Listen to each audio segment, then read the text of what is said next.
Chapter 596, Divine Cannon Fodder. 1. Master, I have been married for 3 years and have no children. Can you help me figure out what the problem is? As soon as Changqing arrived in the new world, he heard a woman's voice. He was slightly stunned before he realized that he was sitting under the overpass. In front of him was a woman with a sad face, looking at him expectantly. This is? Dressed as a fortune teller, obviously, Changqing had never worked in this field, but as a former immortal cultivator, he could tell at a glance that the girl in front of him was still a virgin. You didn't sleep with your husband? Changqing adjusted the sunglasses on the tip of his nose with his fingers and asked calmly. The system was so fast in getting into the role that it was called an expert, sharing a room? The woman opposite looked puzzled. Don't marriages automatically mean you can have children? What does it mean to sleep together? Changqing was full of questions. Girl, I've already figured out your problem.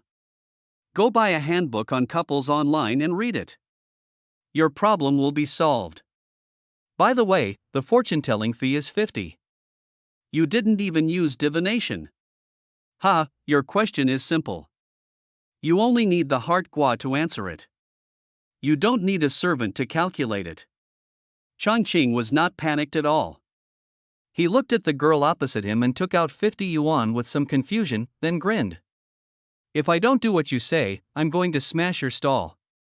The girl threw down 50 yuan and stomped her feet away. Changqing then took off his sunglasses and looked carefully at his outfit. Good job, it really has that vibe. He was wearing a gray patch coat and an equally gray round hat. In front of him was a barely discernible white cloth with the Bagua diagram painted on it. There was also a white banner hanging next to it.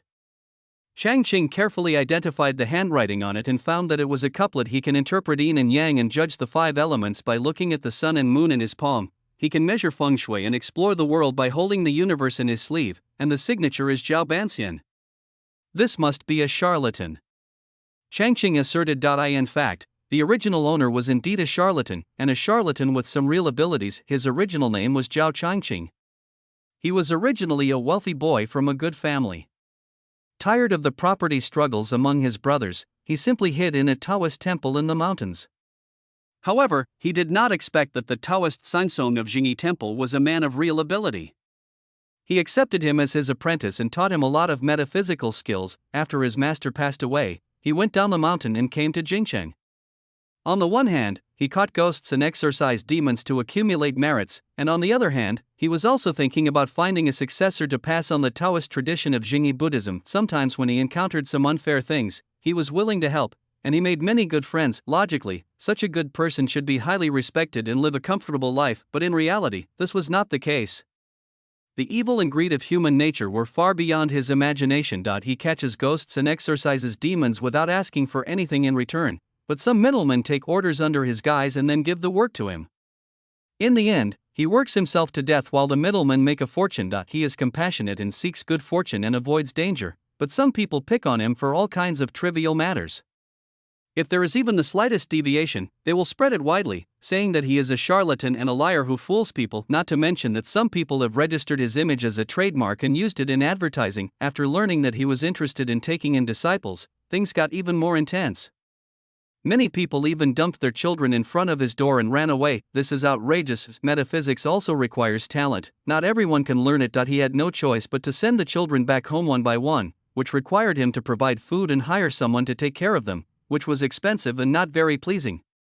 Some parents felt that their children were naturally gifted, and that he, a fake guru, had failed to recognize talent. They even organized themselves to denounce the original owner, saying that his behavior had hurt the young mind of their genius child and demanded that the original owner pay mental compensation. The original owner was penniless and naturally had no money, so he had to move and escape in disgrace. If these things were troublesome for the original owner, then the apprentice he accepted was a fatal blow. After leaving Jingcheng, he came to the south.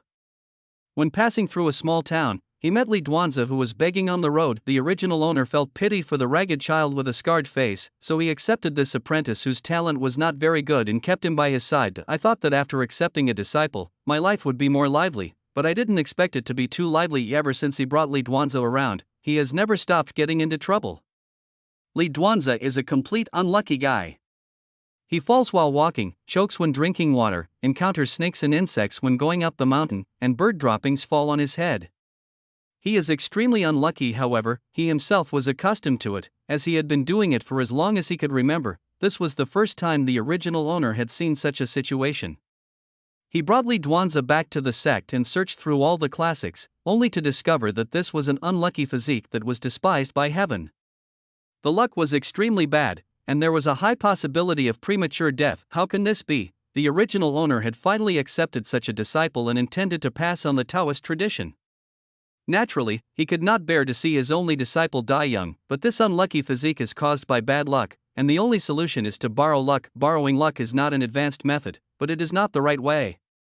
The Jingyi sect where the original owner belongs is the correct way, and there is no such method available. At the beginning, the original owner wanted Li Duanzi to practice hard and improve his cultivation to fight against all kinds of bad luck, but it's useless. Li Duanzi had average talent and his cultivation speed was not fast. When the child was pushed into a corner, he had a rebellious heart. Secondly, he was also unlucky and had a strong physique. As he grew older, the dangers he encountered became greater and greater. When he was 10 years old, his life was on the verge of death several times. After experiencing several life and death crises, the original owner no longer cared about so much. He bought a book on borrowing luck from the black market, hoping to help his only disciple change his fate. Whose luck is he borrowing? His own, of course. Coming from a righteous background, he never thought of involving other people, and he transferred part of his luck to his disciples through this method. Although this could not completely change Li Duanzi's bad luck, it helped him survive the life and death crisis and grow up safely. However, the original owner himself did not improve his cultivation due to the loss of luck and the backlash of this technique. Because of this incident, he even put his original plan of traveling around the world on hold, and stayed in the mountains for more than 10 years. Chapter 597, Divine Cannon Fodder. 2. 10 years passed. It was time for Li Duanzi to go down the mountain to travel, but something went wrong as he did so. He was young and energetic, and entered an ancient tomb to catch ghosts. As a result, he accidentally got a scroll of luck borrowing method. After studying this method, he unexpectedly found that there were traces of this method on his body. This triggered a series of subsequent plots. Li Duanzi naturally thought of his extremely unlucky childhood. Could it be that someone borrowed his luck, which led to his lack of luck? The person closest to him was naturally the original owner, so the original owner naturally became the first suspect. This is easy to understand.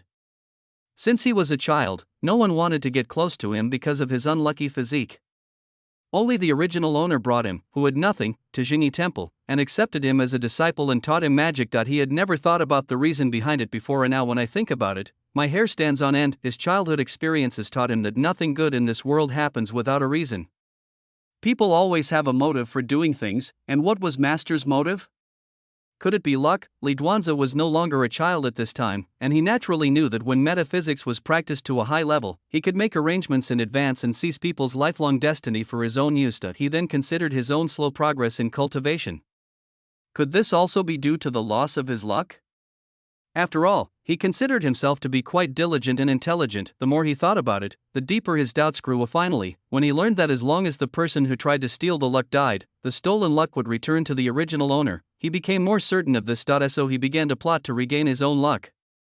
Master, you were the one who was unkind first, so don't blame me for being unjust. The original owner didn't expect that the scene he saw his disciple again would be like this. Li Duanzi came with several hostile sects who were plotting to inherit the Zhengyi Guan inheritance and questioned him why he practiced evil methods and took away his luck. This is fucking hilarious. The original owner did not tell his disciple that he had solved his bad luck constitution, but he did not avoid him.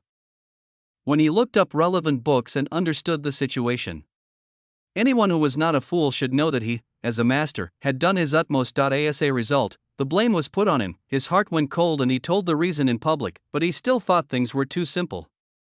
Those people didn't come to listen to his explanation. They just needed an excuse. How dare Zhao Changqing, the leader of the Zhengyi Temple, fall into evil ways and try to rob his disciples of their destiny? This is an unforgivable crime. Today we will purge you, the traitor to the righteous path, and restore order to the righteous path.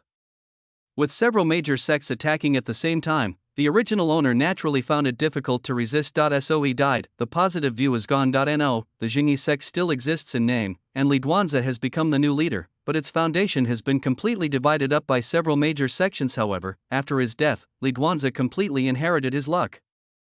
His bad luck was solved and he embarked on a path of rapid upgrading. He acted completely according to his heart, with the pursuit of the Great Way as his only goal. In the process, he killed gods and Buddhas when he met them. In the end, several major sects were all sacrificed by him, pushing his cultivation to the peak of this world. After death, the original owner learned that this world was actually derived from a story of rebirth and revenge, and the dark male protagonist was Li Duanzi. In his first life, he also had an unlucky constitution and it was extremely difficult for him to live. Because of this physique, he was even noticed by an elder of the Judo sect, one of the righteous sects, and was taken to the sect for inhumane experiments. In the dungeon of Judo sect, he was subjected to inhumane torture. Drawing blood and cutting skin were nothing compared to them. Various poisons and poisonous insects were the real test subjects. Whenever he was dying, the elder would use some means to revive him and then continue the experiment. Those terrifying days lasted for several years before he died in the process of drawing blood from his heart. Before his death, he was filled with hatred and made a vow to have revenge on the entire metaphysical world in his next life. However, at the moment he died, he found himself back in that small town, back to when he was 7 years old. The reborn Li Duanzi is full of resentment towards the entire metaphysical world. He defines everyone as evil and has completely turned evil. In order to realize his desire to take revenge on the metaphysical world, he has made a detailed plan, and the original owner is just one of the links in it. Of course, he succeeded in the end. Not only the original owner, but the entire metaphysical world was sacrificed by him, and he himself leaped to the highest level with the power of this sacrifice, becoming the only ascender in this world with thin spiritual energy in tens of thousands of years. At the end of this plot, Li Duanzi returned to Jingyi Temple again, where he faced the last test of his life, the ascension to immortality. In the boundless sea of thunder, the inner demon Calamity arrived as expected. Various scenes from the two lives flashed before my eyes: hunger on the snowy streets, torture in the dark dungeon, preaching on Wuliang Mountain, the bloodbath at Jingyi Temple. A voice asks, "Do you regret it?" Li Duanzi, who still looked young, suddenly smiled. "It's just a little bit of wind and frost, a few specks of dust. This world is not worth my attention, let alone other things." Changqing flipped through the subsequent plot again, which talked about how Li Duanzi continued to kill people after arriving in the world of immortal cultivation. It's meaningless. Ascension should have ended by then, but they had to pad the word count. He was too lazy to look at it. The small world derived from this kind of novel has no logic at all. Some people as bystanders may like this kind of plot, but Changqing, as a participant, is not very interested in this kind of plot. Every wrong has its perpetrator and every debt has its creditor. If you want to be reborn for revenge, just go after your enemies. What's the point of harming others? The original owner didn't provoke anyone present. Even Zhang Yiguan had long been in decline, and inheritance was extremely difficult. By the generation of the original owner, there was only one descendant left. As a result, if you get into this kind of trouble, you will die with regret. Alas, no wonder the original owner's wish was to inherit the Jingyi Taoist tradition. Changqing sighed, this task is a bit troublesome. After all, he has to recruit disciples again. He hates teaching disciples the most. It is full of troubles and he might even get backstabbed.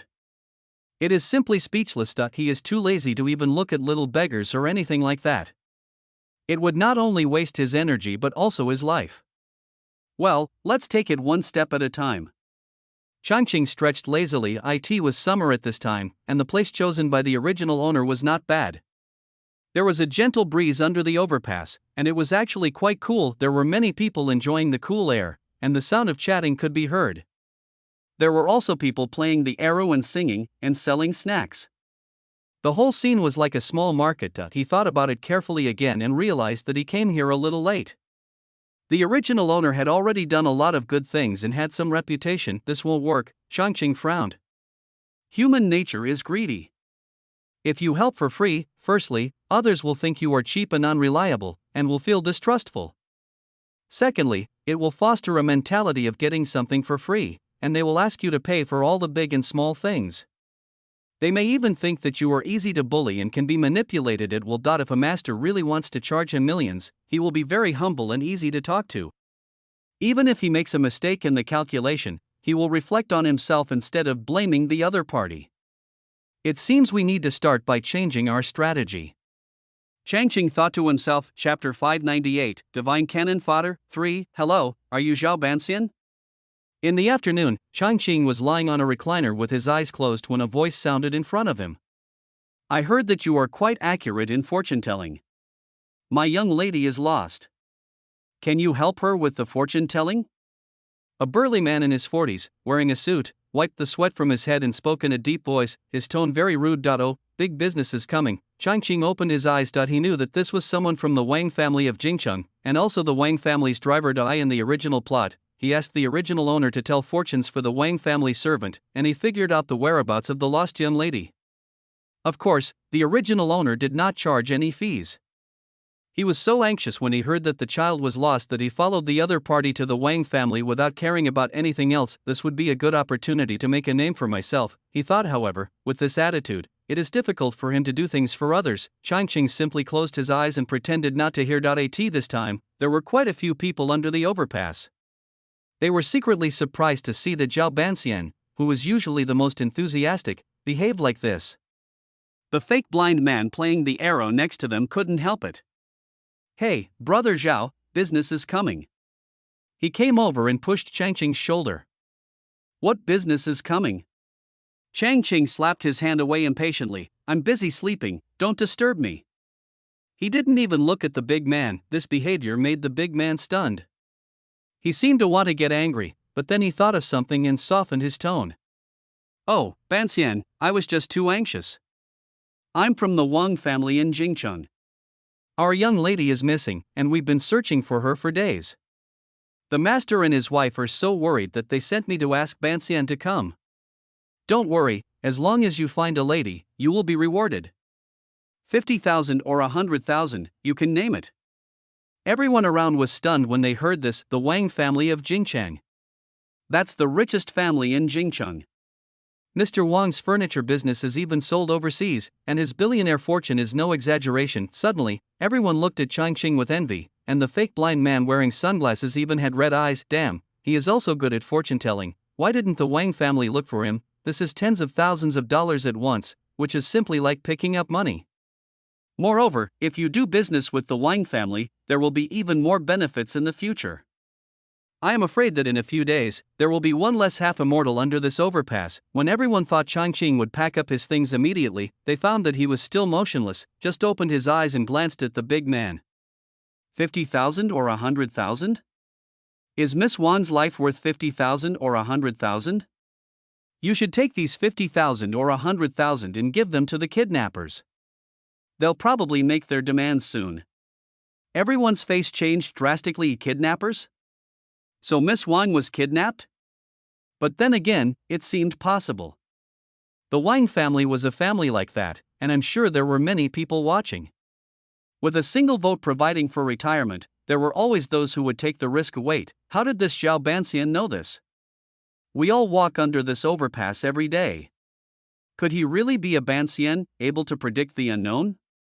Everyone is just kidding, you actually have real skills. This thought made many people's expressions stiffen. The burly man was also shocked by Changqing's words. Was the young lady kidnapped? He had never heard of this before.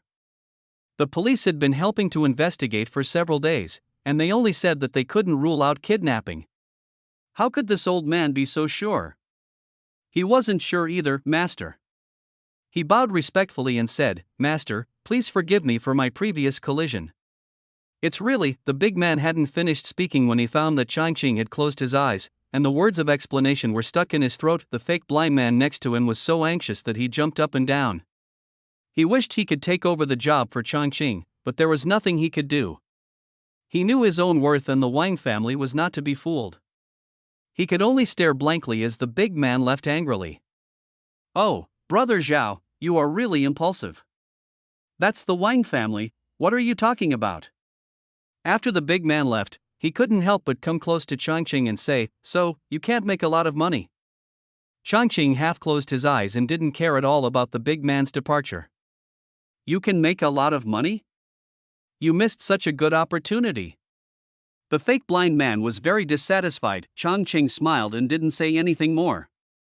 The others under the overpass, hearing the conversation, became curious. This Xiao Banxian seemed quite capable. Could he have some tricks up his sleeve? Everyone was puzzled soon. Everyone's doubts were answered. Within 2 hours, several luxury cars drove up to the overpass, and dozens of burly men surrounded a wealthy middle-aged man and walked under the overpass. Everyone has seen that man's face on TV, Boss Wang Xiaoxing of Jingcheng. He actually came under this overpass. This huge scene scared everyone and they quickly stood up and made way. Boss Wang walked quickly forward and bowed deeply to Zhao Banxian, who was still lying motionless. Master, my driver was rude before, please forgive me. I hope you can help me with my daughter's matter. If you want to pay me, please ask for it. I will never argue. That's more like it. Changqing sat up, too lazy to talk nonsense, and stretched out a finger. 1 million? Wang Xiaoxing was stunned for a moment. I'll write a check right now. The onlookers heard it clearly, and now they weren't just jealous, they felt like the world was about to explode. 1 million directly? That was enough for them to scam people under the overpass for the rest of their lives. However, they were even more surprised the next moment because they saw Changqing shaking his head. 100 million. His voice was not loud, but it was like thunder in everyone's ears, making everyone's eardrums numb. How dare you? 100 million, this guy has no idea how high the sky is and how deep the earth is. Old Zhao, the fake blind man couldn't stand it anymore and was about to say something to persuade him, but he saw Boss Wang's face change slightly. Then he waved his hand, took the check from the secretary-like person behind him, and wrote it with a few strokes of his pen. Master, please take a look. He presented the check directly to Changqing without any hesitation. With only one daughter like this, he would be willing to give her half of his fortune, let alone 100 million. He was not afraid of being cheated by the other party. If the other party did not have the real ability, he would naturally find a way to get the money back. The other onlookers felt their heads buzzing, as if they had seen the most impossible scene in the world. Even the fake blind man couldn't help but take off his sunglasses and stared with his eyes wide open. 100 million. Boss Wang didn't even blink. Everyone's eyes became extremely excited, and many people even wanted to come over to see what a check for 100 million looked like. However, Boss Wang waved his hand, and countless bodyguards stopped everyone. These burly men even formed a circle and surrounded Changqing's entire stall, making it impossible for outsiders to see what was going on inside. Changqing didn't care. He had seen many big events, so this was nothing. He took a look at the check and showed a satisfied expression. Do you have any of your daughter's clothes, hair, or anything like that? I need those things. These words were said in a mysterious way, easily reminding people of some metaphysical tracking scenes in movies. Even Boss Wang was stunned. Master, do you want to count it here? Of course, I do business here, of course I'm here. Changqing waved his hand indifferently. I have a blanket used by my daughter in my car. He gave an order and someone immediately brought a blanket over. Chapter 599, Divine Cannon Fodder. For, at this time, not only Boss Wang, but even the bodyguards surrounding him became a little excited. It seems like this guy has some real skills. I've heard that Zhao Banxian was very accurate in his predictions, but I didn't expect he could even predict someone's whereabouts directly. There was a hint of hope in Boss Wang's eyes. He had secretly called the police for several days, and the police had found some clues, but the whereabouts of the man were still unknown, which made him very anxious. This afternoon, just after receiving the subpoena from the kidnappers, he saw the driver running back panting and told him what happened under the overpass. He was surprised at the time. Even the police couldn't confirm whether it was the kidnappers' work. How could the demigod who told fortunes every day under the overpass actually know about the kidnappers? He was already a firm believer in feng shui and metaphysics, so he would rather believe it than not. He came in person immediately with his men just to take a gamble and hope that this time I will meet a real master. Seeing Changqing pull out a detailed map from behind and spread it on the ground, his eyes immediately became fiery. Is this a true divine method? Determining the whereabouts based on this map? I saw the other person pick off a faint trace from the blanket and blew it to his mouth. Bang! Following a crisp snap of fingers. A grain of light as thin as a millet suddenly appeared, and everyone's eyes widened immediately, and even the sound of breathing disappeared at this moment. The scene was eerily quiet. Boss Wang stared at the tiny ray of light intently at Jingqing Center Park. That was the point where the child was lost. He was shocked and held his breath. The light spot paused slightly in Jingqing Central Park, and then began to move slowly, going west and east, turning left and right, making a big circle, finally got on the highway and headed south, passing countless cities, until it stopped at a small town, Rock Pond. The town is called Yentang. Wang Xiaoxing narrowed his eyes, then Changqing took out a pen and paper, quickly wrote down an address and handed it to him. Boss Wang, you can find your daughter by following this address. He waved his hand, and the tiny grain of light disappeared instantly. Thank you. Thank you for your help, master. Wang Xiaoxing was extremely excited at this moment. Once this method was used, he had no doubt in his mind anymore. This was the living master. He took out his business card and handed it to Changqing. Master, if you need anything in Jingcheng, please feel free to contact me. Wang Xiaoxing was knowledgeable and knew that true masters all had strange tempers. One had to be extremely cautious when dealing with them and could not invite them to visit casually. The group of people left in a hurry, and the others who had been anxiously waiting under the overpass immediately surrounded them. Old Zhao, did you really get 100 million? Did you help them find their daughter's location? How did you find it? Old Zhao, are you still accepting disciples? I'd like to become your disciple. Uncle Zhao, are you in need of a son? I have many brothers and sisters, and I grew up without parents. I can provide for your retirement. Facing the enthusiastic gazes of the crowd, Changqing was not at all panicked. He directly called a well-known domestic charity fund and told them about his donation needs. In less than an hour, several people from the other side came directly, including fund managers and TV reporters. Amidst everyone's expressions of deep regret, Changqing donated the check directly. The procedure was fast-tracked and completed in minutes. Afterwards, he also accepted an interview with reporters and said some righteous words that made people respect him. As for the source of funds, he didn't even need to say anything. The other people under the overpass talked about it vividly, leaving the fund manager and reporters stunned. I have earned 100 million, why does it feel so out of the ordinary? The reporter with some connections even called Wang Xiaoxing to confirm. Boss Wang had rescued his daughter in more than an hour, and he readily admitted it when he heard the reporter's question. I'm telling you, old Wei, that's a real master. I asked you to help post an announcement about my daughter's situation before, and now she's been rescued. It was this master who did the divination. Don't offend him, the divination process was simply miraculous, and many people saw it at the time. I've told you before, metaphysics really exists, but most people you encounter are just scammers. The reporter hung up the phone in confusion, and looked at Changqing with a strange look. Could this master dressed as a charlatan really have some skills? He can even fool Boss Wang? Or is it that he and the kidnappers are in cahoots and are setting this up together? As soon as this idea came up, he denied it himself.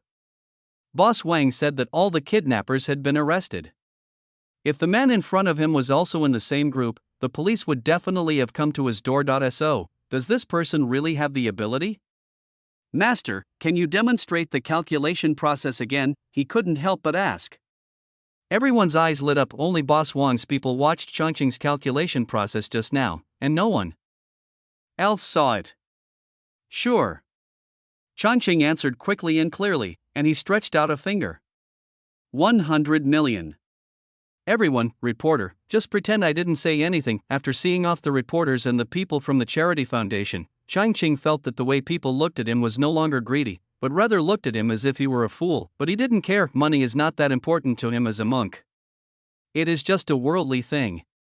Although it can improve his life, it is not conducive to his practice. Instead, using it to do good deeds can at least gain some power of faith, and may even be beneficial for a breakthrough in realm. After all, human hearts are unpredictable, and he doesn't want to cause more trouble. But it's better to be treated as a fool than to be stared at as fat meat. It was getting dark, and there would be more people under the overpass after dinner. The original owner would usually stay here until 9 or 10 o'clock in the evening before going back. However, Changqing did not plan to stay here too late, as he was more accustomed to lying down. Seeing him packing up and preparing to leave, everyone showed envy. After all, everyone is an old hand, and they all know that Zhao Banxian will most likely never come here again in the future. This man has experienced great ups and downs today. He made money and donated it away, but at least one thing can be confirmed, that is, he really has real ability. The reporter interviewed him again. He will definitely not have to do small-time business in the future.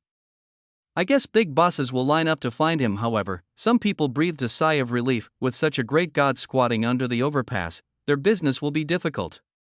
It is better for him to leave so that everyone can go on with their lives as usual. Changqing took in everyone's expressions.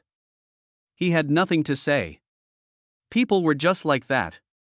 If everyone was of the same level, they could get along peacefully together.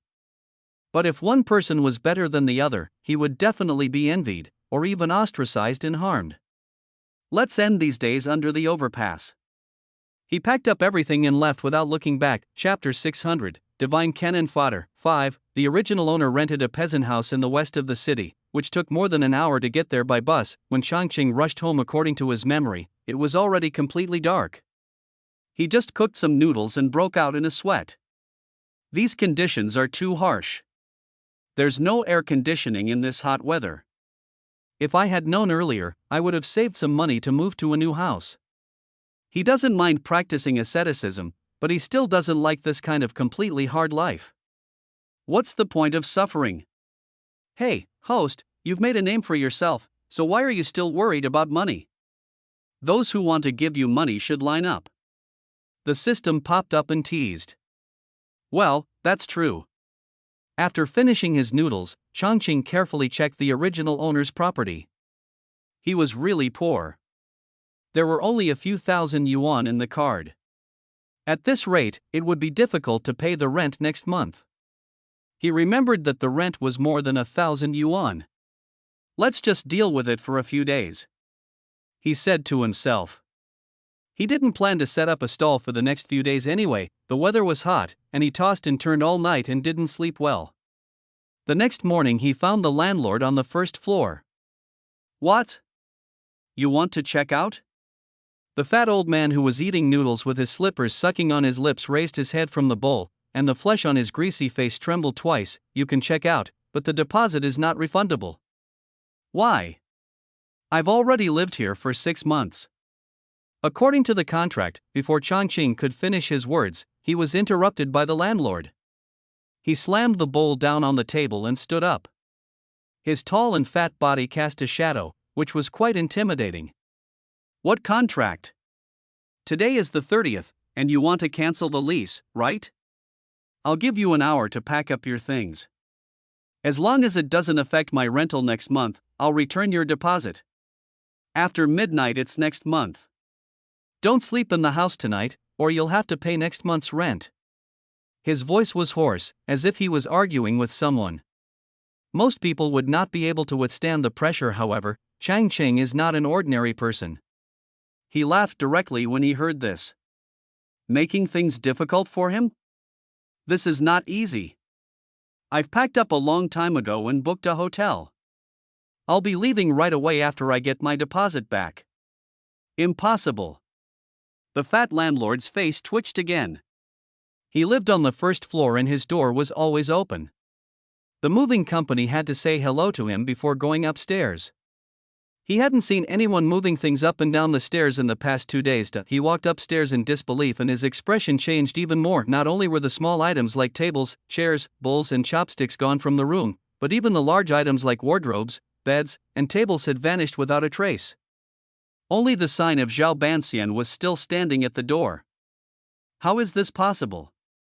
Is this a ghost? He rubbed his eyes in disbelief, thinking that his eyes must be blurry. Can I get my deposit back now? Changqing picked up the half-immortal sign at the door, took out his sunglasses and put them on. He immediately looked much more stylish. The fat landlord was so scared by his appearance that he took 2 steps back. Are you really a half-immortal? His voice changed a little. That he had thought it was just a fake half-immortal trying to deceive people, but could he really have some abilities? He couldn't afford to offend him. He heard that those half-immortals could cast spells, release ghosts, and even kill people without having to do anything themselves. Thinking of some of the plots in the movie, he became even more worried. Was his attitude too bad before? Return the deposit. Changqing only said these 3 words, and without any movement, the sign in his hand suddenly disappeared. This magical phenomenon scared the landlord next door so much that he fell to the ground. Damn, I met a real person. He was controlling things out of thin air. Retreat, retreat, I will retreat immediately. He quickly took out his cell phone and transferred the money tremblingly. That's pretty good. After Chang Ching received the money, he didn't bother to think about it and turned around and walked downstairs. Hey, Immortal, are you accepting disciples?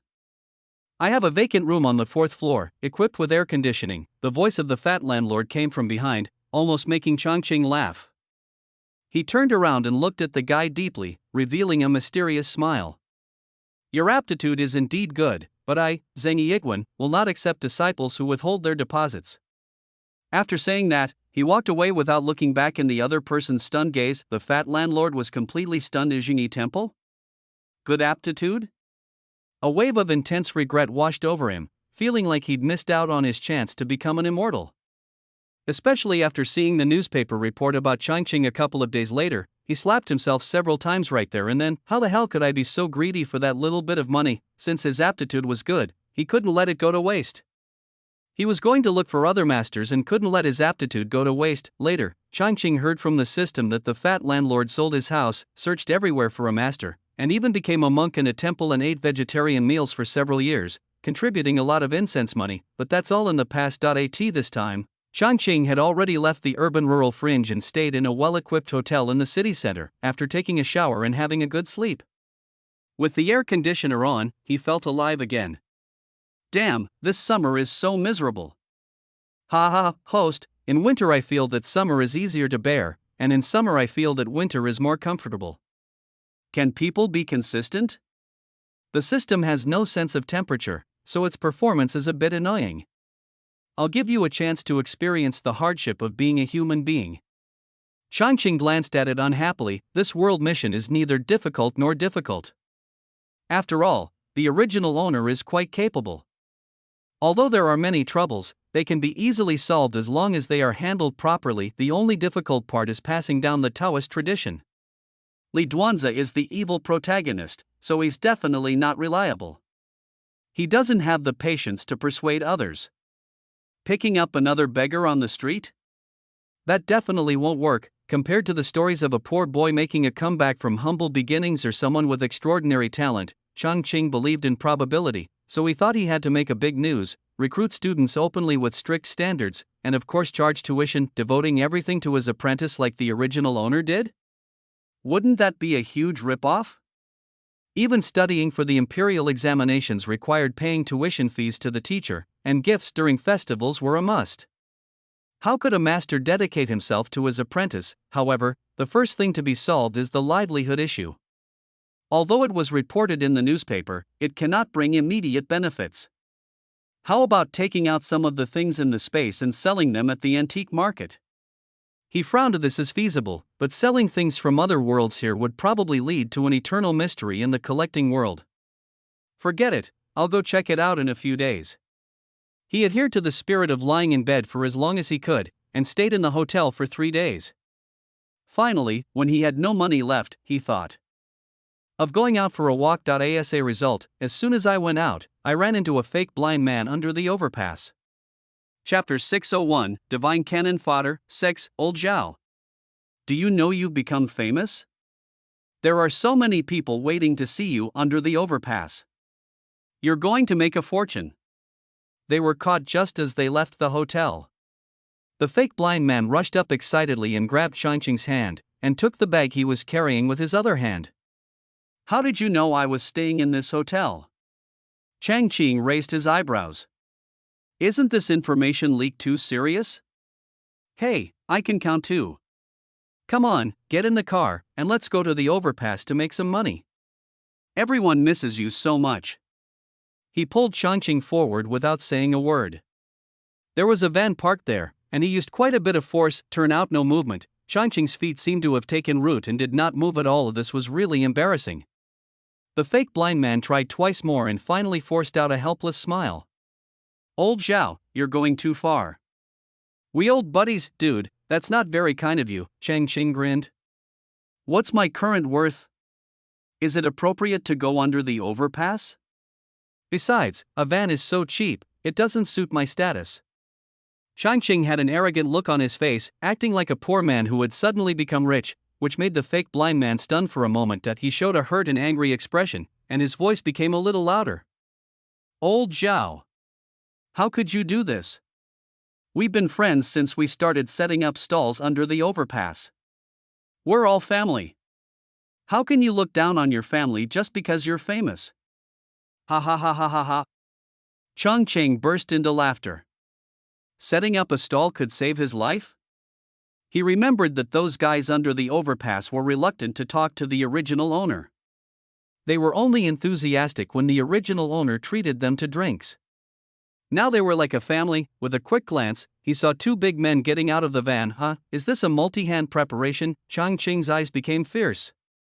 He suddenly turned his hand to grab the fake blind man's arm and twisted it. There was a sound of dislocation, and one arm fell down limply. A hoarse scream was heard instantly, causing the two big men who were about to approach to stop in their tracks. Quick! Come and restrain him! The fake blind man screamed, and sweat flowed down his forehead like a waterfall. It hurt so much, the two big men looked at each other and suddenly increased their speed, but before they got close, they felt their bodies tighten, and before they understood what was happening, they were tied together with a rope. Boom! The inertia of rushing forward caused the two men to fall to the ground. Chongqing no longer looked at the two men. His hand shook again, and with a click, the fake blind man's arm was reattached. The severe pain almost made the fake blind man faint. Then he felt his hand loosen and he collapsed to the ground. In just over 10 seconds, all three men were lying on the ground. The two burly men's faces were filled with disbelief. They had only heard that Zhao Banxian had some skills, but they hadn't quite believed it before. Now, this was over. It was more than just skills, right? This was simply divine, right? Immortal, we were also invited by this fake blind man to help. We don't know anything, right? That's right. This fake blind man said he'd pay us 1,000 per trip and asked us to drive over here to help. Actually, we're just illegal taxi drivers, but we've never broken any laws. Please spare our lives, Immortal. The two men begged for mercy in a hurry, and as soon as they opened their mouths, they betrayed the fake blind man. Don't you know how to read the newspaper? The interviews all call me a living god. Do you think you can deal with a god? Chongqing sneered and kicked the fake blind man. He did not hesitate and called the police on the spot. He heard that someone was kidnapping people on the street. The police came quickly and took away several people and the van. Sir, please come with us to the police station to make a statement. When the young policeman saw that the two strong men had been subdued, he looked at Chongqing several times in surprise. This is Zhao Banxian. We're not kidnapping him, we want him to tell our fortunes. And he broke my arm. I need to go to the hospital for a checkup. The fake blind man defended himself in a hoarse voice. When the police came, he was not afraid anymore. He hid behind the police and pointed at Chongqing to accuse him. I can tell at a glance whether the arm is broken or not. Don't pretend. You have to bring two big men with you to hire someone? Who are you trying to fool? The police felt their intelligence was insulted. Also, don't be superstitious. Although fortune-telling isn't illegal, we don't encourage it. Several people were taken to the police station. Chongqing took a statement and left. However, the fake blind man and his men were suspected of kidnapping and were kept. Reform yourself well and don't be superstitious. When leaving, Chongqing said this to the fake blind man, and several police officers nodded repeatedly after hearing it. This old Zhao was very conscious. After a lot of trouble, Chongqing arrived at the city's antique market at around 5 or 6 in the afternoon. After walking around, he casually took out the bowls and plates he used for eating in a certain world, which almost caused a scramble. When he finally returned, he had more than 2 million in his card. Well, not bad. Being a trader across worlds is really profitable. Ordinary things in one world become extremely precious in another world. This is simply huge profits. After returning to the hotel, Chongqing moved directly to the VIP room on the top floor. The room rate there was more expensive, reaching more than 5,000 per day, but he didn't care. It was also the hotel's way of packaging itself. He was too lazy to worry about information leaks. In this world of developed internet, personal privacy is not guaranteed. Giving the fake blind man a lesson always deters those who want to cause trouble for him. Lost cats and dogs like the original owner? A middleman taking orders and hunting ghosts for free? Ridiculous. How could that be possible? He just wants to raise his own value. Of course, unique skills must have a unique price, otherwise he won't win respect. The hotel is the best hotel in the city, so the security is naturally good. The VIP rooms are especially valued, and each room has a dedicated staff to serve. No one had visited in the past few days, but Changqing didn't think much of it. Things had to be done slowly. After about 10 days, an acquaintance came, boss Wang Jiaoxing, followed by a worried middle-aged man. Master, I didn't expect you to live here. No wonder I couldn't find you under the overpass. I found my daughter, and I was just thinking of thanking you in person. Wang Jiaoxing and the other man were both holding gift boxes that looked very valuable, and their attitudes were very warm. Boss Wang, you're too polite. I'll do the job for you. The VIP room was homestyle. Changqing took the two of them to sit in the living room, boiled a pot of tea, and then listened to Wang Jiaoxing's introduction. Master, this is Mr. Zhong Fa, and I need your help with something. Oh? Changqing took a sip of tea and looked at the worried middle-aged man across from him. What's troubling Boss Zhong? Chapter 602, Divine Cannon Fodder 7. It turned out that Zhong Fa was actually a well-known local real estate developer, and he had some connections with Wang Jiaoxing. He bought a piece of land in Jingqing to develop a commercial plaza, investing tens of billions of yuan. Everything was fine until a month ago, when the construction team unearthed a perfectly healthy child's body on the construction site. They called the police and the forensic doctor was shocked after the examination, as the body was said to have been dead for several years, yet it was surprisingly well preserved with no signs of decay. The police investigated but could not find the family of the body, so they cremated it directly. This matter supposedly had little to do with the construction site, and no one took it seriously. It was common to dig up bones in graves when digging the ground, but no one expected that strange things would happen one after another. From then on, blood gushed out of the ground, strange noises were heard at the construction site in the middle of the night, and even the workers had accidents one after another. After a month, several of them were injured. Rumors of a haunted construction site began to spread. In such a situation, who would dare to work there? Several construction teams have stopped working. This made Zhong extremely anxious. Time is money, and the equipment and labor cost a lot of money every day. How could he stop working? He called the police, but it was no use. He invited several experts to take a look, which cost a lot of money. In the end, not only did the problem not get solved, but one of the experts died in a car accident on the way back. His family quarreled and he had to pay a lot of money for compensation. I really have no other choice. The construction period has been scheduled long ago and cannot be delayed. Isn't it? I heard Brother Wang say that you are truly capable, so I came to you for help. Zhong Fa rubbed his hands, and the worry on his face was visible. Zhao. We went to the antique market too early. After hearing his description, Changqing had only this thought in his mind: isn't this just giving away money? If I had known earlier, I wouldn't have bothered to sell dishes and just wait to collect the money. It is obvious that someone has set up a feng shui plan to prevent Zhong Fa from continuing his job, master? Seeing Changqing lost in thought, Zhong Fa grew even more anxious. Was there really no way out of this situation? Even Wang Jiaoxing became anxious. Zhao Banxian felt embarrassed. This matter was probably too dangerous. Master, please name a price. As long as it can solve the problem, the price is negotiable.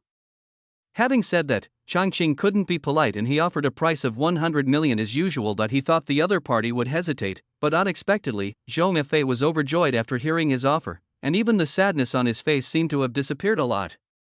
Master, I hope you're willing to accept it. He stood up with some excitement.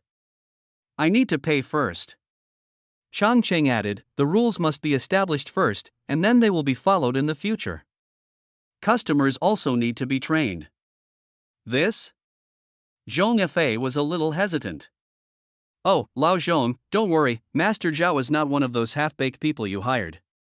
I can vouch for him. At the critical moment, Wang Jiaoxing spoke and the matter was settled.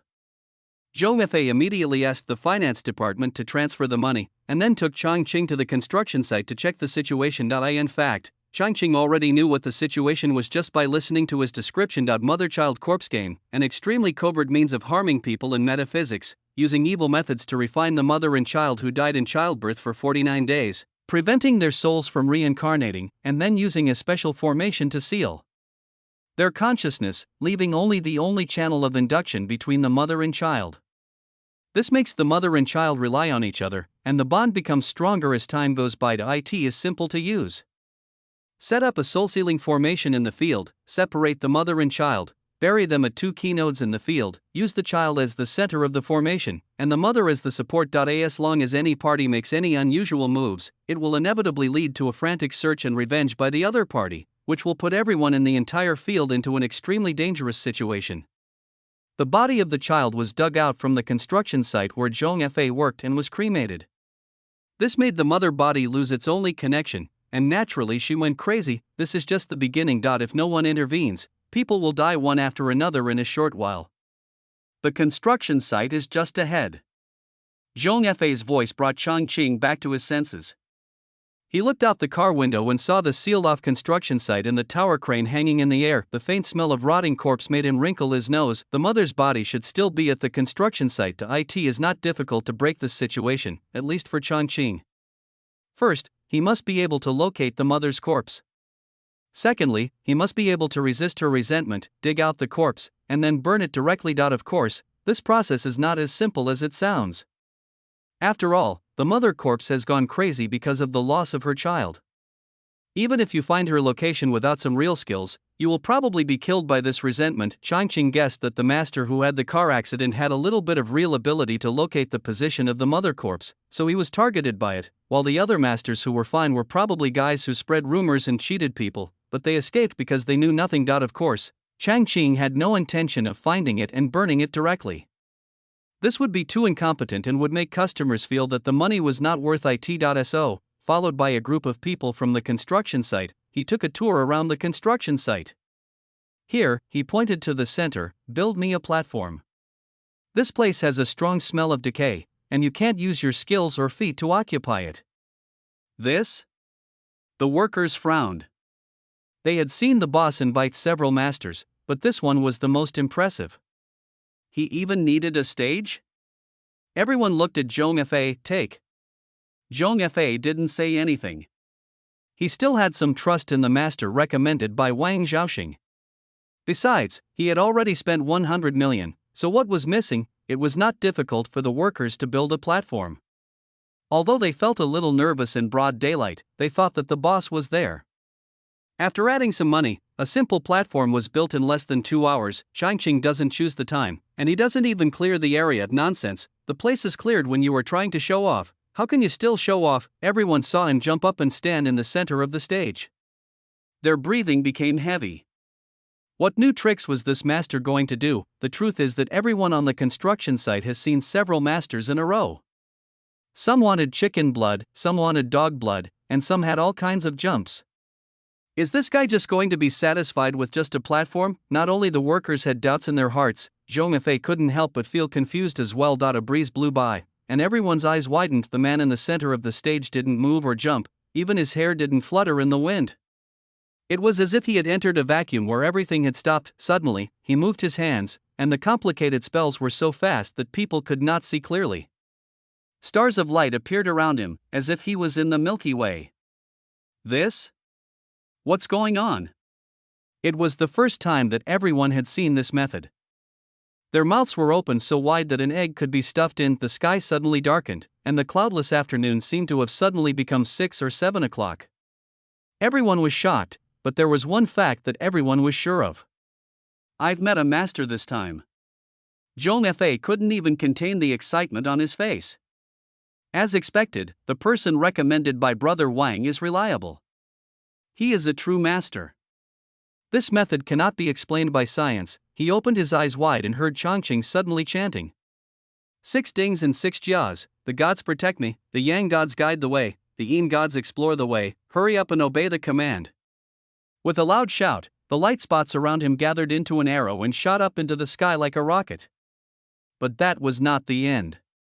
The arrow flew around the construction site and finally landed in a dark corner in the northwest corner, scattering into starlight. This is it. Chapter 603, Divine Cannon Fodder, 8. While everyone was still amazed at the miracle, Changqing's voice came over. His face looked a little weak, but his eyes were full of determination. Master, what do you mean? Zhong Yifei asked cautiously. There was a female corpse at that location. After digging it out and calling the police, they dragged it away and burned it, and everything was fine. Changqing smiled, seeing the workers hesitate. He added, I've already used some means to suppress the evil spirit. It'll be fine. Oh. Everyone finally reacted as Zhong Yifei even called the police directly, and then directed the workers to use the excavator to start digging. That afternoon, a female corpse with a hideous face was dug out about 2 meters from the ground. Changqing quietly cast a few spells on it and let the police take it away. Go and be reborn in peace. He shook his head and prepared to leave. Master, is my construction site okay? Zhong Yifei came over quickly and asked nervously. It's okay. Changqing nodded. Zhong Yifei noticed that Changqing's face was a little pale, and thought to himself, this is indeed a big problem. Even for a master, it would probably consume a lot of energy. This money is really worth it. I'll send you back by car. No, I'll take a taxi myself. I have other things to do. Changqing refused directly. He hailed a taxi and got in. Go to Miling Villa. He gave the order as soon as he sat down. Ha! The driver in the front seat was stunned. Miling Villa? That was an abandoned, unfinished building for a long time. Sir, you're not wrong? That's right. Well, it's 30 kilometers north of the city, and you can earn a lot of money there. Since it's not wrong, the driver didn't say much and just stepped on the accelerator and started off. With a pale look on Changqing's face was no longer there at this moment. He was just pretending for the boss. Instead, there was a hint of sharpness on his face. The mother and child corpse trap is vicious and secretive, and not something that ordinary people could set up. Now that he has encountered it, he is curious to see who would set up such a trap to harm people. Well, this can be considered as after-sales service. After all, if the person who set up the scheme doesn't solve the problem, he may continue to make trouble and set up other schemes to harm others. So after taking the money, the service must be in place and the problem must be solved from the root to be worthy of the 100 million. He sensed a connection at the construction site, right in the direction of Miling Villa. Now that the system has located the location, of course he has to rush over to solve it. This time, in an abandoned building in the Miling Villa complex, an old man was a little weak.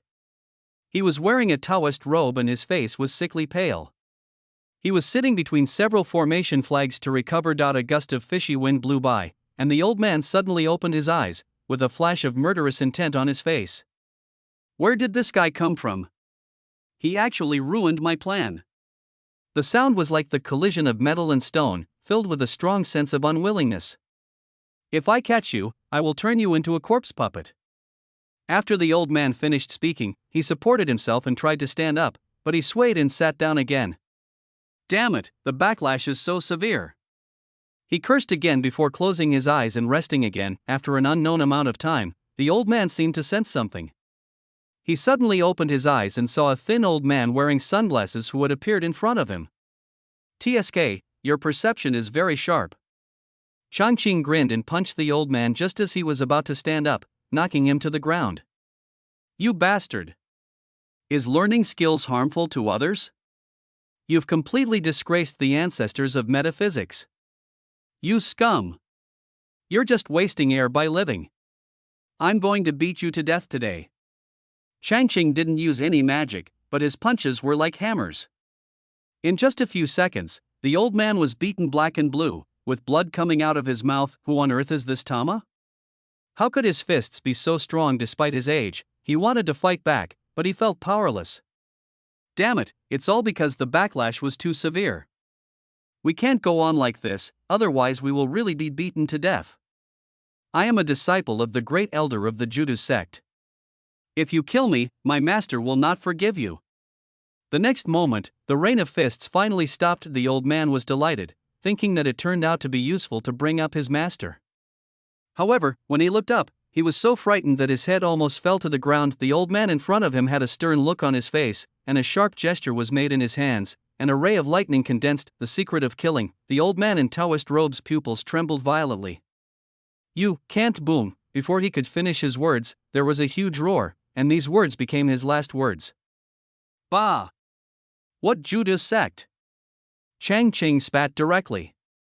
Wasn't the Judas sect the culprit that caused the male protagonist Li Duanzi to turn evil in a certain life? That elder had completely taken the wrong path.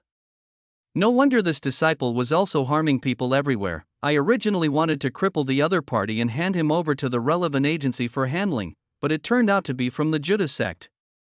I'm sorry, just let him die. Speaking of which, has the male protagonist been reborn? Mentioning the Judas sect reminded Changqing of the male protagonist Li Duanzi, and he asked the system. Well, it should be soon. However, in the plot, this Mu Tsang was ordered to go down the mountain to find a research subject for his master. Now he has been directly killed by you, the host. It seems that your actions will cause that guy to go down the mountain early. The system is somewhat worried about the changes in the plot. Just go down the mountain early. It's fine if I don't run into him. But if I do, I'll have to deal with him too. Evergreen doesn't matter. He had no intention of going out to be a hero, but if he encountered one, he really wouldn't mind taking care of the scum. After all, beating up the scum was part of his job.as. For the male protagonist, he is too lazy to care that he would accept disciples, but picking up beggars was out of the question. His idea was to pay money to become a disciple. There was no point in learning any skills without money. He could just focus on working and earning money to eat. This is the right way to accept a disciple, okay? No one would open up their heart and soul and offer their luck to accept a disciple. The original owner would do that, but he wouldn't. Chapter 604, Divine Cannon Fodder. 9. South City, Little Sun Welfare Home. Li Duanzi suddenly sat up from the bed, breathing heavily, his face pale, his eyes flickering, and after a while, he suddenly curled his lips into a smile. I'm reborn again. Is this a chance from heaven? His eyes were filled with determination. In his first life, he achieved nothing and spent a miserable life in the dungeon of Judas sect, where he eventually died. In his second life, he had already made plans and entered the world of metaphysics based on Jingyi Guan. During this period, he experienced countless life and death dangers, but in the end he achieved his goal, got rid of the fate of being the son of bad luck, wiped out the Judas sect to avenge himself in his previous life, and even sacrificed the entire world of metaphysics. Reaching the pinnacle of this world, his heart for Taoism had long been as solid as a rock, and he even ascended to heaven successfully in the end. However, he had not expected that the upper realm was also full of intrigue and troubles. He accidentally offended a big boss and ended up being wiped out. I thought I was dead, but when I opened my eyes I turned back into a teenager. It seems that God wants me to become an immortal, so he gave me another chance. He muttered to himself, and suddenly his eyes became firm again. Even if the heavens allow me to become an immortal, I won't become one. Then I won't go to the upper realm. In this life, I will be a wandering immortal in the mortal world and enjoy the glory and wealth of this world. But a fierce look flashed in his eyes again. There's no need for this metaphysical world to exist anymore. Even if he were to live again, his hatred for the world of metaphysics would not diminish in the slightest. He sneered. Li Duanzi, what are you talking about in your sleep in the middle of the night? Do you want to die? At this moment, a voice suddenly interrupted Li Duanzi's thoughts. He raised his head and saw a fat figure sitting up on the bed opposite Zhaoque. This is a little bully in the welfare home. He used to bully him all the time. When he heard him talking, he sat up and started cursing at him angrily. Do you still think he's someone who's easy to bully? Li Duanzi laughed. He was a quasi-immortal reborn. The small orphanage couldn't hold him back, and he wasn't going to stay here any longer. Zhaoque, who do you think you are talking to? Li Duanzi snorted coldly and retorted rudely. Damn it, Li Duanzi, I didn't beat you up today, but you're itching for trouble, right? Zhaoque, who was still a little confused, woke up immediately after hearing this. He suddenly jumped up and punched Li Duanzi. Li Duanzi turned his body to the side, thinking he could avoid it, but he didn't expect that his small body was not that flexible at all. As a result, he was hit directly on the head by a fist, which made him dizzy. Damn it, he hasn't suffered such a big loss since joining Jingyi. For a moment, Li Duanzi got angry and started fighting with the other party. Ping pong. The sound of the two fighting woke up the other children in the dormitory. Someone even turned on the lights. Everyone looked at Li Duanzi in surprise, as he had always been a coward and dared to resist Zhao Kuo. Of course, his resistance also achieved positive results. Yes, Zhao Kuo fought more aggressively, punching and kicking him, and knocked him to the ground. You're still too young to fight with your master, Zhao. Zhao Kuo imitated the bandits on TV and stepped on Li Duanzi's head. Don't sleep in the dormitory tonight. Get out. Li Duanzi was so angry that his lungs were about to explode. In the first round of the Immortal Rebirth, he was beaten up by a little brat. What the hell was going on? Only then did he realize that he had not yet started practicing, and his physical fitness was weak, so he would be no match for the opponent in a fight. When he got up, he was kicked on the butt again and was kicked out of the dormitory before he had time to pack his things. Damn it! Once I'm done practicing, I'll definitely come back to get my revenge. Li Duanzi's face was terribly gloomy.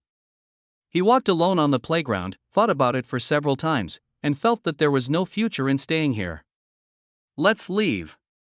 Anyway, that old man Zhang Yiguan is about to come here, and then he will embark on the path of the next life and start practicing. Thinking this way, he didn't hesitate and just climbed over the wall and went out. Bang! The wall was not high, but he was unlucky. He tripped over a stone when he jumped down, and a big bump immediately appeared on his forehead. Damn it, I forgot about this bad luck physique.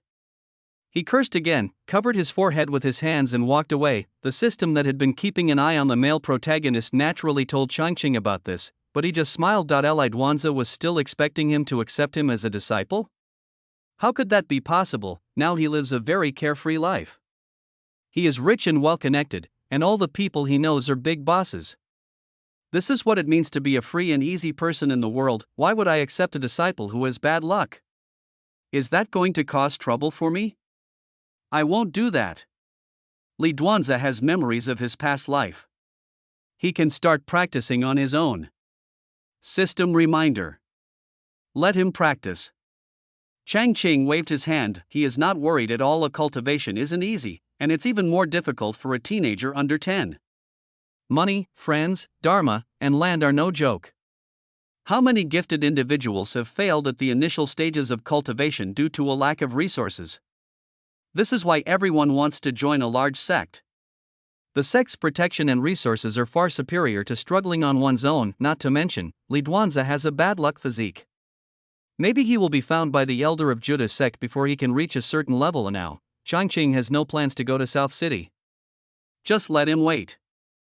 Changqing said this and lay down directly. There was nothing to do in the next few days, so he was too lazy to leave the hotel. He stayed in the room all day, with food and drinks delivered to his door. He lived a very happy life. Li Duanzi, on the other hand, couldn't bear it anymore. He originally thought that with his memories of being reborn as a quasi-immortal, even a child could thrive, but after these days, he realized that he had underestimated this society. He was young and thin, and it was impossible for him to find a job. I originally wanted to start practicing cultivation, and after getting started, I could tell people's fortunes. However, although I remembered those cultivation methods in my mind, I had no resources, no spiritual jade, and no talismans. He carefully recalled how he took the first step in his previous life, and it seemed that it was his chief master who infused his body with spiritual power. There is nothing we can do about this. I haven't met the chief master yet. The key is to survive first. After 2 days of starving in the park, he no longer cared about the face of the quasi-immortal and went directly to the restaurant to beg for food. However, his attitude was not very good and he could not look pitiful and cry, so others were not willing to give him food. 9 times out of 10, he was left with nothing. After a few days, he was so hungry that he felt dizzy when walking, but when it comes to going back to the welfare home, he doesn't dare to go back. It was not only because of Zhao Kuo. He remembered that in his first life, he was taken away from the welfare home by the disciple of the great elder of the Judah sect. That guy specifically found some children with special physiques for his master to conduct experiments, and the welfare home was an important location. Beep! A car horn startled him. Little beggar! Get away from me! Don't you know where to go? Then, a loud curse sounded in his ears. When he looked up, he saw a big head full of fat intestines sticking out of the car, staring at him unhappily. "Excuse me, boss." At this time, Lidwanza also knew that he could not keep up his airs, so he quickly bowed his head to apologize and stepped aside. "You ignorant little bastard, you'll be killed sooner or later." The other party cursed when he left, and when Lidwanza heard it, his face immediately turned gloomy. There are too many people in this society who curry favor with the powerful. In other words, he doesn't have the ability now, otherwise he would have crushed his car and the person together. "Hey, let's go get something to eat first." Thinking of his current situation, he sighed again. Just after taking a few steps, he felt a chill on his head. A crow flew over his head and dropped some bird droppings, which landed right on his head. Damn it! This bad luck is really annoying. It hasn't developed to a serious level yet, but he has started to drop bird droppings when walking. He knows that if it continues, he might get hit by a car and die on the road. We have to find a cheap master as soon as possible. He muttered to himself that he had seen his cheap master under the overpass in the west of the city in his previous life, so he decided to go there too. Thinking of this, he ignored the bird droppings on his head and walked west. Chapter 605, Divine Cannon Fodder, 10. On the other side, Changqing, who had been lying in bed for several days and finally went out, encountered trouble. As soon as I walked out of the hotel door, a woman rushed forward and knelt down with a thud. Behind her, several mobile phones were clicking and taking pictures.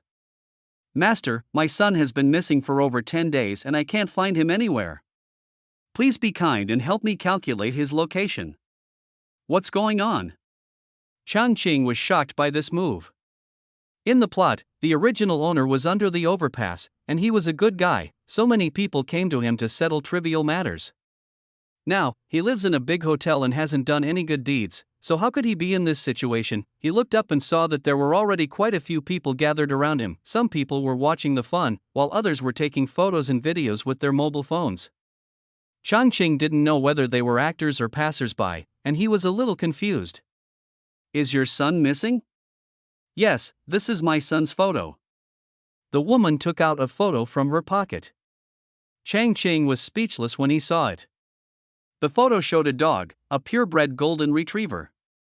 It looked quite cute, at least in his opinion, much cuter than the woman in front of him. However, he wasn't in the habit of counting dogs for others. If he set a precedent, there would be endless trouble in the future, so he definitely couldn't do it. Besides, not many people knew that he was staying in the hotel, and most of those who could come here to make trouble were probably related to the group of people under the overpass before. This reminded him of the fake blind man. In the plot, the fake blind man was the smartest. He started the original owner's intermediary business, registered a company and applied for a trademark. Could it be that he is causing trouble again now? System, should we release that fake blind man? He remembered that when he called the police last time, those people were detained. He was released a long time ago. He was detained for half a month and then released. Changqing, that must be that old GUI.ISC trying to make a fortune by using him again? How is that possible? Seeing that the woman was crying again with tears and snot, and everyone around her was sympathetic, he straightened his expression. This female comrade. His voice became a little excited. If your son is missing, call the police. That's the right thing to do. I see you're young, so why are you so superstitious? What era is this? You still believe in fortune-telling?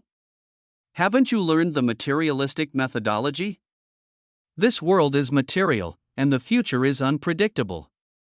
The woman who was about to burst into tears was stunned. What the hell, what's this going on? A fortune teller discussing materialistic methodology? How the hell is this supposed to work? Especially since many of the young people watching were nodding in agreement, some even offering words of advice. Auntie, the old man is right. Your son, if your dog is lost, just call the police. This is not something you can calculate. That's right, call the police right away and have them check the surveillance footage. Maybe they've already found it. Alas, it's already 2023, and even old men believe in materialism, and some still believe in fortune-telling. Don't say that. Auntie lost her dog, so she must be very anxious and desperate. She's desperate and will try any possible means. The woman was furious when she heard the onlookers talking like that. Auntie? She was only in her 40s, and her friends all said she looked like she was in her 20s. And yet they were calling her auntie? Do these people have eyes? And what about that fake blind man? Wasn't he a fortune teller? Why did he keep talking about materialism? How could she continue her story? Changqing saw her expression changing and didn't bother to care what she wanted to write. He used a little force and lifted her up. Look, sister, everyone is trying to persuade you to call the police now. Stop kneeling. In this new era, Chinese people have stood up long ago. We no longer have feudal ways. Good. Well said. As soon as these words were spoken, they resonated with many young people, and some couldn't help but cheer. Changqing turned around and left amid the cheers, leaving the woman still in a daze, not knowing how to continue. Forget it. Even though the show can't be performed anymore, I still have to collect the money. When the woman saw Changqing walking away, she stomped her feet and left quickly. She didn't go anywhere else, but took a taxi to the corner of a nearby park and found the blind man. That guy isn't a fortune teller at all. He just starts talking about materialism. Anyway, I've already done the job, so just give me the money. Ha? Materialism? The fake blind man's sunglasses almost fell to the ground. How could that be possible? That guy used to tell fortunes under the overpass every day, and moreover, he remembered that the guy couldn't bear to see humans suffering the most. If someone cried to him, he would definitely help. You didn't see him? The fake blind man squinted his eyes, somewhat unconvinced. He had registered a consulting company specifically in the hope of tying the capable Zhao Banxian to a big ship and making a lot of money. However, the first time he went to hire someone, he didn't treat the situation well and was sent directly to the police station. Although he was not detained for a few days, he still felt a little guilty. That's why I paid this woman to test it out. If it works, it means that this routine works. In the future, when you get a job, you can send someone to beg for mercy and let that guy do the work. Isn't it great that you earn money while that guy does the work? But what was going on? Zhao Banxian actually refused to agree? And he was still talking about materialism? Impossible. That guy was so steadfast in his belief in fortune-telling that he would never say such a thing. The woman's face changed when she saw his attitude.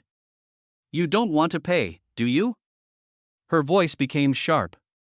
It's not that I don't want to pay you, it's that you can't prove that you went to see Zhao Banxian. How can I pay you if you didn't even do the work?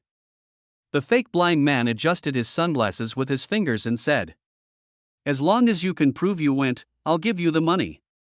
Or if someone else can prove it, that's fine too. How could she prove this? The woman immediately became angry. Didn't she want to pay? Her face darkened, and she was about to deny it when she heard a voice. I can prove that this woman did come to me. Both of them turned around immediately and saw Changqing, who had appeared behind the rockery at some point, walking towards them with a strange smile on his face. Chapter 606, Divine Cannon Fodder, 11. How did you find this place? The fake blind man was shocked and pointed at Changqing and asked in a trembling voice. He had already remembered the scene of his dislocation last time and his arm began to hurt. The woman had never seen how powerful Changqing was, and now that she saw him speaking to prove himself to her, she felt a little happy. See, I told you I'd already done the work, so pay me.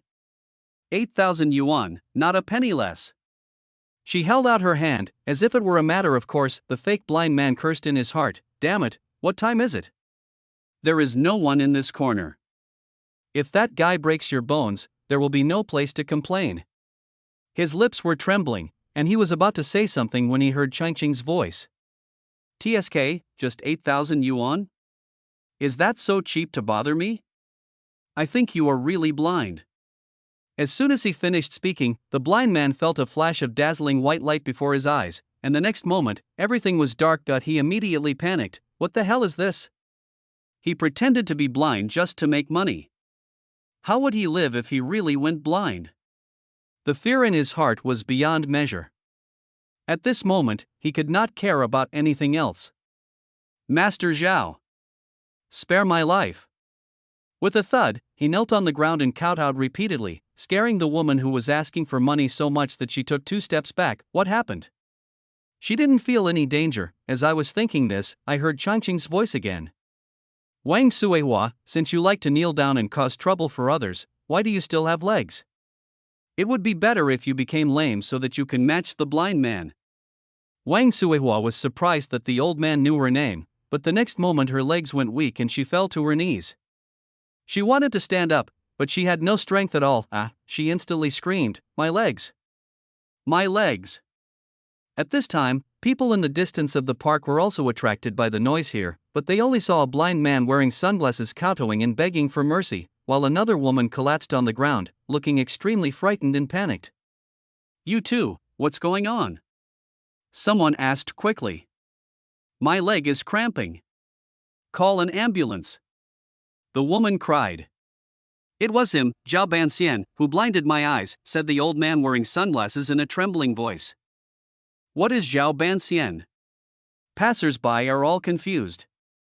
Then should I help you call the police? No need. As soon as the blind man finished speaking, the woman shouted, "Call the police, hurry up. It must be related to that half-immortal, make him pay." All she cares about is money. In the evening, Changqing received a notice from the police station asking him to cooperate with the investigation. I was just strolling in the park.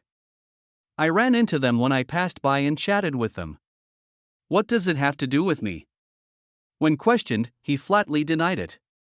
Besides, haven't they taken their eyes and legs to the hospital for checkups? The results are in, so they're naturally like that. He was calm and what he said made sense, but the woman and the blind man opposite him started shouting. You are a half-immortal, you know magic. Officer, arrest him quickly. He is the one who harmed us. He also helped Wang Zhaoxing calculate the whereabouts of his daughter before, and the newspapers interviewed him. He really knows magic, the blind man screamed at the top of his lungs. For the past half day, he had seen nothing but darkness before his eyes and could not imagine how he would live in the future. The police were also a little troubled. They were all staunch materialists and naturally did not believe in fortune-telling or sorcery. However, they had investigated these two people and found that they were neither lame nor blind before. Now they became lame and blind without any warning.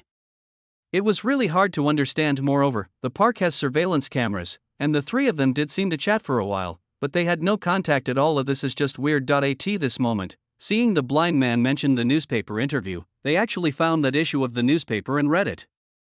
How do you explain this? The police pointed to the report in the newspaper and asked Changqing. That's all just bullshit, Changqing said, his expression unchanged. Everyone knows fortune-telling isn't real. It's just something that can comfort people. I'd actually rather call myself a psychological counselor. Then how do you know the whereabouts of Wang Zhaoxing's daughter? The police were a little curious. It's just inference based on the information provided by Wang Zhaoxing. As he spoke, he sorted out the information on the spot, from the time when Wang's daughter disappeared, the resignation of Wang's nanny some time ago, and the time required for various transportation from Jingcheng, etc. Well, combining all this information, we can probably make a guess. Finally, he said this, several policemen were confused. Not only did it sound confusing and unreasonable, but it also seemed to make some sense. Then their blindness and lameness really have nothing to do with you? Of course. I'd rather believe they're being punished by God for doing too many bad things. Changqing nodded heavily. This statement made the two men very angry. The blind man even stood up and was about to rush over. It should be noted that the two men had become much braver in the police station and were not afraid of Changqing anymore. The police had no choice but to quickly reach out and subdue the blind man. What's the fuss? The police station is where you're making trouble? Afterwards, they asked Changqing some more questions, but naturally they could not get any results. There was no evidence to prove that it was Changqing who did it, so in the end they had no choice but to let him go. You all should leave now. There is no evidence that he harmed you. This matter is not our responsibility. The square-faced policeman stood up and saw the guest off of the blind man, and Wang Suihua looked unconvinced, but there was nothing they could do. There was really no evidence, and the police didn't believe in any magic. When they arrived at the police station, the two blind men became afraid again and did not dare to leave with Changqing. Officer, we'll leave later.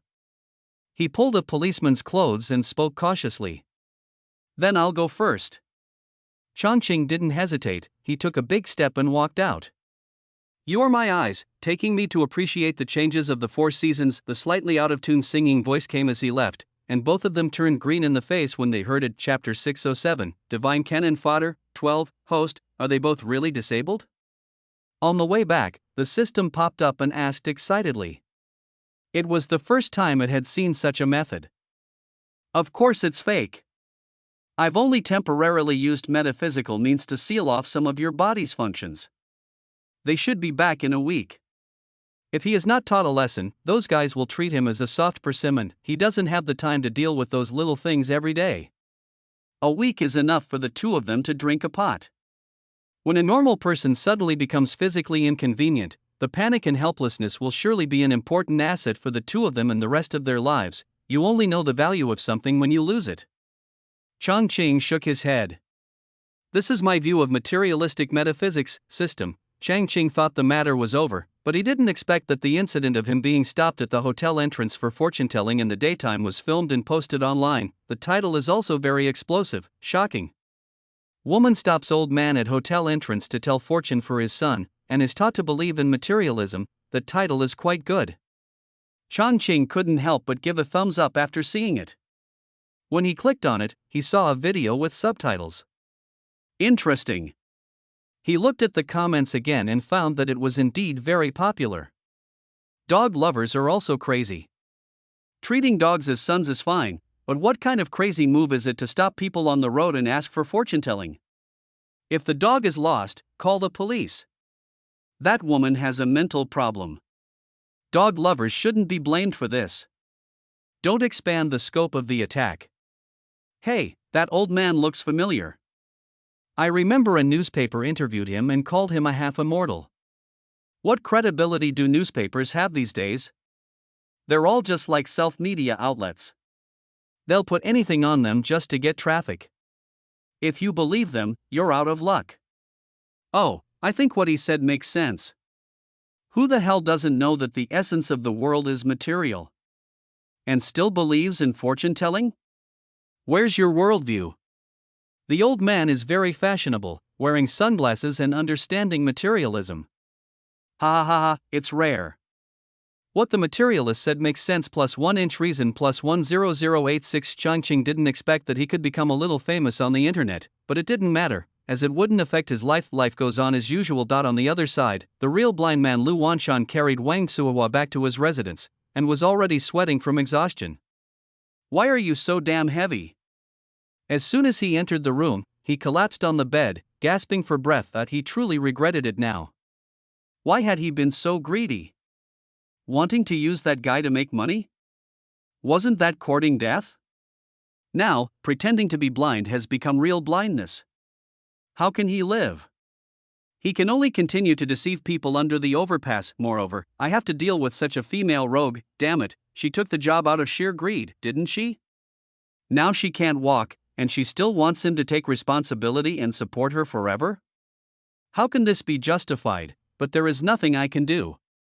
Now that I am blind and have no relatives, I really have to rely on her eyes. He thought of the song Zhao Banxian sang at the entrance of the police station, "You are my eyes," and couldn't help but shiver. This was already arranged long ago. Depend on each other. Wang Suihua was also annoyed.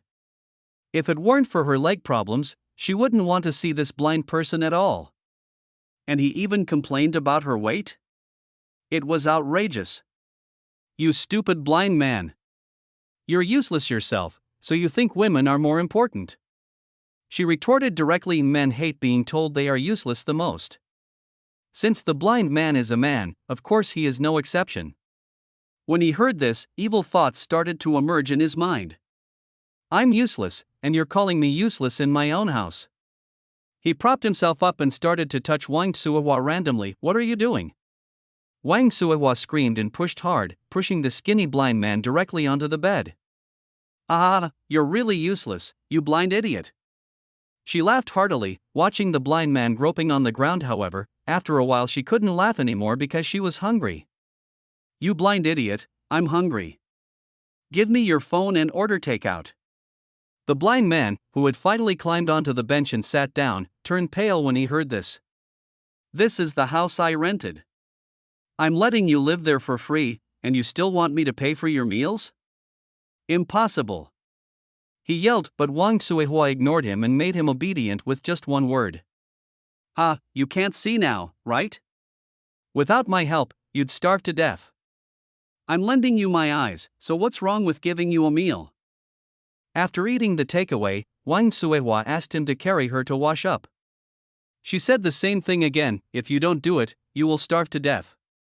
What will you do if no one sees you? At night, Lu Wanshan, who was lying on the sofa, felt that his future was dark and could not help but shed tears of humiliation. What should I do?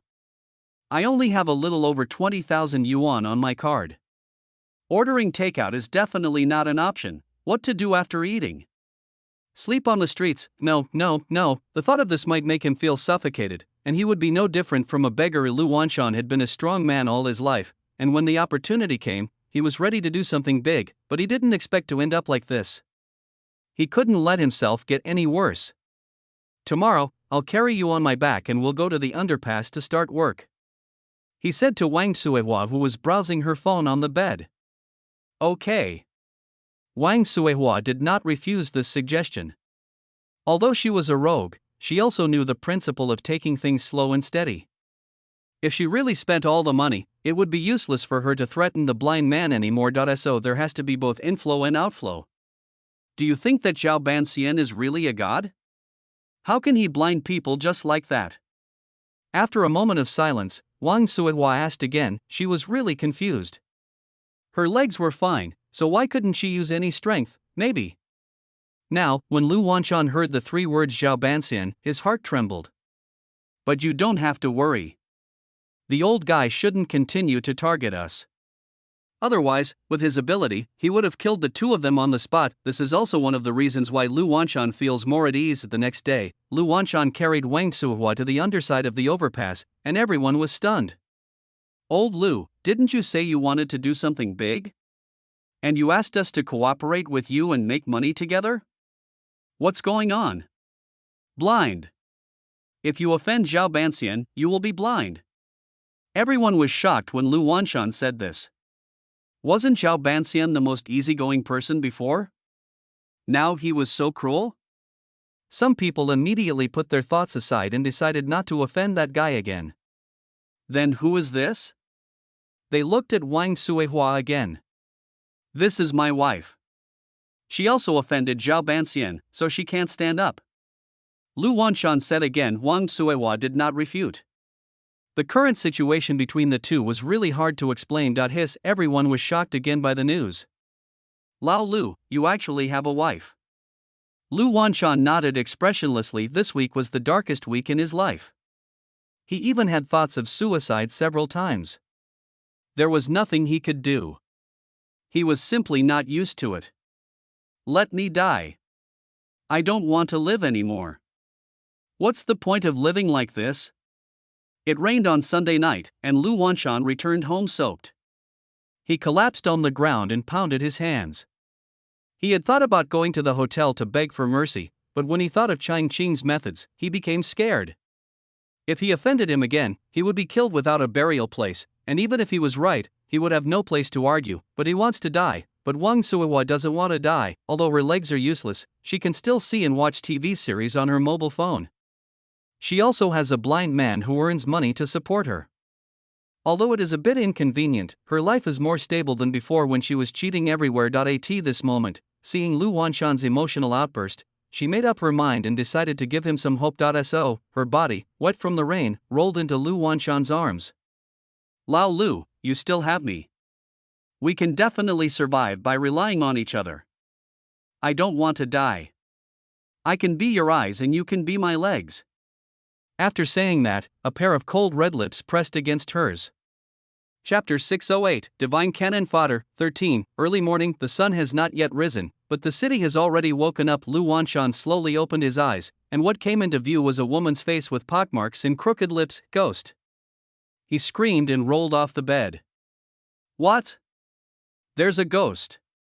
The sleeping woman was also awakened by the scream. She sat up with a start, and then she saw Lu Wanshan with an expression of disbelief. My eyes can see. Lu Wanshan was inexplicably surprised. I can feel my legs too, ha ha ha ha ha ha ha. Wang Suihua was stunned at first, then she jumped up and laughed. For a moment, the room was filled with the joy of being reborn. Soon, she seemed to remember something and stopped laughing. You blind idiot, you got away with it last night. Give me 20,000 and we'll be even. She glanced at Lu Wanshan, who also looked embarrassed, with disgust evident on his face. After all, Wang Suihua was a popular girl in South Street.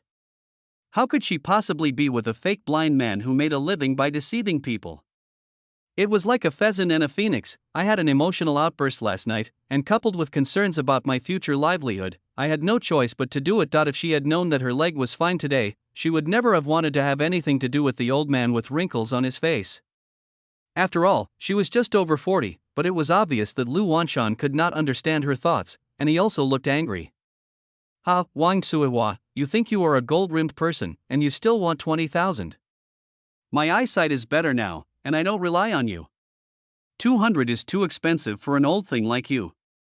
The love downstairs for 200 is much more beautiful than you. At this point, a disgusted expression appeared on his face, and he pointed directly at the door. Get out of here right now, this is my house.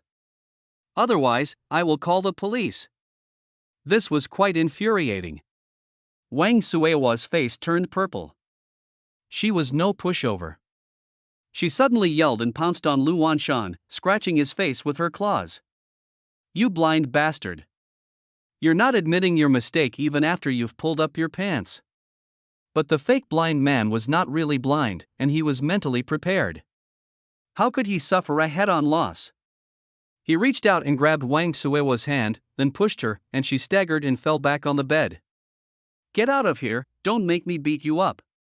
His face was as cold as ice and his brows were raised. Lu Wanshan, who had been so smart and strong all his life, could still fall into the hands of this old woman? If she didn't leave, he really wouldn't mind giving her some exercise. He was a man who wanted to do great things, so how could he indulge in these love affairs, not to mention this old woman with a thick waist and thick arms? Wang Suihua was not stupid, so she naturally knew that she was at a disadvantage in terms of strength. She glared at Lu Wanshan fiercely, packed up her things and went out. That's more like it. Lu Wanshan sneered. You have to be a little ruthless when dealing with women. He was very satisfied with his performance, but Wang Suihua is not an ordinary woman. Will she swallow this? Of course not. After she got out, she printed hundreds of flyers condemning the old scumbag. She first distributed them under the overpass where Lu Wanshan often set up his stall, crying and making a fuss, making it known to everyone. Then, he posted some more everywhere in the urban village where he lived. Lu Wanshan's reputation was completely ruined. His eyes had recovered, so he rested at home for 2 days. However, as soon as he went out, he saw a small advertisement condemning him posted on the telephone pole downstairs, and his face immediately turned green. Gossip. He angrily tore down the advertisement, but saw another one just a few steps away. Damn it! After tearing more than 10 pieces in a row, he was still not finished. He was so angry that he started cursing and took out his cell phone to call Wang Suihua. Wang Suihua! Do you know that this is against the law? I'm going to sue you for defamation. On the other end of the phone, Wang Suihua's expression didn't change at all. Go ahead and sue me, I'll wait. She was not afraid at all. Suing someone doesn't cost money, and that blind man has no money at all. Lu Wanshan hung up the phone angrily. He went under the overpass, only to find that Wang Suihua was not that simple. She even didn't let go of those under the overpass. As soon as he arrived, everyone surrounded him. Old Lu, this is not very kind of you. When my eyesight was not good before, I had to rely on my sister-in-law to show me the way. You can't just share the hard times without sharing the good times. That's right, there's no way a couple can have such a big conflict. At this age, they're still quarreling. It has a very bad impact. Stop setting up the stall. Go find your brother and sister-in-law and apologize. Family harmony is the most important thing. They were all trying to persuade them to reconcile instead of break up, which made Lu Wanshan angry. Only then did he remember that the woman he introduced to them last time was his wife, which was a big mistake. You don't know the specific situation at all. Why are you interfering? Even if you understand the situation, you can't kick a woman out of her home. How will she eat? How will she stay? She came here crying and begging for justice. We are just trying to persuade you. Everyone wanted to be a peacemaker and persuade others from a moral high ground, which made Lu Wanshan very angry. Okay. I won't set up a stall today. Lu Wanshan was furious. These people were all so generous to others, which made no sense at all. They probably just didn't want him to set up a stall here and steal their business. It just so happened that he was also annoyed, so he decided to solve the problem with that woman first. He went home so angry that he couldn't eat and just lay in bed for the whole day. Give money? That's impossible. Life is all about fighting for one's dignity. Giving up and giving money is not his style. Besides, it was a consensual thing, and he felt that he was at a disadvantage. How could he give money back? But the woman obviously didn't want to let him go, which made him a little worried. He also knew Wang Suewa's character a little. She was a complete scoundrel. If he got entangled with her, he would be skinned alive if not dead. It's better to just run away. Thinking of the advertisements that had been torn downstairs and some more that had been posted again during the day, he frowned. If I am not welcome here, there are other places that will welcome me. He did what he said. The next day, he checked out of the hotel and boarded a train to the south. On the train, he also sent a text message to Wang Suehua. Suehua, my wife for a day, printing the flyers must have cost a lot of money. Keep going. If you had spent a little more, I would have already boarded the train heading south. Ha, your efforts were in vain. I'll say it one last time. Asking me for money is out of the question. And the memories of that night are giving me nightmares. Go to hell, you fat pig. After sending the text message, he blocked Yidialong directly, then imagined Wang Suewa's frustrated look, leaned against the car window and laughed. In the end, he won. Chapter 609, Divine Cannon Fodder, 14. Changqing couldn't help but sigh when he heard the system talk about the fake blind man. This is even more exciting than a TV drama. But you said that the fake blind man went to the south, he asked, suddenly thinking of something. Yes. That old scumbag was still texting Wang Suehua on the train, making her pissed off. Ha ha ha ha ha ha. The system laughed unkindly. Changqing also laughed. In the plot, the original owner was forced to leave Jingqing and go to the south. Unexpectedly, it was the fake blind man who went to the south. I just don't know if he and the male protagonist Li Duanzi will meet. However, based on his understanding of the plot, it is very likely that they will meet, and there may even be a new plot development. However, there is nothing to worry about. Even if Li Duanzi came to Jingcheng, what could he do? He couldn't be met under the overpass now. Let them be. Changqing continued to lie down. On the other hand, Li Duanzi had been staying under the memorable overpass in the South City for a week. There were many people enjoying the cool air, setting up stalls, and fortune tellers, but there was no one he was waiting for. Damn, what's going on? I remember it was around this time. Slumped in the corner, he glanced at the crowd under the overpass from time to time, his anxiety obvious in his eyes. Could it be that because of my rebirth, my cheap master didn't come here? That would be a big trouble. Without anyone to provide him with resources, he couldn't possibly enter the cultivation realm. Furthermore, what could he do with his unlucky constitution? He'd already been unlucky several times in the past week, and nearly had a front tooth broken. Hey! It seems like there's a blind fortune teller here today that I haven't seen before. His gaze paused for a moment on the face of the old man wearing sunglasses in the far right corner, then he shook his head in disappointment. It wasn't the cheap master. Gurgle, his stomach protested, making Li Duanzi's face even uglier. Damn it, how much would a meal of meat buns cost? He couldn't help but sigh that he has been living on the edge of a meal these days. Sometimes people passing by would feel sorry for him and throw some money to him. At first, he found it difficult to accept this way of treating beggars, but later, when he was really hungry, he got used to it and would even whisper thank you to people. A feeling in his pocket, he still had $5, so he ran to a nearby place and bought 2 buns, then quickly returned to his original place and ate them in small bites. This time, it was still early, but more and more people came soon. There was a quarrel over there.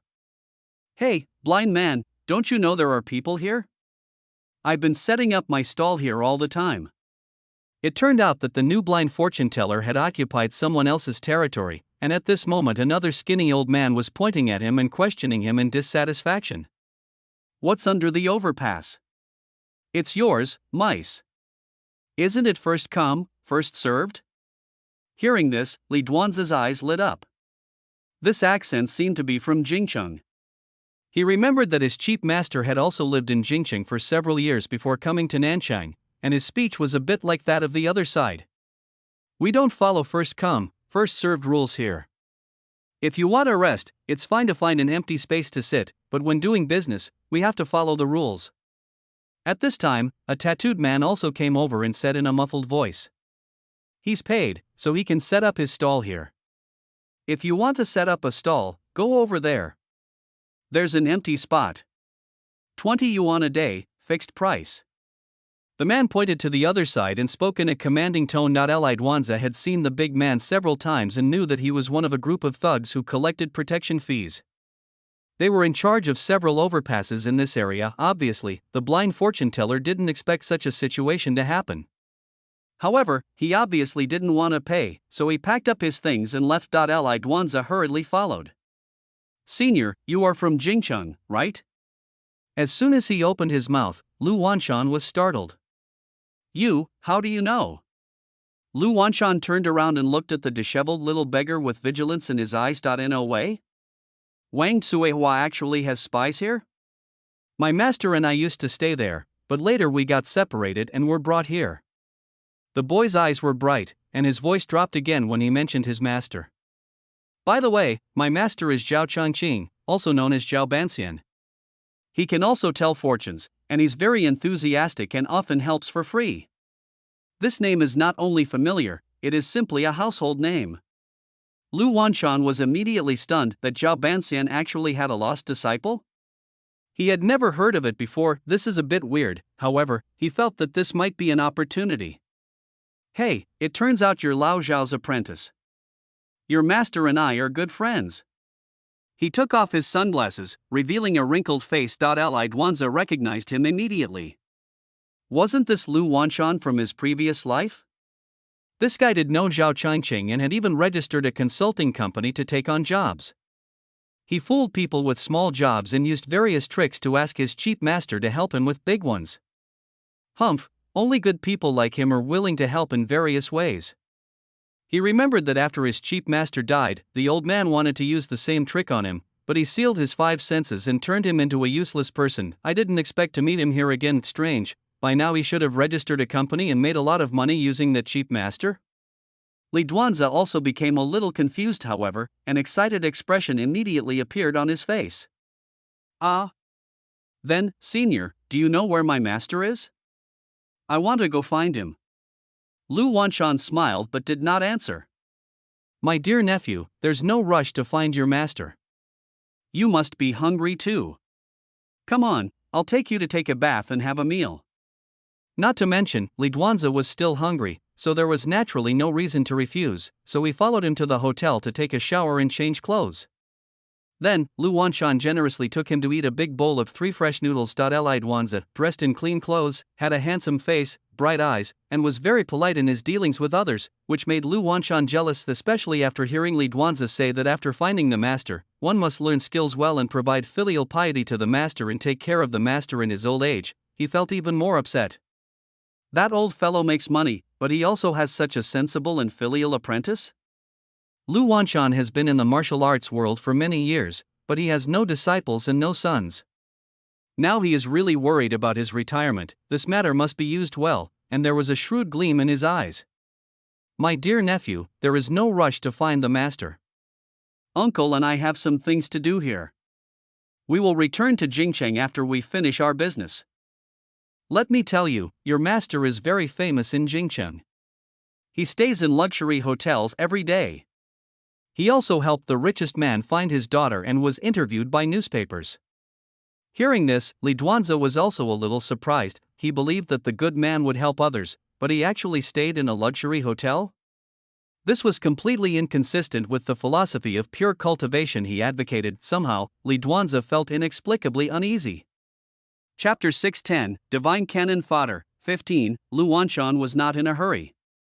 He took Li Duanzi for a stroll for 2 days, thinking about how to maximize the benefits. That he really needs to be careful when facing Zhao Banxian. After all, after going through so many things, he had long understood that Zhao Banxian was not someone who could be easily manipulated.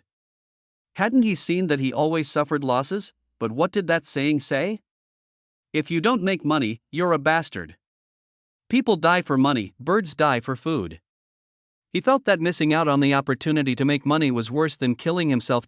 So, we have to think of a foolproof method these days. He also got some details from this kid, which matched his impression of Zhao Banxian Daoyue during his stall-keeping days. It seems like this guy is actually related to that Zhao Banxian. Otherwise, how could he know so many details? Gradually, he also confirmed this fact. Senior, when are we going to Jingcheng? How about calling my master first? Li Duanzi had good food and drink these days with Lu Wanshan, but what he wanted most was to find his cheap master. After all, he was about to start practicing, and he also had bad luck that needed to be solved, so he couldn't help but urge him that he had an impression of Lu Wanshan. He was indeed an acquaintance of his master in his previous life, so it shouldn't be too difficult for him to make a phone call. This is really difficult. Chang Qing had changed his phone number a long time ago, and Lu Wanshan didn't have his contact information at all. So when he heard Li Duanzi's request to call, he refused without thinking. Zhao Banxian is a person from the outside world. He hates people calling him the most. As his good friend, I have to respect his personal habits. He said so. But Li Duanzi was worried. It had been several days, and he hadn't seen the old man doing anything serious. He was very anxious. Don't worry, I'll take you to Jingcheng in 2 days. Lu Wanshan slapped his chest loudly. He felt that this was at least a great achievement. Not to mention the high amount of money, a few 100,000 would definitely be no problem. But Zhao Banxian always quoted prices in the billions when doing business with others. Would he care about such a small amount of money? Besides, this child is handsome and polite, but a little too thin. He feels it is necessary to take better care of him before sending him over. Otherwise, if people say that he did not take good care of his disciple, it would be unfair. It would be best if he could be raised to be plump and white, spend more money, and then bring the invoices to him. How could Zhao Banxian not pay him? This is his only disciple. Come, have some pork elbow and soy sauce. You're just too skinny. He picked up some food for Li Duanzi. Li Duanzi had no choice. He had no money and was relying on this old man, so he could only eat his pork elbow in silence. In this way, Lu Wanshan delayed day by day. After a month, when they had spent several thousand yuan, the two of them finally boarded the train heading north. Not to mention, because the food was good this month, both of them looked much healthier. Li Duanzi also had some fat on his face, and with new clothes on, he looked like a rich young man. Of course, there were a lot of bad luck this month, and Lu Wanshan was bumped, hit several times.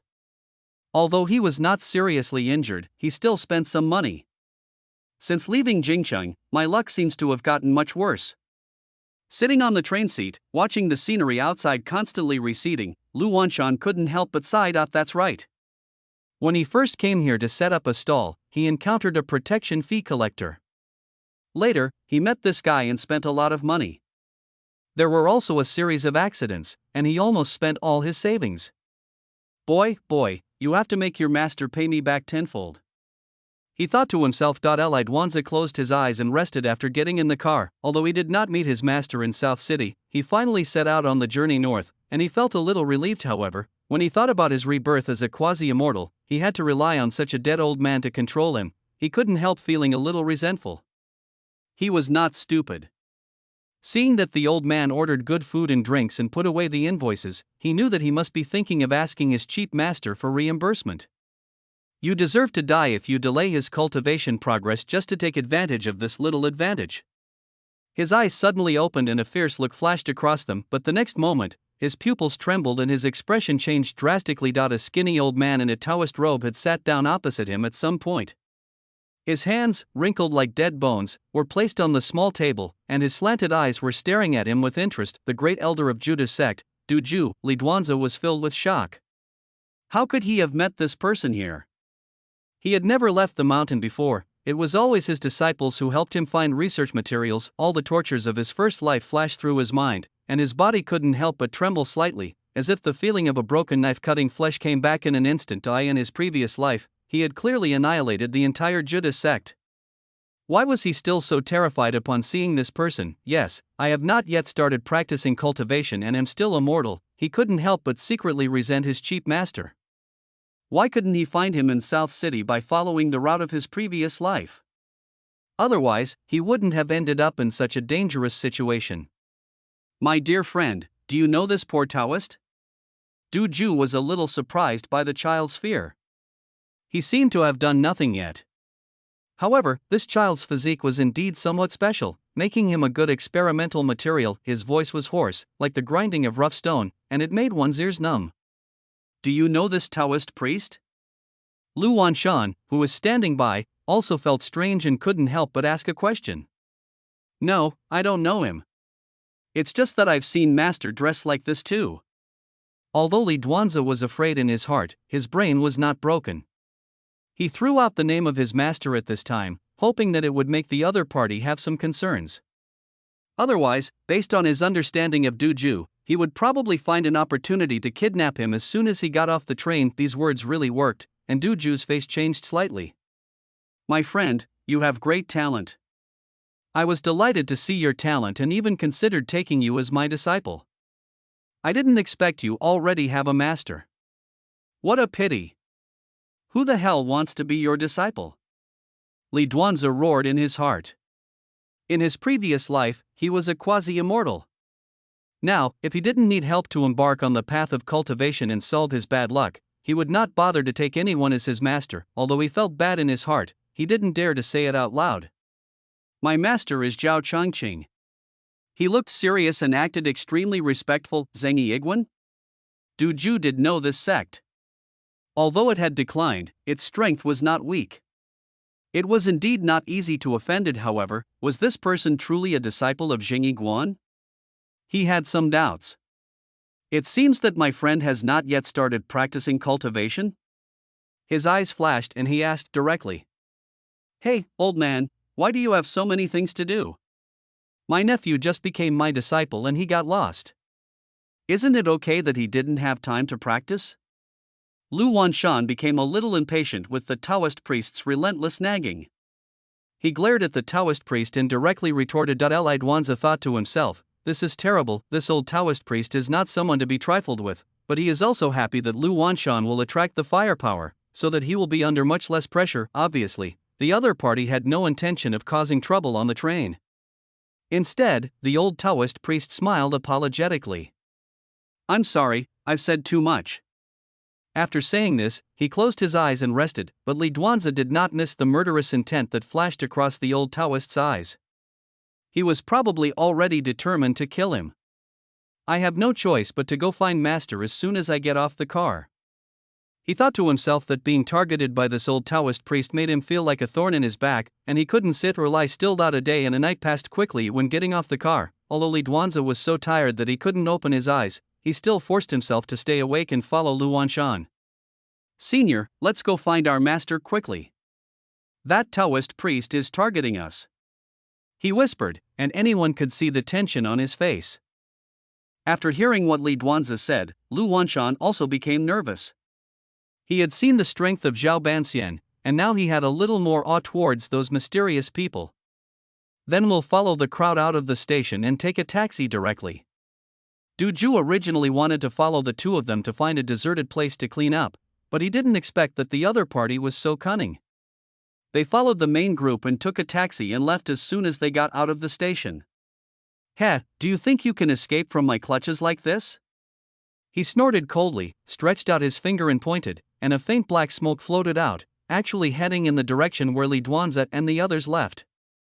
Chapter 611, Divine Cannon Fodder. 16, Changqing took on another job and solved the haunted problem of a villa.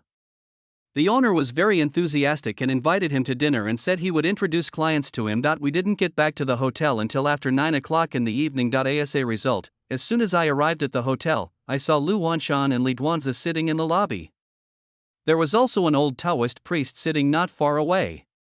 The atmosphere looked very weird. Lu Wanshan and the others never expected that the old Taoist priest would follow them right after him. At this time, he still had something to understand. The old Taoist priest must have real skills and was not just relying on tricks, and from what Li Duanzi said, it seemed that the guy was a ruthless killer, which scared him even more. The two of them had been waiting in the hotel lobby for several hours and didn't even dare to go out for dinner. I was afraid that if I was left alone, I would be killed. Seeing Changqing coming in at this time, he almost shed tears. Although Zhao Banxian had taught him a lesson, he was really merciful. Now that he had helped him find his apprentice, it would not be a big deal to ask him for some money and let him get rid of the disaster. This was also the first time Li Duanzi sought his master from his previous life since his rebirth, but he seemed the same as he remembered, yet also a little different. He couldn't tell why. But at this moment, he knew that only the casually dressed old man in front of him could help him. So, when Changqing just stepped into the hotel, the two of them stood up immediately. Mr. Zhao, these two people said they are your acquaintances and came to visit you specially. The receptionist came over and introduced. She knew that Mr. Zhao was a big customer of the hotel and was often visited by people. Moreover, these two people did describe some of his characteristics, so she thought they really knew him and the service was very enthusiastic. And this old Taoist priest is here to visit you too. The girl at the front desk pointed to the old Taoist priest on the other side who had been staring at Changqing and introduced him. I don't know any of them. Changqing glanced at the few people and turned to leave. Huh? What's going on? The girl at the front desk was stunned and looked at them suspiciously. Lu Wanshan and Li Duanzi were both anxious. The two of them quickly stepped forward to stop Changqing. Old Zhao, you can disown me, but he's your only disciple. You can't disown him just because you hate me. Lu Wanshan looked heartbroken. I know I was sorry to you before, but I changed. Look, I ran into your lost apprentice and brought him to you right away. He pointed at Li Duanzi and spoke rather awkwardly. Oh? When did I accept a disciple? How come you didn't know about it? Changqing raised his eyebrows. He wouldn't dare accept such a deadly disciple. Master Changqing, I have always admired you and would like to become your disciple. Lu Wanshan didn't know, but Li Duanzi knew that this was the first time he had seen his cheap master in this life. Although he felt something was wrong, the arrow was on the string and had to be shot. He took 2 steps forward, knelt down on the ground, and kowtowed several times. Want to trick him? No way. Changqing wanted to laugh when he heard what Li Duanzi said. This guy is a reborn person. Why is he pretending? He clearly looks down on this master in his heart, but he still pretends to admire him. It really makes it difficult for him. Want resources? Wants someone to help him overcome his bad luck. Please find someone else. I don't accept disciples. You have a bad luck constitution. Why would I accept you? Will I be unlucky if I follow you? Changqing refused as soon as he opened his mouth. I think the Taoist priest over there really wants to take you as his disciple. Changqing pointed at Du Zhu over there, with a smile on his face. Master Taoist, do you want to accept a disciple? He asked without waiting for Li Duanzi to respond. Du Zhu was slightly stunned. He had originally wanted to see if the child was someone else's disciple. If so, he might as well give him some face. After all, Zhang Yiguan was quite powerful. I didn't expect it to be true. He felt secretly delighted. Since the message had been delivered to him, he naturally had to accept it. This young man and I are indeed destined to be together. We met on the train and he told me that he had a master. I thought of visiting him to see which master had such a good disciple. I didn't expect that he hadn't become a disciple yet. Lu Wanshan finally understood that everything the boy had said before was a lie. What apprentice? It turned out that he only admired him and had not become his disciple at all, but he has made so much money, he can't suffer any loss. Seeing Du Zhu say this, he quickly stood up. I don't care who's his master. I've spent a lot of money on this kid over the past month. 20,000 yuan, who's going to give it to me? Li Duanzi was stunned. This was completely different from what he had imagined. Shouldn't he have immediately agreed to accept him as a disciple and help him solve his bad luck problem? How could this happen, also, becoming Du Zhu's disciple? Wouldn't that be fatal? He would rather die right now than get involved with Du Zhu. Before he could finish his words, he was interrupted by Du Zhu again. This kid is so excited. 20,000 yuan, right? I'll give it to him. No. Seeing the two men taking out their cell phones to complete the transaction, Lidwanza couldn't help but let out a heartbreaking scream. Call the police! Call the police! They are child traffickers. I have nothing to do with them. This attracted the attention of other people in the lobby. The girl at the front desk was also startled and walked over with a vigilant look. No problem, I brought this child here. Lu Wanshan hurried forward to explain. Changqing was too lazy to deal with these trivial matters. He turned around, stepped into the elevator quickly, pressed the floor button as fast as he could, closed the elevator door and actually ran away. Only a few people were left disheveled in the wind. Lidwanza cursed in his heart. What the hell was going on? Seeing that calling the police was impossible, he dodged and ran out. We definitely can't stay here anymore. Chapter 6:12, Divine Cannon Fodder. 17, Lidwanza ran for his life, not daring to stop or look back for a moment. He had only one thought in his mind: he would rather die than fall into Duju's hands again. He ran along the road, along the storefronts, and seemed to hear someone calling him from behind, but he didn't even look back. Suddenly, there was lightning and thunder in the sky, and soon it started to rain heavily. Soon his clothes were soaked and his hair was wet and stuck to his forehead, but his speed did not slow down at all. The fear in my heart grew infinitely, and everything that happened in my first life gradually became clear. Plop. He didn't know how long he ran, but suddenly he stepped on empty air and fell to the ground. It's over. He seemed to feel his neck tighten, as if he was about to be lifted up in the next moment. But in fact, nothing happened, only the occasional sound of cars speeding by. And the occasional curious glances from passers-by. Hey, kid, are you okay? An old lady finally couldn't bear it anymore and came over and pulled him up. I'm fine. Lidwanza shook his head and looked at the road running towards him. There were bright lights on and the air was bustling with activity. Where was the slightest sign of Duju? No, didn't chase after me. He widened his eyes in disbelief. In fact, Duju did chase out, but he was stopped by someone not long after. Old man Duju, do you recognize this thing? A slightly hoarse voice came, which made Duju, who was about to use tracking methods, startled slightly. He raised his eyes and saw the person standing under the streetlight in front of him, and the brass bell in his hand that exuded a familiar smell. People were coming and going on the road, but it seemed as if they couldn't see that man, and no one noticed him at all. Soul-gathering bell. Duju's pupils shrank. This was his disciple's magic weapon, so of course he recognized it. Is it you? At this time, Duju had already recognized the other person. It was Zhao Changqing, whom he had met in the hotel before. The other party's method of isolating himself from the perception of others made him even more frightened. That's right. Your apprentice has harmed countless people. It was unlucky for me to run into him, so I took the opportunity to get rid of him. You Changqing paused. You came down the mountain to seek revenge for him, right? Duju's mind raced. The other party came to our door so openly, obviously he has nothing to fear. He did have the idea of seeking revenge for his apprentice, but it was just because he felt that someone had killed his apprentice and made him lose face, not because he had any deep feelings for his apprentice. At this moment, seeing that Changqing's strength was far beyond his imagination, he no longer had any thoughts of seeking revenge. He immediately shook his head like a rattle. No. That evil creature is unworthy of being a disciple of Xianmen. He actually did something so evil that it harmed heaven and earth. He should have been expelled from the sect and suffered the 5 punishments long ago. Senior, you are so kind and have rid the people of this evil. Duju is deeply grateful. I originally came here to track him down, but this has saved me a lot of effort. Damn, this guy reacts pretty quickly. Changqing was speechless. However, without strength, no matter how fast the reaction is, it will be useless. He was too lazy to say more.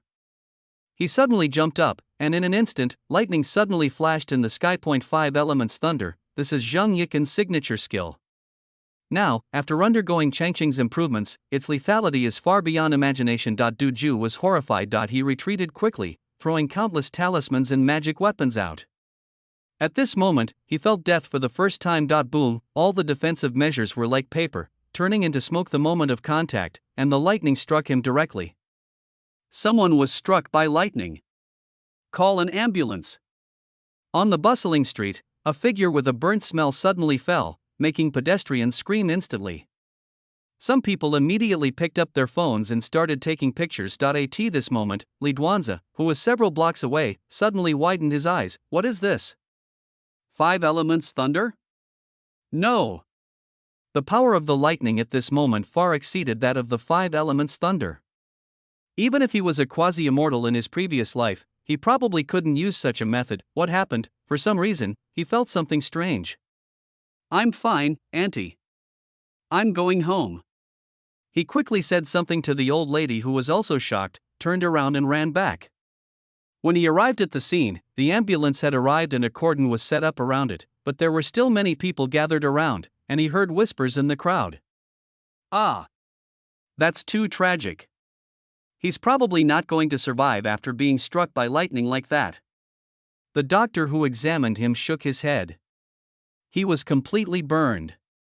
How could he be saved? Ha! I heard it was someone who suddenly fell from the sky. Is that true? Of course it's fake. How could it be possible? I guess someone walked under a streetlight and accidentally attracted lightning. Sigh, these infrastructures don't have lightning rods installed. It's so unsafe. Li Duanzi finally squeezed in, and what he saw immediately made his eyes almost bulge out. Cross the border, he's actually dead. He remembered clearly that tattered Taoist robe, which was the clothes on Duju's body. Although most of it was burnt, some of its original appearance could still be seen, and that face, with bulging eyes and full of horror, as if he had experienced something extremely terrible before death. Dead, dead. The tension in Li Duanzi's heart finally relaxed, his legs went limp and he immediately sat down on the ground. Hey, kid, is this someone you know? Someone noticed his behavior and asked loudly. No, I don't know him. Li Duanzi quickly denied it. Children, don't look at these. Go home quickly. Another man in a white coat came over and said. Li Duanzi didn't stay any longer and quickly squeezed out of the crowd. He felt like a huge weight had been lifted off his chest, but at the same time other worries arose. What should we do next? My bad luck needs to be addressed, but what should I do about my cultivation issues? My cheap master doesn't even want to accept a disciple? This is very strange. Isn't passing on the Taoist tradition a major mission of Jingyi Temple? He walked on the road in a daze, thinking about his future. Was it master who was responsible for Duju's death? Others couldn't see it, but he could see that this was clearly no ordinary lightning strike. Duju's cultivation was not low, and an ordinary lightning strike could not have caused such a consequence. Is the 5 elements thunder so powerful? His brows knitted deeply. Chapter 6:13, Divine Cannon Fodder, 18, Li Duanzi. A loud shout interrupted Li Duanzi's thoughts. When he looked up, it was Lu Wanshan, who was staring at him with anger on his face. He couldn't help but get angry. The old Taoist priest was about to give him the money, and he was going to make back his money and even make a little profit.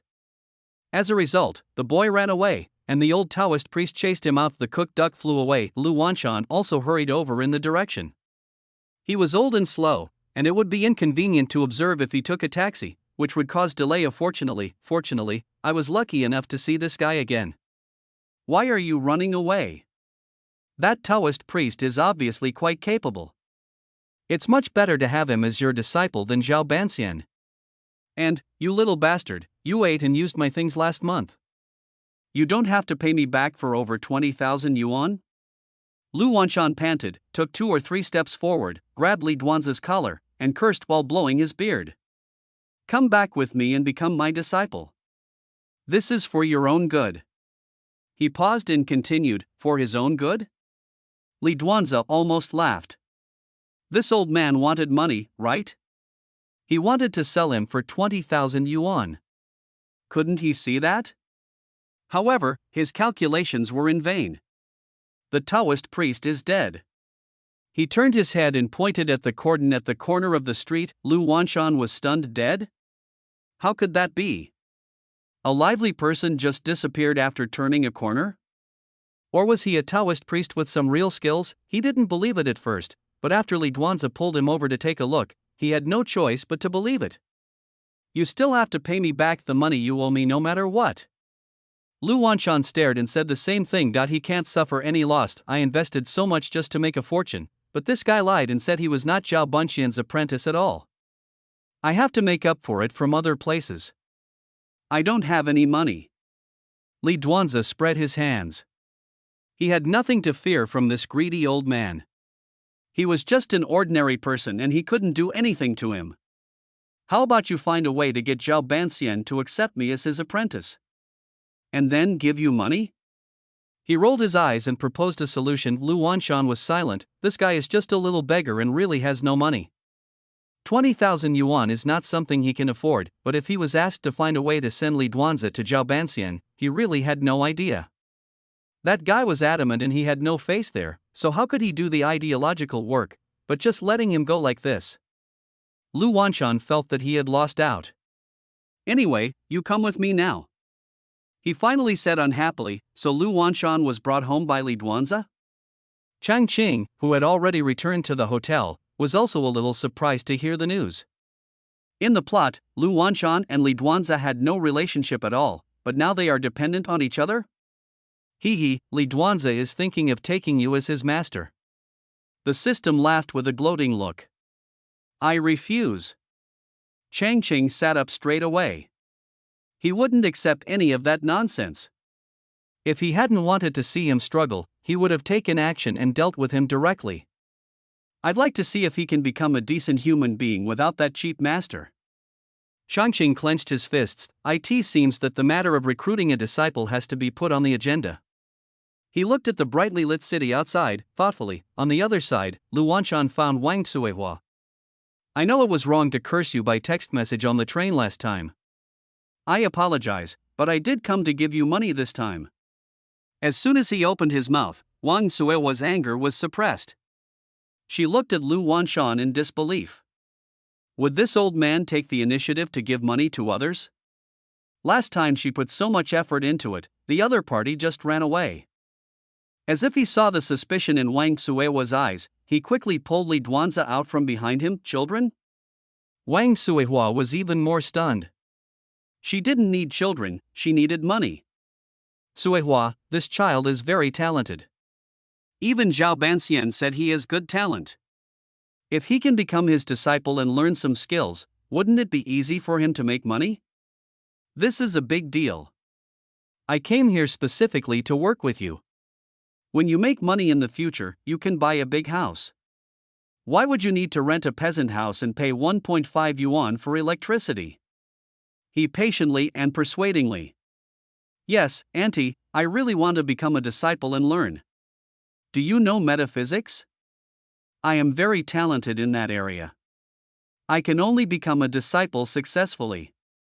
I will definitely make a lot of money after learning this skill. Li Duanzi also said so. There was no other way. Lu Wanshan had no money left, and he himself had nothing. But he still had to make a living.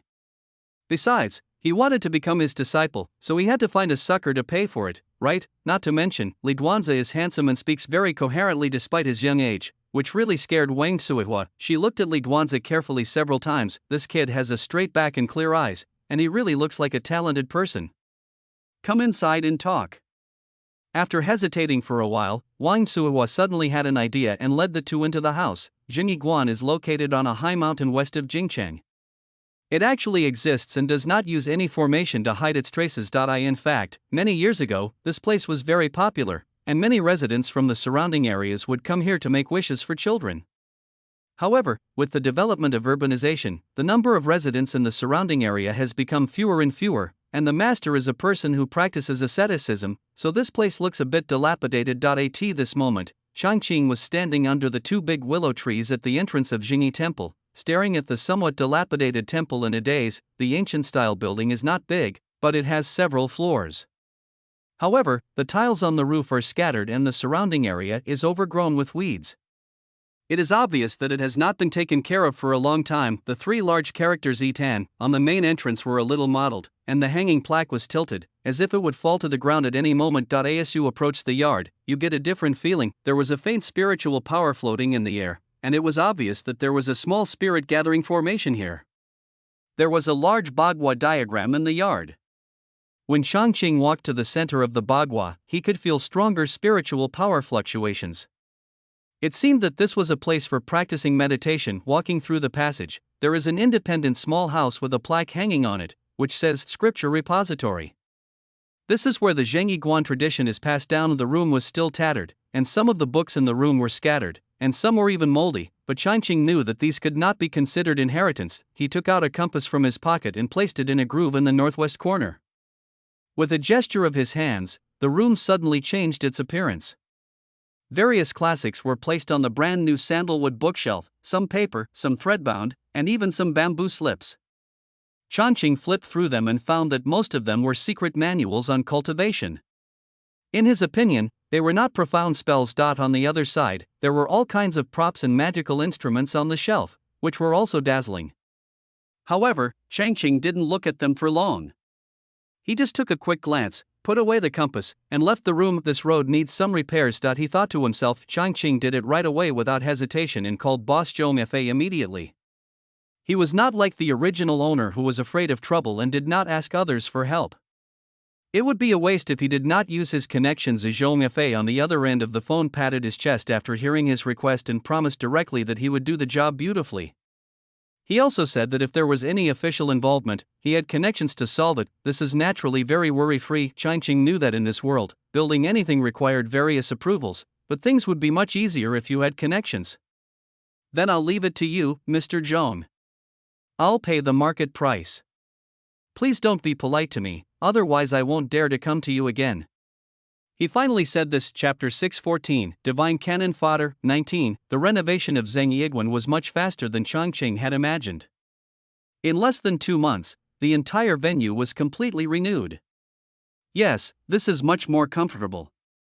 Sitting on the stone bench in the pavilion, feeling the mountain breeze, he couldn't help but sigh. Having money and connections really makes things easier. Beep beep of the cell phone rang. Changqing picked it up, looked at it, and then laughed. Hello, Mr. Zhao, we have completed all your commissioned business. The advertisement for recruiting apprentices has been published on TV, newspapers, the internet, and other channels.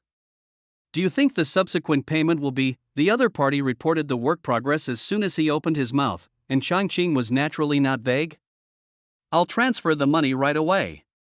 He agreed readily. Host, will anyone sign up since your requirements for becoming a disciple are so high? The system popped up and asked curiously. You don't understand this. Changqing glanced at the system. Rare goods are valuable, you know? Some things, if you sell them cheaply, people will doubt their authenticity. If you give them away for free, people will think you're trying to harm them. But if you sell them very expensively, people will be curious. Besides, we're not just kidding around, we have real skills here. That's human nature. Changqing took a deep breath and stood up. Some time ago, he finally decided to accept a disciple. Since he wanted to pass on the Taoist tradition, he felt it was necessary to carefully screen the candidates. However, he did not believe that he could just pick up any disciple at random to be his successor. Compared to this luck-based way of recruiting disciples, he believed more in probability theory, which is to advertise widely and select the best from the best. Of course, the conditions cannot be lower. First of all, the tuition fee is 200,000 yuan per year, which limits many people. If you don't have some financial resources, you really can't afford to study. Secondly, they are required to be adults with at least a postgraduate degree. This is due to the legal system of this world, and children must receive state education. Moreover, considering the original owner's experience in taking in apprentices, he was too lazy to take care of children. It is so annoying. He also has to take care of their food and drink, and the parents might even make a fuss. There are a lot of conflicts between teachers and students nowadays, and each of them is a baby at home. The last one is the talent test. Without talent, everything else is useless. Of course, the final right of interpretation belongs to him. To sum it up in one sentence, whether to accept a disciple depends entirely on the master's mood. As for the disciple's future development path, Changqing only pointed out that he might inherit the Zhengyi Taoist tradition and become the next master of the sect. Well, let's see what the internet says. Changqing opened his phone and was slightly stunned. This company also bought hot items, #Zhengyiguan's conditions for accepting disciples, #there are already thousands of comments under the hot search, and netizens are very active in speaking out. Fuck, where did this Zhengyiguan come from? Are the requirements for accepting disciples so high? Some time ago, that certain mountain was recruiting Taoist priests and they even gave them a living allowance, but this guy is charging 200,000 yuan a year? That's even cheaper than studying abroad. Hee hee, luckily, there's no age limit of 35. This is better than Moshan, ha ha ha ha ha. Zhengyi Yiguan? I know. It's a small Taoist temple on a mountain near my grandmother's house. I went there when I was a kid to worship the three pure ones. It's said to be very effective. The guy above, please stop being superstitious. It's the 21st century now. Who still believes that worshipping gods is useful? I'm so drunk. Studying the Tao Te Ching every day? Is that worth $200,000 a year in tuition? I might as well buy a copy of the Tao Te Ching online and study it myself. Didn't you see what's written on the recruitment notice? You can pass down the Taoist tradition and inherit the position of Guanju in the future, ha ha ha. Oh, if it were in a tourist attraction, I would have signed up to be a Guanju. Unfortunately, it's too remote. It's located in the mountains 50 or 60 kilometers away from Jingcheng. Oh, it's probably just a local gimmick to develop tourism. Don't take it seriously. Changqing took a look and saw that most of them were joking and few people took them seriously. However, he didn't care. After advertising it widely, there would always be people who were interested. After all, there were a lot of people in this world die in the following days. No one came to sign up, but the mountain became much more lively. Some internet anchors took advantage of the popularity and broadcast live with selfie sticks. Family, today I'm going to take you to visit a popular check-in spot on the internet. As we can see, this is an unknown mountain more than 60 kilometers away from Jingcheng. Now we've reached the foot of the mountain. The energetic young man on the screen was introducing things with an exaggerated expression, and suddenly he exclaimed, "Is there a stairway leading up the mountain?" Changqing was watching the live broadcast in the pavilion out of boredom, but he found it quite interesting. This one's pretty good. Suddenly, his screen showed a young anchor climbing a mountain with great difficulty. His expression was very painful, but he interacted a lot with the audience, occasionally turning the camera to focus on the scenery along the way. The audience in the live broadcast room was also laughing, and the atmosphere was very good. Ho hoo! My family, my legs are weak. Oh, I shouldn't have gone for a massage yesterday. Who knew there would be stairs all the way up this mountain? The host in the camera was sweating profusely, but he was still laughing and joking about the whole thing. Ha, I knew that the massage guy would give massages wherever he went. Host, you can't delay your important work. You look so weak, you feel exhausted after climbing a few steps. The scenery here is pretty good, and the road seems to have been repaired. If it weren't a little out of the way, it could really be developed into a tourist destination. Hey, I'm a local. Let me tell you this. There's nothing else on this mountain except for the Daoguan. How can we develop tourism there? That's right. This place is remote and not a tourist area. Even if there is a Taoist temple, it must be shabby and there's nothing to see. It's just a temporary sensation, a bit of online hype. Once the hype dies down, even the anchors won't go, and it'll naturally be forgotten. Ha ha ha, I'm afraid this Guanju wants to become an internet celebrity. Who would sign up with such high requirements? The anchor should go up and interview Guanju to see if this is something that the internet celebrity hired him to do. Someone said this. Don't worry, my family. The host is here to help you uncover the mystery of Jingyi Guan. If you meet the master of Guan, you must interview him. The young anchor took a breath and said firmly, he even thought about it and changed the theme of the live broadcast room to hashtag visiting the 200,000 yuan tuition fee Jingyi Guanguanzo hashtag. Sure enough, this guy understands traffic. Changqing frowned out. He noticed that more and more people were coming to the live broadcast room, and then this popularity attracted many netizens. The young man's fever was rising and his legs were no longer weak. My dear family, this mountain is really hard to climb. Fortunately, you are here. Can anyone send me a rocket to speed up? Let's get to the top in one breath and see what Zhengyi Yiguan looks like. Changqing then saw a special effect on the screen. As expected, as the popularity increased, more people sent gifts. Go up the mountain in one breath? Chang Ching had no good impression of this kind of anchor who wanted to stir up trouble. Then I'll give you some extra time. He just made some hand gestures and bits of starlight floated out from Zheng Yiguan formation. Rise. Chapter 615, Divine Cannon Fodder, 20, the anchor who was climbing the mountain over there seemed unaware of it. He interacted with the audience in the live broadcast room for a while, and then hurried forward without much effort. Hey, this mountain is less than 1,000 meters above sea level, but I didn't expect there are so many steps. After climbing for another hour, he looked up and saw that the stairs ahead seemed endless. He couldn't help but wipe his sweat towards the live broadcast room. Ha ha ha, the anchor must have over-massaged last night, her legs are weak today. It's like this. Even though it's 1,000 meters above sea level, climbing it can be exhausting, not to mention the scorching sun. Come on, anchor. I'll give you a rocket when you reach the top. I'll give it to you too. If nothing else, just look at the host sweating profusely.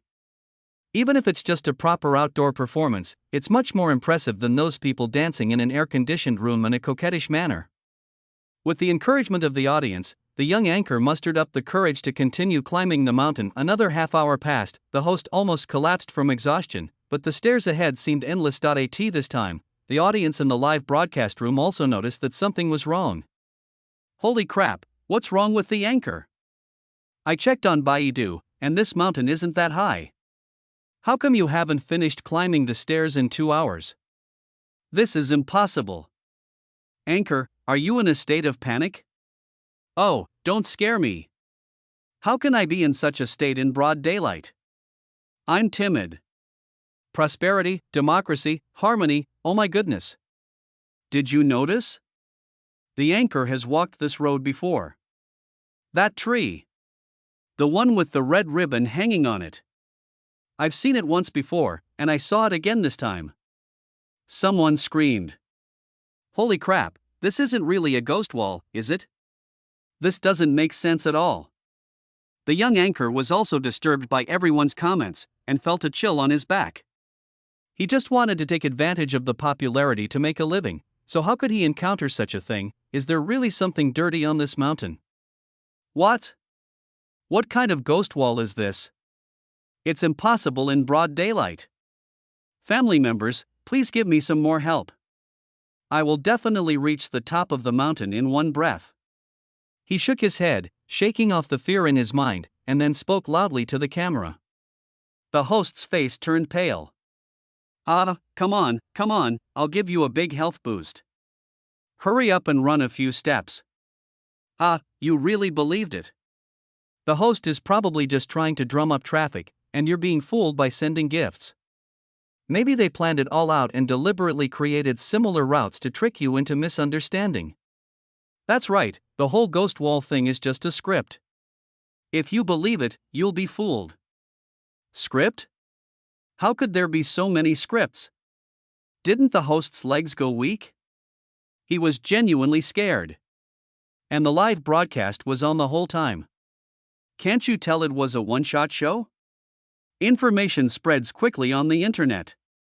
After the news of the suspected ghost wall was spread, many netizens flocked to the site. Everyone expressed their opinions, bringing the topic to a new height. If it were like this in the past, the young anchor would definitely be so happy that he would fly. Now, he felt a little uneasy, and even his steps became heavier. He raised his head and looked upwards, only to see endless stairs extending upwards, as if leading directly to another world, which made him feel creepy. However, the big talk had already been made, so retreating at this point was clearly out of the question. If he backed down, how would he survive in the live streaming industry in the future? He took out a large bottle of water from his backpack and gulped down a big gulp. My dear family, the weather is too hot. Let me take a break. I will definitely let you all go to the top of the mountain in one breath and take a look at Zenjikan. The young anchor faced the camera and just sat down, but suddenly jumped up as if his butt was on fire. Fuck, anchor, what's wrong with you? What just happened? Anchor, say something? The audience in the live broadcast room were all confused by this and started typing to ask questions. I thought I saw a snake just now, but it disappeared in the blink of an eye. The host's face appeared in the camera, and the panic was still there. Host, don't be ridiculous. It's October now, there shouldn't be many snakes in the mountains, right? Someone raised a question in the live broadcast room. I really saw it just now. It's in the bushes next to us. He moved the camera over, and of course there was nothing there. It's boring, it's boring. It's just another prank to get traffic. Let's disperse. The anchor has been having problems all the way. Climbing a mountain shouldn't be that hard. I really didn't. The young anchor blushed as he defended himself. Okay. I won't rest, okay? Keep going. The camera won't stop, so just watch carefully. He stood up angrily, without saying anything else, and pointed the camera directly at the stairs on the mountain, concentrating on his journeyed eye in the live broadcast room. The audience continued to discuss, but the voices gradually became quieter, because everyone found that this anchor really returned to a certain point every time he walked a certain distance, then continued to walk upwards, and returned to a certain point after a while. Holy crap! This is definitely a ghost town. I've looked carefully 3 times. That tree with the red silk hanging from it, that big frog-like rock, and that nearly right-angled corner. There's no way I could be wrong. Anchor. Hurry down and get down the mountain. You've encountered a ghost. At Uncle Joe, come and catch the ghost. However, the young anchor was angered by the words of netizens, and he became angry at the moment. He didn't even look at the information in the live broadcast room, and just focused on walking up. He was young, let alone walking for more than an hour before he felt that it was a bit difficult to continue. At this time, the live broadcast had already exploded. Hello, who has the host's phone number? Call and remind him. Could the host be possessed by a ghost? His breathing is getting heavier. I wonder if he will collapse suddenly. Countless people tagged the official of the platform, which attracted the attention of the customer service. They called the anchor and asked him to stop broadcasting and go down the mountain immediately. Okay, I got it. The young anchor finally came to his senses and looked at the time. He realized that he had walked for more than 2 hours without realizing it. Holy shit! There really is a ghost here. He was in a trance for a while, feeling like he had been controlled like a zombie for a while, and the hairs on his back stood on end. He quickly put away his phone and walked quickly down the mountain. The descent was smooth. Half an hour later, he had reached the foot of the mountain. When he saw the car coming from afar, he finally breathed a sigh of relief. It's really fucking hell. What he didn't know was that he had forgotten to turn off the live broadcast. Although his phone was in his pocket and there was no picture, the popularity of the live broadcast room increased instead of decreased, and netizens were discussing it very enthusiastically. Anchor, are you down the mountain? I think I heard you breathe a sigh of relief. I timed the anchor, and he reached the foot of the mountain in half an hour. Just think about it, it took him at least 3 hours to climb up. This is crazy. I don't believe it. Could it be that ghosts really exist? This world is too fantastical. The education I received since childhood does not allow me to believe in such things. If you don't believe me, just try it yourself. At this moment, the screen flashed and the host's face appeared in the camera. Judging from the environment, he should have already arrived at the car. My dear family, I may have really encountered a ghost. Although this is unscientific, I really can't explain it any other way. That's all for today's live stream. I'll have to be careful when I drive back home and not use my phone on the way. After saying that, the live broadcast was interrupted. Chapter 616, Divine Cannon Fodder, 21. That night, the title of Zhengyi Guangue Wall became a hot searcher. The anchor did not delete the replay, and many people watched the video carefully, but in the end they could not explain the situation at all. This is very curious. Some people tagged the platform, some tagged the experts, and more people tagged the anchor to go live again to explain the situation. This made the young anchor famous, but when he started broadcasting again, he was evasive and denied the ghost wall incident. He only said that the weather was very hot that day and he did not rest well at night, so he might have had hallucinations when he went up the mountain. This explanation obviously cannot satisfy netizens. It must have been officially censored. The streamer has no moral integrity. Everyone quickly came to a conclusion, seeing how popular it was. Many anchors also went to join in the fun, which in turn made the remote hill where Zheng Yikan was located much more popular. Of course, similar ghost wall incidents occurred frequently, but there were also a few who successfully reached the top of the mountain and saw the ordinary Taoist temple. However, after witnessing the power of the ghost wall, netizens naturally became awed by the ordinary Taoist teachings. Even those anchors who were fearless for traffic were very cautious. They took the initiative to enter the hall and burn incense to the three pure ones before quickly retreating. They did not dare to take any random photos. Netizens have seen it so many times that they are not so scared anymore. After all, although it is a ghost wall, no one has died. I think I've figured out a pattern. Those crooked, boastful hosts who go on stage will run into a wall of obstacles.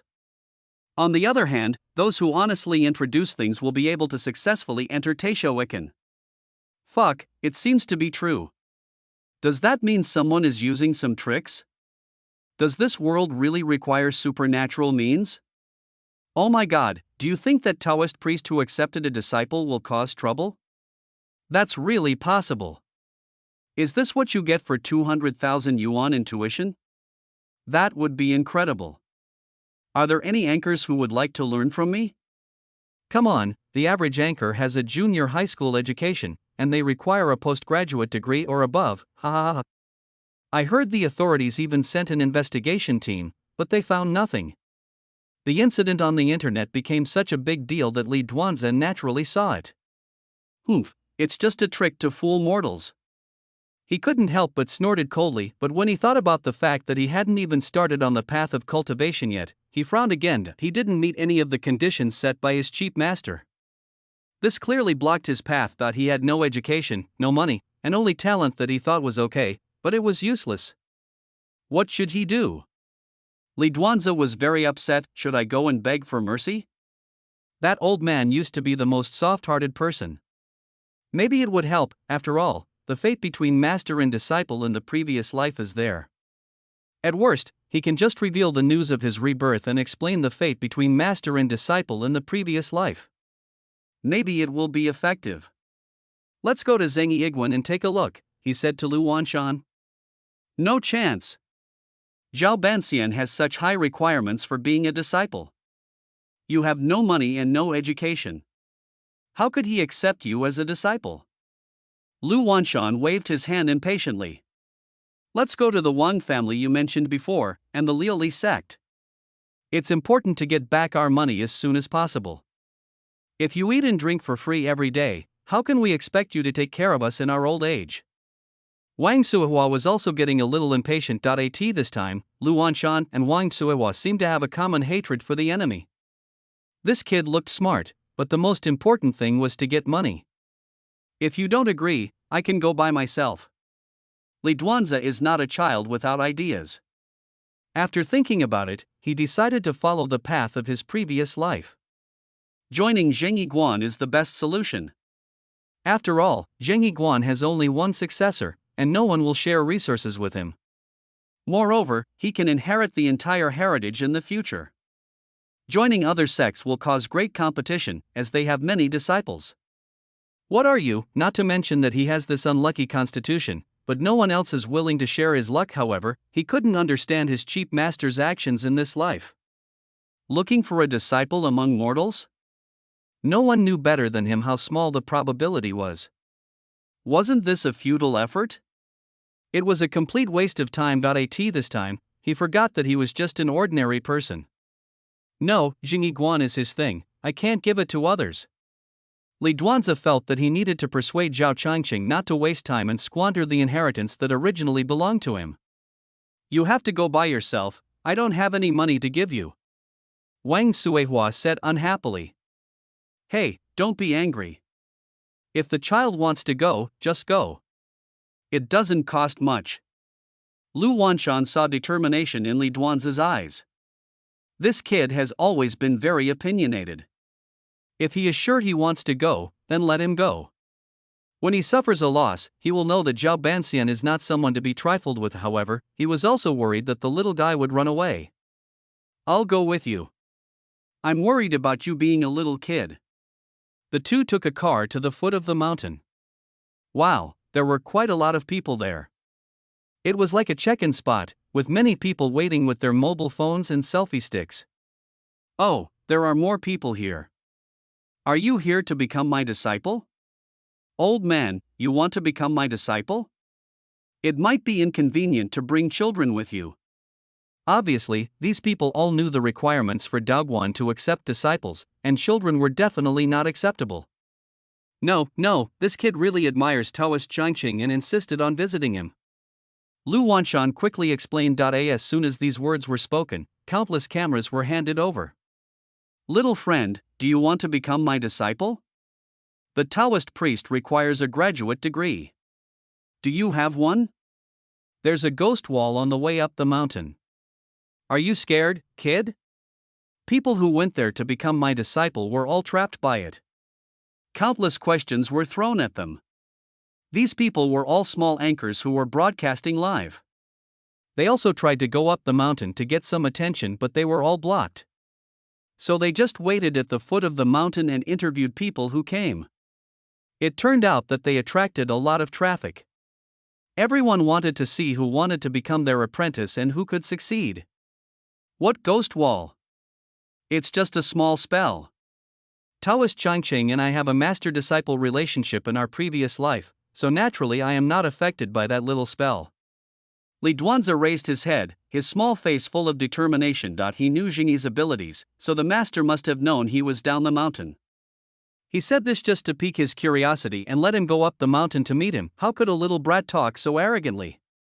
Everyone watching was a little surprised. It's not that no one has boasted about their extraordinary talents before, but they ended up coming down after climbing up the mountain for just over 10 minutes.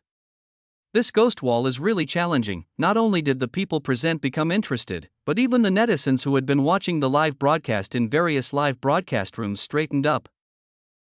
This kid looks extraordinary. Could he really do it? How is that possible? The Taoist priest has already set the conditions. How could he go back on his word? Wouldn't that be slapping himself in the face? How is it impossible? There are special recruitments for the college entrance examination. Haven't you read immortal cultivation novels? Good seedlings must be snatched up. You know that's a novel. Accepting a disciple and giving them resources? Clearly, this Taoist priest doesn't follow that path. He even charges tuition. This is the real-life apprenticeship system. Netizens were arguing fiercely, and everyone was sitting in front of the screen with their bowls in hand, watching intently. Chapter 617, Divine Cannon Fodder, 22. We'll have to see if this kid can get up there. In the picture, Li Duanzi snorted coldly, stepped up the stairs, and the old man next to him looked like a servant. He was stunned for a moment and quickly followed him. I bet this kid can make it to the top of the mountain. You can tell from this temperament that he is not an ordinary person. Bah, I don't believe it. Even the eldest nephew of Mr. Zhong from Fuchang Real Estate came down in just over 10 minutes. How could this kid possibly do that? The quarrel broke out again in the live broadcast room. I'm counting down, everyone wait, someone said, so the anchors obviously knew where everyone's attention was. Dozens of cameras were pointed at the winding stairs. On this day, there was heavy fog, and everything 20 meters away was basically a blur, but everyone's eyes were fixed there, not wanting to miss any clues. 10 seconds, 20 seconds, 30 seconds. The netizen who was timing began to count down. This was a bit annoying, and some people immediately started complaining. Fuck, timekeeper, don't read in 10 seconds at a time. How can someone read in dozens of seconds? But before he could finish his words, his typing hands got stuck there, because two figures appeared in the camera. They were the young man and the old man who had just walked into the thick fog. Both of them were crawling and rolling as if they were being chased by ghosts. At first they were just two black shadows, but in less than 3 seconds they had run in front of the camera. The two of them had panic-stricken faces, which aroused the curiosity of the anchors and viewers. There were people who went up the mountain and came down not long after before, but this was the first time they saw them so panicked.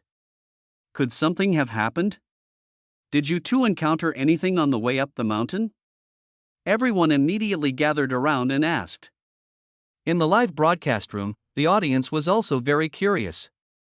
They looked at the screen nervously, waiting for the two people's answers. However, it was obvious that both of them were frightened and had no intention of answering. Instead, they pushed away the crowd and ran away as if they had seen a ghost. What's going on? Not only were the anchors confused, but the audience in the live broadcast room also had this question. 120 seconds.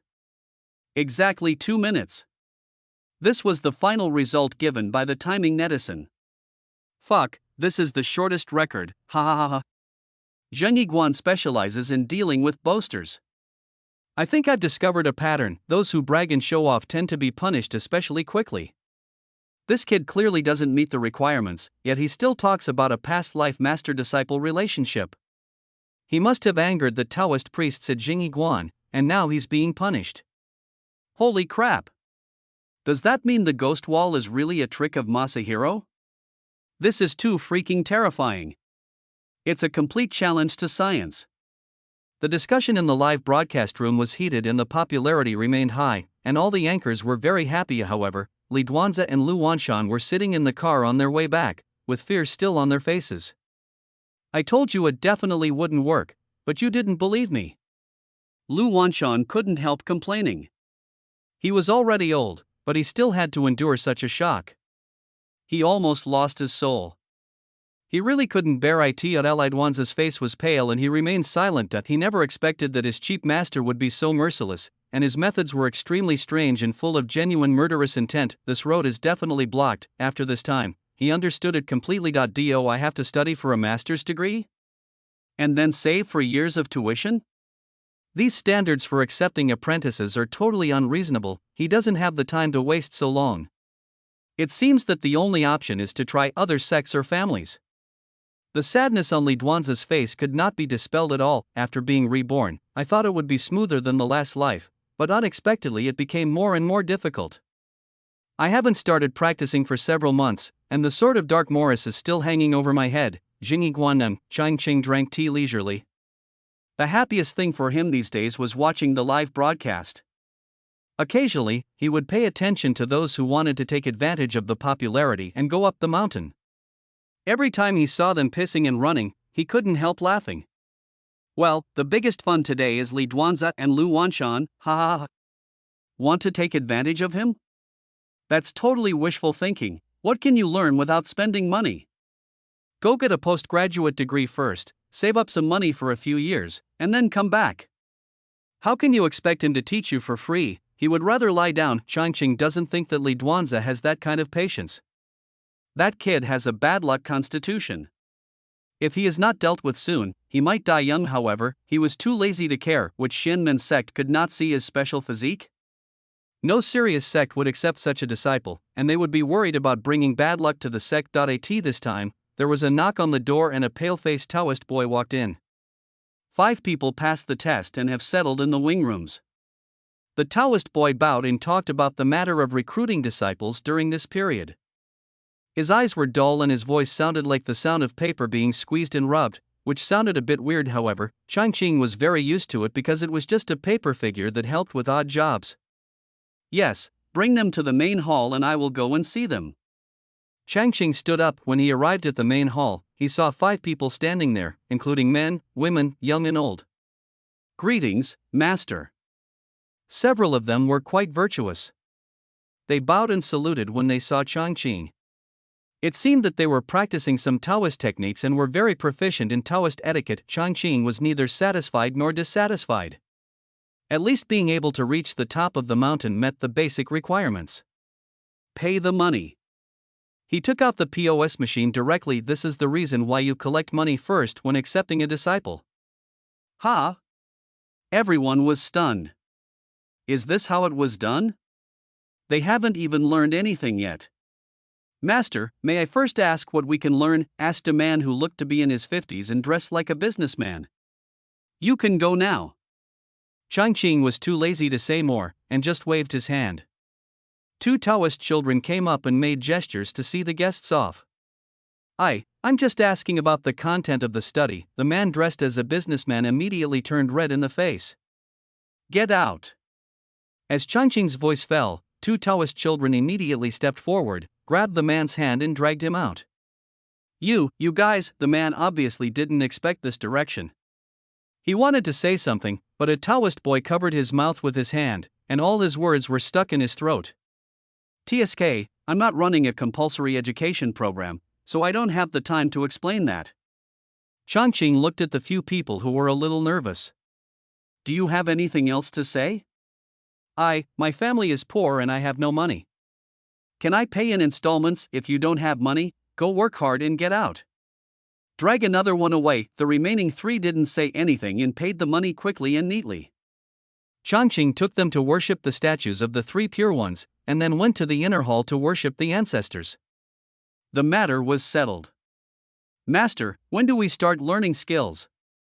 Two men and one woman among the three were excited when they saw that the tuition had been paid and the apprenticeship gift had been given. No rush, just come here once every 15th of the month from now on. Chang Chang waved his hand and said, You can go now. How could it be possible to arrange for everyone to live in Jingyi Temple? Jingyi Temple couldn't accommodate them all. Besides, he didn't plan to accept these three right away. Recruiting disciples should be dynamic. People can come and accept them at any time. With a large base, there will always be those who meet his requirements and can pass on the Taoist tradition. Chapter 6:18, Divine Cannon Fodder, 23. Two people who were kicked out midway posted their experiences online, madly complaining about Jingyi's apprenticeship process. There's absolutely no scientific basis for this. It's all based on personal preference. I was kicked out just for asking a question. Yes, the Taoist priest said that he was not providing compulsory education and told me to go work if I didn't have money. This has aroused a lot of curiosity on the internet. Fuck, are you so willful? Aren't there 5 of you? The other 3 have been accepted as disciples? Come out and tell us about your experiences. I think the Taoist priest has a lot of character. He's not a child who needs to be coaxed into learning. The 3 of you who are my disciples, please come out and do a live broadcast so that everyone can see what you have learned. No response. Of course, there was no response. Changqing gave each of them a manual of the immortal sect.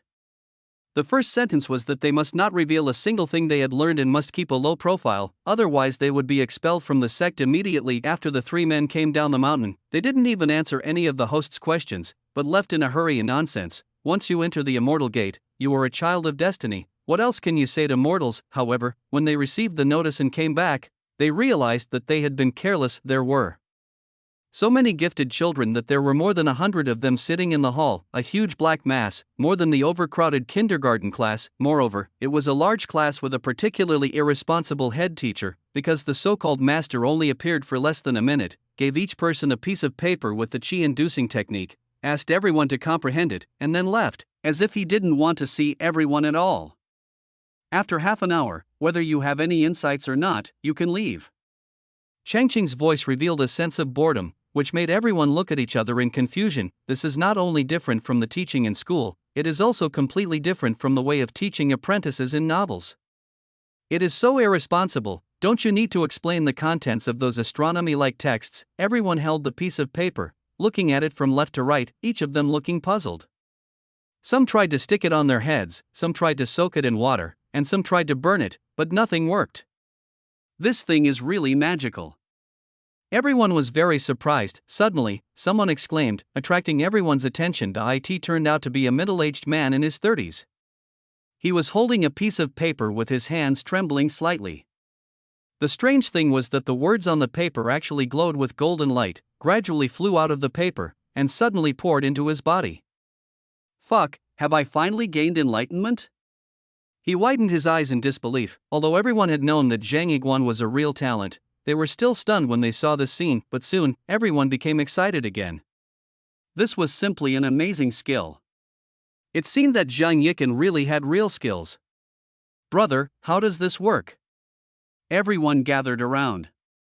I'm not really sure, I just look at these words and meditate. Li Duanzi also heard that Zhang Yiguan had accepted more than 100 disciples, and he was so angry that he almost smashed the bowl. What the hell? What's the point of collecting so much garbage?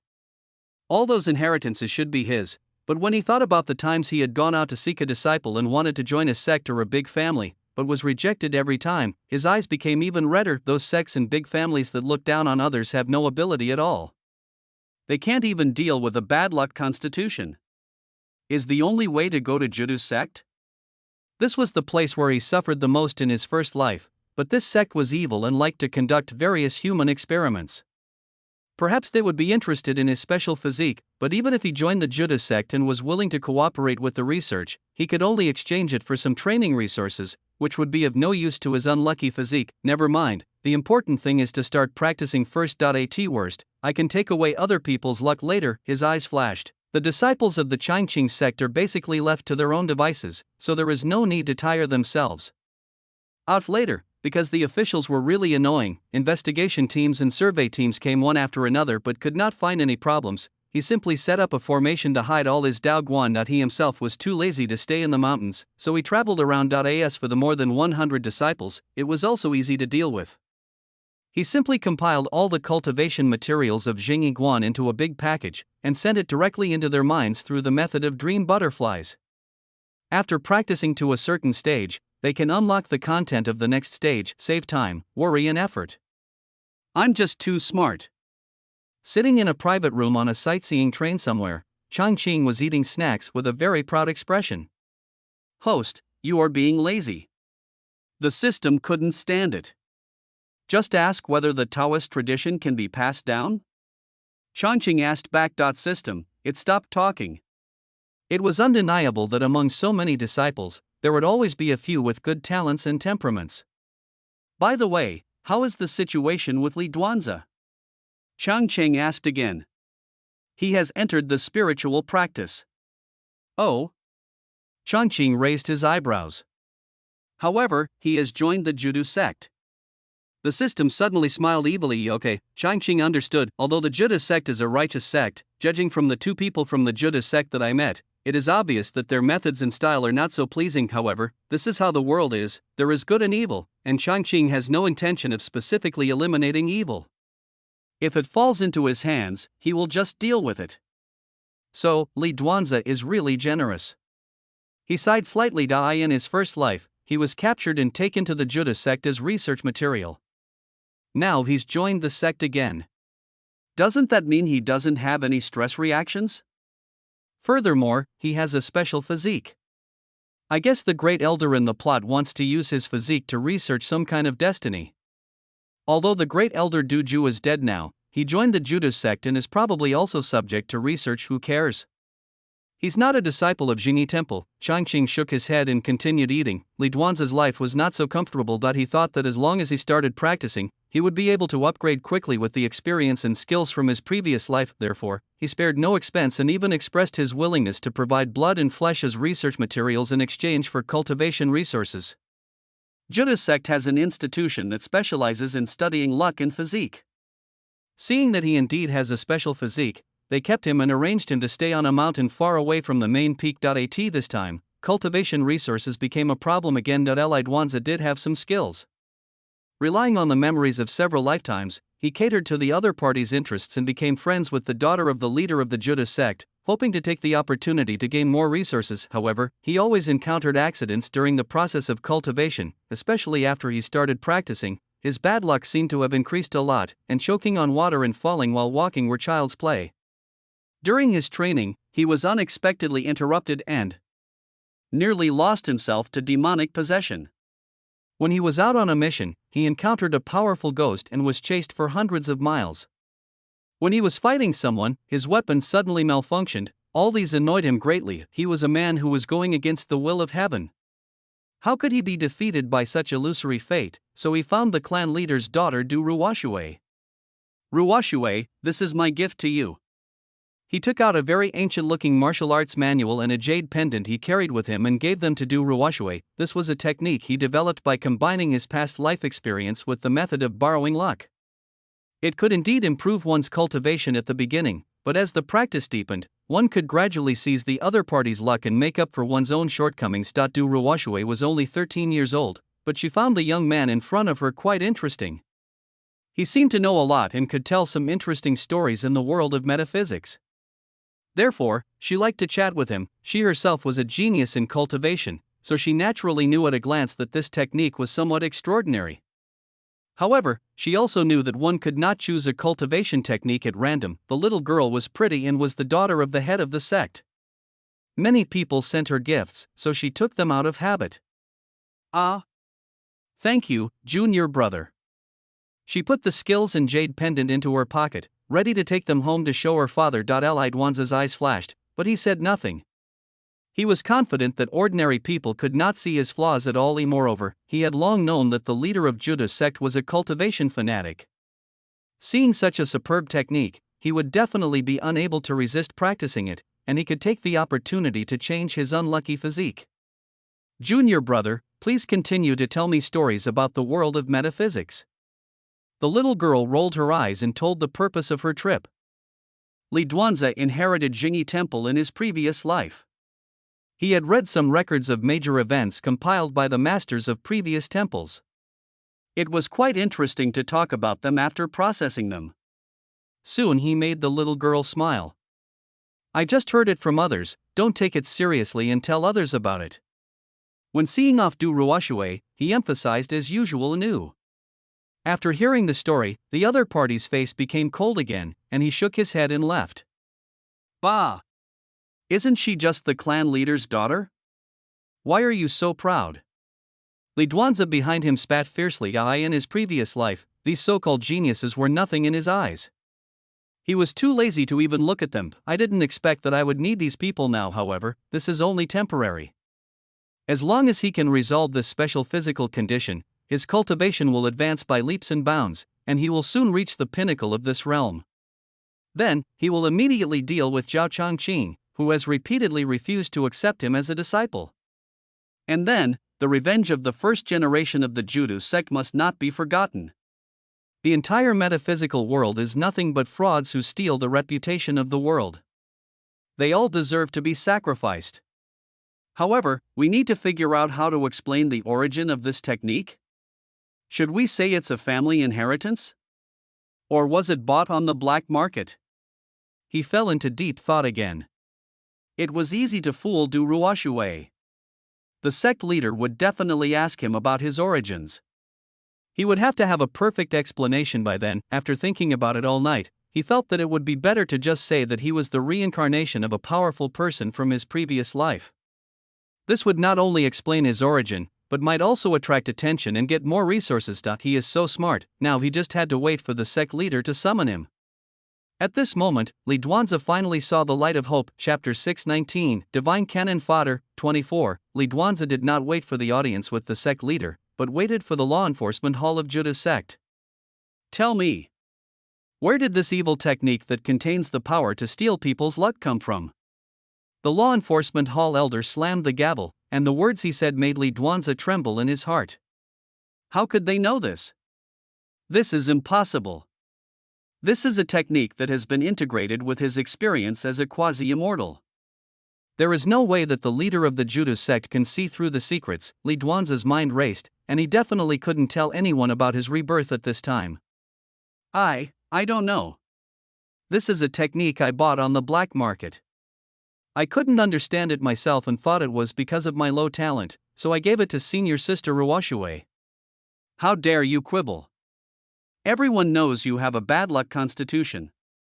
This method of stealing other people's luck can just solve your problem. Are you trying to attack the sect leader? The people in charge didn't believe him at all. Seeing that Lidwanza refused to admit it, they tortured him, but it was useless. Lidwanza knew that if he admitted it he would die, but if he didn't admit it he might be able to survive for a while. In the end, there was no choice but to lock him up in the dungeon. I don't live in this room. When two disciples escorted him into the dungeon, he suddenly became excited. Isn't this the same room he lived in his first life? Even when he was tortured to death before, his reaction wasn't as strong as it was now. He actually jumped up, coming full circle back to where he started? He couldn't accept this outcome. Bang, the two disciples didn't have the patience and kicked him in directly. Bah! You were staying in a hotel, how could you change rooms? You don't have the final say here. You stay in whichever room we let you stay in. The two men left cursing, leaving Li Duanzi huddled in the corner. His body, which had just been tortured, was in waves of pain, making him unable to help but recall everything that happened in this cell in his first life. Damn, it seemed to hurt even more. He couldn't help but gasp, what on earth is going on? How did the sect master even notice this? This is completely illogical, Li Duanzi carefully responded to the entire process. It was obvious that he had not missed anything. Could it be that an expert had informed the other party? The shadow of Changqing suddenly appeared in his mind. In this life, he had only met his master from his previous life once, and later when he went to become his disciple, he was directly driven down the mountain. It was said that he had accepted hundreds of disciples, which was clearly targeting him. Suddenly, an idea struck him. Could it be that he was also reborn? That's why all these coincidences happened later? But it's impossible. That guy's strength is only on par with Du Ju. How could he kill him in an instant? It's impossible, he shook his head repeatedly, but who could it be? Could it be that some powerful being he sacrificed in his previous life had been reborn and was targeting him in this life? After thinking about it for a long time, he still couldn't come up with an answer, and his head became even more dizzy. Yet he couldn't sleep well that night. He woke up in pain, had nightmares, and was confused, but he had answers to all the questions when he was interrogated again the next day, because in addition to seeing the sect leader and his daughter at the scene, he also saw another person, that was Changqing. At that moment, he felt a buzzing sound in his head, and some difficult questions were instantly answered. He pointed at Changqing, his body trembling and unable to utter a complete sentence. Hey, I just happened to pass by and visited the Shedu sect master.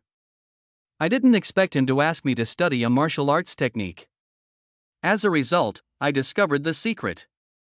This can't be blamed on me.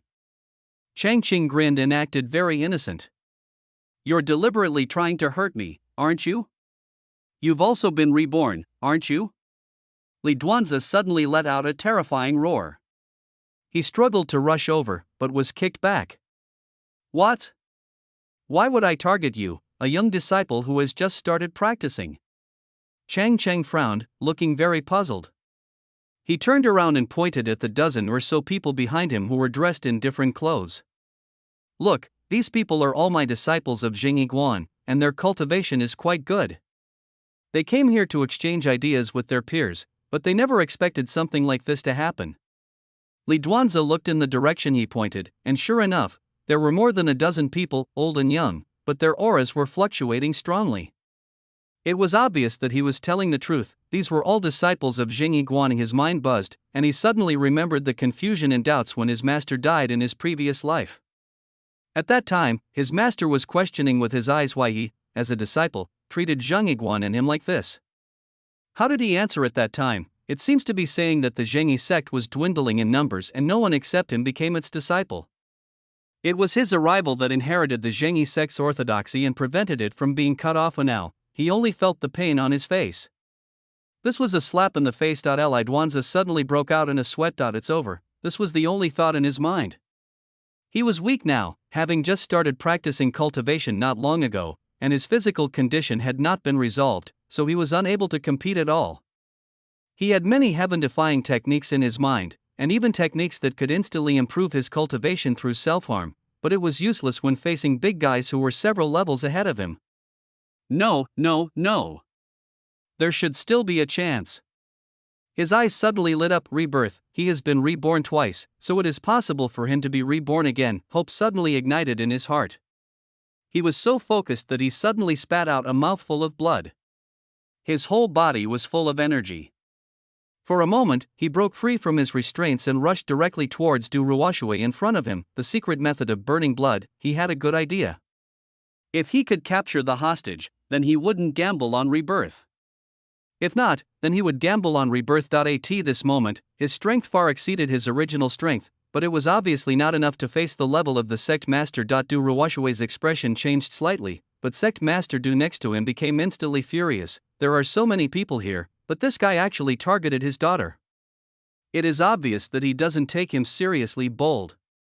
He roared and slapped out. Boom. There was a loud bang mixed with the sound of bones breaking, and a figure flew backwards and died before hitting the ground. This time, Sect Master Du tried his best. Changqing, there's nothing exciting to watch. Master Zhao Guan, you are not here just to spar with your disciples, right?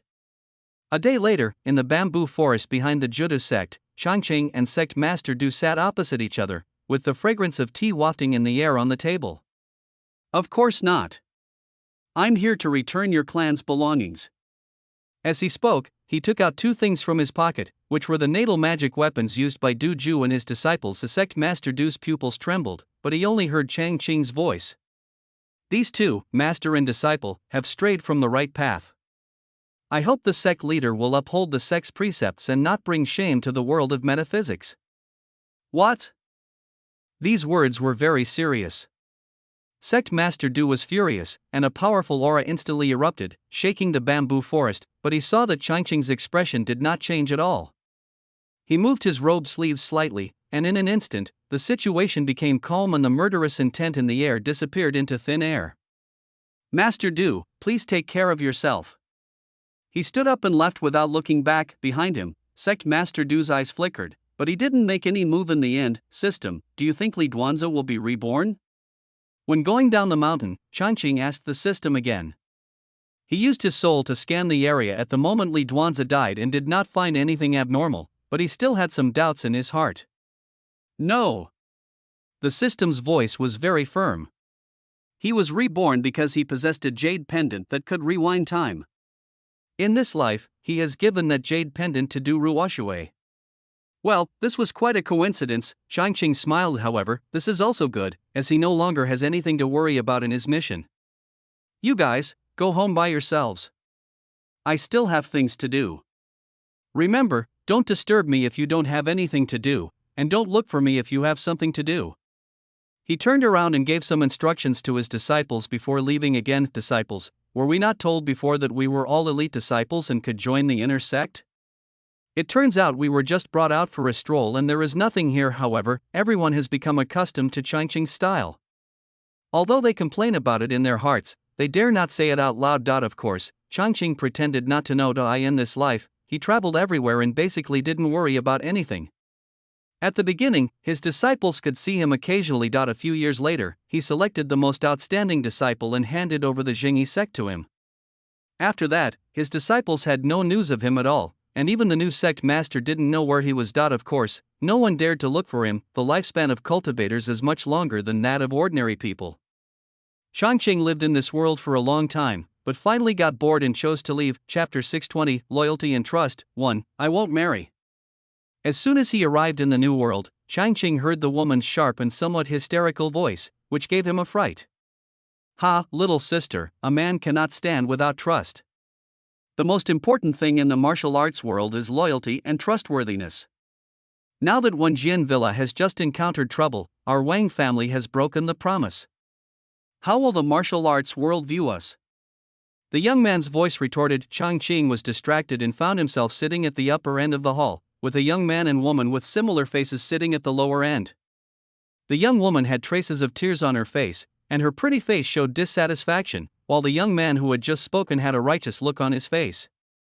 After he finished speaking, he was looking at him expectantly. Bea dad, from the start, Changqing felt a headache. He hadn't figured out the situation yet, but the topic of discussion was obviously about his daughter's marriage. What was there to worry about? If she didn't want to marry, then she didn't. If you don't want to get married, then don't get married. That's what he thought and that's what he said. Dad? You agree? I don't agree. As soon as Changqing finished speaking, the young men and women below became excited, and Wang Qinglan was even more surprised. It turned out that her father still loved her. What a big deal, of course I agree. Changqing looked at his daughter and said casually that he was not a parent who forced his daughter to get married, so of course he didn't care about these things. However, his son, who was being ignored, blushed and stood up suddenly. Dad! We are betraying our friends and will be spurned by the martial arts world. How can I survive in the martial arts world in the future? Wang Shihan felt that his father was being too unreasonable. An engagement could not be cancelled at will, and if it was cancelled at this moment, the people in the martial arts world would definitely spit on Wang Jiazwang. How can he survive in the martial arts world after this, a father? When Wang Qinglan heard her brother say this, she became anxious and looked straight at Changqing. fearing that he would change his mind in the blink of an eye. Chang Qing obviously had no intention of changing his mind. He just glanced at his adopted son lightly. It's not your turn to make the decision in this house. That's all for today. You all can go down. After hearing what her father said, Wang Qinglan finally felt relieved.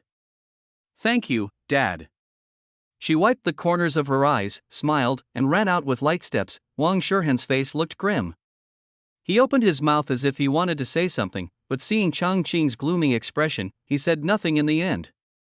He turned around and strode out. Chang Qing, what kind of family is this? He was too lazy to move, so he just sat there and started to sort out the plot of this world. This is a world of martial arts. The original owner is Wang Changqing, the owner of Wang Jiazwang. Generally, villas with such names are not very well-known forces in the martial arts world. Those with real strength have domineering names, such as Wuqiu Villa, Wujing Villa, Hongye Villa, etc. Although his strength was average, the original owner was quite good at business, especially in the escort and horse businesses. He was very good at it, visiting many people and had some connections in both the black and white worlds. The most enviable thing is that Wang Jiazwang actually got a good marriage, which is the famous Wenjian Villa. Speaking of which, this is also related to the original owner. During one of his business trips south, he accidentally encountered a group of human traffickers and rescued more than a dozen children, including Jiang Qingyun, the only son of Wenjian Villa. Master Jiang was very grateful and promised such a marriage, saying that when the Wang family had a daughter, the two families would become a united family, and it was also his way of repaying him. The original owner was also very satisfied with this marriage. After all, with this marriage, Wang Jiazwang will have an easier time in the martial arts world in the future, and when Jian Villa can be considered a first-rate force in the martial arts world later. He had another daughter, and the marriage was basically settled. Because of this marriage, the Wang family's business has grown a lot. Of course, the Jiang family has also benefited a lot from the dealings. It can be said to be mutually beneficial, and everyone is very happy. Soon, more than 10 years passed, the children have grown up and are old enough to get married. The original owner was naturally very happy. His wife died of heavy bleeding while giving birth to their daughter. It was not easy to raise two children. Moreover, it would be good for the family's reputation if his daughter married into Wenjian Villa. After all, there was a difference between engagement and formal in-laws, but at this time an accident happened. Wenjian Villa was wiped out overnight. The old owner Jiang Chang and his son broke out of the siege, but died on the way to Wangjia Villa. Before his death, he only left the word revenge. Jiang Qingyun cried her heart out. The child who had always lived under her father's wings grew up overnight. In the heavy rain, he stumbled and came to Wang Jiazwang carrying his father's body, throwing a big problem to the original owner. Should I take her in or not? Should I keep the engagement? The original owner was in a dilemma. Wang Jiazwang was just a small force, and although he had some reputation in the martial arts world, it was all thanks to his humble attitude and his ability to spend money everywhere.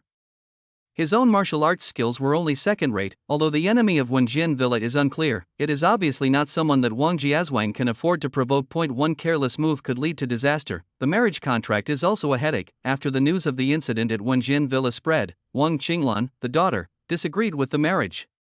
Although she had lost her mother when she was young, she had always been spoiled by the original owner. She was unwilling to follow a boy whose family had been wiped out and live in the underworld, where she might be hunted by enemies at any time. The original owner naturally tended to agree with his daughter's point of view. The engagement between the two families was mutually beneficial.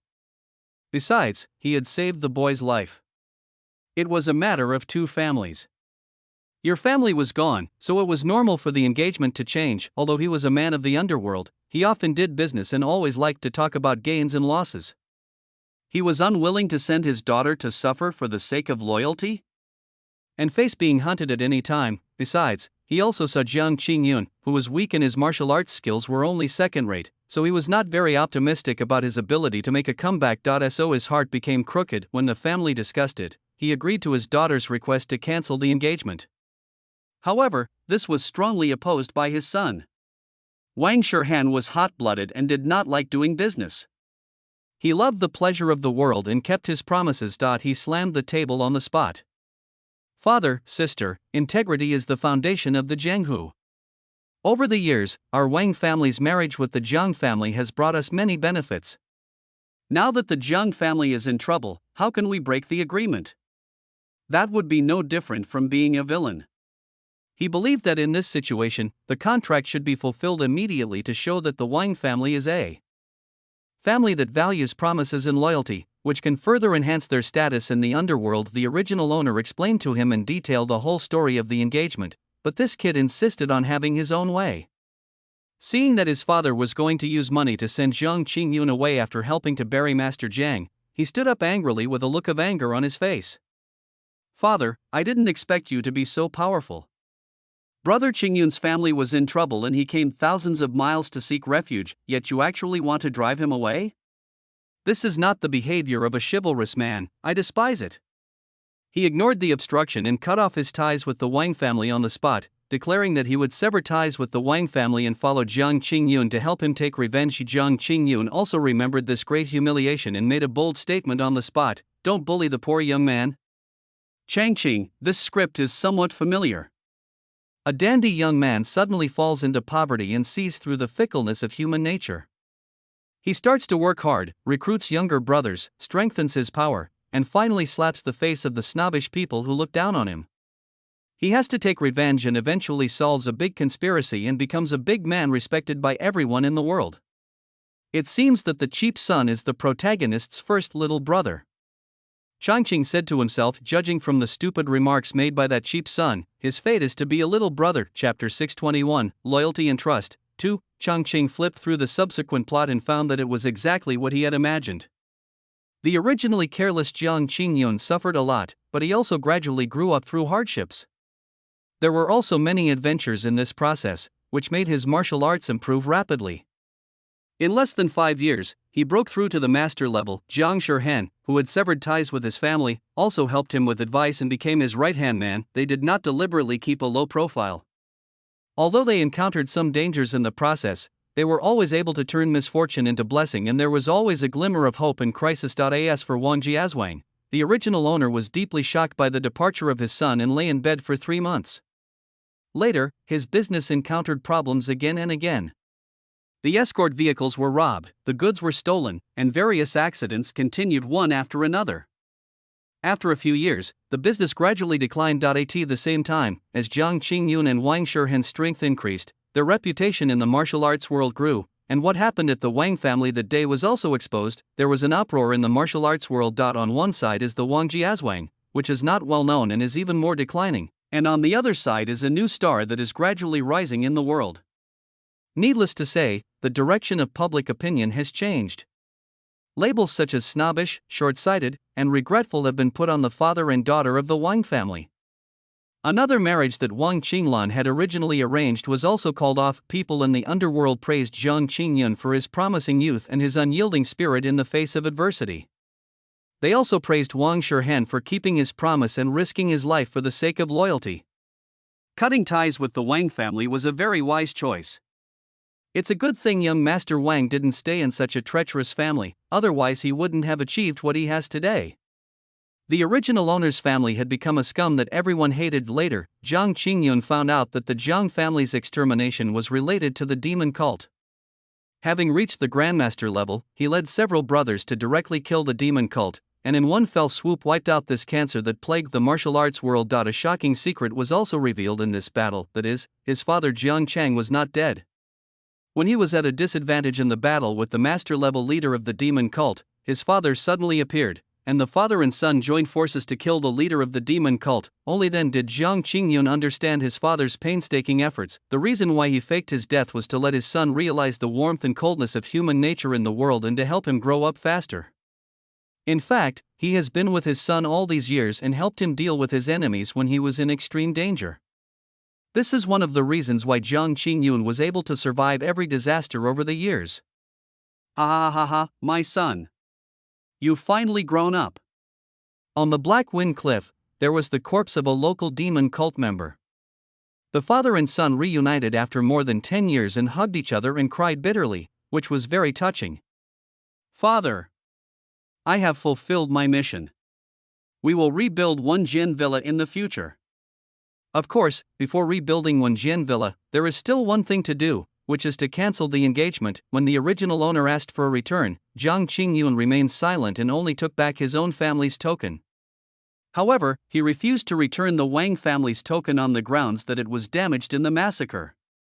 In fact, it was still in his hands, and now that father and son are reunited and revenge is achieved, of course they have to sweep away the haze of the past. This time it's a big deal. Uncle Wang, I've said it before, don't look down on the poor young. Today I'm returning the gift to you. Remember, it's your daughter from the Wang family who's not worthy of me, Jiang Qingyun. In front of countless people watching the fun, Jiang Qingyun threw the white jade dagger in front of the original owner with a loud bang. This also made the already declining Wang Jiazhuang once again a laughingstock in the world. Wang Qinglan could not bear the humiliation and slit his throat on the spot. The original owner was so angry that he vomited blood on the spot and passed away a month later. The Wang family disappeared from the world from then on. This is the result of breaking one's promise. Everyone in the world says so. Wang Shirhen, who had been missing before, appeared at this time. He buried his father with his own hands, remained silent in front of his grave for a long time, and finally sighed slightly. Father, now you finally know that you were wrong. Changcheng? Is this really the original owner's son? He's such a moron. He doesn't even care about his own father and sister, and he's rushing to be someone else's younger brother? What kind of brain circuit is this? After watching the plot, his fists were stiff. Was the original owner wrong? He didn't think the original owner was wrong. The Wang family was so weak, could they protect it? They couldn't protect it at all. The original owner just wanted to protect the Wang family. What could be wrong with that? Besides, the marriage contract is between two families. You've lost your family, and you're still forcing someone to fulfill the contract? Isn't this moral kidnapping? Not to mention that the original owner saved Jiang Qingyun's life. Even if the money the Wang family gave to the Jiang family over the years is an astronomical figure, the original owner really didn't take advantage of the Jiang family. It's originally a business marriage. You no longer have the conditions, but you don't allow the other party to cancel it. How can this be justified? And Jiang Cheng is even more disgusting. He neither dies nor pretends to be dead. He says that he wants his son to experience the warmth and coldness of servants. It seems that he wants the original owner's family to show the coldness of human nature to stimulate his son to wake up. This is simply outrageous. Changqing punched the table, and the teacups on the table jumped, rolled to the ground and broke into pieces. Don't be angry, host, wait until tomorrow to deal with those scum. Seeing that his face turned red with anger, the system ran over and blew air into him. Oh? Changqing's expression paused slightly, which reminded him that now that the Jiang family is gone, the male protagonist is probably on the way. According to the schedule, he will probably arrive at Wang Jiazhuang tomorrow. That's interesting. He suddenly smiled. It is true that Jiang Cheng was injured, but he was far from dead. He used a technique like turtle breathing to achieve suspended animation. Jiang Cheng also knew about the turtle breathing technique, which could make a person fall into a state of suspended animation where the heart stopped. If practiced to a high level, this state could even be maintained for several weeks, and ordinary people could not tell it all. In the plot, the original owner helped Jiang Qingyun to bury his father Jiang Chang, but it was obviously a futile effort. It is estimated that Jiang Chang had emerged from the ground not long after, hiding in the dark to recover while helping his son grow in strength. And now, Changqing's eyes suddenly turned, he stood up and walked out. Host, are you going to buy a coffin? The system couldn't help but ask from behind. He, a purchased coffin won't do. I plan to make him a coffin myself. That will be worthy of Jiang Qingyun for traveling thousands of miles to deliver his father's body. Changqing grinned. Chapter 622, Loyalty and Trust. 3. Father, I think we should keep our promise. As Changqing walked into the garden, he heard the voice of his ungrateful son, and his blood pressure started to rise. Oh? Then what do you think we should do? He stopped and looked at the anxious young man in front of him with a stern look. Facing his father's gaze, Wang Shirhen's heart trembled. His father seemed to be different from before, but he was a principled man. He had his own stance on such major issues, so he cleared his throat and glanced at his father, who always made money with kindness. The agreement cannot be broken. The Wang family is a family of trust. My son believes that now that the Jiang family is in trouble, we must fulfill the agreement and let them get married as soon as possible. At the same time, it is also our responsibility to help the Jiang family rebuild and seek revenge. he started talking a lot. Obviously, he had already prepared a speech. The core idea is to keep your promise and help with revenge and reconstruction. Chongqing finds it boring to listen to it. Is this about being a saint? You can be one if you want, but don't be generous to others. Then Chongqing showed an evil smile. Son, actually, the engagement between our Wang family and the Jiang family didn't specify your sister. Huh? Jiang Shihan was stunned. But my little sister is the only girl of the same age in my family? Could it be that my father has an illegitimate daughter outside? That's impossible. Using an illegitimate daughter as a substitute for marriage would also make people laugh. As soon as Chongqing saw Jiang Shihan's expression, he knew he had misunderstood. I'm talking about you. He pointed directly at Jiang Shihan. You're so insistent that my Wang family marry someone off, and your sister doesn't want to, so why don't you take her place? As soon as these words were spoken, Jiang Shihan immediately took 2 steps back in fright, and then the anger on his face became even stronger. Father! Family matters are not to be joked about. I am a man who will inherit the family fortune. How can I tsk? He's still thinking about inheriting the family fortune. Chang Cheng doesn't think highly of this ungrateful son. I'm not kidding. He straightened his expression. My father has traveled far and wide and found some magical medicines that can turn a man into a woman, and can also make a man like another man. This is nothing special. Since you keep your promises so well, why don't you choose one, turn yourself into a woman, or let Jiang Qingyun like a man? Wouldn't that solve the problem? My Wang family wouldn't have to break the contract, and we wouldn't have to force your sister to do something she doesn't want to do. And you will become a model of keeping promises, praised by everyone in the martial arts world. Chongqing casually took out a light green pill. Hey, this is called the Yin-Yang transformation pill. After taking it, you can transform into a man or a woman. Take it, and the marriage contract will be easy to resolve. Wang Shihan has become completely Spartan. What the hell was going on? He was a man, but he turned into a woman? How could this be possible? He felt his stomach churn at the thought. This is clearly my little sister's business. He couldn't help but take a step back and began to stutter. This is the Wang family's business. You're a member of the Wang family, so shouldn't you share the burden? Besides, your younger sister is obviously not happy about it, but you insist on keeping your promise. Does that mean that keeping your promise means sacrificing others while you gain fame? Changqing was blunt and exposed his hypocrisy. What do you mean by I? Is the Wang family's most trustworthy son afraid of a pill? Changqing held the pill in one hand and was about to feed it to him. Wang Shihan was so scared that he rolled over and ran away. Useless thing. Looking at the frightened figure, Chongqing shook his head. This kid only knew how to take advantage of others and speak from a moral high ground. If he really had to make some sacrifices, he would be so scared. Chongqing was about to take a step when he suddenly stopped. Come out. He suddenly raised his head and shouted, and then he heard a rustling sound behind the rockery. Wang Qinglan turned out with a smile on his face. Dad, are your pills real? Her eyes rolled, and her gaze drifted from time to time to the pill in Chongqing's hand.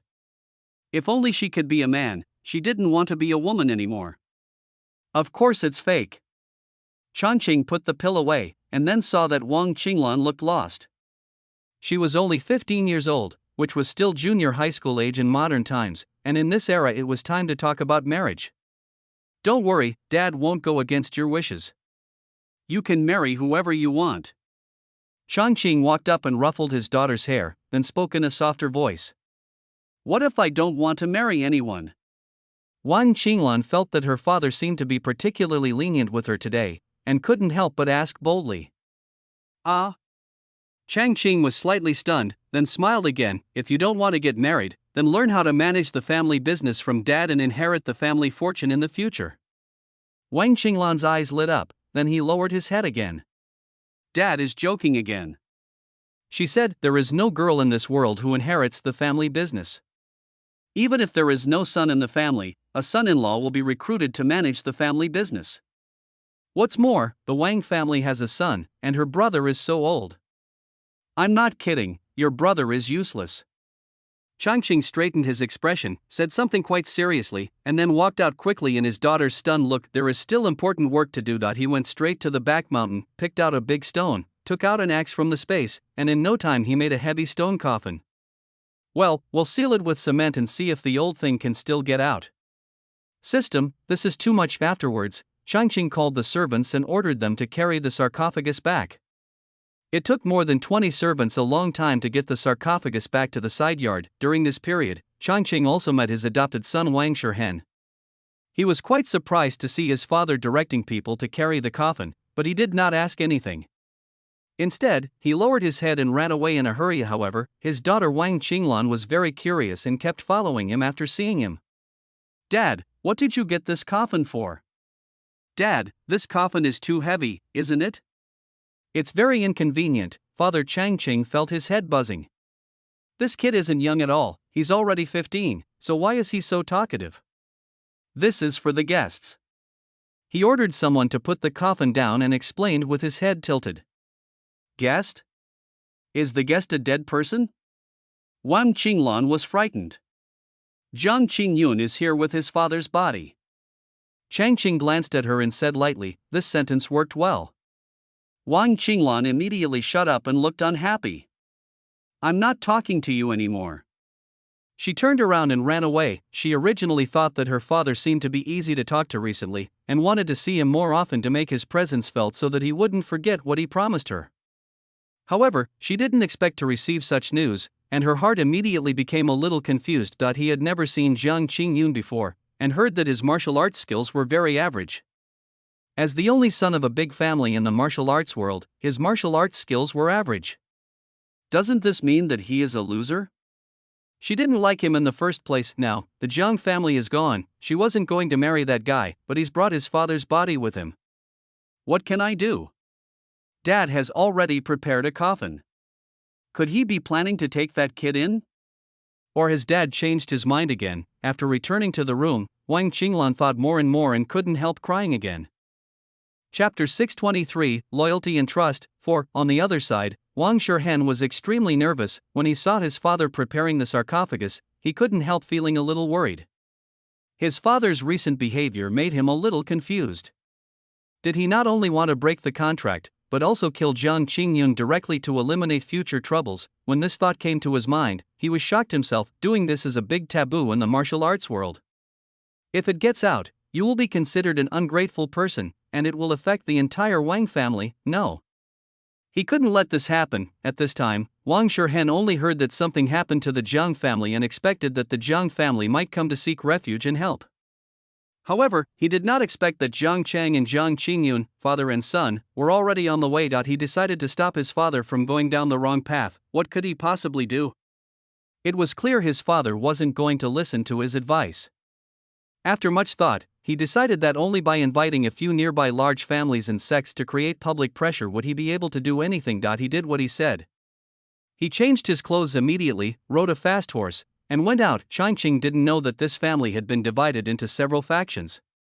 He was too lazy to pay attention to the movements of his ungrateful son. After ordering people to bring the coffin back, he lay down directly and did not get up until it was dark and he felt hungry. "Master, the food is hot. Do you want to eat now?" A maid saw him walk out of the room and came forward to ask. The original owner was a man of the world and a businessman, and he knew how to enjoy life. The chef and his family was very good at cooking, and the meals he made were very delicious. Changqing ate his fill without any hesitation, but then he heard someone come to report that the young master had gone out on horseback and had not returned yet. Should he send someone to look for him? No need, he's old enough and has his own ideas. Changqing waved his hand. What's there to look for? They're all adults. The original owner cared a lot about that son and raised him as an heir, but in the end, he was abandoned by this ungrateful bastard and ended up in a bad situation. Now, it's Changqing's turn. He doesn't care about so much. If the little bastard wants to be a role model of justice, then let him do it, as long as he can bear the consequences himself. Don't report that kid's affairs to me in the future. Just let him be. He gave another reminder before standing up and walking around to help digest the food. Not to mention, the Wang family started out as a business family, and the entire farm is very luxurious, covering at least hundreds of acres, with pavilions, towers, rockery, and flowing water, everything you can think of. It's such a shame that such a large fortune was inherited by that ungrateful bastard. The protagonist got the advantage. Changqing walked around and couldn't help but sigh. No wonder the original owner was unwilling to accept it and made a wish to protect his daughter and family business. At this time, on the official road 50 miles away from Wangjiazhuang, it rained heavily. Countless men in black were surrounding an old man and a young boy. The cold light of their swords reflected in their eyes like poisonous snakes, which was frightening. He, Master Jiang, you have nowhere to go. One of the masked men made a sound like a broken bellows. As he finished speaking, the others also began to move around, and a certain formation gradually took shape. Dad, how are you? Jiang Qingyun held the sword tightly in his hand, and rain mixed with sweat kept dripping down his forehead, making him feel very uncomfortable. At this time, he regretted very much that he had not learned swords seriously before. It was difficult for him to protect himself at the critical moment, and he needed his father's help to barely survive until now. Jiang Chang did not miss the regret in his son's eyes, and he felt a little relieved. He only has this one son. Although he has good talent, he is young and inexperienced and has not experienced many hardships, so it is difficult for him to support such a large family business. It wasn't a good opportunity for growth. His eyes flickered and he showed a forced expression. I'm a little injured, but it's nothing serious. When Dad stops them, you go first. Remember, as long as you have the Green Mountains, you will never lack firewood. While the two were talking, a dozen men in black kept staring at them, their steps moving rapidly. Countless black shadows seemed to merge into one in the rain, making it impossible to tell what was real and what was fake. Jiang Qingyun just felt dizzied. A gust of wind blew by, and the rain it brought seemed to blow into his eyes, causing him to squint involuntarily. When I opened my eyes again, I saw a flash of knife in front of me. Careful! He felt a strong force pulling him from behind, and he narrowly avoided the fatal blow. Thank you, father. Jiang Qingyun felt ashamed, tightened the sword in his hand, and slashed at the man in black in front of him. Heavy rain continued to fall, the sound of knives slashing continued to ring out, and occasional screams were heard, making the night even more terrifying. Jiang Qingyun didn't know how long the battle lasted. He only remembered that he was almost beheaded several times, and it was his father who saved him at the critical moment. His father even took a knife in the shoulder once. Boom, with a loud bang, he came back to his senses and found that the enemies around him had fallen to the ground, and his father's sword had pierced the chest of the last masked swordsman. Father! He saw Jiang Cheng's figure shaking, and quickly threw away the sword in his hand and stepped forward to support him. Only then did he realize that his father's face was as pale as paper, and even his breathing began to weaken. I'll take you to see a doctor right away. He was in a panic and quickly carried his father on his back and walked back to the nearest town. No, thanks. As Jiang Qingyun took a step, his father's weak voice sounded in his ears. You go to Wangjiazhuang. I have a dagger in my bag.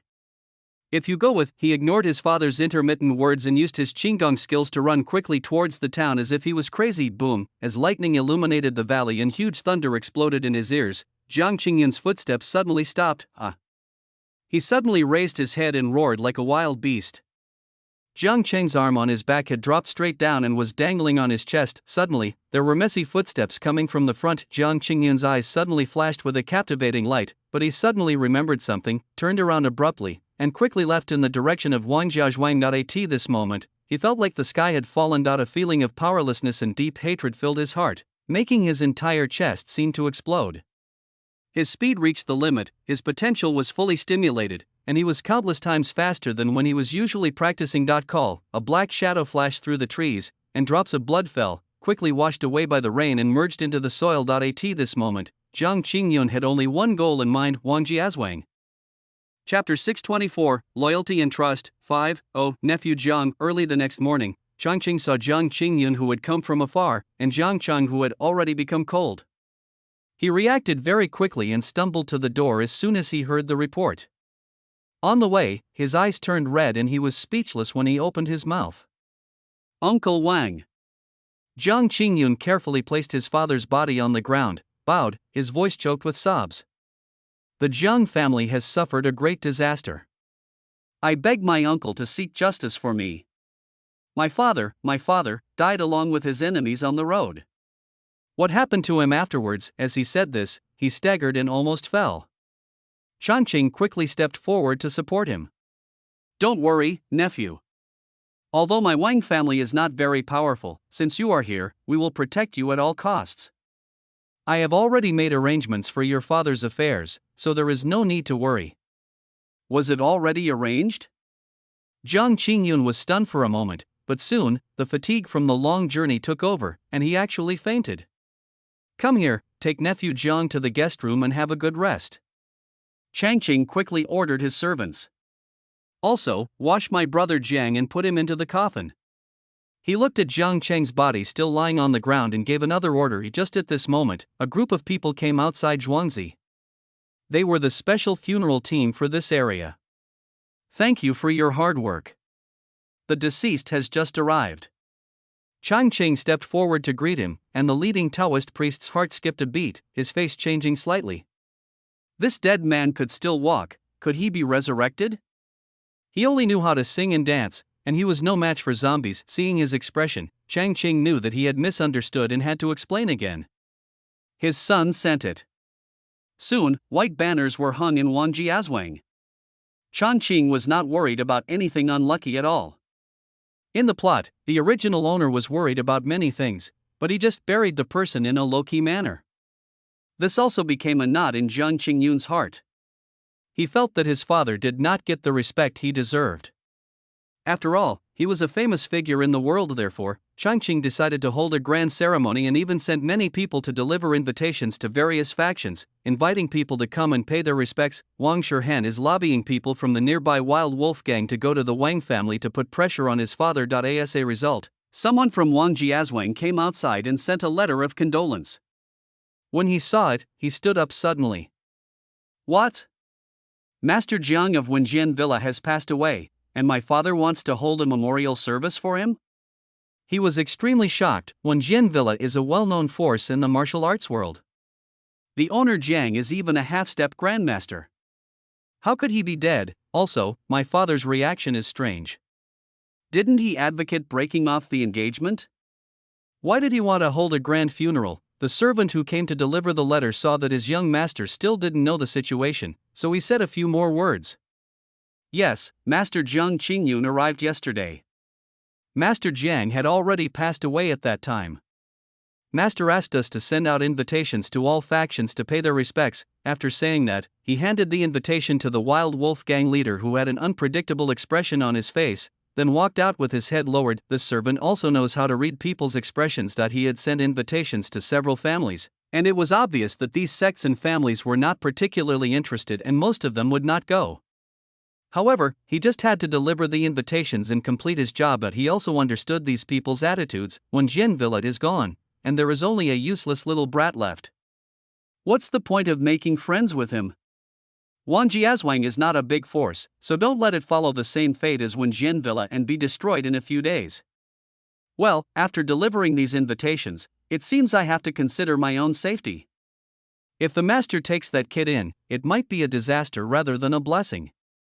The servant thought to himself as he left out on this side. Wang Shihen also quickly said goodbye to the leader of the Wild Wolf gang and rushed home. After walking around outside, he also knew a little bit about the situation. That is, he had no face at all, and the Wang family had no face either. He could not see anyone from any larger sect. Only a small gang like the Wild Wolf gang could receive him, but the other party obviously had no intention of agreeing to his request, and spoke absent-mindedly. But the justice in his heart will never change. He decided to take care of the Jiang family's affairs. On the way back, feeling the cool breeze brought by the galloping horse, his eyes gradually became firm. Changqing had just ordered people to seal the coffin when he turned around and met his daughter's sad eyes. Wang Qinglan's eyes were swollen. Obviously she had been crying. Dad, do you still want to marry me to that boy? Her voice was nasal and she sniffed as she spoke. This kid is really good at imagining things. Changqing couldn't help laughing. He thought about it carefully. The original owner doted on both of his children, but because he was busy with business, he didn't spend much time with them. It seemed that the daughter still had a little distrust of her father. Come with me to the study. He decided to communicate properly with the mission target and not let him ruin his plan. Wang Qinglan was slightly stunned. Her father had never let her enter the study, and even Wang Shihan rarely had the opportunity to enter the study. Why she responded crisply and followed Changqing's steps closely. Changqing had been a father in various worlds, so he was not panicked when facing his daughter. After the father and daughter sat down, he spoke directly. Our Wang family doesn't owe the Zheng family anything. The reason our two families got engaged is because my father once saved Zheng Qingyun's life. Although I've gained some advantages in the martial arts world over the years because of this engagement, I also send a large sum of money to the Zheng family every year. So, he looked at his somewhat stunned daughter and continued, we don't need to repay you. You don't have to worry about your father having such thoughts.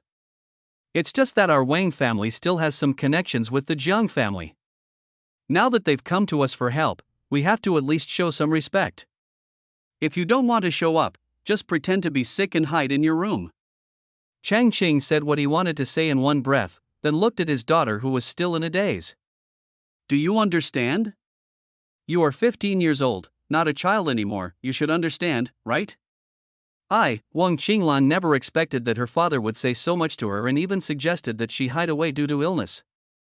Originally, she was worried about facing trouble with Zhang Qingyun, but now she felt relieved. But this is too weird, would her father speak in this way? Although the father in her memory doted on them, he always treated her like a child. The amount of information she received at once was so overwhelming that she was momentarily stunned, but she likes this kind of father very much. The feeling of being supported unconditionally is really great. Changqing saw that his daughter, who was a little dazed, suddenly had tears in her eyes. She raised her head, called out Dad, and then threw herself into his arms. Forehead, it is indeed troublesome to coax children. Although it was similar to coaxing a kitten, the weight was much higher and he felt pain in the chest from the impact. It's okay as long as Dad is here. He could only stretch out his stiff arm and gently pat the child on the back. Chapter 625, Loyalty and Integrity. 6. 3 days later, Zhang Qingyun, who had been in a coma for a long time, finally woke up. As soon as he opened his eyes, he saw that the Wang family was in mourning and white banners were hung everywhere. He felt very comforted. As expected, Uncle Wang is a righteous man. He stood up and walked to the mourning hall. Along the way, the servants were very respectful, which moved him even more. Especially in the mourning hall, he actually saw a young man wearing a mourning scarf, which surprised him greatly.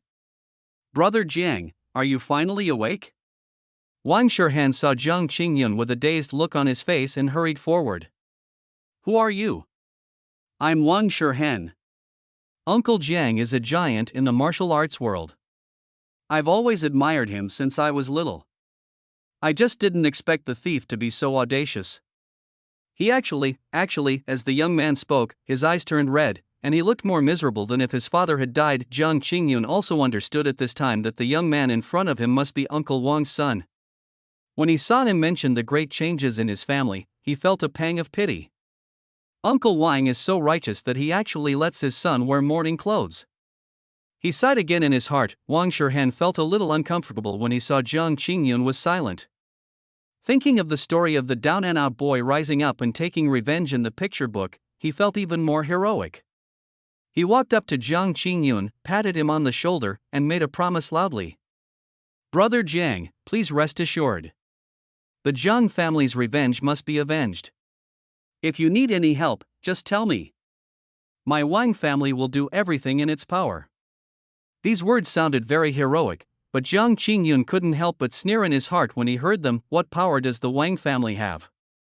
Can they help him with revenge? Besides, the Wang family is not something this kid can call the shots. Empty words and flashy deeds. He couldn't help but label Zhang Shihan. With a glance, he saw Changqing coming in from outside. He immediately left Wang Shihan and walked forward to bow. Qingyun thanks Uncle Wan for taking him in. Nephew, you don't have to be polite. This is what I should do. Changqing smiled slightly and patted his shoulder. His attitude made Zhang Qingyun feel a little unhappy again. This Uncle Wan used to be polite and respectful when he visited Wenjian Villa. But now that Wenjian Villa has just collapsed, he starts acting like an elder. However, Changqing did not notice this detail, but instead talked about the arrangements for the funeral. Master Jiang was a hero in his lifetime, but unexpectedly he was killed by a villain. Unfortunately, given the strength and status of my Wang family, we can only do our best to help. I have already sent people to notify all the sects and factions to come and offer their condolences. Brother John's funeral must be held in a grand and magnificent manner. This sounded a bit strange. Being murdered, and still having a grand funeral? But Jiang Qingyun was young and couldn't put his finger on what was wrong, so he could only reply. Then I'll have to trouble you, Uncle Wang. My father is a famous person in the martial arts world and has many close friends. I can take this opportunity to ask for help, which may be helpful for revenge and rebuilding Wenjian Villa. Even Wang Shihen, who was standing next to him, was secretly puzzled. His father's arrangement was so thoughtful and considerate that he even prepared such a large sarcophagus. It seemed that he had really misjudged his father before. Uncle, where is Qinglan? Jiang Qingyun glanced around and asked again. Shouldn't this fiancée be in mourning? Why is she nowhere to be seen? Oh, that's right, Jiang Shihen also realized that he hadn't seen Jiang Qinglan since he returned home. This is too ignorant. He was inexplicably angry. I'll go call her right now. He threw down the words and was about to take a step when Changqing stopped him. What a stupid son. He was getting more and more annoyed the more he looked at him. Your sister is sick and is resting in her room. Don't disturb her. But, Dad, Jiang Shihen raised his head in dissatisfaction. Even if his father was sick, he should show up. Why was he still protecting him? He thought his father had grown up. A flash of dissatisfaction flashed across Jiang Qingyun's eyes, and then he smiled again. Shihen, since Qinglan isn't feeling well, just forget it and let her have a good rest. It's not a big deal. Changqing was too lazy to continue talking about this. Seeing that his son liked to wear morning clothes, he just let him do what he wanted. Shihen, your sister is sick, so you should pay more attention to her. Don't rest for the next few days. Keep watch over your Uncle Jiang. Don't you admire great swordsmen like Uncle Jiang the most? This is your only chance to get close to Uncle Jiang. He patted his silly son's shoulder, told the servants to take good care of him, and then left leisurely. Wang Shihen, who stayed where he was, said, what was he talking about? He was being asked to stay up all night every day to guard the place? Wouldn't that be fatal? Although martial artists were known to be strong, he had never stayed up all night like this. However, seeing Jiang Qingyun's grateful eyes, he felt embarrassed to object directly. Ahem, it's my honor to be able to hold vigil for my uncle with Brother Jiang. At least Jiang Qingyun can be brought along so she can have some company. Jiang Qingyun was so angry. He was injured and needed to rest. How could he stay up all night every day?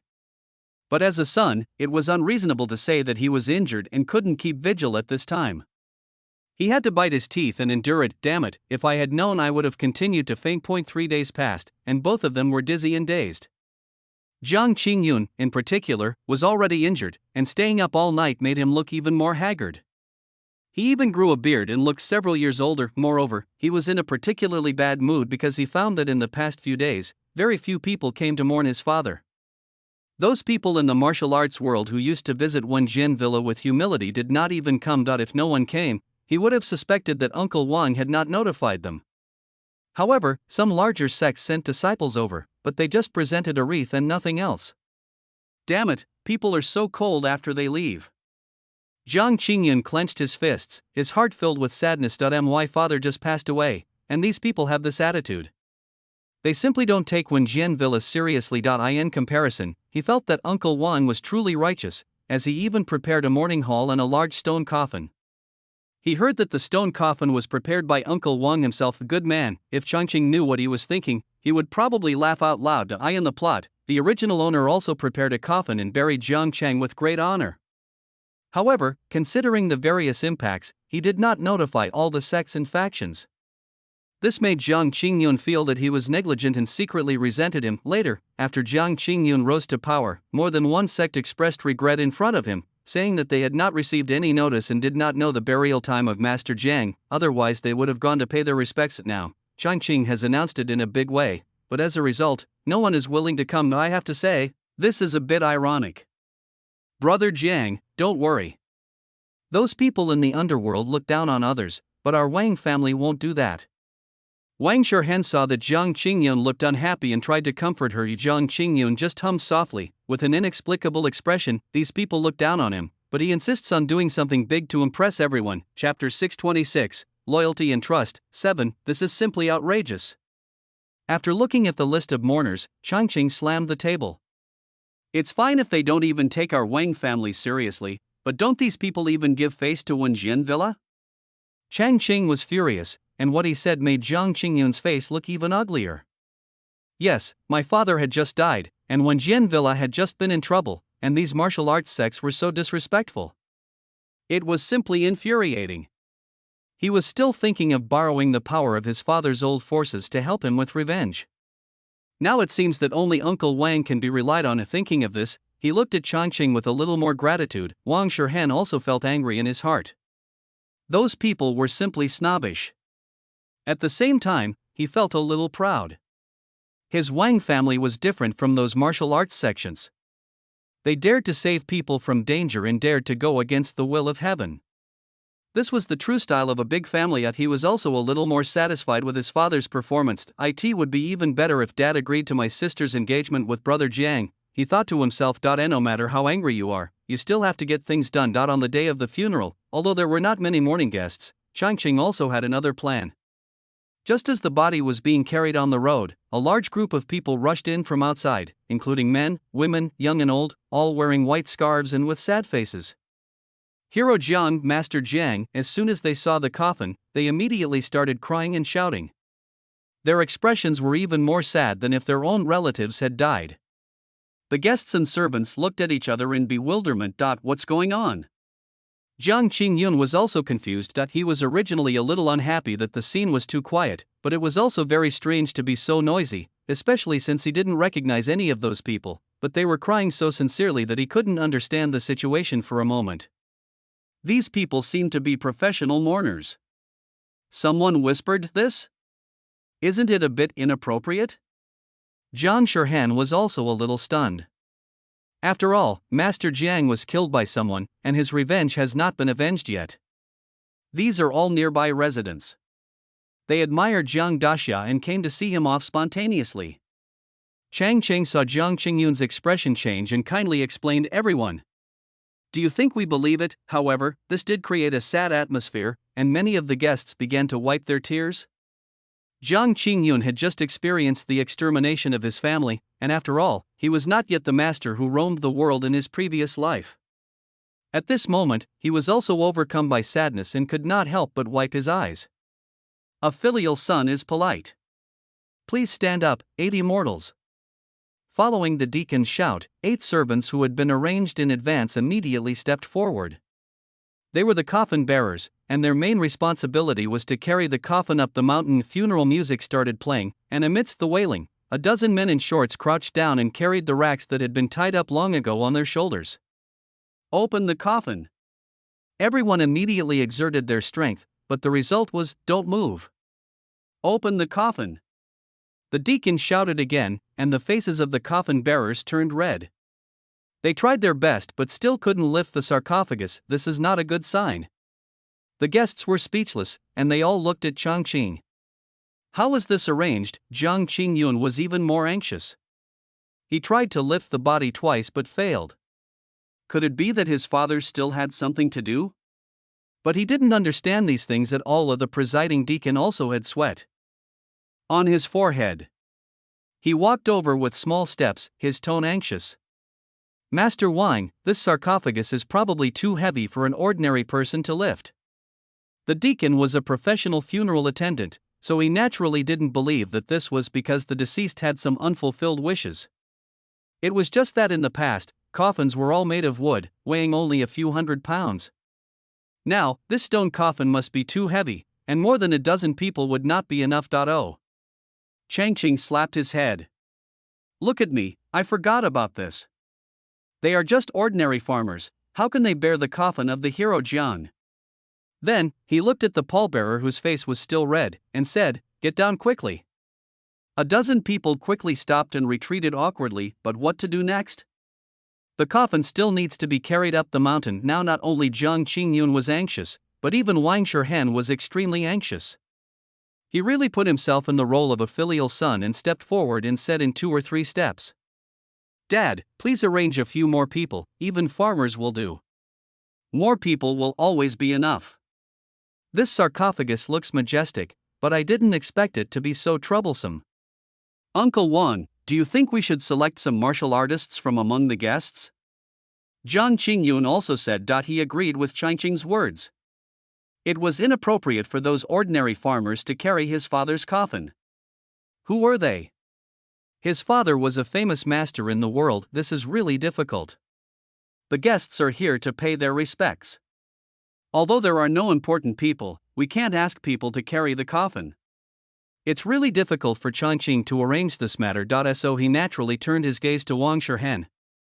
This adopted son loved to wear mourning clothes for others, so carrying down the coffin should not be a big deal. Wang Shihen was startled by his father's gaze, and before he could react, he heard his father speak. "Shihen, you are good at martial arts and are the most chivalrous. Uncle Jiang is the person you admire the most, so you should be considered one. You sound so nice, why don't you lift it?" Wang Shihen cursed in his heart. He felt his legs go weak just looking at the heavy stone coffin. He remembered that the cemetery he had chosen was in the back mountain, and he still had to climb up. Even if he was good at martial arts, he would probably lose a layer of skin. He opened his mouth to say something, but Jiang Qingyun thanked him first. "Brother Shihen, thank you very much. You are young and have good martial arts skills, you can definitely." Wang Shihen? He had been on guard for several days and his head was dizzy at the moment, but facing Jiang Qingyun's grateful look, he couldn't refuse. It was because he had said the righteous words before, and he was in a difficult situation. I can't lift it by myself." He struggled to his death. "This is easy." Changqing clapped his hands again. "Don't we still have Qingyun? You two are young and good at martial arts. People in Jianghu don't have so many rules. It will only take half an incense stick to perform Qinggong." Jiang Qingyun didn't expect that the incident of the damn half incense stick would backfire on him, and his face changed immediately. "I am a filial son, and filial sons don't lift." Changqing interrupted him before he could finish his words, showing a look of disapproval. "Children of Jianghu, there are not so many rules. This is not suitable for ordinary people. In an emergency, we must make decisions based on our circumstances." Without waiting for him to say anything else, he clapped his hands and shouted loudly on behalf of the deacon. "Open the coffin." The guests didn't hear what the others were discussing and were wondering who would carry the coffin. When they heard the loud shout, they all looked over. Under the watchful eyes of the crowd, Jiang Qingyun and the other two couldn't make any noise. "Although I am unhappy, I still have to do it." Chapter 627, Loyalty and Trust. 8. Wang Shihen and Jiang Qingyun had no choice but to bend down and carry one end of the tied frame on their shoulders. After all, they were both top-notch martial arts masters. They immediately used their internal strength and heard a creaking sound, and the coffin rose up. "Good." Changqing took the lead in applauding, which attracted cheers from others, making the two of them even more difficult to back down. The funeral music started again, and the group of people who had been wiping their tears also started crying in response. Changqing handed the situation over to the deacon again, and soon, the group set off in a mighty procession. Wang Shihen only felt a burning sensation on his shoulders. He was frantically exercising his internal energy, fearing that he would fall to his knees if he wasn't careful, which would be extremely embarrassing. At this moment, he couldn't even think of blaming his father. He only had one thought in mind: to hold on. Jiang Qingyun in front was nowhere to be found either. Although his martial arts skills were higher than Wang Shihen's, he had experienced a major change in his family and was still injured, so he felt more pressure than Wang Shihen. With every step he took, he felt his legs go a little weak. At this moment, he finally understood why those men couldn't lift it. What kind of coffin was this? It must weigh at least several thousand pounds. He had previously thought this coffin was majestic and in keeping with his father's temperament. Now, he wished it were a wooden coffin. If it were wooden, wouldn't it be easy for two people to lift it? No, a wooden one wouldn't require any effort, right? The servants simply carried it away. "Ha ha ha ha, host, I'm afraid we can't carry these two people up the mountain." Look, Wang Shihen's legs went weak and he almost fell down. The system almost laughed to death. Changqing, who was following in the crowd, couldn't help but curl his lips. Young people want to save face, so they will grit their teeth and persevere. As for whether he regretted it or not, he didn't know. Anyway, seeing them working themselves to death, he felt quite happy the two people who were carrying the coffin had already walked uphill. Although they had exerted their internal energy to the extreme, they both felt their bones crackling and their bodies seemed to fall apart with every step. Their gazes involuntarily drifted towards Changqing, hoping that he would shout stop so that they could rest for a while. Unfortunately, Changqing, who has always been perceptive, seemed not to have received any signals from the two people. He walked on his own, and occasionally shouted along with the wailing crowd. Jiang Qingyun and the other man cursed in their hearts, but there was nothing they could do, so they had to grit their teeth and move forward. The 3 kilometers felt like a lifetime to the two of them. When they finally arrived at the destination, they were both almost exhausted. However, they were filial sons, so according to the customs, there was still a long set of procedures to go through. Water, give me a drink first. Wang Shirhan sat down on the ground and opened his mouth to breathe. He felt that he had internal injuries. His father could not be buried in a stone coffin when he died in the future. I need water, too. Jiang Qingyun was stronger, but he was almost exhausted. However, when he saw the layout of the cemetery, he was still quite satisfied. Surrounded by mountains, with its back to the mountains and in front of the water, it is an obvious feng shui treasure land. What surprised him even more was that the tomb had been dug in just a few days, and it was built in a very grand manner. He didn't know what materials were used, but the entire space was like a natural boulder, connected into one piece. He reached out and touched it, and it was solid, even stronger than ordinary stone. This is to prevent enemies from disturbing Master Zhang's rest, so I used a material called cement that I got from the western regions. Changqing saw his confusion and stepped forward to explain. His voice was loud and everyone could hear it clearly. They all sighed that Wang Zhuang's doctrine was too arrogant. Jiang Qingyun bowed deeply, performing the greatest greeting since arriving at Wangjiazwang. Thank you, Uncle Wang. This is what our Wang family deserves, it's what we should do. Wang Shirhan took a sip of water, quickly stood up, and took over the conversation, his posture still somewhat like the master. Changqing watched him perform quietly, without any intention of interrupting. This is indeed as it should be. The stone coffin and the cement-sealed tomb are quite a surprise. He wants to see if Jiang Chang, who has woken up from his tortoise breath, can still break out of the tomb. The subsequent series of processes went smoothly. The deacon directed people to place the coffin into the tomb chamber, and then sealed the tomb chamber as required. Changqing specifically instructed to use more cement to ensure the safety of Master Zhang's tomb chamber. Cement is indeed scarce, but Brother John's safety is more important. Don't save it for me. Use as much as you need. Changqing's bold statement on the spot moved countless people. After everything was sealed, he even presided over a worship ceremony in person. Of course, the main worshippers were Jiang Qingyun and Wang Shirhan. When everyone saw Manor Master Wang's son wearing mourning clothes and offering sacrifices to Manor Master Jiang together with his biological son, they couldn't help but sigh in their hearts that Manor Master Wang really did the best he could. It seemed that the Wang and Jiang families really had a deep relationship. Of course, it would be better if the programs in the worship ceremony were not so exaggerated. Everyone looked at the platform in front of the tomb, where dozens of charming women were dancing an enchanting and vigorous dance. Their expressions were hard to describe. It seemed that Manor Master Wan was not particularly experienced. This is also the way funerals are held in the western regions. By showing the beauty of the human world, they attract the deceased to quickly embark on their journey and reincarnate as a human. Changqing made up a bunch of nonsense explanations, leaving everyone stunned. Although Jiang Qingyun's face looked a little ugly, he didn't say anything in the end.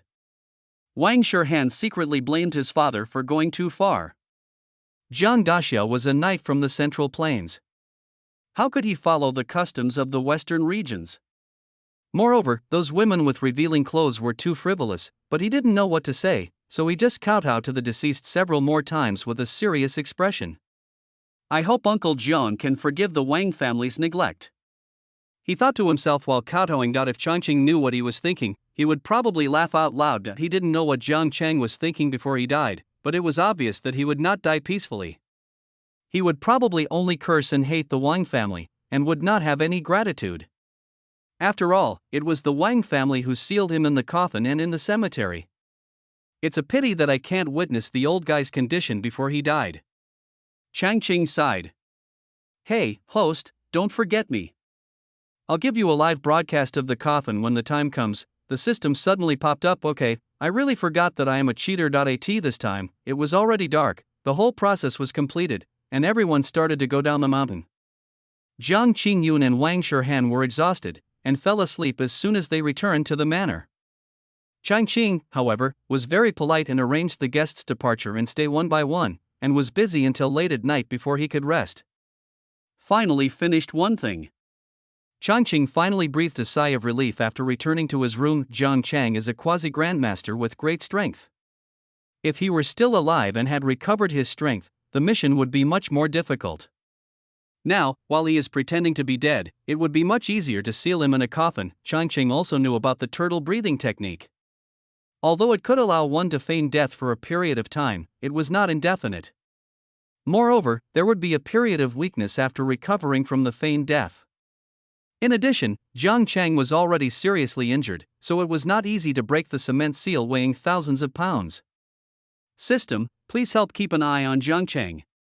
He gave some instructions before going to bed. Chapter 628, Loyalty and Trust. 9. The next day, Jiang Qingyun asked about Wang Qinglan with concern again. Uncle Wang, how is Qinglan's condition? I want to go and see him. Jiang Qingyun looked concerned, but Chang Qing saw a hint of impatience in his eyes. It was obvious that he was still a little dissatisfied with Wang Qinglan's failure to attend the funeral. That's right, father. My sister is being too unreasonable. She's not sick and can't walk. She should at least show up. Before Chang Qing could say anything, his ungrateful son Wang Shihan started to chime in. Wang Shihan was angry during this period. He also went to Lanshan Garden, but found that there were people guarding there. They said that the head of the family had ordered that no one was allowed to disturb the young lady while she was recuperating. What does father mean by this? Is he on guard against him? Would he even harm his own sister? This is simply outrageous. He just thought that Brother Jiang was a talented person and that the two families had an engagement, so he wanted to match them up and let that silly sister eliminate her prejudice and misunderstanding. After all, when choosing a man, you can't just look at his family background. The Jiang family is ruined, but can that cancel the engagement? Let the people of Jianghu laugh at him. He is doing this for the good of the Wang family, but Chang Qing obviously didn't appreciate the good of this adopted son. After hearing what he said, he just wanted to pry open his son's pig head in a minute to see what was inside. Qing Yun. Chang Chang looked at Jiang Qingyun. He was too lazy to pay attention to his brainless son. When the Jiang and Wang families made their marriage contract, Qinglan wasn't even born yet. Uncle Wang, what do you mean? Jiang Qingyun's expression changed in an instant, and he stood up suddenly. He felt that his self-esteem was insulted again. Did even the Wang family look down on him? Father. Jiang Shihan also showed dissatisfaction. TSK, this couple is really a couple that follows each other. Chang Qing feels jealous when he sees Jiang Shihan acting like a little follower. A guy like this still wants to take over the Wang family? No wonder the original owner is still angry after his death. He was too lazy to beat around the bush. Qinglan is very unhappy with this marriage. She explained her position to me some time ago. Jiang Qingyun's face turned pale immediately. He swayed and almost fell down. As expected, the Wang family also looked down on him. Wang Shihan, who was next to him, quickly reached out to support him, while also blaring at his own father. Father! How can you let my little sister decide on her own when it comes to marriage? This should be decided by our parents and the matchmaker. Jiang Qingyun also calmed down, staring straight at Chang Qing, listening to every word. Uncle, what do you mean? Do you want to break the contract? He clenched his fists so tightly that his knuckles began to turn white. He suspected that it was Chang Qing's instruction, otherwise, how could a woman in this era decide her own marriage? Chang Qing found his behavior funny, as if the Wang family owed him something. Moreover, this guy has been acting condescendingly since he came to the Wang family. Although he seems polite when talking to him, he looks arrogant and shows no respect. He would not look down on such a junior even if the Jiang family was still around, let alone if the Jiang family was gone. He was too lazy to pretend at the moment and just waved his hand. A man who looked like a butler came over with a thick stack of account books. Jiang Qingyun. His voice also became a little stern. You can look at the account books. Over the years, my Wang family has provided your Jiang family with no less than 1,000,000 silver taels, not to mention that I saved your life. The Wang family doesn't owe the Jiang family anything. Why are you questioning me? Is this how a junior should talk to an elder? With your background, your martial arts skills are only second-rate even in your 20s. Not to mention Qinglan looking down on you, I also look down on you at all. If it weren't for my friendship with your father, I would have kicked you out on the first day with that attitude. Who the hell do you think you are? Chang Qing went all out, not caring about Jiang Qingyun's face at all. Dad! What did you say? Wang Shihen was stunned and stepped forward to stop him, but Chang Qing slapped him in the face with a loud slap. The slap, which used his internal force, sent him flying several steps back, falling to the ground and smashing a row of chairs. And you, Wang Shihen? Who do you think you are? Talking to your father like this? If you want to be someone's younger brother, that's your business. Don't bring your father into this. You're such a loser, and you still want to inherit the Wang family? Go eat shit. Don't ever call yourself my son, Wang Qingshan, again. As he spoke, Chang Qing slapped the heavy wooden table next to him. Boom, with a loud bang, the solid wooden table instantly broke into dozens of pieces, with wood chips flying everywhere, and the momentum was extremely terrifying. Get out of here! A cold shout was heard, followed by a huge force. The two people who were still stunned didn't come back to their senses and were thrown out of the hall directly. Jiang Qingyun was completely stunned. What the hell is going on? And isn't Uncle Wang's martial arts second-rate?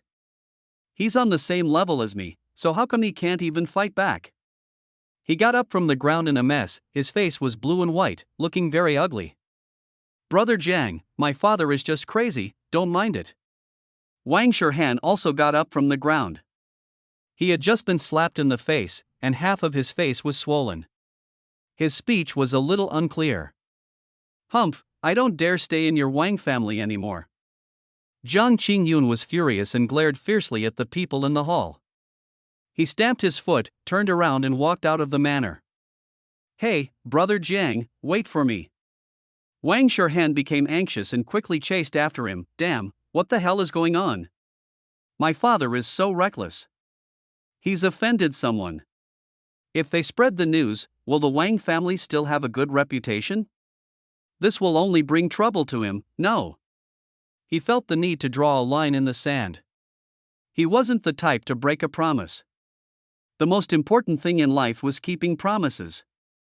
He wanted to be a clear stream amidst the filth. Master, I haven't shown you the account book yet. It was also the first time that the housekeeper saw Chang Qing so angry. The boy from the Jiang family was thrown out by him before he even looked through the account book. Chang Qing. It seems like I was impulsive, but it doesn't matter. Let them go. The house will be quiet after they leave. In the plot, the original owner persuaded Jiang Qingyun in a kind and gentle manner and provided him with plenty of money for travel. As a result, Jiang Qingyun still secretly hated the Wang family. Now, the two of them left empty-handed in anger, and he wanted to see what they could do. Not to mention that in the plot, Jiang Cheng is there to solve the trouble behind the scenes. I hope they don't die on the road. He stood up directly. Chapter 629, Loyalty and Trust. 10. While eating breakfast, Wang Qinglan looked around curiously. Dad, where's my brother? Didn't he ask someone to bring me food? Why did he call me out to eat again? These days, she has been pretending to be sick in her room, and meals are delivered to her door. You know what, she seems quite happy. She doesn't even want to go out. Still want to lie down? Forget it. I've kicked your brother and Jiang Qingyun out. From today on, you'll be learning martial arts with me.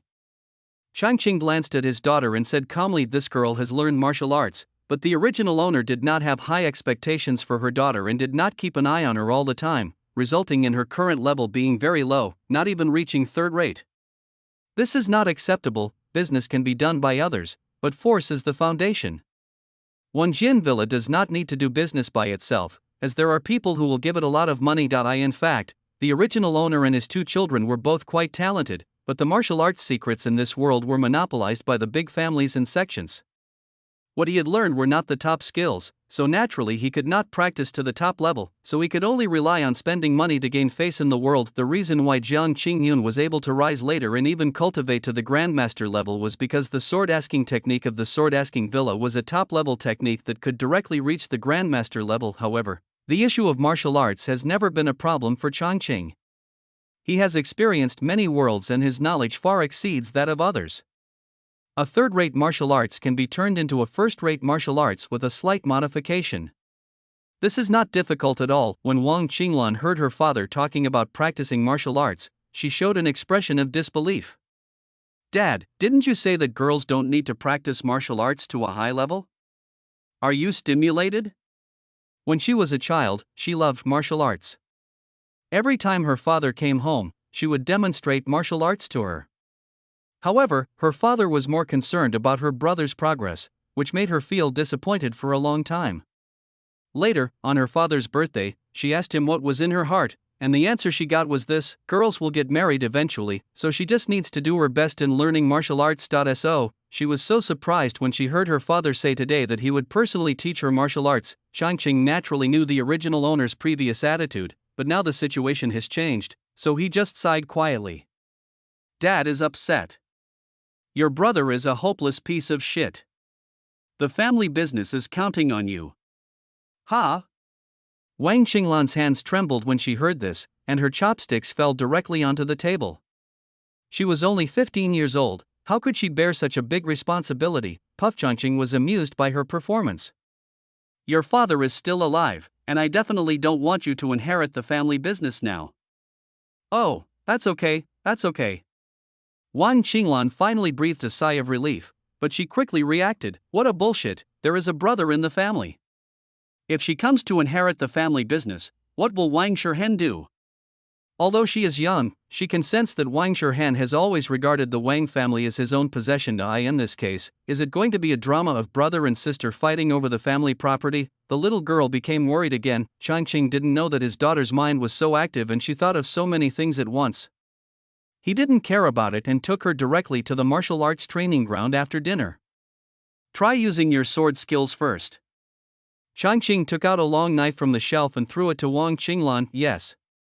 Wang Qinglan stood at attention in an instant, holding the long sword, and her whole temperament changed. She saluted, then took a stance, and her body suddenly jumped up and down, and she performed a set of sword techniques with great vigor. Changqing watched and nodded silently. Although this girl is not very old, her basic skills are quite solid, her steps and movements are coordinated, and the flash of her sword is quite powerful. It's a good seedling. After a while, Wang Qinglan finished practicing a set of sword techniques. He put away his sword and stood up, with sweat slightly on his forehead. "Dad, how about my Luo Feng sword technique?" Her eyes were sparkling and her expression was full of anticipation. "Very good, solid basic skills." Changqing is generous with his praise. Luo Feng swordsmanship is a martial art that the original owner's grandfather, the founder of Wangji Azwang, obtained from a cave. It consists of two parts, internal strength and swordsmanship. If practiced to a high level, one can reach the level of a second-rate master. The original owner was not partial. Although he valued his son more, he also taught his daughter internal skills and swordsmanship. He just rarely gave her personal guidance. This is understandable. The original owner still had his son in mind to carry on the family business. He was extremely busy with his affairs. He had to take care of the business and pay attention to the coordination of relationships in the underworld. He definitely had no time. Now that Changqing is here, he has a bird's eye view and has improved the martial arts long ago, so he is too lazy to maintain those relationships in the martial arts world. Nonsense, who would spend money everywhere if they have the ability? It's good enough if they don't take any money. Hey, Dad, stop praising me.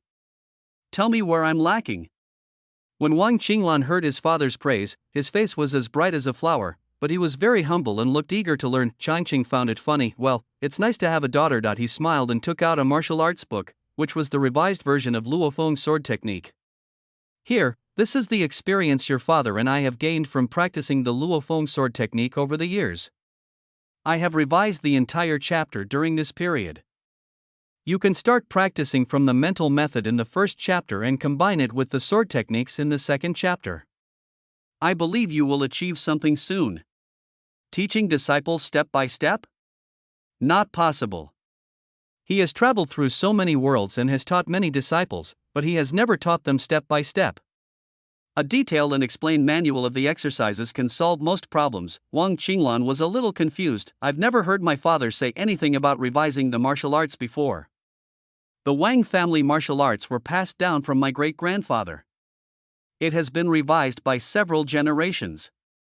Is there still room for revision? She took the thin booklet, flipped it open and took a look, and her eyes immediately lit up. How could this be called a revision? Almost the entire article was changed. Yet, the annotations were detailed, not affecting understanding in the slightest. Wang Qinglan tried to activate his internal energy according to the description at the beginning, and felt a strange sensation surge through his body. I'm afraid the level of this technique has been upgraded? She looked up, her expression excited. Her father was truly a genius. All the accumulated experience over the years had ignited such a drastic revision of his technique. Changqing nodded. Now, this Luofeng sword technique can reach the master level. It all depends on your talent and understanding. He gave a confirmed information, which made Wang Qinglan's eyes even more fiery. Grandmaster, that is the existence of founding a school. There are only 4 Grandmaster level masters in this world, and they are all the heads of large sections. The legendary Grandmaster level has never been seen by anyone. As long as she reaches the Grandmaster level, she will be truly free and there will be no need for her to get married. At this moment, a raging ambition burned in her heart. Dad, your cultivation has reached the Grandmaster level, hasn't it? After a while, Wang Qinglan asked cautiously again. Well, Changqing kept it a secret, you'll know later. In the eyes of children, their father is always the most powerful. He had even prepared words to deal with his daughter's disbelief that he had corrected his martial arts to the level of a grandmaster. However, he did not expect Wang Qinglan to believe it so easily, and even showed an expression of great admiration, as if to say, my dad is indeed so powerful. Changqing naturally noticed the changes in his daughter. He did not miss the fire in her eyes. However, this was a good thing. Practicing martial arts requires ambition, which provides motivation. You must keep this thing well and don't give it to anyone else, not even Wang Shihen. Finally, he gave this instruction and left leisurely. Wang Qinglan was a little surprised that her father would say such a thing, but she still nodded heavily. Who cares, this is a good thing for her anyway. Chapter 630, Loyalty and Trust. 11. Rumble. Lightning flashed across the night sky and deafening thunder exploded in the sky, making Jiang Qingyun, who was standing at the window of the inn, frown. When he was little, he loved rainy days the most. His father would take him to sit on the balcony to watch the lightning and thunder outside, and the servants would serve him soup and porridge. But now, my home is gone, and my father is also gone. Thinking of this, he couldn't help but clench his fists. Brother Qingyun, it's cold in the rain, be careful. Wang Shihen's voice came from behind, making Jiang Qingyun frown even deeper. Why are you following me instead of enjoying yourself at home? He turned around and asked with a cold face. This question made Wang Shihen anxious, and an angry look appeared on his face. Father is confused. But I am not. He is old and can no longer represent the Wang family. I will keep this promise to the Wang family. Brother Qingyun, I will help you with your revenge. Let us build a career together in the martial arts world. There was a light in his eyes and his tone was very excited. What a great opportunity. His father and sister are snobs, but he is not. He even gave up his comfortable life and followed the son of his father's old friend to wander around the world, just for a promise to help him get revenge. If this gets out, it will be a good story. The plot is even more tortuous, more heart-wrenching, and more talked about than the one in the picture book. Wang Shihen could imagine how his father would regret after he became successful, and how he would humbly beg him to return and inherit the family business. Humph. He won't go back. A guy who doesn't keep his promises and doesn't keep his word is not worthy of being his father. Jiang Qingyun glanced at the agitated young man with some surprise. Is he a fucking idiot? He can't even enjoy a good life at home, so he wants to go out and mess around. However, he really needed a younger brother. After all, he didn't even have money to stay in the inn, and it was that guy who took out the silver to pay the bill. So he smiled. Uncle also has his considerations. Brother Shirhan is so righteous and loyal, Qingyun is grateful to him. How about, he rolled his eyes, you and I become brothers and venture into the martial arts world together. This? The surprise came too suddenly. Wang Shirhan naturally had no reason to refuse, and the people in the martial arts world did not argue. The two of them immediately asked for a jar of wine and prayed to the heaven and earth, not asking to be born in the same year and month, but asking to die in the same year and month. Brother Jiang. Brother. Now that they have become brothers, Wang Shirhan has to express his stance. Brother Jiang, Uncle Zhang's revenge must be avenged. Even if I, Wang Shirhan, die, I will not hesitate. Yes, Jiang Qingyun also nodded. After we pay our respects to father on the 7th day after tomorrow, we will go to the martial arts world. I feel that my state of mind has improved recently, and my martial arts should have another breakthrough. Jiang Qingyun also revealed some of his secrets, which of course made Wang Shirhan more confident in his decision. After all, Jiang Qingyun's martial arts skills were originally second-rate, and this breakthrough was probably first-rate, even surpassing his biological father Wang Changqing. This was undoubtedly a surprise. It's time to pay respects to my uncle. He nodded heavily. I'll go get the offerings. Anyway, he had about 100 taels of silver on him, which should be enough to last for a while. Wang Shirhan regretted leaving home so hastily. There were still many treasures in his personal treasury, but he didn't have time to take them. Now, he felt embarrassed to go back. Now they have settled in a town not far from Wangjiazwang, so it is relatively convenient for them to buy things. The next day, the clouds cleared and the rain stopped. Jiang Shirhan ran all over the town to buy all the items for the worship.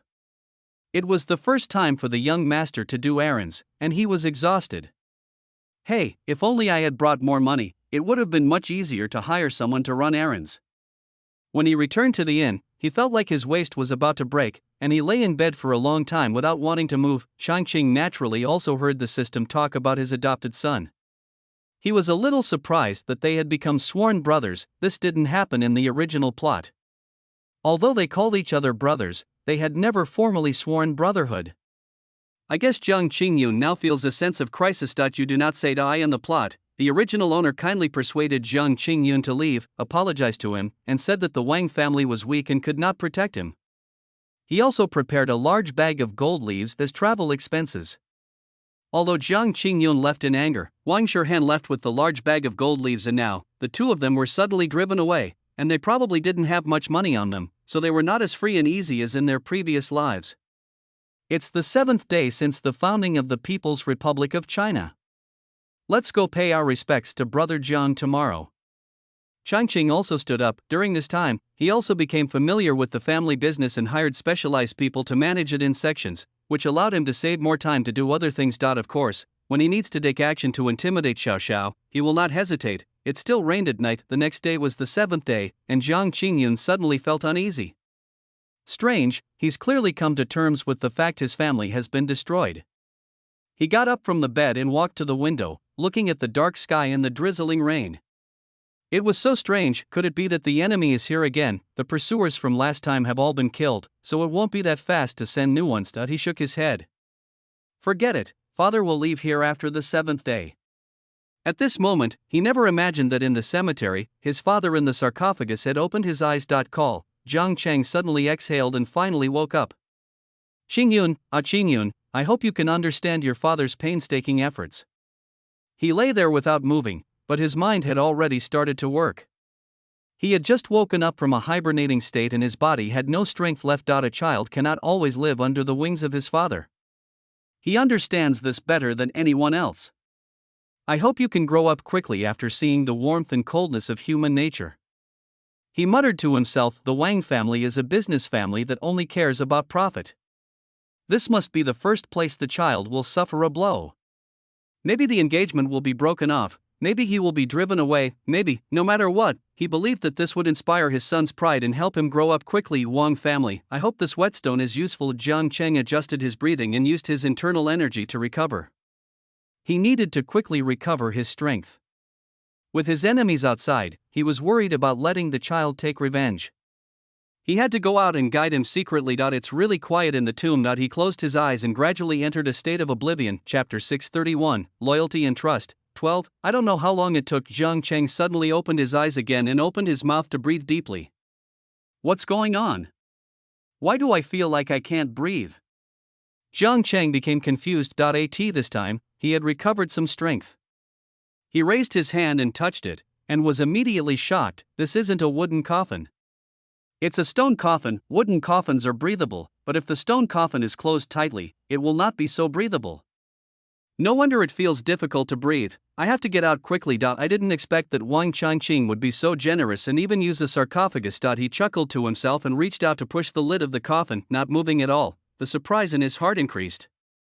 Although he had not fully recovered, even if his strength as a quasi-grandmaster had declined, he was still at the level of a first-rate master. How could he not be able to push open the lid of the coffin? He took a deep breath, circulated his internal energy, sat up, and placed his hands on the coffin lid to rise. He shouted loudly, but it was of no use. A trace of fear crept up Jiang Cheng's spine, sending a chill down his spine. What the hell was going on? How could a coffin lid be so heavy? In the darkness, he reached out his hand and felt around carefully, only to find that the connection between the coffin lid and the coffin body had been completely sealed. There was a bulge there, made of some solidified material, unknown to him. Jiang Cheng felt as if his head was hit by a hammer, and stars appeared in front of his eyes. As soon as the thought of being trapped and dying in the coffin came to his mind, beads of sweat appeared on his forehead. How is this possible? There is no custom of sealing the coffin here. Could it be that someone saw through his fake death and did it on purpose? Impossible. Wang Changqing was only a second-rate martial artist. There was no way he could see through his tortoise breathing technique. He carefully felt along the coffin lid, then found the seemingly weakest spot, and suddenly blasted it with his internal force. Bang! The muffled sound echoed in the coffin, and he felt that his palm was almost broken. What the hell is this material made of? It's so strong. Jiang Cheng finally panicked. He was a great hero, respected by everyone. Was he going to die in this coffin? Fear filled his eyes, and he couldn't help but curse. Wang Changqing! You ungrateful old bastard! Hurry and open the coffin for me. You bastards, all of you Wang family members will die miserably. My son Qingyun will definitely torture all of you Wang family members to death. He used his inner strength to bang the coffin lid loudly, cursing non-stop. Whoosh whoosh whoosh. After cursing for a while, he felt breathing became more difficult and couldn't help but gasp loudly. Since Master Jiang is already dead, why continue to curse? This is not what a chivalrous man does. Suddenly, a teasing voice came in, causing Jiang Cheng to open his eyes wide immediately. Wang Changqing, he was actually outside, and what was going on with that sound? It was like a sound that could travel 1,000 miles, passing right through the coffin and ringing right next to my ears. It's the 7th day since Master Zhang's death. I'm here to offer a toast. I never expected you to harbor such deep resentment towards my Wang family. The voice came again, with a hint of sigh. I'm not dead yet. Wang Changqing, quickly call someone to open the tomb. Isn't your Wang family lacking in skills? I can share the Zhang family's sword-asking techniques with you. Jiang Cheng couldn't care less at this time. He took a deep breath, gathered all his internal strength and roared. It was a critical moment. He felt that even if he had strong internal strength, he would probably suffocate to death if he stayed for another moment. Brother Jiang, even the dead think they are still alive. You should just reincarnate as soon as possible. Another long sigh was heard outside, followed by the sound of pouring wine. Jiang Cheng felt his eyes were about to burst, and he opened his mouth wide. I'm not dead. I'm not dead. I'm still alive. As soon as he uttered the word, it turned into a series of coughs, and his breathing became difficult. No more talking. Despair surged in Jiang Cheng's heart, but the voice outside did not stop, just like an old man visiting an old friend, still chattering. Poor Master Jiang, you are a master of your generation, but my nephew Qingyun is a loser and has a bad temper. In order to temper his temper, I have already driven him out. Today is the 7th day of the lunar calendar. I believe he will come to see you too. Brother Jiang, don't be in a hurry to reincarnate, wait for your son. I'm your mother's womb. Jiang Cheng was so angry that his lungs were about to explode. This guy treated his son like this. which made him extremely worried, but at this time, he couldn't be distracted. He used his luck and internal energy to reduce the need for breathing. He had to wait for his son. The noise outside died down. I don't know how long it took, but suddenly the voice came again. "Brother Jiang, your son is here." Jiang Chang was shocked and shouted loudly as soon as he opened his mouth. "Save me!" Unfortunately, there was no response. The surprised voice outside came again. "Hey, he seems to be unable to hear your voice." Just as the voice fell, he suddenly burst into laughter again. "Ha ha ha, sealed in the sarcophagus, of course he can't hear your voice. Ha ha ha, Brother Jiang, Brother Jiang, just die in peace." Jiang Cheng's pupils trembled. That man had indeed seen through his fake death, and he had done it on purpose. He had sealed himself in the sarcophagus on purpose. His eyes suddenly turned crazy and he began to pound the sarcophagus with all his might. Bang, bang, bang. A series of muffled vibrations echoed, but after a while, his hands went limp and he had to quickly use his chi to calm the bursting sensation in his lungs caused by lack of oxygen. Outside, the sky was just getting light, and the air was especially fresh in the morning after the rain. Jiang Qingyun and Wang Shurhan placed offerings and wreaths, and both of them kowtowed to the grave, while Changqing stood far away and had no intention of communicating with them. Suddenly, Jiang Qingyun raised his head. "I seem to hear some sounds coming from the cemetery." He looked puzzled. "How is that possible? I didn't hear anything." Wang Shurhan raised his head, his eyes filled with worry. "Brother Jiang, you've been under too much pressure recently. Wait until you get back to the inn and recuperate for a while before setting off again." Jiang Qingyun listened for a while, but no sound was heard. He shook his head and smiled bitterly. "It seems that I'm really too tired recently."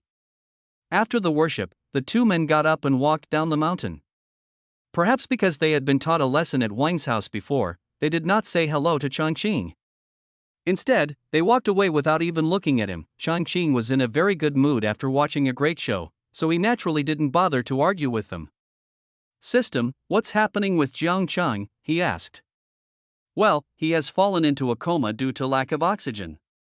The system detected it and said, "I thought he was going to use the turtle breathing technique again to stay alive for a while."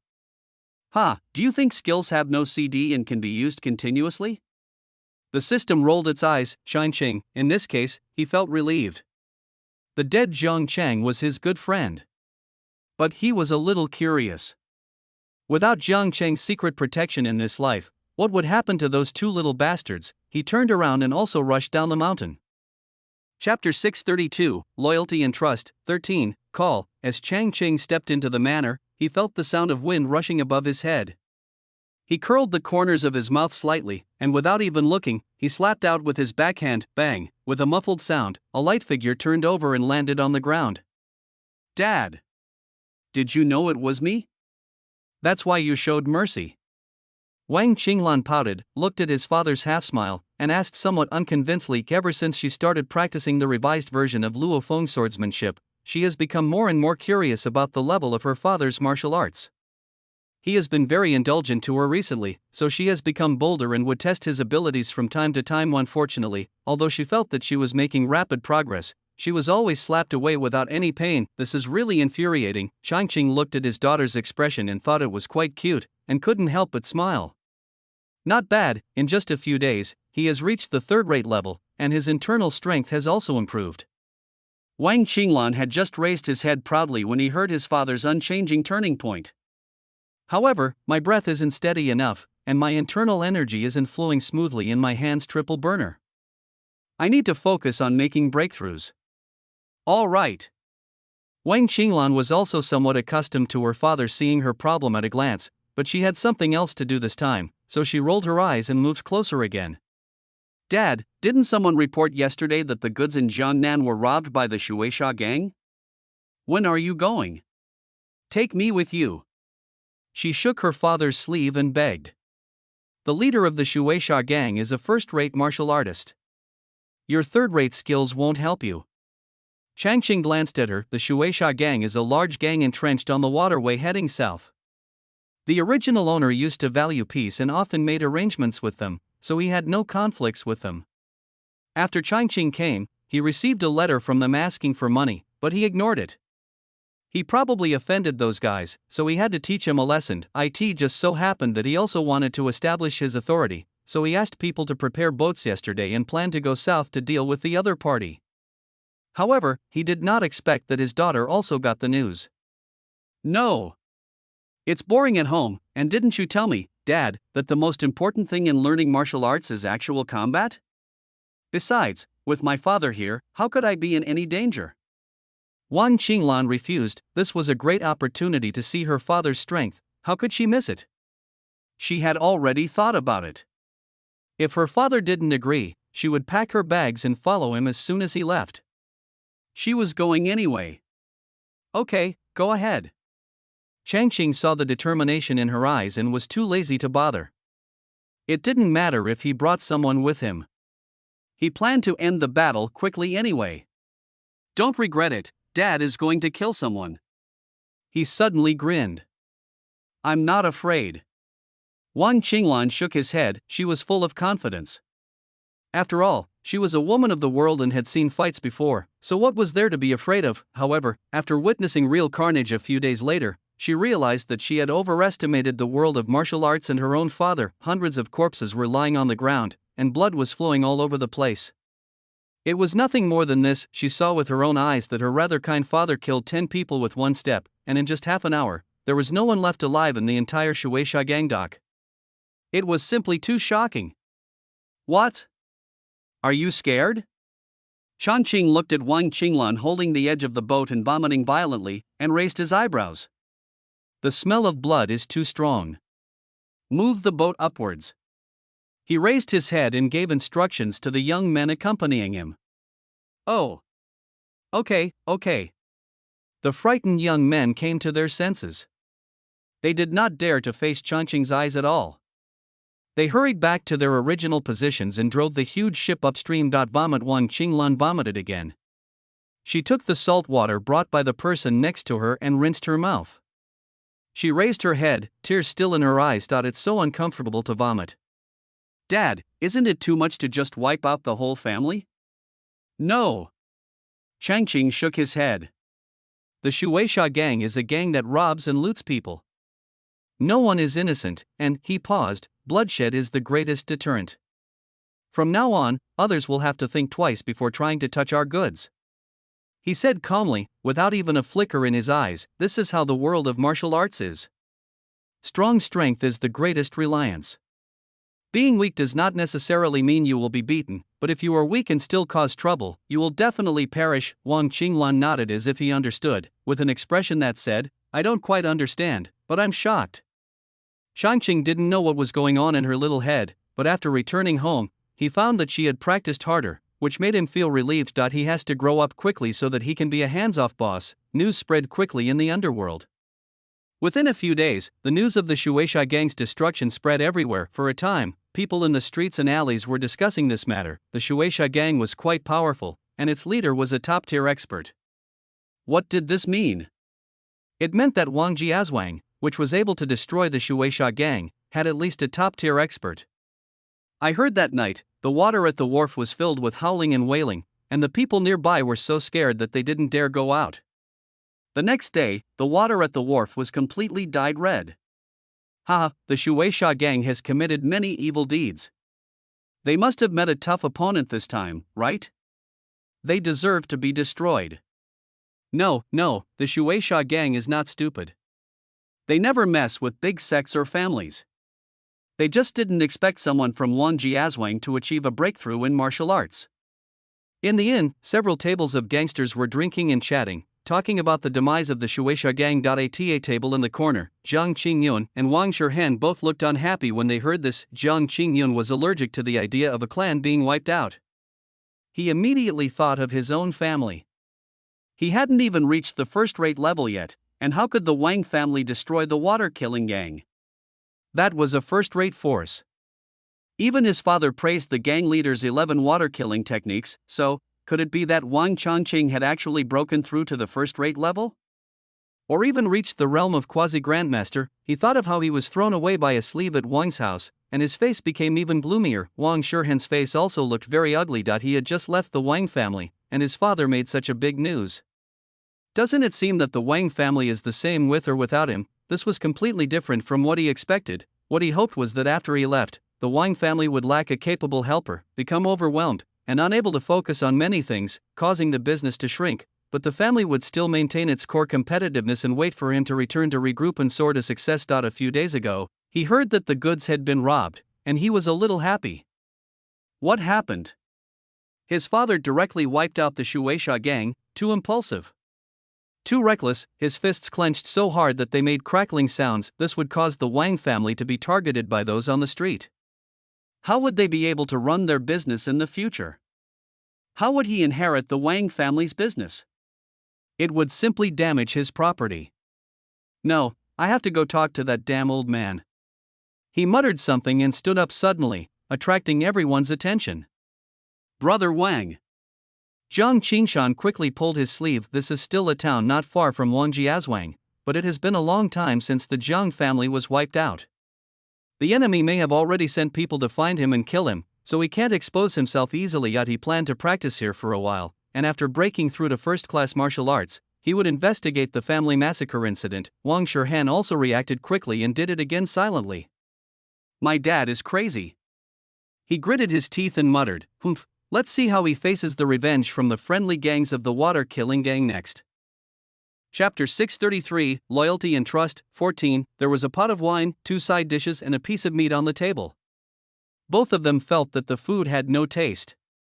This was indeed very shabby for a young man from the martial arts world who had never lacked money. We have to find a way to make money, Zhang Qingyun said in a low voice. He hadn't expected that before even starting his revenge, the first hurdle would be survival. Without money, it was impossible to move forward. It was also Wang Changqing's fault for not even giving them any money and simply kicking them out. Wang Shihan also nodded. He had spent all the money he had. Currently, he had to pawn some of his personal belongings to buy food and drink. This was definitely not a long-term solution. However, they soon became worried again. How to make money? This is really a problem, robbing? That's not the right thing to do, performing on the streets? They can't afford to lose face. Besides, they have to avoid their enemies, so they have to keep a low profile. Back in the room, the two of them discussed for a long time, and the more they talked, the more worried they became. How about I write to my father and report the latest situation? We still have enough money to stay for 10 days, so it should be in time. Finally, Wang Shihan gritted his teeth and thought of his biological father at home. Well, I need to tell my uncle. After all, filial piety is a great virtue. Zhang Qingyun also nodded. So, Changqing finally received a letter from his adopted son. The letter didn't ask for money, but every word said that he had no money. Ha ha ha ha ha. He burst into laughter, startling Wang Qinglan, who was practicing swordsmanship next to him. Dad! What are you doing? She came closer. Your brother has a letter. Take a look at it too. Changqing handed the letter to Wang Qinglan, and then saw that her expression became indescribable. He's been going around in circles. Isn't he just asking for money? And he offended my father and didn't even say a word of apology? The girl's face wrinkled, obviously dissatisfied. So, should I give him money? Changqing asked. No. You should wait for him to come home and apologize. Wang Qinglan raised her little face and expressed her thoughts in a second. When she met her father's eyes, she lowered her head a little embarrassedly. I'm not trying to be mean to you, but he really did go too far, Changqing. Why does it smell like green tea? Ha ha ha ha, he suddenly laughed. Then it's up to you, he waved again and said to the doorman who was delivering the letter, from now on, I'll show all the letters from that unfilial son to the young lady and let her decide. It doesn't matter if you're green tea, it's better than being in love. On the other hand, Wang Shihan, who sent a letter but received no response, wrote several more letters, the content of which became more and more polite. Unfortunately, none of them received a response, let alone money. He was a little panicked. What was going on? He was the only son of the Wang family. Could it be that his father had no sympathy for him despite his miserable life? I'm going to be in seclusion these few days. You have to figure out a way to handle the money. Jiang Qingyun reached out and took the last piece of meat on the plate and said with a smile. He felt that he was on the verge of a breakthrough in the next few days and needed some time to practice without distraction. When Wang Shirhen heard this, his hands stiffened slightly. Originally, he really hoped that Jiang Qingyun would break through sooner. Only in this way, their strength would be stronger and they would become famous in the world faster. But now, he was asked to find a way to make money, which was a bit difficult. Dad is like dead, he doesn't reply to messages at all. Or was he supposed to carry bags at the dock? That wasn't a job for a human being. Just thinking about it was enough for him. However, Jiang Qingyun obviously didn't care what Wang Shirhen thought. He quickly finished his food, then stood up and patted him on the shoulder. Think of a way. When I break through to the first level, we brothers will become famous together. After saying that, he turned around and went upstairs to the guest room. What else could I do? Wang Shirhen was mad at himself. He hadn't even finished his meal yet, but Jiang Qingyun ate so fast that he finished all the delicious food in just a few bites. At this moment, he couldn't help feeling a little regretful. When Shangqing heard the system talk about this, he burst out laughing. It's true that even a penny can make a hero fall. In the original plot, they carried a large bag of gold leaves. Not to mention living a worry-free life, they would have no problem using it for the rest of their lives. Even when they established their power and recruited people, they relied on that money in the early stages. Nowadays, being kicked out with nothing, life is definitely not going to be so easy. Never mind him. Chang Qing waved his hand and said that his adopted son was a bad person. If the system had not detected it, he would have thought that the boy was reborn. Otherwise, why would he rush to be the protagonist's younger brother and curry favor with him? See how he can make money. Changqing sat firmly on the Diaoyutai, not panicking at all. However, he never expected that Wang Shirhen's way of making money was to wear a nightgown and steal money from his home. That night, Changqing was awakened by a loud noise. There's a thief! Countless people rushed out holding torches. When Changqing arrived, he saw two figures fighting fiercely. Wang Qinglan. Changqing narrowed his eyes and took a look at his daughter's training results. He saw her figure flashing, and under the reflection of the torch, her eyes were firm, and her long sword was even more powerful. She forced the man in black to retreat again and again. He didn't even have a chance to get away. He could only dodge left and right, looking extremely embarrassed. Wang Shirhen was indeed in a very miserable state, and he was cursing in his heart. Damn it, the Wang family's defenses weren't this tight before. How come I was discovered the moment I entered the manor and before I even got close to the warehouse? Also, what's wrong with Wang Qinglan? Isn't her martial arts just average? How has she improved so much in just over a month? I can't let them find out it's me. He has to save face, right? If so many people find out that he came back to steal, how will he inherit the Wang family in the future? Seeing Wang Qinglan's sharp swordsmanship and pressing forward step by step, he became furious. You can only rely on your internal strength. It may make your moves more exquisite in a short period of time, but it will never significantly increase your internal strength. He firmly believes this. Wang Shirhen's eyes became fierce, and he did not retreat but moved forward. After dodging the knife diagonally, he felt a pain in his shoulder, and there must have been a cut there. Damn girl, he suddenly stretched out his palms, releasing powerful internal energy that made Wang Qinglan's hair fly out. It's too late to draw back the knife and let go at this close. Changqing narrowed his eyes. This guy really didn't hold back. For the sake of his own face, he actually used all his strength. If this palm had hit the old Wang Qinglan, he would have been seriously injured if not killed, but now, it's still hard to say. Wang Qinglan was not at all panicked. She took a wrong step, raised her left hand slightly, and a faint light flashed in her eyes. Boom, what followed was a huge explosion caused by the collision of two internal forces. Both figures flew backwards. Wang Qinglan twisted her waist in midair and landed steadily on the ground. She did not stop moving. With a deep breath, she suddenly moved forward. The huge sword light flashed, and she chopped towards the head of the man in black, who fell to the ground and had no time to stand up. She knew her father was watching from behind, so she had to perform well in this battle. Wang Shirhen never expected that his sister, whose martial arts skills had always been far inferior to his, would be so powerful and decisive. His pupils dilated instantly, and when he saw the knife flashing and approaching his body, he was terrified to death. Wait! Qinglan, it's me! Without caring about anything else, he shouted quickly. Chapter 634, Loyalty and Trust. 15. Is it really Wang Shirhen? Wang Qinglan raised his hand, and the tip of the knife removed the mask on his face, revealing the familiar face. Wang Shihen's face flushed crimson, his eyes blazing with anger. This was simply not giving him any face at all. No respect for elders, he was about to act like his brother, but he saw Wang Qinglan turn around immediately and shouted, "Dad, it's really Wang Shihen. He came home to steal something." The sound was so loud that everyone in the venue could hear it. It's terrible. Wang Shihen felt his face burning. Damn it! Is taking things from my own house considered stealing? He had to be so loud. There was no point in running away now, so he just went for it. I'm just going home to get my stuff. He looked at his father, who was gradually approaching. With his neck stiff, Changqing glanced at him lightly. The Wang family doesn't have a waist like you. Then, he moved his body, and in front of Wang Shihen's extremely shocked eyes, he struck his Danzhong acupoint with a palm.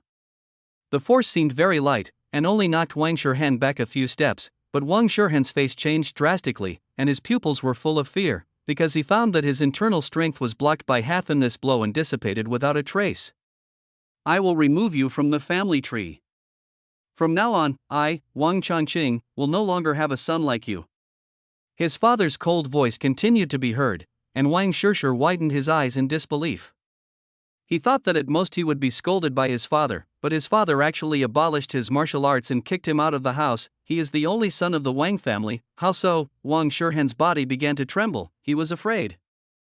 Father, he raised his head and for the first time had the thought of making peace with the man in front of him, but he was interrupted directly. I'm not your father. In your heart, I'm afraid you hope that Jiang Chang is your father, right? Don't worry, I only destroyed your martial arts, not your meridians. Go learn the Jiang family's martial arts and become a member of the Jiang family from now on. He doesn't want a son who steals things from his own home and kills his own sister. Changqing suddenly smiled, turned around and went back. Father Wang Qinglan seemed to want to say something, but seeing that his father was walking very fast and had no intention of stopping, he quickly followed. The others didn't say anything. Since the owner of the manor had spoken, naturally no one paid any attention to the useless man in front of them, and they all returned with torches in their hands. Only Wang Shihen was left standing there in a daze, unable to recover for a long time. Is he not a member of the Wang family anymore? How could Dad be so heartless? He was just sticking to his integrity, and yet you want to kick him out of the house. Besides, how can I travel the world without martial arts skills? How can I accomplish something big with Brother Jiang? Retrain. He thought about what his father had just said. Would it be possible to learn the Jiang family's martial arts? Could it be that the old man really had an illegitimate child outside, so he wanted to pave the way for his own illegitimate child and destroy him? As soon as this thought came to his mind, the fear in his heart dissipated a lot, and was replaced by an intense anger. He is the only heir to the Wang family. The entire Wang family should belong to him, but now it is obviously impossible to confront it head on. We have to go back and make long-term plans. Why, do you have something to say?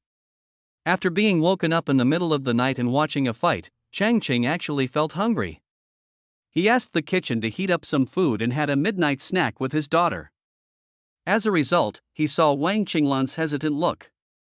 Dad, are you really going to kick me out of the Wang family? Wang Qinglan glanced at her father, feeling a little uneasy. Although she also felt that her eldest brother had gone too far, her father had always valued her younger brother. Expelling him from the family tree would mean that there would be no such person in the Wang family in the future. Of course, Changqing glanced at her and said indifferently, that kid has a bad heart. Just wait and see, he will do more tricks in the future. Chang also knew Wang Shihen very well. He talked about righteousness but forced others to make sacrifices. In modern times, he was what you would call a moral scoundrel. If a rock really fell on his feet, he would have nothing to say. What Changqing needs to do is to tear off his hypocritical moral disguise. Isn't it about loyalty and trustworthiness? Okay, just sacrifice yourself, don't involve your family when you need money, you don't know how to work, but think of going home to get it? People like this regard everything in the house as their own and spend other people's money generously. It's disgusting. If he hadn't considered that he was the original owner's bloodline, he would have killed him with just one knife. However, I believe that after what happened tonight, that guy won't dare to come to the Wang family anymore. Changqing picked up a piece of food with his chopsticks and narrowed his eyes. With food and drink, life was good in ancient times. On the other hand, Wang Shihen had a hard time. He stumbled back to the town just as dawn was about to break. As soon as I arrived at the inn, I was stunned. What was before his eyes was a scene of ruins, scattered debris, and large patches of blood on the ground. Many people were around the inn, pointing and talking. The innkeeper and several men who looked like waiters were kneeling on the ground and crying. Brother Jiang.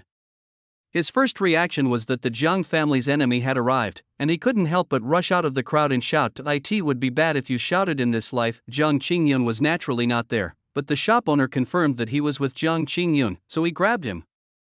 "You have to compensate me for my store. Compensate me for my store.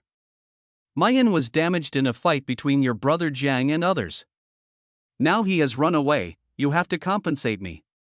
The store manager was a little guilty at first, worried that the other party was a martial artist, but after catching him, he saw that he was not struggling very hard, so he became bolder and even pushed him to the ground. Wang Shihen's worry was immediately replaced by embarrassment. He had never suffered such an insult before, being pinned to the ground by an ordinary person, and besides, he had no money to pay compensation.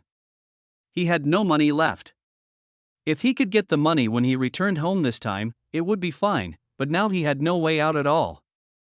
"Let me go first." He struggled desperately, but his martial arts had just been destroyed and he had been traveling for such a long time, so he had no strength at all. "If you pay me, I'll let you go." The shop owner had finally caught someone who could compensate for the losses, so of course he would not let him go. Even with just a wink from him, several of the shop assistants nearby came over and blocked the road. "I didn't damage it, why should I pay for it? I wasn't even in the store last night." Wang Shihen's eyes widened as he argued. "This had nothing to do with him, but the store will listen to him. You two are brothers, right? I heard you guys call each other brothers. If your brother destroyed something, shouldn't you pay for it? How can you still call yourself brothers?" Wang Shihen was stunned for a moment. Why did this sound so irritating? It's impossible that my brother alone destroyed it, right? He continued to struggle. It must be the enemy who came to the door and the two sides fought, which caused the damage to this extent. There is no reason for one party to be responsible for all the compensation unilaterally. The shopkeeper didn't expect that this guy could still think clearly even when he was pinned to the ground. After hearing what he said, he thought for a moment and said, "Okay, then you can pay half of it for your brother, 200 taels of silver." Having said that, he let him go, but several guys still blocked the road to prevent Wang Shihen from escaping. 200 taels? This entire inn isn't worth 200 taels, is it? Wang Shihen felt something was wrong, but he didn't know the actual price. He opened his mouth, not knowing how to refute it, but it was impossible to ask him to pay because he had no money at all. Chapter 635, Loyalty and Trust. 16. I don't have any money, but I'm the young master of Wang Jiazwang. You can go to Wang Jiazwang to ask for money. Finally, he said this made the onlookers take a deep breath. Wang Jiazwang? That was not a place that ordinary people could mess with. Even the few guys surrounding him couldn't help but take 2 steps back. However, the shop owner reacted quickly and slapped him, "Liar." In the surprised eyes of everyone, he pressed Wang Shihen to the ground again. He's a liar. How could the young master of the Wang family be so broke? And the Wang family practices martial arts, so how could he be so weak? This made so much sense that the onlookers immediately understood. This guy is too mean. He actually wanted to trick you into offending the Wang family. The Wang family is not something that ordinary people can offend. He definitely doesn't want to pay. He looks like a decent person dressed up, but I didn't expect him to be so stingy. He doesn't even show loyalty to his brother when he gets into trouble. That's right. You're still calling each other brothers, but is this what brotherhood is? You're not even willing to pay me 200 taels of silver? Everyone was talking at the same time, and Wang Shihen, who was pinned to the ground, was so angry that his lungs were about to explode. He's not loyal? Is this what he'll end up like? Will he be kicked out of the house? These people are talking without any pain in their backs. Pay me money. If you don't, I'll turn you over to the authorities. The shopkeeper used force to push the struggling Wang Shihen into the rubble, leaving him with a mouthful of ashes. Wang Shirhan felt a wave of despair, wondering when in his life he had ever suffered such a loss, being pressed into the dust in public, and yet he still wanted to report it to the police? He felt extremely aggrieved, his face uglier than a ghost, and he simply gave up. Just give it to me. I didn't stay at the hotel yesterday anyway, so what does it have to do with me? Whoever destroyed it should be held responsible for compensation. What brothers or not? What loyalty or not, damn it, he doesn't care, who can do anything to him? It has nothing to do with him in the first place, this? The shopkeeper was stunned. His hands went limp and Wang Shirhan turned him over and stood up. He pointed directly at the shop owner and burst into laughter. I wasn't at your place yesterday. I just came here this morning. A lot of people saw me along the way. It's none of my business if your shop breaks down. There are so many people who call you brothers. I even called the boss brother when I bought a cake on the street. Do you think I should pay for the damage he caused? Wang Shirhan suddenly felt righteous and confident. But, aren't you brothers together? Shouldn't you be loyal to each other? The shop owner was really anxious. If he said that, he would have no way to ask for money. Even if he took the matter to the government, it would be unreasonable. He could only use moral and righteousness to blackmail him. Loyalty? Wang Shirhan sneered. This can't be eaten as food, nor can it be used as money.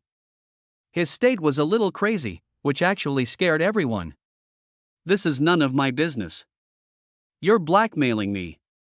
I'm going to report you to the police right now.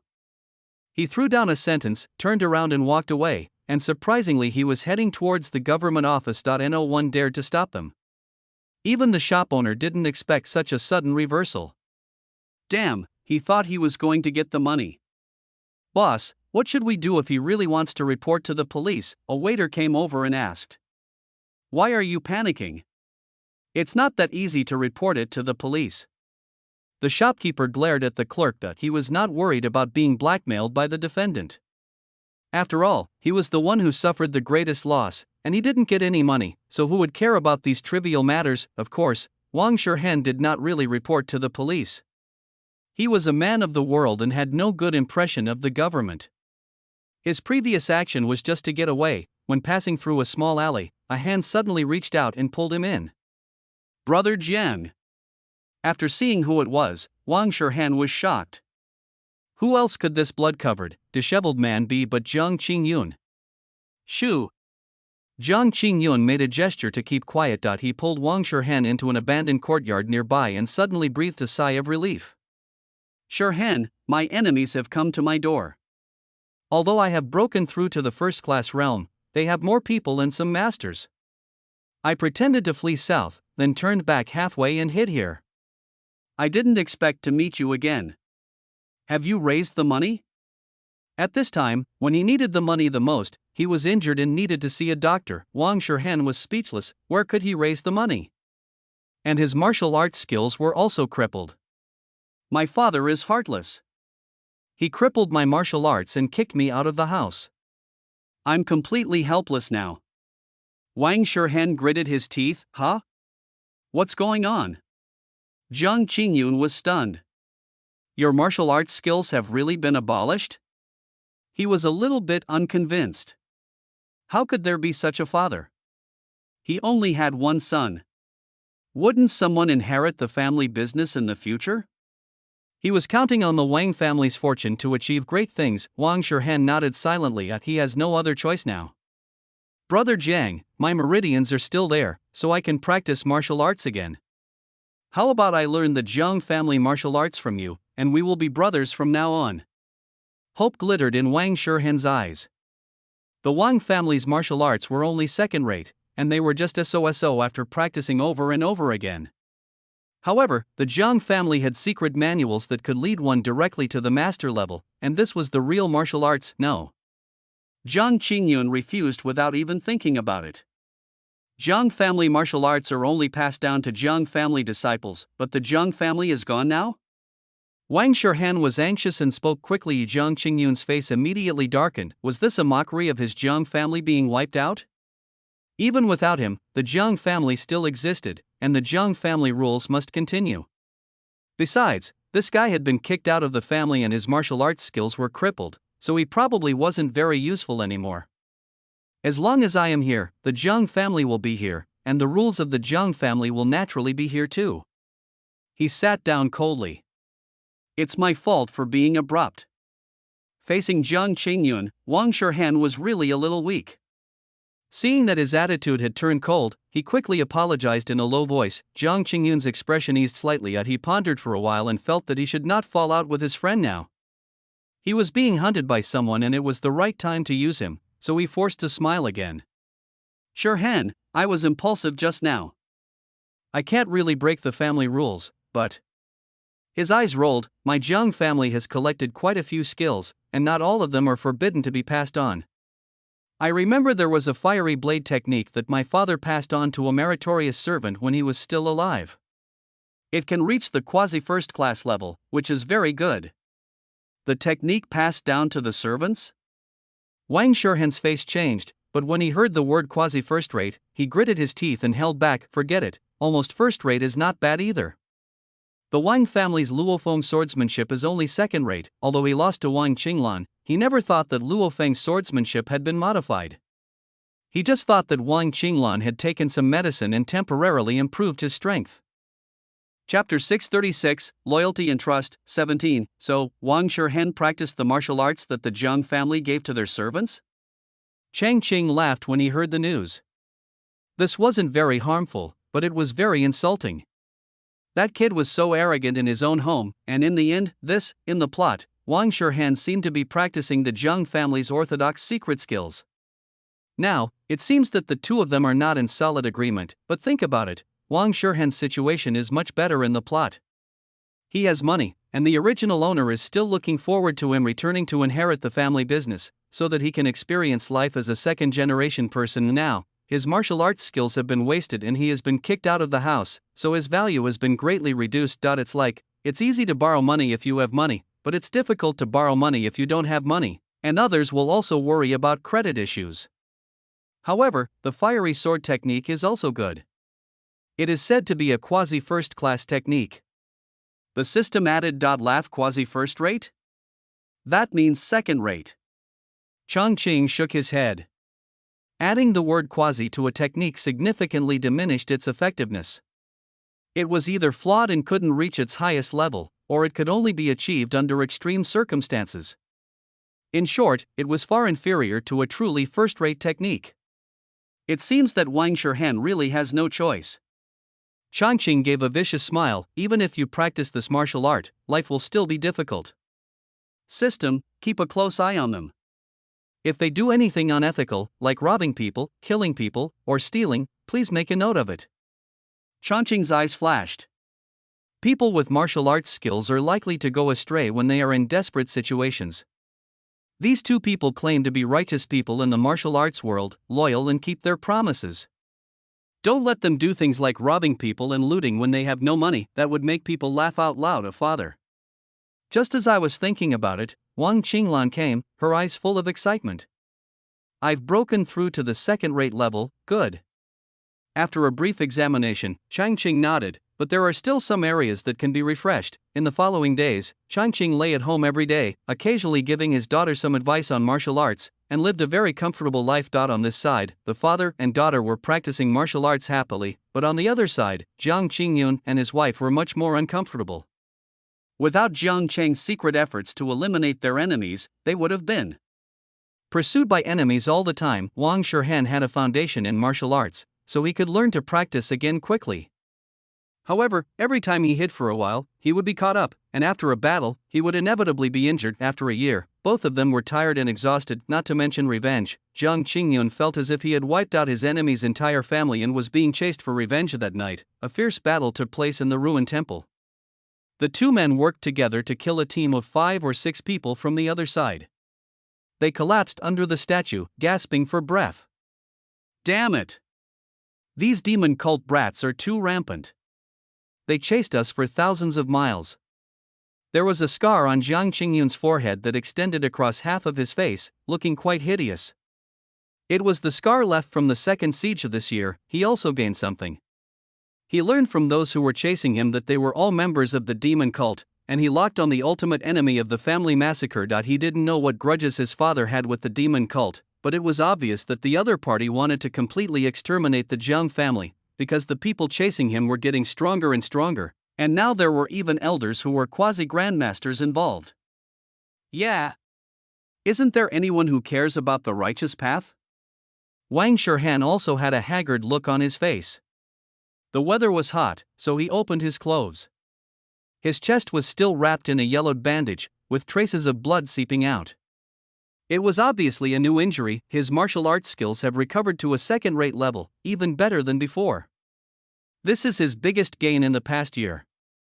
However, the hardships he has experienced this year are also something he has never experienced in decades. At this moment, he was somewhat regretting his choice. Was it really worth it to suffer so much? He was being hunted every day, but his reputation had not been improved. Instead, he had new injuries on top of old ones, and he couldn't even have enough to eat every day. Brother Qingyun, I don't think this is a solution. He picked up the knife in his hand and propped himself up to sit up. That's right. They are chased by enemies every day, but there is no revenge at all. The demon cult is powerful, and the leader is a veteran master. Now they have even sent out elders with quasi-grandmaster cultivation. Although they have not encountered them yet, it is obvious that the prospects are not good. Jiang Qingyun's eyes darkened. He silently took out some dry food and ate it with water. What else could he do? The vengeance for the extermination of his family was there. If he didn't take revenge, what would the people in the martial arts world think of him? But he had never expected that his enemy would actually be a demonic sect. Although he has already broken through to the first-rate level, he has spent more than a year in pursuit and fighting, and has no time to practice properly.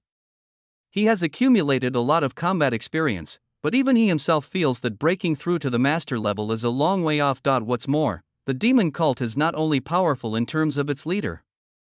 Among the 10 elders, 6 are quasi-grandmasters. To deal with such a behemoth, it is simply not enough to rely on the strength of 1 or 2 people. One must have one's own organization and team, but when it comes to forming a team, the first problem is money. How can you organize people without money? He couldn't help but glance at Wang Shirhan. If this guy had not been expelled from the Wang family, with the Wang family's financial backing, it would probably be much easier. Wang Shirhan also took out some dry food and started eating it.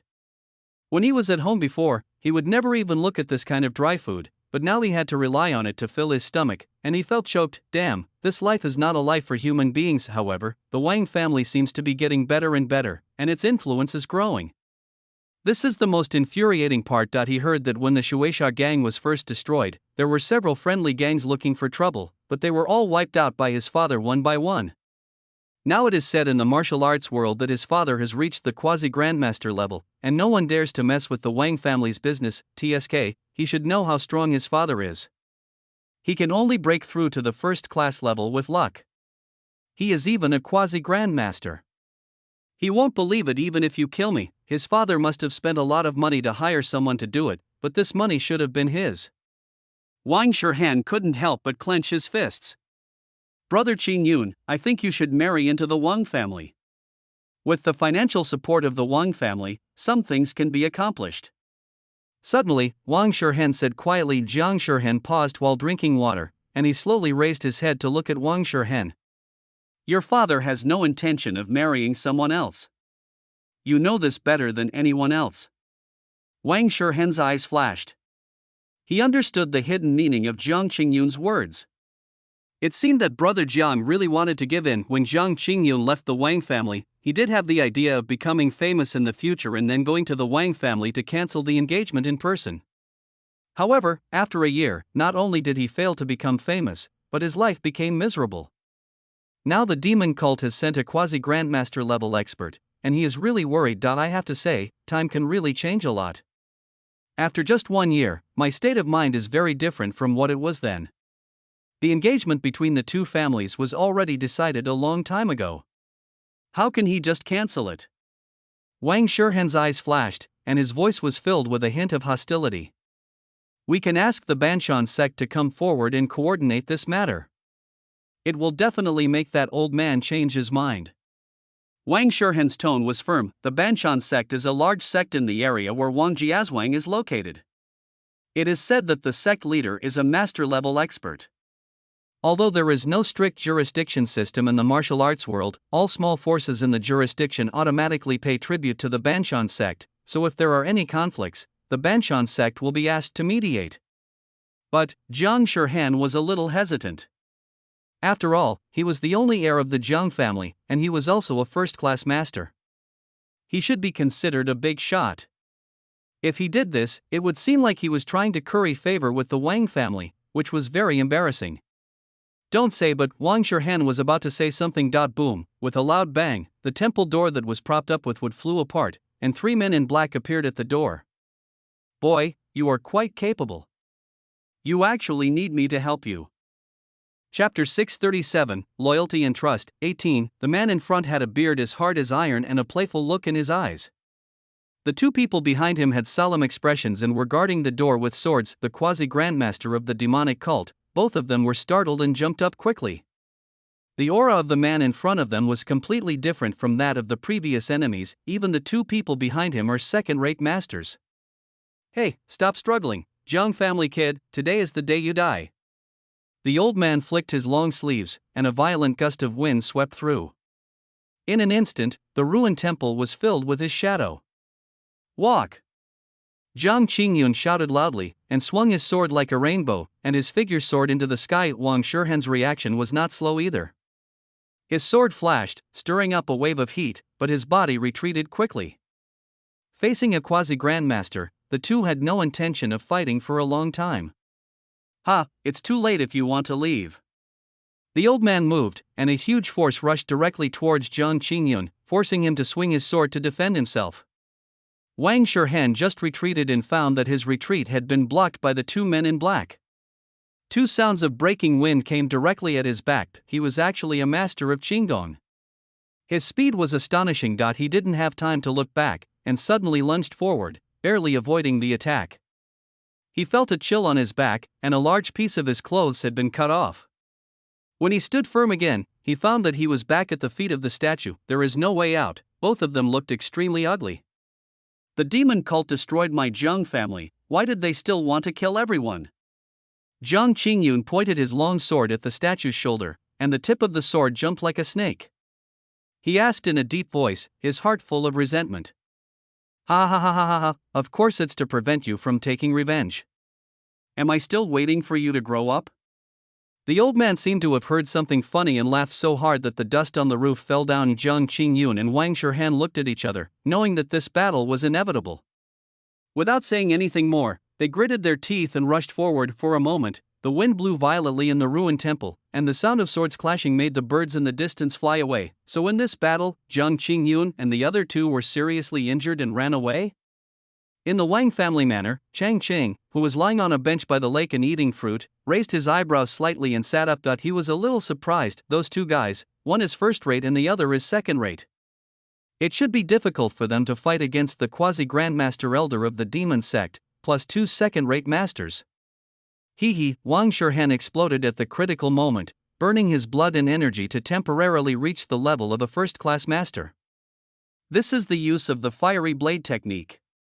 The system explained all right. It seems that Jiang Qingyun really put a lot of effort into teaching Wang Shirhan this martial art. Also, they went to Banshan sect. The system added. Let them do whatever they want. Chang Qing waved his hand and lay down again. He didn't care at all. What could possibly happen? It was nothing more than a matter of keeping the engagement, nothing more than Wang Shirhan being expelled from the family. He had never dealt with the Banshan sect, but he would not be afraid if they came to him to make the decision. Speaking of which, the original owner used to go to Banshan sect to pay his respects frequently. But since he came, it seems that he has never been there once. I guess the other party is also very angry. It looks like some trouble is coming. On the martial arts training ground, ding ding ding. A sound of metal clashing could be heard as several strong-armed men wielding various weapons surrounded a fiery figure. Although they are only third-rate, they advance and retreat in a measured manner, keep pace with each other, and cooperate with each other to form a certain formation. Their lethality seems to be even more powerful than that of second-rate masters. Drink. Following a light shout from the leading man, the pace of several people changed instantly. In an instant, the training ground was filled with the sound of footsteps, which made people feel upset. The fiery red figure surrounded in the middle seemed to be affected by the sound, and its rapid footsteps paused slightly. The leading man's eyes lit up. Koan, Jin, Kan. He recited the 3 Bagua positions, and 3 long swords attacked instantly, heading towards the figure in the middle from different positions. Snort. A cold snort was heard, and the figure's movements suddenly changed, making it difficult to grasp the truth. Before the 3 attackers could figure out the situation, they felt a pain in their waist, and then they fell off the stage like dumplings. The expressions of the other people changed. They were about to take the opportunity to attack, but they saw a flash of knife light before their eyes. Before they could react, they were hit in the face by the knife. Young lady's martial arts skills have improved. We are no longer as good as her. Those people hurriedly stepped back and bowed. TSK, that's boring. Wang Qinglan twisted her body, and her fiery red figure leaped off the platform. You all go back and claim your rewards. You don't need to come next time. These people were too weak.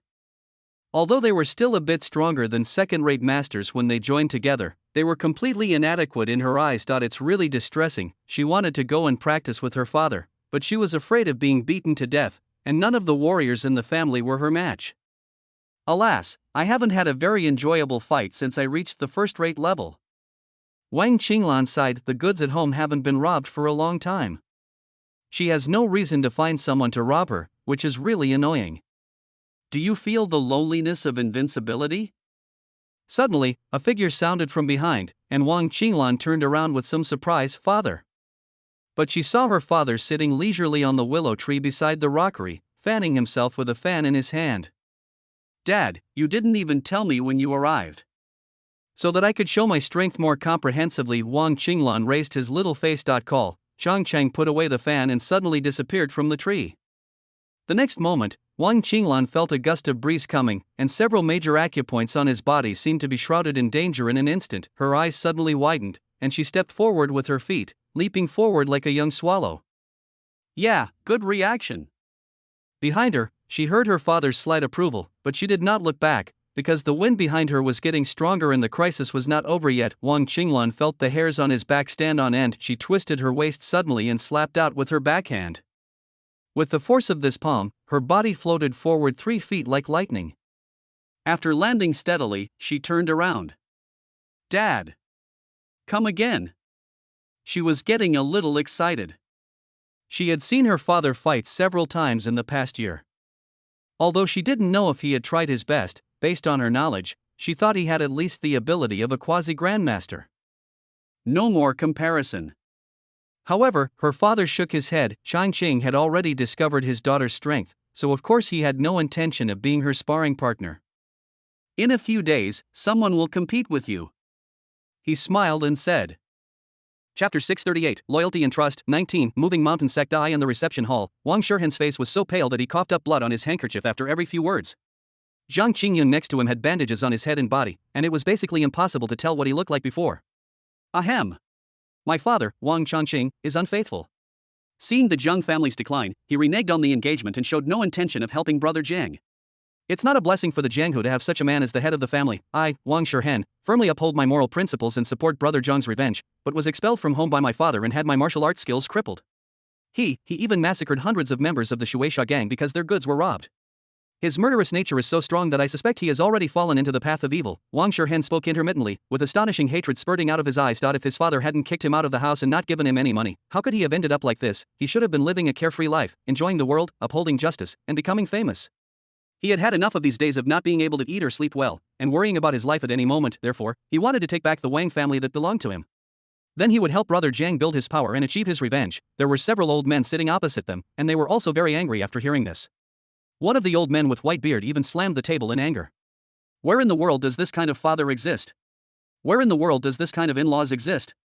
This is simply outrageous. The old man in black robe next to him also looked very angry. Brother Tianxian, the head of the Wang family, used to visit frequently, but we haven't seen him for a year. These words made the white-bearded old man raise his eyebrows. Tianha, are you serious? Paying tribute to the local big sects is an established rule, just like collecting protection fees. After all, the big sects have many people and many mouths to feed, so they cannot be short of offerings. The old man in black robe nodded and looked at the other old man who looked like a skinny monkey. Junior brother Tianqing knows this best. He's in charge of finances, and I heard it from him. The skinny old man next to him also nodded. Indeed, the Wang family hasn't been here for a year and 3 months. That's outrageous. Tianxuan's eyes became fierce as he looked at the two seriously injured young men in front of him. My two nephews, don't worry. If such a breach of trust and promise occurs in the Banshan sect, we will definitely intervene. You should recover first. Next month, we will find an opportunity to visit Wang Jiazwang together. Changqing originally thought that he would be able to meet the people from the Banshan sect soon, but he didn't expect that it would take more than a month before they arrived and came to question him. Master Wang, long time no see. Tianqian squinted his eyes and spoke in a bad tone. Behind him followed several disciples of the Banshan sect, as well as Jiang Qingyun and Wang Shirhen. At this time, the injuries of the two had improved a lot, but their steps were unsteady, and it was obvious that they had not fully recovered. Changqing naturally recognized Tianqian. He was the Grand Elder of the Banshan sect. His strength reached the quasi-grandmaster level. He had a very hot temper and was a hawkish figure in the Banshan sect, but what does this have to do with him? If the other party has a bad attitude, Changqing will only respond with a worse attitude. At that moment, he was too lazy to invite anyone in, so he just stood at the door. What does the Great Elder mean? Are you coming to my Wang family to call for punishment? He was too lazy to pretend and just revealed his cards directly. When these words came out, no one was surprised.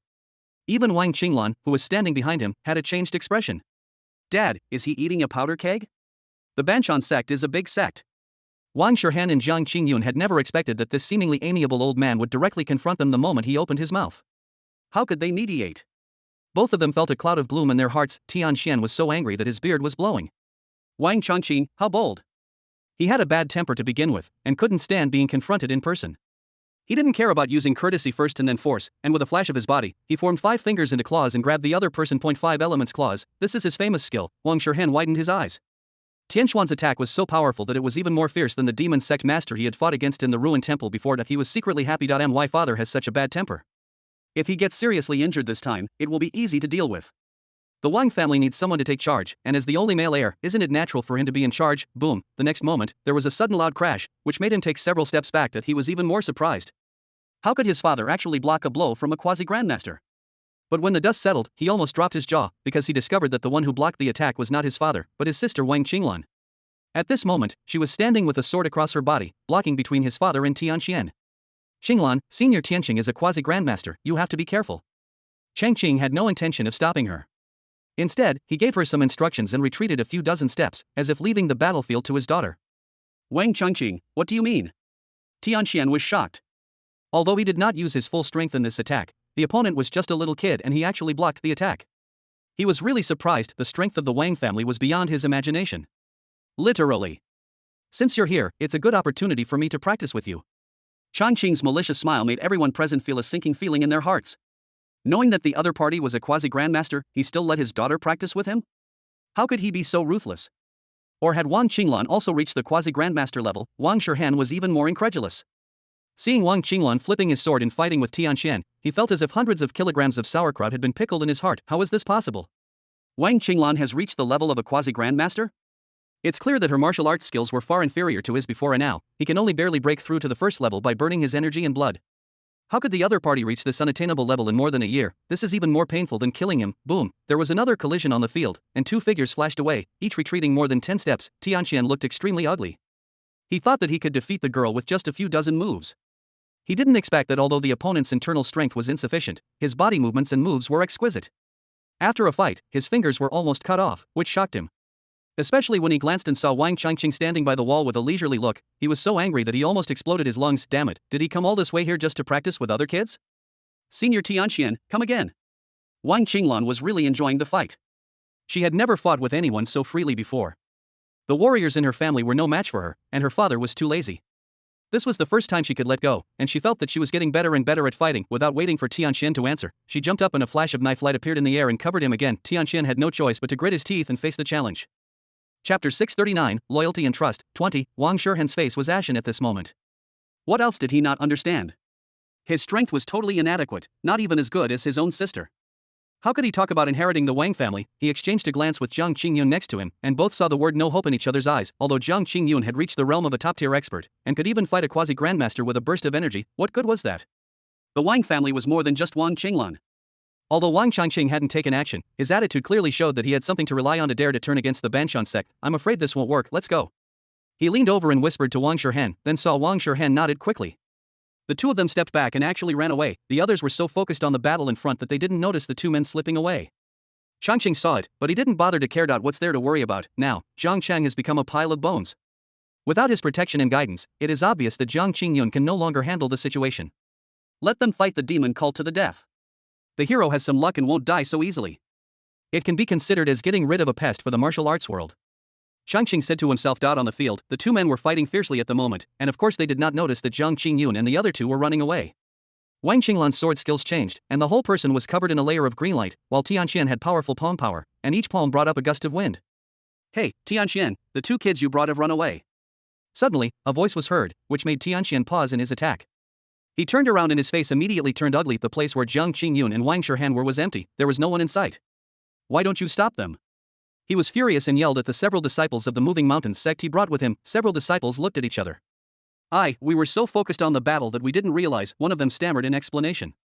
There was nothing they could do. Seeing the great elder and a younger generation of the Wang family fighting happily, they knew that there was no way to resolve the matter today. What was the point of stopping those two guys? In the end, they would just leave in disgrace, so they simply let them go. Ahem, Elder Tianqian, why bother getting angry with the younger generations? At this time, Changqing walked forward leisurely with a friendly smile on his face. By the way, what brings you to my Wang family, great elder? Why don't you come inside and talk in detail? He made a gesture of invitation. Talk? What the hell? Tianquan's face was as dark as the bottom of a pot. This guy had been prepared for this and had no intention of giving him face at all. What was there to talk about now? The Wang family's affairs must be reported to the sect leader. This old fellow must have reached the level of a grandmaster, otherwise, he would never dare to be so arrogant. Walk. He also snorted coldly, flicked his sleeves and left behind him. Changqing's somewhat unbridled laughter made him involuntarily quicken his pace. This time I really fell flat on my face. Dad, my martial arts skills are amazing, right? As soon as the others left, Wang Qinglan immediately became active. If you keep fighting, you'll lose. Changqing doesn't give face. TSK, that guy is a veteran master of the Banshan sect. I'm just a kid. Give me another year and I guarantee he won't last 100 moves in my hands. Wang Qinglan was full of confidence. He raised the long sword in his hand and spoke with great momentum. Changqing smiled. This is the truth. His daughter is indeed talented, and with the martial arts he has modified, it is only a matter of time for her to reach the Grandmaster level. It is even possible for her to reach the legendary Grandmaster level.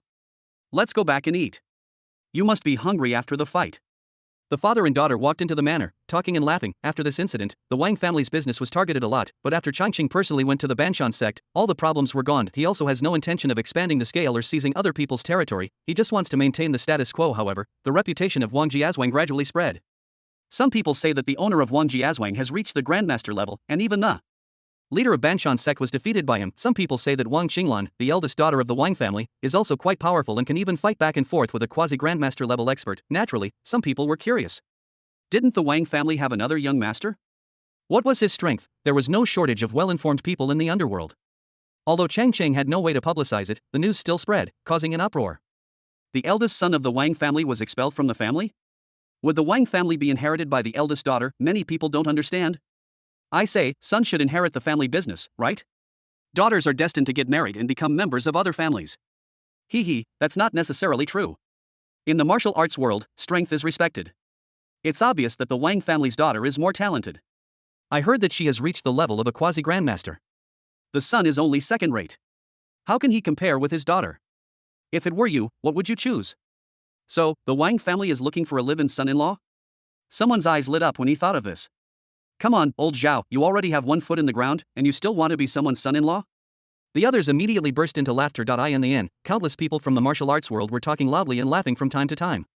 In the luxurious private room by the window on the second floor, Zhang Qingyun and Wang Shihan both looked unhappy. Their injuries were almost healed, but the depression in their hearts was even greater. They felt extremely uncomfortable. Zhang Qingyun was filled with resentment. He wanted to take revenge, but ended up being chased by his enemies. He didn't feel the joy of unmasking his enemies and annihilating them in one fell swoop as promised. He only felt extremely aggrieved. I heard that several elders from the demon cult have also come down the mountain. Wang Shihan's eyes were gloomy and his voice was a little hoarse. Ever since he left Wang's house last time, he has been in a depressed mood and has no motivation to do anything. The cruel reality makes him want to escape. Recently, Wang Qinglan has become famous in the world, which makes him feel even more uncomfortable. When he hears others mention his sister in an admiring tone, he feels like a slap in the face. What was he trying to achieve? He was confused that he was injured all over and learned a first-class martial art that required self-harm. Then he had to hide from his enemies every day. For more than a year, he ran around and had no reputation in the martial arts world. In fact, they often don't have enough money and live a tight life. This wasn't the happy life he'd imagined, the fame he'd achieved.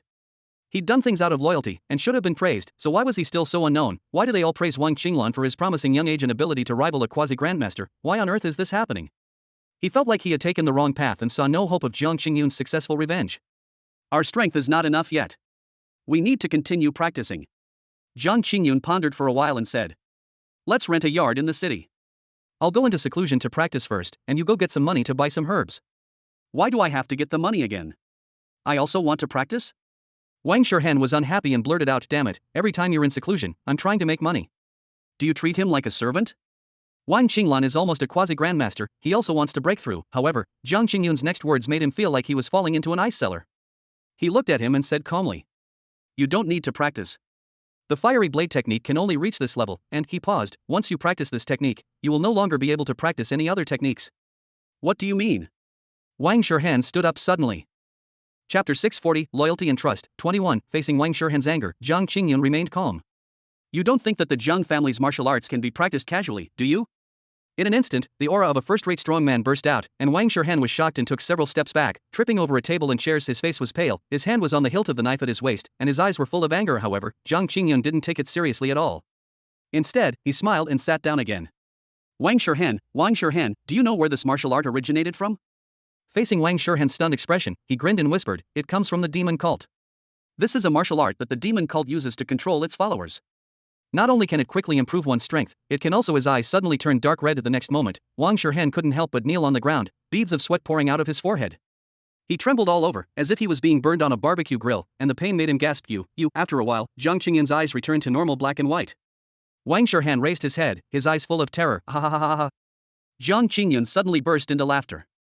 "Now you know why the demon cult is targeting the Jiang family with such fanfare, ha ha ha. To be honest, I only learned about this after my father passed away." He laughed so hard that tears came out. Although he still didn't know the whole story, the connection between the Jiang family and the demon cult was probably deeper than he imagined. However, now that his father had passed away, these doubts could probably only be answered by the demon cult's leader. "Let's go."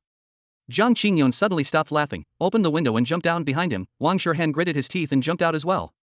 He didn't have many choices now. 1 day later, the two rented a yard in the downtown area, and Jiang Qingyun gave direct orders without any hesitation. "You, quickly get some money. Also, find me some herbs according to this list. I need them for my cultivation." Now, Wang Shirhan has obviously been abandoned by the Wang family. The Wang family's path is blocked, and Jiang Qingyun is too lazy to pretend to be a brother. The two of them have directly torn their faces apart. "Okay." Wang Shirhan responded softly and turned to leave the yard. Only when he reached the street did he let out a long sigh, hatred emerging in his eyes. He looked at the list of medicinal herbs in his hand. Each ingredient was extremely precious. How much silver would that cost? Damn it! He couldn't help but punch the tree on the street hard, causing the leaves to fall, and now I have truly become a servant. How can I continue this? Thinking of the pain of being burned by the flames, his eyes darkened even more. No! We can't just sit there and wait for death. He muttered to himself, but the next moment, his brows suddenly furrowed, and he immediately bent over like a shrimp and slowly sat down on the ground. A burning sensation began to spread from his heart, making him feel that the world seemed to be getting farther away from him. Brother Wang, you are not honest." A cold voice came from behind, causing Wang Shirhan's eyes to widen immediately. "Jiang, brother Jiang." He wanted to say something, but suddenly he felt his body lighten and the pain immediately disappeared. "Don't have any evil ideas. I want you dead with just a thought," Jiang Qingyun said coldly. After watching the figure disappear in the yard, Wang Shirhan propped himself up and stood up. His clothes were covered in mud and his hair was tangled together, making him look extremely disheveled, but he could no longer care. The panic in his eyes could not be concealed. He did not dare to delay for a moment and quickly took 2 or 3 steps away. "Host, you've turned against me." When Shangqing learned the news, he was on a merchant ship heading south. The business had already been handed over to a dedicated person to take care of. Of course, he was not going there to discuss business, but he was too bored staying at home, so he took the opportunity to go out and play. Along the way, he felt very comfortable with the river breeze. However, everyone on the boat was very nervous and cautious because the big boss was there, fearing that something might go wrong. "You mean Jiang Qingyun and Wang Shirhan have fallen out?" Listening to the system's chatter, he enthusiastically called for a pot of wine. "Eating melons and drinking wine together, perfect. That Jiang Qingyun is so sinister. I never thought the Jiang family would have a connection with the demon cult." The system seemed to have discovered some big secret, and the entire system was emitting excitement. Yeah, Changqing took a sip of wine with great interest. This is something that was not mentioned in the plot. It seems that there is an inside story behind the Jiang family's annihilation. After listening to the system's description, he came up with some guesses. Perhaps the Jiang family's ancestors were from the demonic cult, or even apostatized and established their family, only to be discovered and exterminated. Or perhaps the Jiang family collaborated with the demonic cult, but the collaboration eventually broke down, leading to conflict. Any of these possibilities are possible, however, he no longer cared about these. He had experienced too much of the righteous and evil paths. In the final analysis, it was all about strength and interests. Just like the Banshan sect, the weak forces within its jurisdiction needed to pay tribute.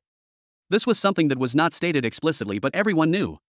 It was also a rule, but when one became powerful, one could break this rule. Below civilization is nothing but a jungle. Changqing sighed. They're hiding in Hanyang, right? Let's see where we can get off the boat.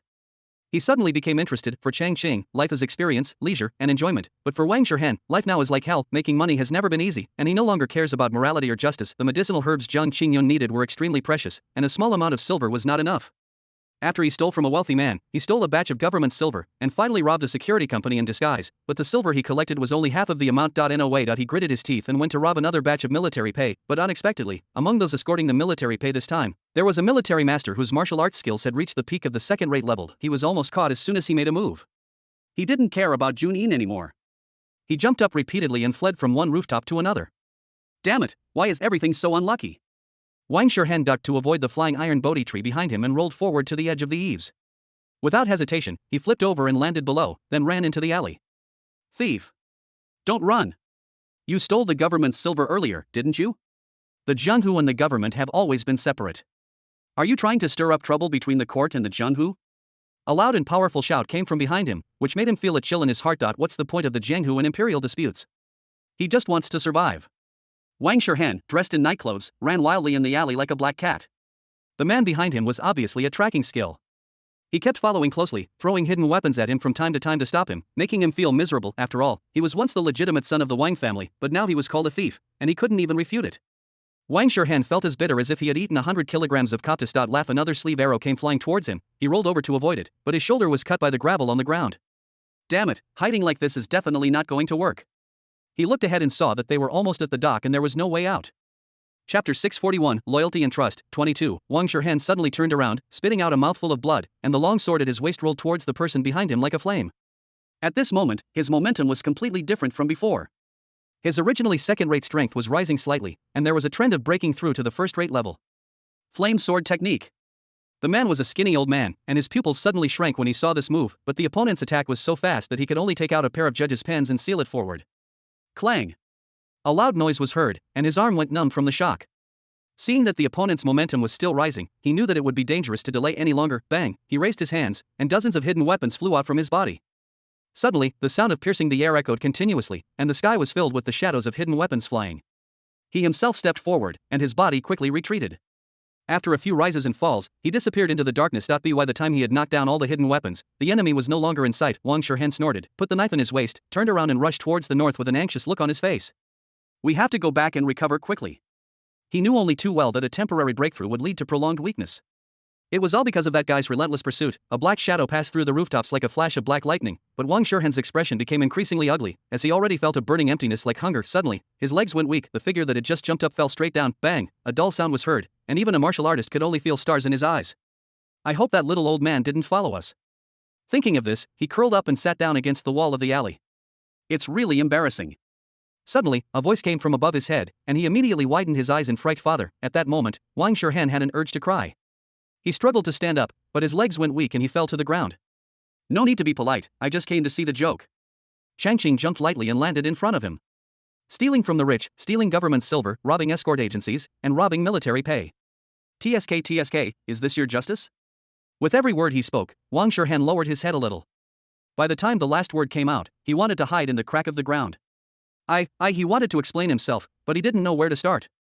At this moment, the sound of footsteps came again. Wang Shihen took a glance and was so frightened that his soul flew away. The little old man who was tracking him just now was back again. TSK, I knew that technique wasn't sustainable. What's going on? The aftereffects are coming. The two iron Bodhi plates in his hands squeaked, and every step he took felt like stepping on Wang Shihen's heart. Father, save me. I don't want to go to jail. Father? These words made the old man who was rushing over pause. His eyes flashed, and two iron bodhisattvas shot out quickly, attacking Changqing's back. Is the Iron Judge so anxious to take action? The figure in front of him suddenly flashed, and the old man felt his eyes blurred. A warm palm was pressed on the Baihui point on the top of his head, and his body immediately stiffened, that is the life-threatening point. As long as the opponent exerts his strength, he will die instantly. Grandmaster level. His face was ashen, he was careless. After waiting for a while, he did not suffer the expected harm, but instead a faint laugh came from the distance. That boy is not my son. How could I have such an unpromising son? The Iron Judge turned around suddenly, only to find that the figure was no longer behind him and had actually floated away. Yes, how could a master-level expert have a son who steals silver? He shook his head, thinking that he was too impulsive. Let's go. Looking at Wang Shurhen, who was still lying on the ground in front of him, his eyes became fierce again. This guy's martial arts was very evil, and he might have some connection with the demon cult. He had to be careful. A few stones flew out of his hand and hit several major acupoints on his body. Then he walked up to him and took him away. Wang Shurhen's face was ashen and he had no strength to struggle. At this moment he felt lonely and abandoned. On the other side, Changqing was already enjoying the city's night view. Hanyang is a city close to the water, with many ancient bridges. Although it is not a festival, there are still many people visiting at night. On the bridges and on the bluestone streets, pedestrians and merchants are coming and going. Old man, please bring a bunch of candied haws for your grandson. As I was walking, a voice came. Changqing turned his head and saw an old man selling candied haws with a child. The one who was talking was the little girl who was about 6 years old. She had a round face and round eyes. When she saw Changqing looking at her, she was not afraid, but instead smiled widely. Give me one, he said, and then took out a small piece of silver. No need for change. 3 minutes later, he was standing on the bridge head, which was hung with lanterns nearby, holding a string of candied haws in his hand, chewing one from time to time. Considering his age, his posture was a bit strange, which attracted the attention of many tourists. Host, aren't you going to deal with Jiang Qingyun? We're already here. The system jumped out and stood on his shoulder. Puff Changqing almost burst out laughing. How can, since you're already here, be used like this? I'll just watch the fun. Now that things have come to this, there's no need for me to intervene, he said, stuffing himself with another mouthful of candied haws. Life is sweet. On the other side, Jiang Qingyun did not feel the sweetness of life. That night, the yard where he lived was surrounded by the official Shenbuman, and they sent out a quasi-grandmaster level expert. His retreat was forcibly interrupted, and he was already furious, so he started fighting on the spot. Although he successfully broke through, he also suffered considerable injuries. Later, he discovered that Wang Shurhen had been captured and imprisoned in a dungeon. What a waste! He cursed inwardly. It seems that it will be difficult to collect medicines to help him break through to the grandmaster level in a short period of time. He is very unhappy about this, but fortunately, he has reached the level of a quasi-grandmaster now, and ordinary people can't do anything to him. He had no intention of going to the dungeon to rescue people, so he simply ran around, changed his clothes, and came back to the city, intending to find a new place to live. Just as he stepped onto an arch bridge, he was startled by a voice nearby. Hey, are you going to avenge the annihilation of your family? Jiang Qingyun retreated suddenly, scaring the tourists away in all directions. When he saw who was coming, he was even more shocked. Wang Jiazwang, Wang Changqing, why is he here? Could it be related to Wang Shurhen's arrest? If the other party was weak, he naturally wouldn't mind taking care of the person who made him unhappy.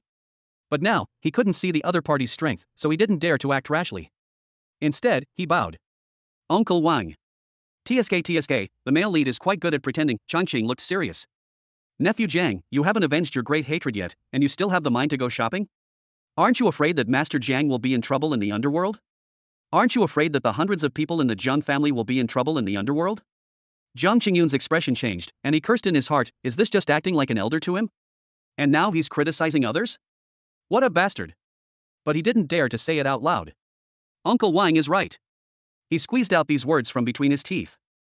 Chapter 642, Loyalty and Trust, 23. When leaving Seoul, Changqing met the Iron Judge who arrested Wang Shurhen that day. He came to the dock specifically to visit him. I didn't expect that the person I met that day was actually Manor Master Wang. I'm so short-sighted that I didn't recognize a great man. Please don't be offended, Manor Master. He was standing on the dock, his clothes rustling in the wind. When he saw Changqing coming, he immediately went to greet him with a smile on his face. Changqing was not surprised by the government's investigative capabilities, and did not find it strange to see this. Master Tai, do you have something to talk to me about? He asked directly. The Iron Judge's expression froze for a moment, then he smiled apologetically and said, regarding your son's matter, I'd like to ask Master Wang for some advice. He paused, glancing at Changqing's expression. This was indeed a difficult matter. Their investigation had unexpectedly revealed that the boy hadn't lied and was indeed the only son of Wang family manor. If it had been the old Wang family manor, it would have been fine, but now the owner was most likely a grandmaster, so this required a bit more consideration. So, I came here this time specifically to listen to Changqing's opinions. In response to this, Changqing naturally told the truth. He had no good impression of that ungrateful person with a mental problem. Don't worry, that guy is no longer a member of the Wang family. I only have a daughter. He patted the Iron Judge on the shoulder, turned around and got on the boat. He didn't kill Wang Shihan personally because he was the original owner's bloodline. Changqing wouldn't speak up for such a selfish guy. If he could always stick to the righteousness in his heart, he might look up to him a little more. But the result? He was just sacrificing others to fulfill his own righteousness. When they arrived at the next city, Changqing heard from the system that Wang Shihan was sentenced to death by beheading for robbing military pay. He died for justice, and that was what he wanted. He laughed heartily, showing no sadness at his dying son. Did Wang Shihan get what he wanted? He himself didn't know. He only knew that the fear of death penetrated deep into his bones, and immediately made it difficult for him to breathe. No. My father is the owner of Wang Family Manor. He is a master-level expert. You can't do this. This will stir up conflict between the martial arts world and the imperial court. You can't kill me. He struggled, the chains clanged, and his face was distorted like a ghost. At this moment, he was really scared. I visited Manor Master Wang, and he said he only has one daughter. The Iron Judge watched him struggle coldly, without a trace of sympathy in his eyes. He had read the results of the investigation. This kid had broken up with his family just to run errands for the Zheng family kid, forced his sister to get married, and even went home to steal things when he was short of money. No wonder he was abandoned by his father. Moreover, he robbed the military pay, which was a taboo in the imperial court. If the Wang family was not so powerful now, he would probably be accused of rebellion. He did not consider his family at all, but only did it for that man. Thinking of this, the Iron Judge looked at him with some curiosity. Don't you like Jiang Qingyun? You can actually do this? The mention of Jiang Qingyun made Wang Shihan's body tremble again. He did not pay attention to the question of the Iron Judge, but became excited instead. That's right, Jiang Qingyun, he forced me to get money, so I robbed the military pay. He is the culprit, go arrest him. Hatred welled up in his eyes, as if he couldn't wait to see Jiang Qingyun thrown into prison and await execution. Of course we will catch him, but that guy's martial arts skills are much better than yours, so we failed. The Iron Judge spoke the truth without the slightest embarrassment. Many martial arts masters are on the wanted list, but the court has no good solution. So, only people like you who are both incompetent and like to stir up trouble will get stabbed. He looked meaningfully at Wang Shihan, who was sitting dejectedly, and said a wise saying. Jiang Qingyun has been feeling upset lately, always feeling that something bad is going to happen. This feeling became even stronger after he saw the announcement of Wang Shihan's execution, so he got up early that day, disguised himself and went to the execution ground to watch the execution. The audience was full of onlookers who had no idea what was going on. Jiang Qingyun, dressed in gray clothes, blended in inconspicuously among the crowd. He saw a row of officials from the Shinbu sect sitting behind the desk on the stage, and even a quasi-grandmaster among them. He saw Wang Shihan with a deathly face and closed eyes, and the executioner holding a long knife with high spirits. TSK, what an idiot. He chuckled to himself. This guy relies on Wang Jiazwang, so he can still respect him a little. Unfortunately, he chose the most useless path. He lost his capital and nothing can help him. As time passed, the atmosphere on the field gradually became more heated. Oh, the prisoner seems very young.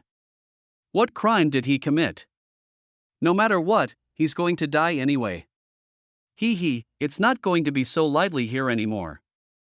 Oh, young prisoner, blood is hard to come by. I'm just short of a medicinal ingredient. I need to go back and get a bowl. The onlookers were discussing excitedly, as if it were a holiday, which made Jiang Qingyun couldn't help but reveal a sarcastic expression. These low-level people were so ignorant, no wonder they were just scum and cannon fodder. There was nothing to see. He shook his head and was about to retreat behind the crowd. Suddenly, Wang Shihan, who had kept his eyes closed on the stage, suddenly opened his eyes. Jiang Qingyun, you will die a miserable death. You are the one who killed me. I fell out with my family and suffered so much just to avenge you. Your Jiang family colluded with the demon cult, which is why we were wiped out. You are the demon cult. He roared loudly, his voice spreading far away, as if he wanted to roar out all the anger in his heart at that moment. Jiang Qingyun's expression changed. This bastard is still trying to smear the Jiang family before he dies? The Jiang family is a reputable and upright family. How can they allow a death row inmate to slander them? A flash of red flashed in his eyes, and Wang Shirhan on the stage immediately let out a howl like a pig being slaughtered. Just at this moment, the time has come. With an order, the howling stopped abruptly. Sad.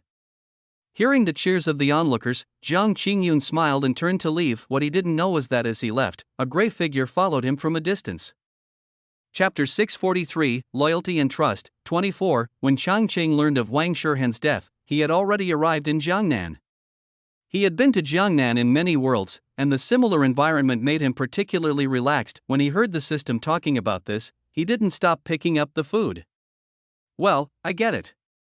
Fish really tastes better in Jiangnan. System, your son is dead, can't you have some reaction? This makes Tongzi feel very unfulfilled. He's just an ungrateful person. He deserves no death. Changqing kept talking. System, it felt that it needed to use a big move to attract the host's attention, so it raised its head. Ahem, I have another piece of news. Jiang Qingyun has met the leader of the demonic cult. Oh? Changqing paused. Is this because he finally took action himself after seeing his subordinates not doing enough? That's right, Jiang Qingyun is also at the quasi-grandmaster level. Who else but a grandmaster can do anything to him? However, the system kept it a secret. Okay, stop keeping us in suspense. He must have escaped again. Changqing continued to pick up food. This is very obvious. The male protagonist has some luck, so it is normal that he is not so easy to kill. However, the current Jiang Qingyun is far worse than in the plot. In the plot, he has his own power, a group of brothers, and a master-level father who helps him in secret. Now, even Wang Shirhan, his lackey, is dead, and he can be said to be a lonely man, and therefore, Changqing was not worried. After all, life is not easy for a lone wolf. Even if he is injured, it can be fatal. Ah! Host, you're making me feel so unfulfilled. The system roared. Oh, then tell me the details of the battle between Jiang Qingyun and the leader of the demon cult. Changqing raised his eyebrows. The system really started to talk with great interest. In fact, what Changqing expected was not wrong. Jiang Qingyun was lucky. When the two were fighting at a critical moment, a Buddhist elder happened to pass by, so he was able to escape successfully. Of course, he was also seriously injured, which caused him to faint not long after he fled to a cave to hide. He slept for 3 days. When he opened his eyes again, his face showed ecstasy. Dad! My dad is not dead.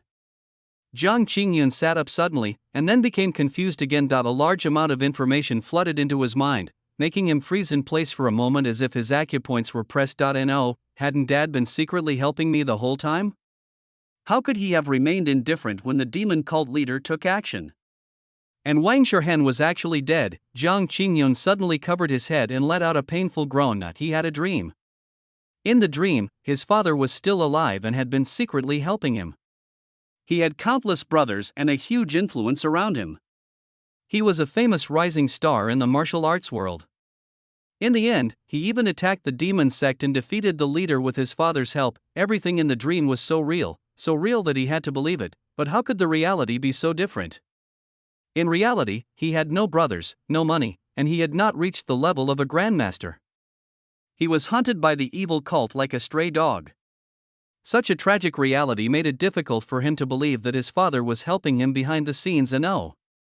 He wants to visit his father's grave. Jiang Qingyun struggled to get up. One night, half a month later, Jiang Qingyun stood in front of the sealed coffin in a daze. He was in a trance. My memory of that time is a little fuzzy.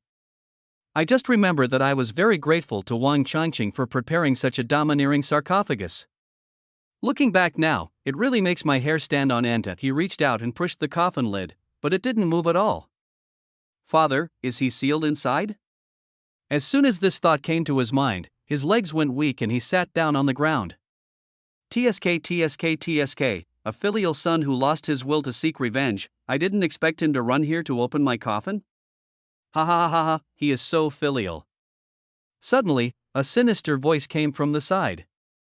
Jiang Qingyun had just jumped up when a powerful master-level force enveloped him from above. The leader of the evil cult, Jiang Qingyun's face changed drastically. He gritted his teeth, raised his palms one after the other, and with the force, he raised a cloud of dust. Boom, this is already full strength. The two forces collided, and a huge airwave swept up, directly blowing away the stone coffin weighing more than 1,000 pounds. It rolled several times and fell far away, but it was very solid and did not show any sign of breaking. Even if the Jiang family has a grudge against you, Wenjian Villa has already been destroyed. Why do you have to kill them all? Jiang Qingyun retreated more than 10 steps, steadied himself, and spat out a mouthful of blood. Ha ha ha, kid, are you trying to reason with me? Isn't revenge your biggest goal? The old man in black robe in front of him, whose face could not be seen, laughed wildly. I can let go of my hatred towards the demon cult. Wang Changqing killed my father, so he is my enemy. Jiang Qingyun's words seemed to come out from between his teeth, and his eyes were full of hatred. His fate should not be like this. It was Wang Changqing who saw through his father's fake death and deliberately set up this trap. He harmed his father and even more so himself. The old man in black robe opposite was also lost in thought, and suddenly, he grinned. Okay. Just when Jiang Qingyun was delighted, he suddenly moved forward and landed a solid palm on his chest. Puffed. Jiang Qingyun flew backwards, with defiant laughter echoing in his ears. Ha ha ha, kid, I don't like coming back empty-handed. Jiang Qingyun's death caused a stir in the martial arts world. Countless people condemned the tyranny of the demon cult, and some even proposed to establish a righteous alliance to defend the righteous path in the world. However, everyone was just talking about it and no one was willing to take the lead. Some people with ulterior motives thought of Wang Jiazhuang, saying that Wang Jiazhuang had a deep connection with the Jiang family and that the Wang family was powerful, so they should shoulder this responsibility. Changqing didn't bother to pay any attention to this. Want him to contribute labor and money? Impossible. Due to the overwhelming public opinion in the martial arts world, the demon cult has instead stood up. They claim that the feud between sword-questioning Villa and the demon cult has nothing to do with either righteousness or evil, but is purely a personal vendetta. The reason is that Jiang Cheng betrayed the demon cult saint, the sister of the current leader, resulting in her death and 2 deaths. Therefore, after his brother ascended to the throne of the demon cult, he plotted revenge. This caused another round of heated discussion in the martial arts world. Some people believed it, some people didn't, but no matter what, it made some major sects who suspected that the evil cult was plotting against the righteous path give up the idea, and the calls for the establishment of a righteous alliance in the martial arts world gradually died down. Changqing naturally heard these statements, but he didn't care. He handed over all the affairs of Wang Jiazhuang to Wang Qinglan to handle, and he just became an idler, rarely even appearing in Wang Jiazhuang. Your brother has gone astray, and father feels deeply guilty. I will abdicate the position of head of the family to you. Wang Qinglan didn't see any guilt on her father's face, but she could see his determination not to be the head of the family, because on the night when she refused on the grounds that her age and cultivation level were not high enough, her father left a letter and left, saying in his heart that he had no interest in the affairs of the martial world and was only willing to devote the rest of his life to the mountains and rivers. Wang Qinglan, there is no other way. This family has to rely on her. In this life, Changqing lived to be over 90 years old. Finally, I felt really bored and chose to leave. Chapter 644, Senior Brother Tuguquit. 1. Brother, please. As Changqing arrived in the new world, he heard a woman shouting, and then a black object was thrown at him. What the hell? He subconsciously turned sideways, and the thing fell to the ground with a thud, followed by a loud cry. It turned out to be a baby wrapped in swaddling clothes. Senior brother? Xin Meow Meow, standing on the edge of the cliff, widened her eyes. She had never expected that her senior brother, who had always been so caring towards her, would react like this. Changqing took a glance and understood what was going on. It was obvious that the girl in the exquisite loose-end dress was about to jump off the cliff. Even from more than 10 meters away, he could feel the pure malice surging under the cliff. Obviously, there was something extremely dangerous sealed underneath. This is the scene of entrusting an orphan to someone? He certainly doesn't like children. Raise your own children. His expression remained unchanged, and his voice was flat. Although he still couldn't figure out his relationship with the woman in front of him, this was obviously a world of immortal cultivation. He knew as soon as he sensed that this child had no blood relationship with him. If it wasn't his child, why would he raise it?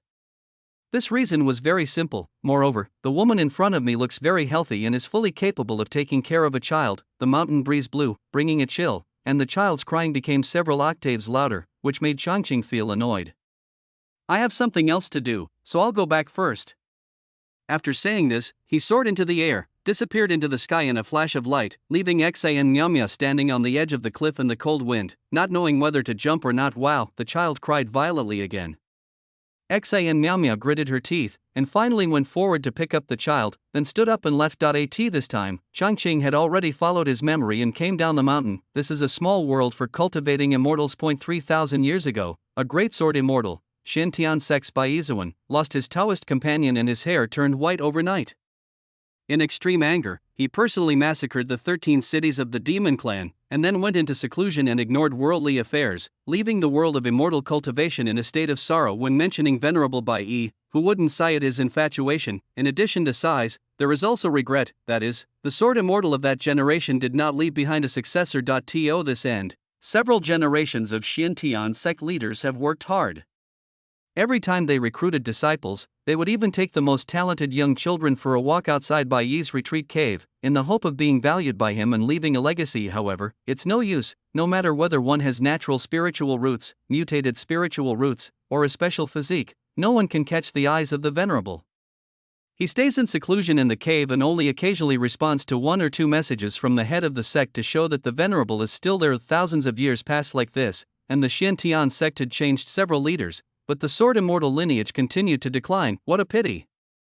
It's such a pity. One day when the sect was about to give up, there was movement in the sword immortal's cave, which had been silent for many years. On that day, Venerable Bai Yi broke through the barriers and disappeared on the top of Futu Mountain. A few days later, he came back and brought back a little girl, the heroine Xian Nyamyao. The Venerable has accepted a disciple. This piece of news instantly swept through Xintian sect and even attracted the attention of the entire world of immortal cultivation. But people unexpectedly discovered that this venerable disciple Xian Nyomyo was very ordinary. He has average talent, 3 spiritual roots, was born in a farming family and both his parents are dead. Apart from his beautiful appearance, he has no other advantages. How could such a person be favored by the sword immortal? Many people didn't understand, and many talented disciples within the Xintian sect were also dissatisfied. Why? Who wouldn't want to be the sword immortal's apprentice? I was clearly much more talented and qualified, so why didn't they choose me? There are many people who are mad at her. She dare not bully others openly, but many people make things difficult for her secretly. This makes Xin Myomyo very distressed. Fortunately, her master dotes on her very much. As long as she reports it, those who make things difficult for her will be in trouble. Being young and favored, she naturally had a bad temper. After Xin Myomyo discovered that as long as she told her master, she could make those who made things difficult for her suffer, she became bolder. If anyone made her unhappy, she would turn around and complain to her master, and gradually became the little bully of Xintian sect. The result was that no one in the sect wanted to play with her anymore. The only thing left in her world was her master. This situation did not improve until she grew up. Xin Myomyo grew up to be beautiful and charming. Although her cultivation was not high, she had many magic weapons and strong combat ability. She was also famous on the list of beauties in Xintian sect: wealth, friends, magic and land. Cultivating immortals is not just about fighting and killing. Sword immortal disciples have abundant resources and are naturally the objects of admiration of many young talents. What do you mean you ignored me before, but now you can't afford me? That's it. Xin Myomyo looked down on those disciples who had been indifferent to her before. Her heart had long been tied to her master. Yes, this was still a story of master-disciple love. Unfortunately, this is not an everyday love story of a mentor and a student, but rather a story of chasing his wife to the crematorium because, from the beginning, Venerable Bai Yi only regarded Xin Myomyo as a substitute for his Taoist partner. He was really missing his Taoist partner, which made his thoughts unclear and even put him at risk of falling into the devil's way. He had to find this person from his Taoist partner's secular family, who had already fallen on hard times, to comfort his lovesickness. Over the years, the skills he taught Xin Myomyo were all those used by her Taoist partner, and the magic weapons he gave her were also the legacy left by her Taoist partner. He even intentionally or unintentionally cultivated her way of speaking, making her words and deeds very similar to his Taoist partner, Chang Ching. What kind of development plot? The master was very handsome and famous, and he had an unconditional preference for her, so Xin Miao naturally fell for him, and the two of them secretly lived a shameless life. Obviously, the plot cannot be so smooth. A strange turn comes. After living a good life for too long, Bai Yi actually feels guilty. He feels that he has betrayed his fellow Taoist and falls into self-blame. It was as if he had some kind of mental illness. The closer the other person wanted to get, the more he wanted to escape. Thus, the sweet daily love story began to fall apart. Bai Yi's attitude initially turned cold, causing Xin Miao to become anxious and worried. Later, he directly stated that he had no feelings for her and was only treating her as a substitute for his Taoist partner. He even said that he would expel her from the sect and never wanted to see her again. After all these operations, Xin Miao was completely confused. How could Master become so strange? They were both so happy before. Were all those promises false? And she was just a substitute? She couldn't accept this result and started to pester him madly, but it's useless. Bai Yi's heart was as hard as iron and stone, changing at any time. He showed no tenderness when he saw her, and even became too entangled with her. He didn't even want to see her anymore and set up a special formation at the entrance of the cave to stop her. Xin Miao simply could not accept that her master, who had always doted on her, had become like this. She knelt at the entrance of the cave every day, expressing her longing and admiration. This made Bai Yi very annoyed. In the end, he was so angry that he even left a letter and chose to travel. In the letter, he regretted bringing Xin Miao to Xiantian sect, and said that his return date was uncertain, implying that he would only come back after Xin Miao passed away. Xin Miao was stunned. Didn't this old man have a heart of his own? She just hoped that he would change his mind. She didn't care whether he was a substitute or not, as long as they could go back to the way they were before. Why are you so heartless? She gradually became desperate and decided to die, but at this moment she found out that she was pregnant. However, the heroine remained determined to die. After giving birth to the child, she still jumped into the most terrifying demon abyss in the world of cultivation. So there was the scene at the beginning where she entrusted the child to the original owner before jumping into the abyss. In the plot, the original owner naturally took on this job because he was one of Xin Miao's admirers, and it was true love. After learning about the master-disciple relationship, the others had already retreated, but he was the only one who remained infatuated. After the relationship between the hero and heroine broke down, he did receive some attention and became Xin Miao's listener, providing her with rare comfort. Unfortunately, the heroine was heartbroken at this moment and had no intention of developing a relationship anymore. When the original owner confessed his love, she was about to cry, "Brother, you are a good person, you deserve a better fairy." When the original owner advised her to give up the child, she said, "This is a living life. I can't bear to deprive him of his right to live. Whether Master recognizes him or not, I will give birth to him." Before jumping off the cliff, she said, "Brother, I have made up my mind, but I cannot bear to see this child go with me. I can only entrust him to you, whom I trust the most. In the next life, if there is a next life, I will have met you long ago." Chapter 645, Senior Brother Tuga quit. 2. The original owner failed to save Xin Miao, who fell into the demonic abyss, and returned to the sect with the child. He pours all his love for the heroine into the child, raising him as if he were his own. Is his spiritual roots weak? He tries every possible means to cleanse his marrow. Is his cultivation progress slow? He gives him all his resources. Is he bullied? He protects his child even more than his own father. He tried his best and was even willing to delay his own cultivation for this. In the end, the child grew up and became a rare genius among the younger generation of Xiantian sect, but the plot is obviously not so bland. One day, something unexpected happened in the demon abyss, and a large number of alien demons began to invade this world and started a war with the human cultivation world.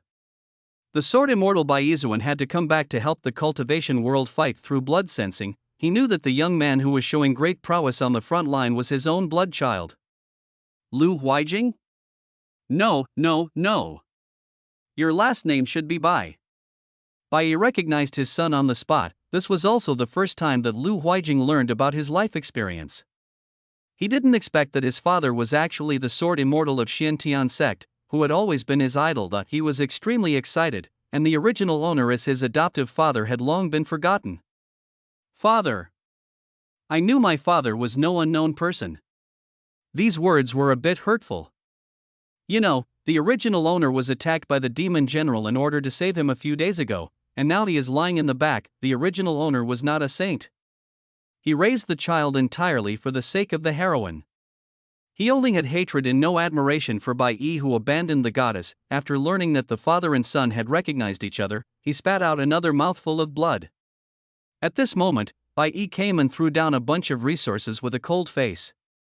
These are the expenses for you to raise Jinger, no more, no less. But you shouldn't change his surname. How can a child of my Bai family have any other surname?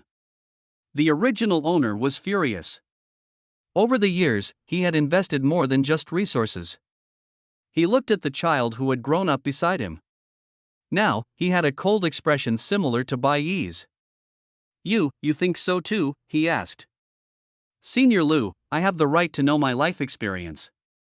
You shouldn't hide it from me. Besides, my surname is Bai. This is just a return." The original owner didn't expect that the child he raised would have this attitude. He was so angry that he vomited blood and almost couldn't breathe. He abandoned your mother and even killed her. If it weren't for Xin Miao Miao, he wouldn't have taken on this matter in the first place.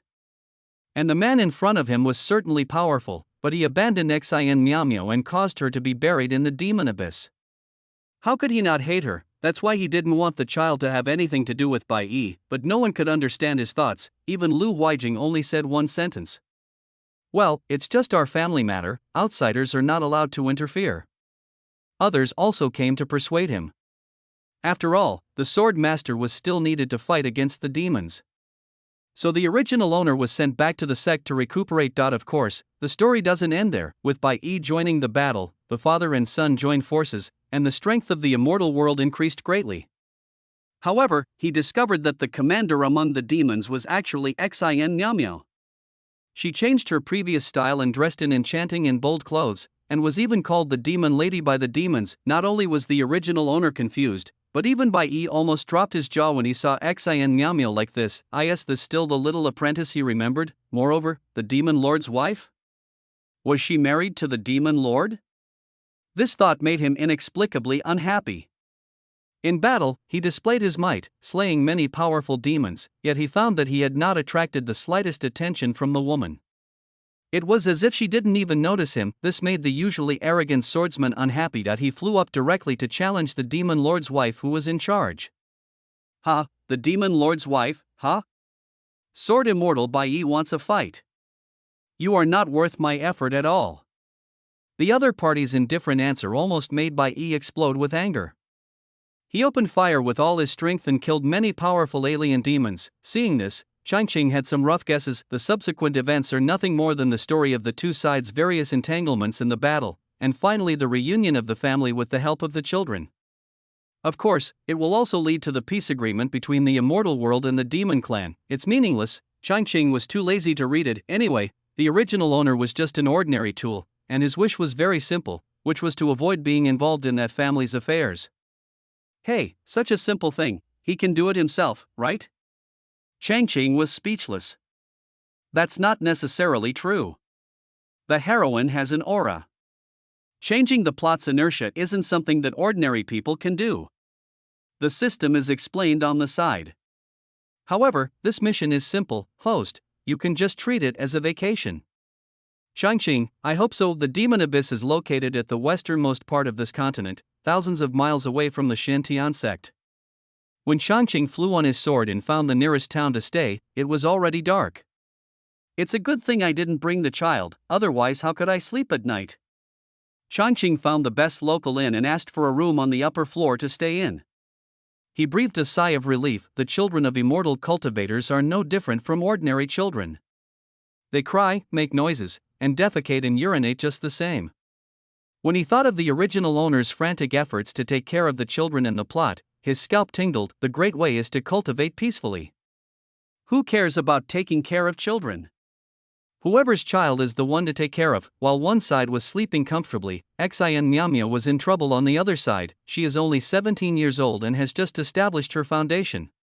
She was able to go to the demon abyss because of her senior brother who was at the golden core stage. Originally, she said that she sensed that her master was here, so she begged her senior brother to bring her and the child here.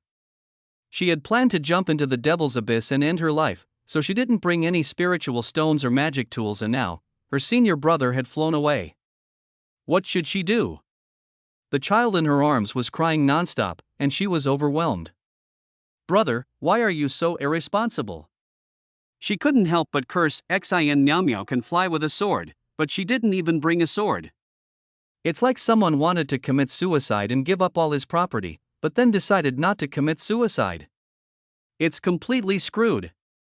"Whoa, senior brother, please come back soon." "Whoa, master, look at your son." As time passed, Xin Miao couldn't help crying, but her crying made the child cry even louder, like a magic sonic jar, which made her unable to cry anymore. After finally finding a path down the mountain, she didn't care about anything else and moved down carefully along the cliff. The mountain wind blew, and she could faintly hear the sounds of ghosts crying and wolves howling. She was so scared that she shivered and almost fell. She couldn't help but let out a short scream, and just as she came to her senses, she smelled a faint foul odor. It turned out that the child had defecated in the cradle. "Why are you so inconsiderate of me?" Xin Miao frowned her delicate eyebrows. She had no choice but to change it now. Never mind, her stomach is still growling with hunger. Chapter 646, Senior Brother Tubiquit. 3. The next day, Changqing was not in a hurry to return to the sect. Anyway, he was living his own life, so he might as well hang out outside. Now, his cultivation was in the late golden core stage, which was considered pretty good in a big sect like Xintian sect. He could be called a genius, so he had a lot of freedom. Huda City is a city where immortals and mortals live together, and the city lord also has the cultivation level of Jindan. After hearing the news, he felt relieved. What the world of immortal cultivation fears most is high-level cultivators, who kill people and steal treasures in large numbers. Since the city lord has just reached the Jindan stage, there is nothing to worry about. In the morning, he strolled around the ordinary streets and tasted local snacks. In the afternoon, I went to the immortal cultivator market and bought some small items that interested me. In the evening, he also went to a small auction. Of course, he didn't bid on anything. He just watched a group of refining and foundation building cultivators fighting for the foundation building pills. Another day passed, and just as Changqing left the inn in the morning, he heard a surprised voice, "Senior brother." When he turned around, he saw Xin Miao standing there covered in dust, holding a baby in her arms. Unlucky, Changqing's face darkened. Xin Miao didn't understand her senior brother's emotions. She was very surprised. She didn't expect that her senior brother was in a nearby city. Now we're saved. She was exhausted. It took her one night and one day to finally reach the foot of the mountain. Then, she was lucky enough to meet a passing female cultivator. Seeing that she looked so pitiful with the child, she gave her a ride to the nearby Huda city. The other party was kind enough to treat her to a meal and gave her a few low-grade spirit stones. In the past, when she was in Xintian sect, she had never cared about the low and high-grade spirit stones. But now she was so moved that tears came out of her eyes. However, the other party also had things to do and could not take her with him all the time. So he asked her to find a place to live first, and then find a job to earn some spirit stones to support the children. But what kind of job could Xin Miao do? After settling down at the inn, she was worried sick. But when she went out, she unexpectedly ran into her senior brother. What a surprise! "Brother, why are you?" Xin Miao felt aggrieved for a second, her eyes turned red, and she took a step forward and was about to push the child over. The next second, her expression froze, because the senior brother in front of her suddenly took off into the air and flew away as if he had seen a ghost. Still want him to take care of the kids? No way. Changqing ran faster than anyone else, and the spiritual power of the Jindan cultivator was not restrained. For a moment, many figures flew out of Huda city, thinking that a powerful enemy had arrived. Xin Miao was completely frozen in place. What the hell was going on? She wasn't dead, so why was senior brother acting like he'd seen a ghost? Wow, the child in her arms started crying again. She came to her senses and began to comfort him in a hurry. It's really annoying. This child had always been taken care of by someone hired by my senior brother. After taking care of him for a whole day, she felt exhausted, ha ha ha ha ha ha. In the sky, Changqing was flying at high speed and was very happy. He couldn't even help laughing. Host, you are too mean. You didn't even leave some money for junior sister. The system popped up and teased, but its eyes were radiating excitement. TSK, what's her relationship with me? Why is she using my money? Chang Chang waved his hand, and his speed increased by 2 points. It was impossible to take care of a child. It was impossible to take care of a child in this life. Besides, I saved her life. If I hadn't taken the child, she wouldn't have committed suicide. I have to let her experience the happiness of raising a child, ha ha ha.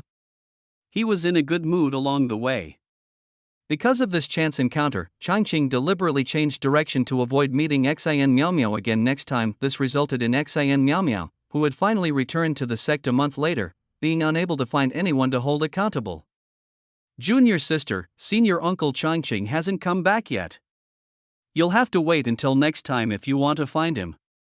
At the foot of Luosha Peak, a disciple in green robes said to Xin Miao Miao, who was holding the child, with a somewhat impatient expression, "What's wrong with this junior sister? The child isn't Uncle Changqing's. What's the point of looking for someone with the child every day?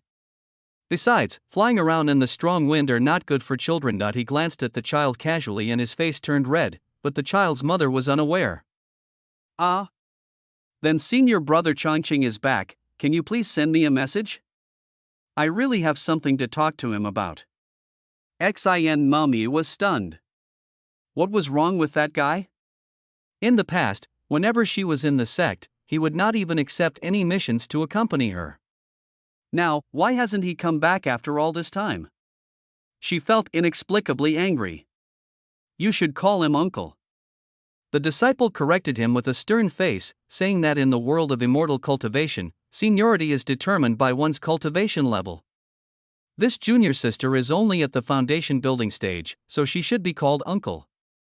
If she calls him senior brother, doesn't that mean she is older in generation?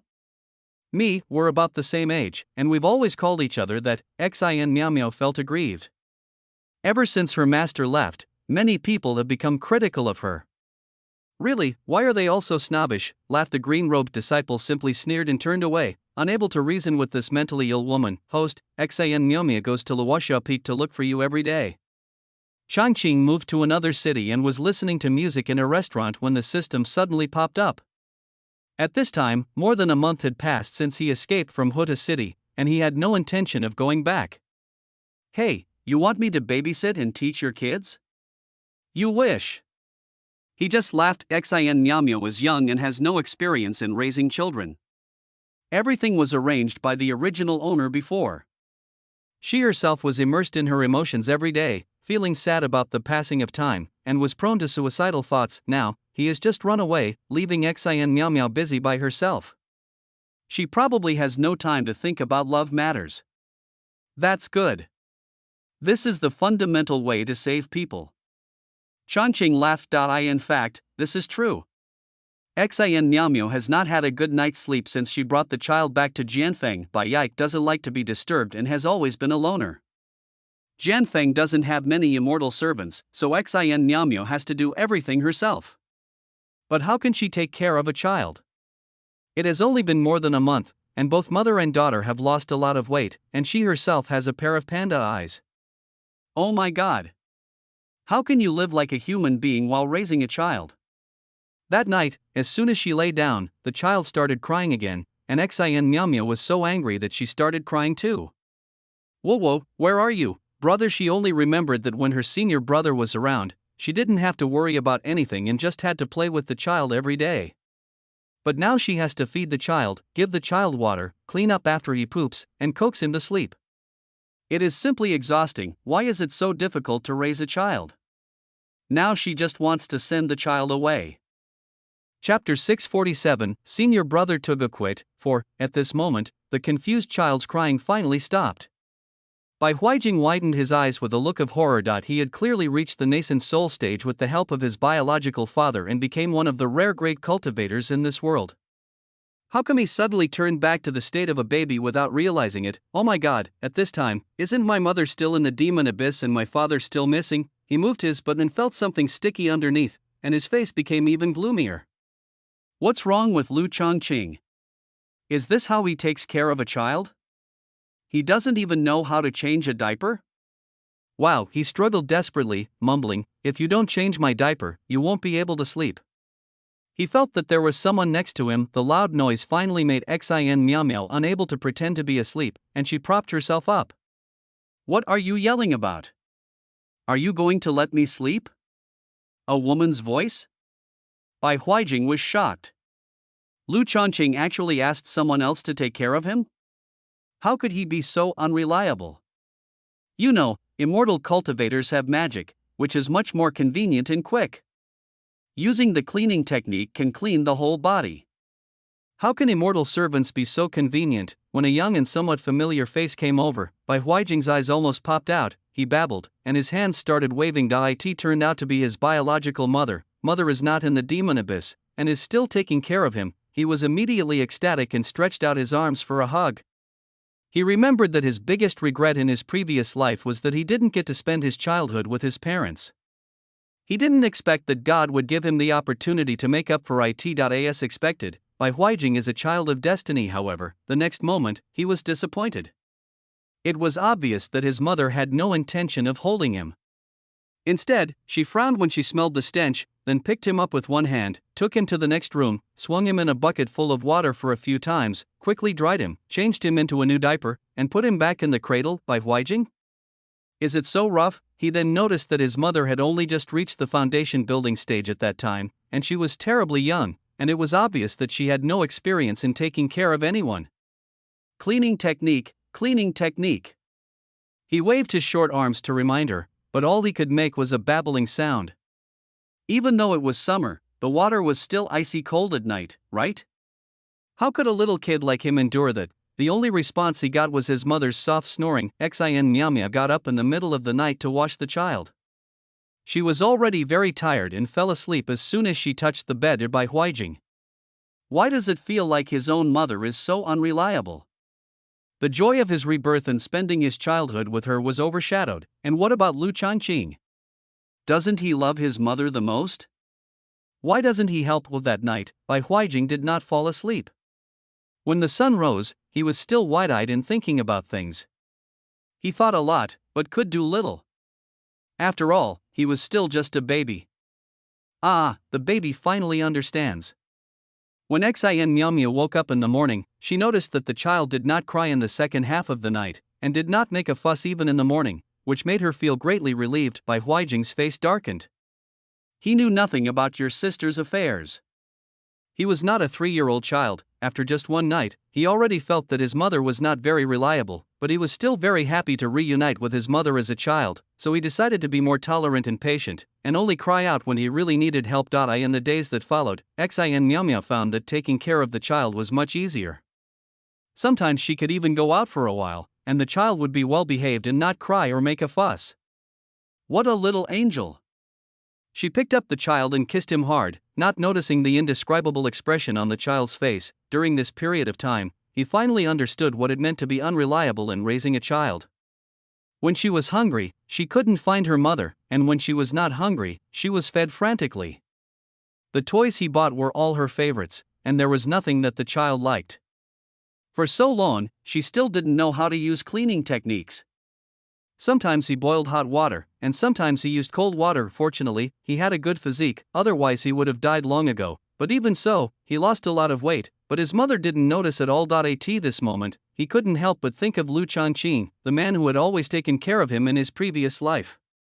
He had arranged everything perfectly, even giving him spirit beast milk to drink.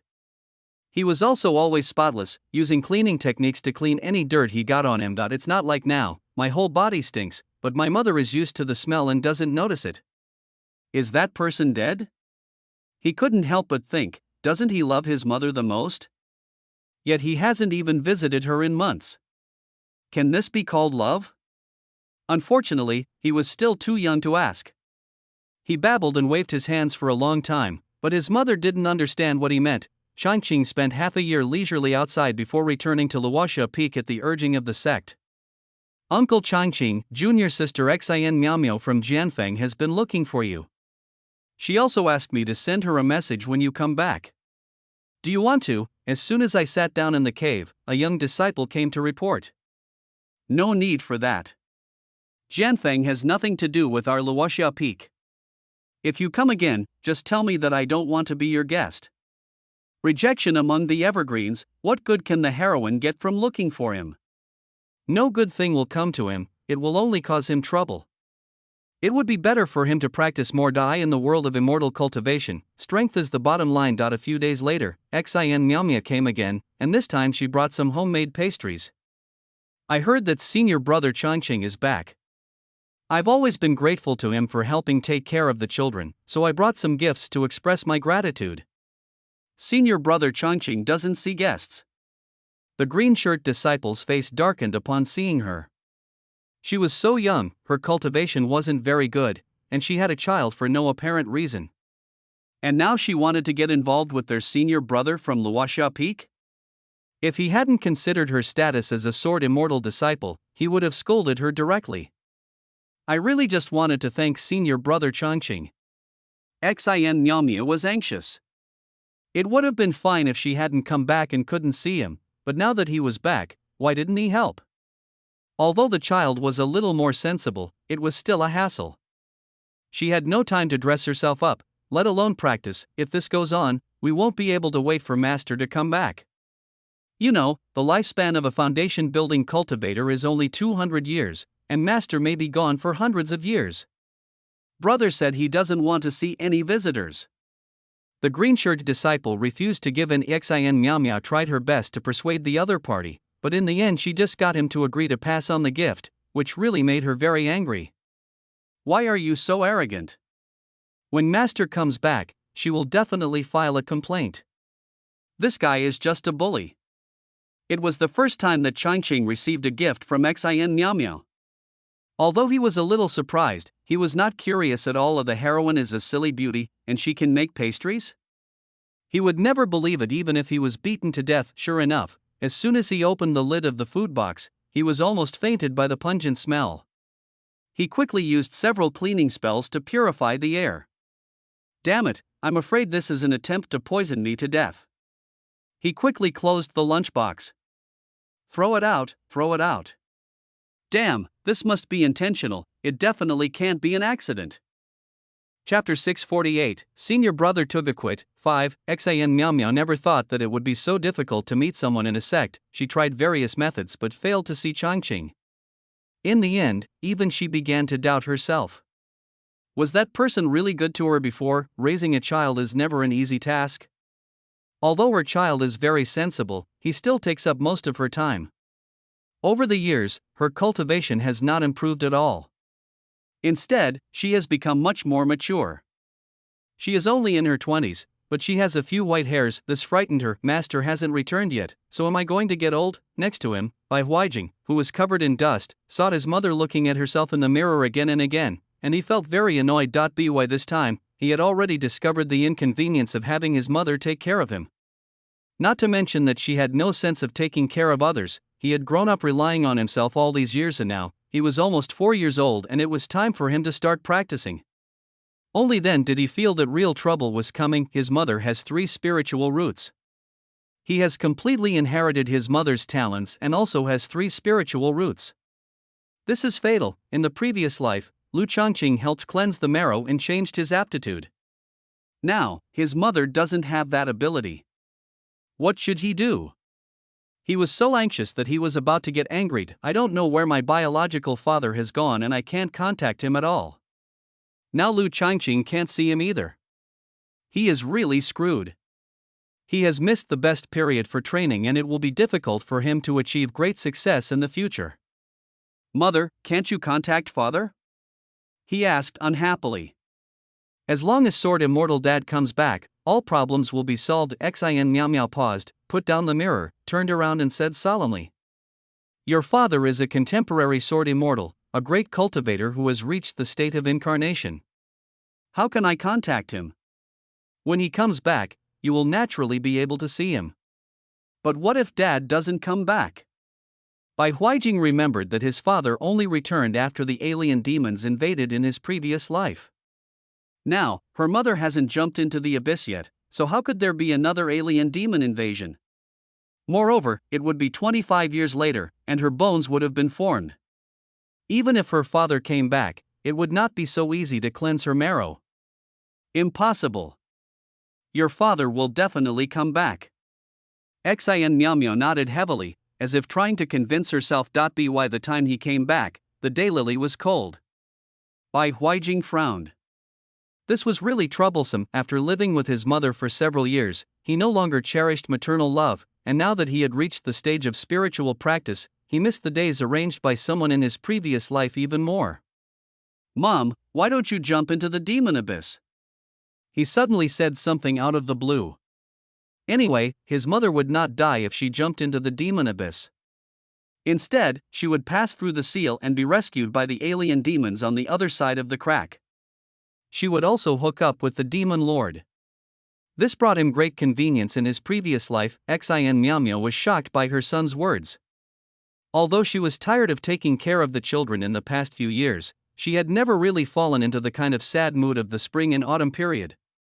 Now she was asked to jump into the demon abyss, and her legs would go weak just looking at it. Silly boy, what nonsense are you talking about? She slapped her son on the head. Come here, change your clothes, we are going to attend your Uncle Changqing's baby-making banquet. This news made Bai Huijing's expression froze again. Did Lu Changqing form a newborn? Didn't they all end up in the late Jindan stage in their previous lives? Could it be that his rebirth had changed their paths? It has to be said that he felt a little unhappy looking at Xin Miao, who was busy putting clothes on herself. Bai Huijing felt annoyed. This mother was too useless. However, we should be able to see Lu Changqing at the baby-forming banquet. I wonder if he will still accept disciples. They had a father-son relationship in their previous life, and it would be nice to continue the master-disciple relationship now. Thinking of this, his expression finally looked better, and he quickly put on his clothes. After a few years, Changqing finally saw the heroine and her son again. Xin Miao looked a little haggard. Although she was still dressed exquisitely, she lacked her former agility. Bai Huijing was thinner than the average child and obviously had not been well taken care of. TSK, reborn, interesting. As soon as Changqing saw Bai Huijing, he felt the unusual aura and couldn't help but chuckle. Rebirth is fun. Everything you have seems to be right in front of you, but you just can't reach it. That's the most frustrating thing. Senior brother, when Xin Miao saw Changqing again, she felt as if she was in another world.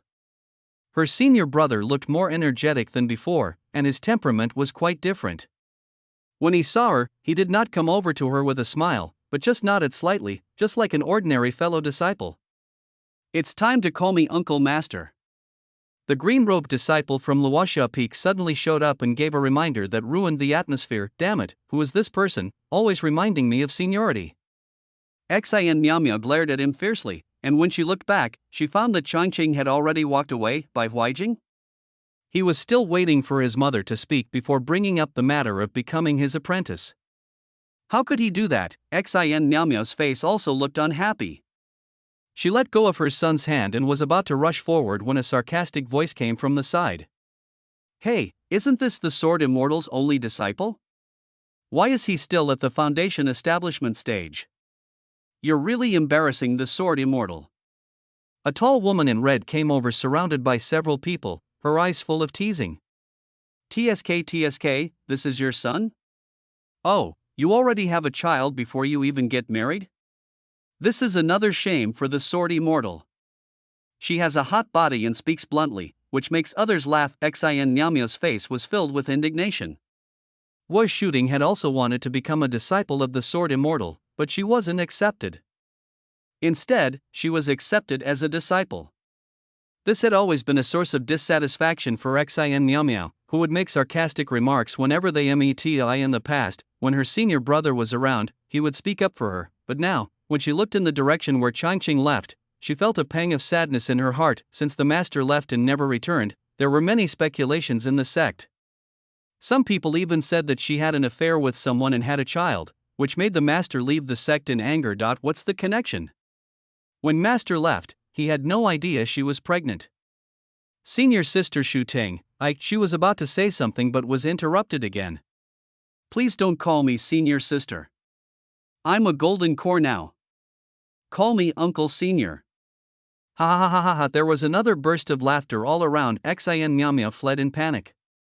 At this moment, she truly felt that the world of immortal cultivation was based on strength, and she, who was at the foundation building stage, had no status at all. Bai Huijing also felt ashamed. My mother is already this old, but she still doesn't know that strength is respected in the world of immortal cultivation.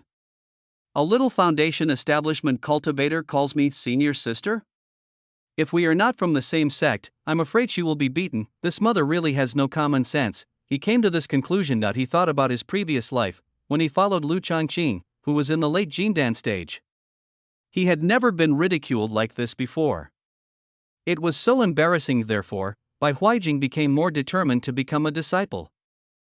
Chapter 649, Senior Brother Tugaquit. 6. Changqing was very familiar with the process of the baby-forming banquet, which was similar to that in other worlds. However, at the end of his sermon, something happened that attracted everyone's attention. Then a child suddenly rushed forward and kowtowed several times. Master Changqing, I was deeply moved after listening to your sermon. Would you accept me as a disciple? Huijing is willing to serve you.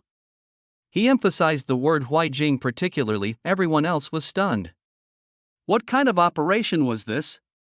The big sects had fixed times and procedures for accepting disciples.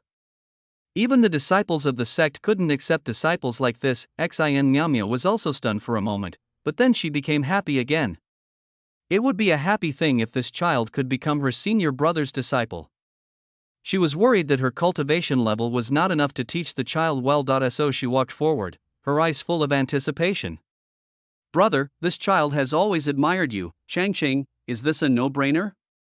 The reasons for rejection are readily available, so he doesn't even need to find them. The sect has rules for accepting disciples. I remember there will be a disciple accepting ceremony next year. You can bring your child to participate.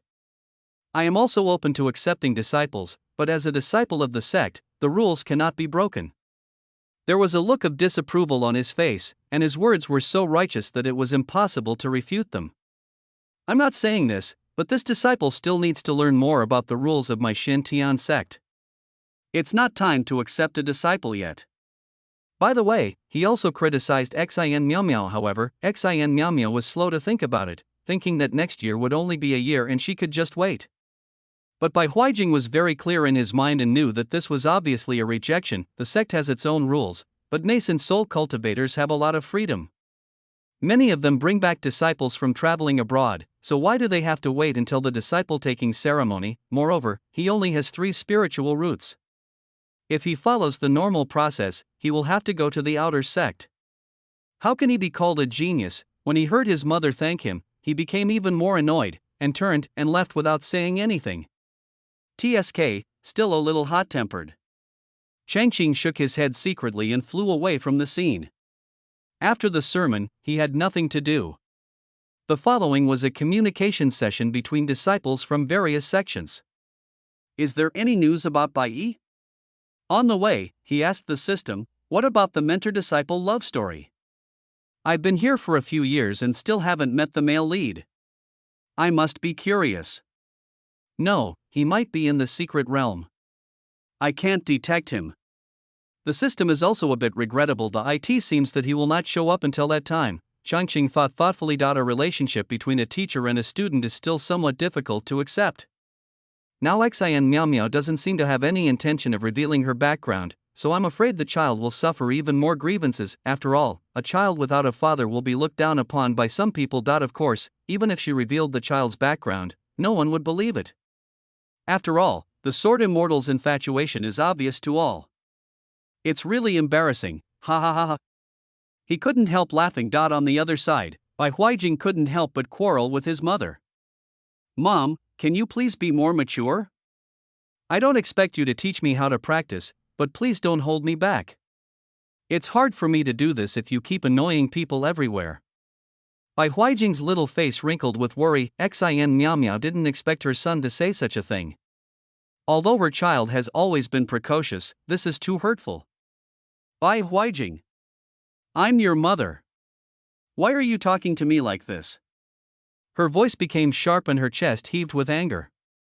Like most parents, she did not think of communicating immediately, but instead used the authority of an elder to suppress her. This would of course have the opposite effect, and Bai Huijing became even more angry. If his mother had not jumped into the demonic abyss, he would still be following Lu Changqing and would have started practicing cultivation long ago.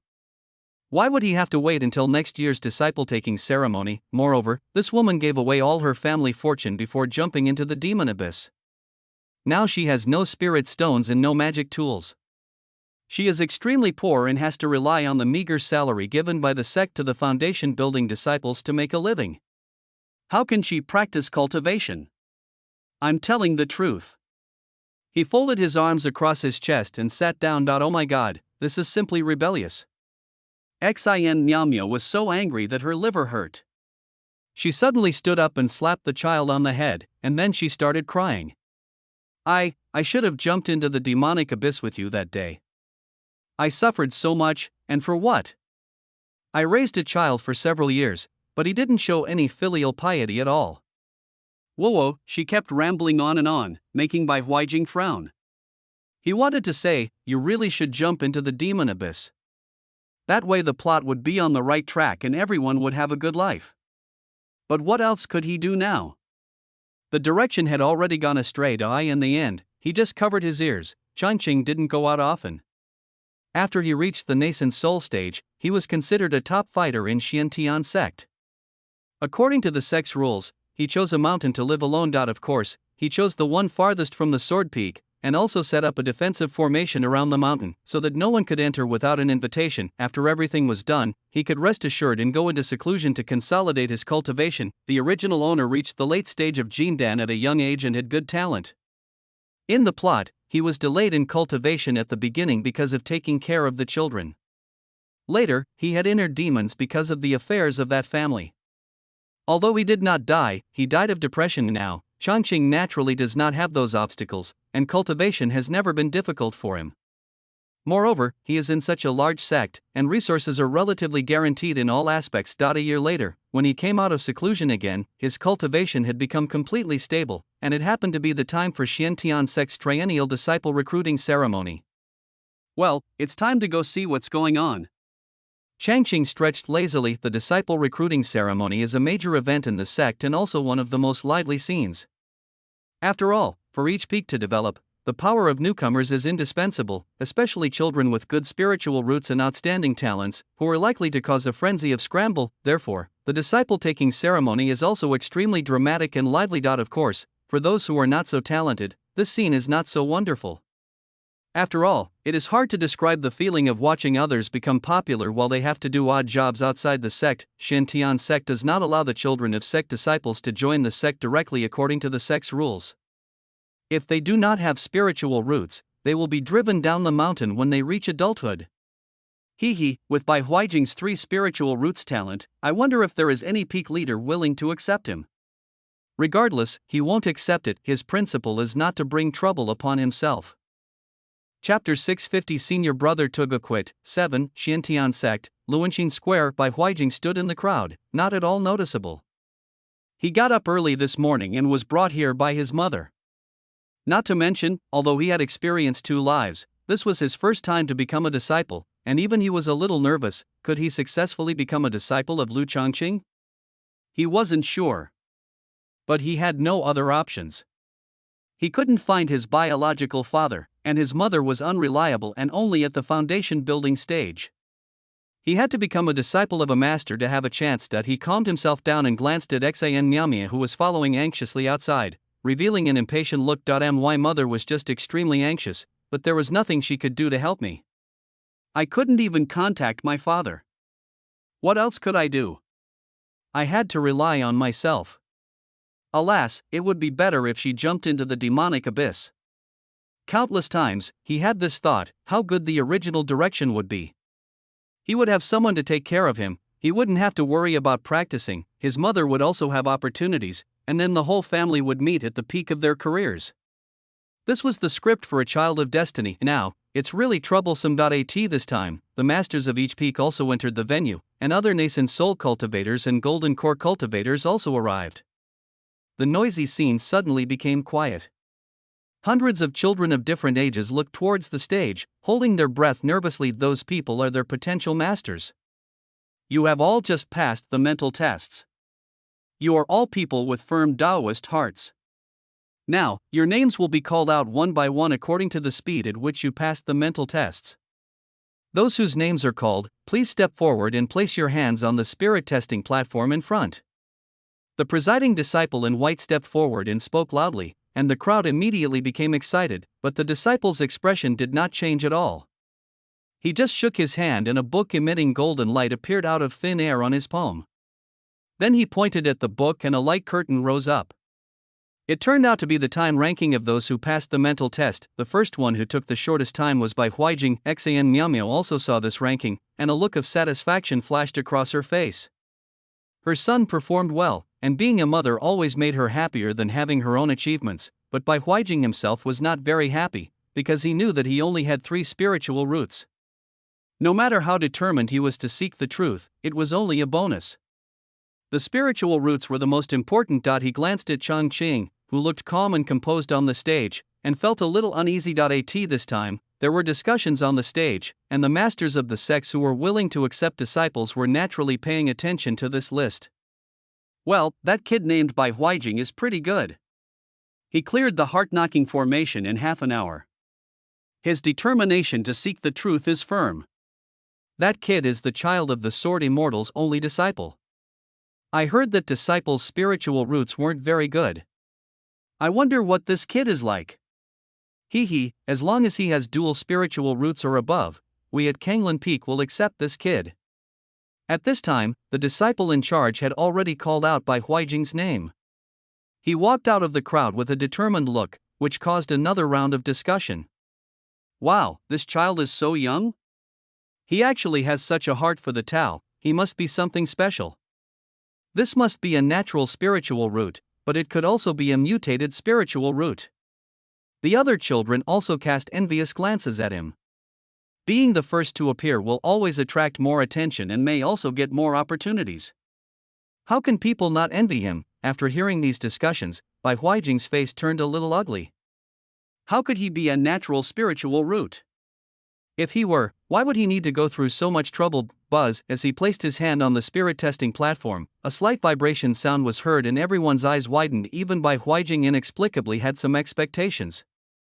Perhaps, after living a new life, his spiritual roots had changed, but the next moment, boom, 3 spiritual power threads of different colors floated up from the spirit testing platform. Everyone's face showed disappointment. Even the disciple who presided over the process was speechless for a moment. Obviously, they did not expect that the first person to appear was only a person with 3 spiritual roots. Bai Huijing, 3 spiritual roots of gold, wood and water. With the announcement, Bai Huijing's legs went weak and he almost fell to the ground. Although he already knew the result in his heart, it was still extremely uncomfortable to hear it announced in public. How can he have 3 spiritual roots? This doesn't even meet the standards of an inner sect. What a shame, I was planning to recruit you. Oh, I was quite optimistic about it, but I didn't expect. The whispered discussions reached his ears, and Bai Huijing felt like a thorn in his back. If no one chose, he would have to go to the outer gate according to the rules, and this was not the result he wanted. Xin Miao didn't expect that her precocious child actually had 3 spiritual roots, just like herself.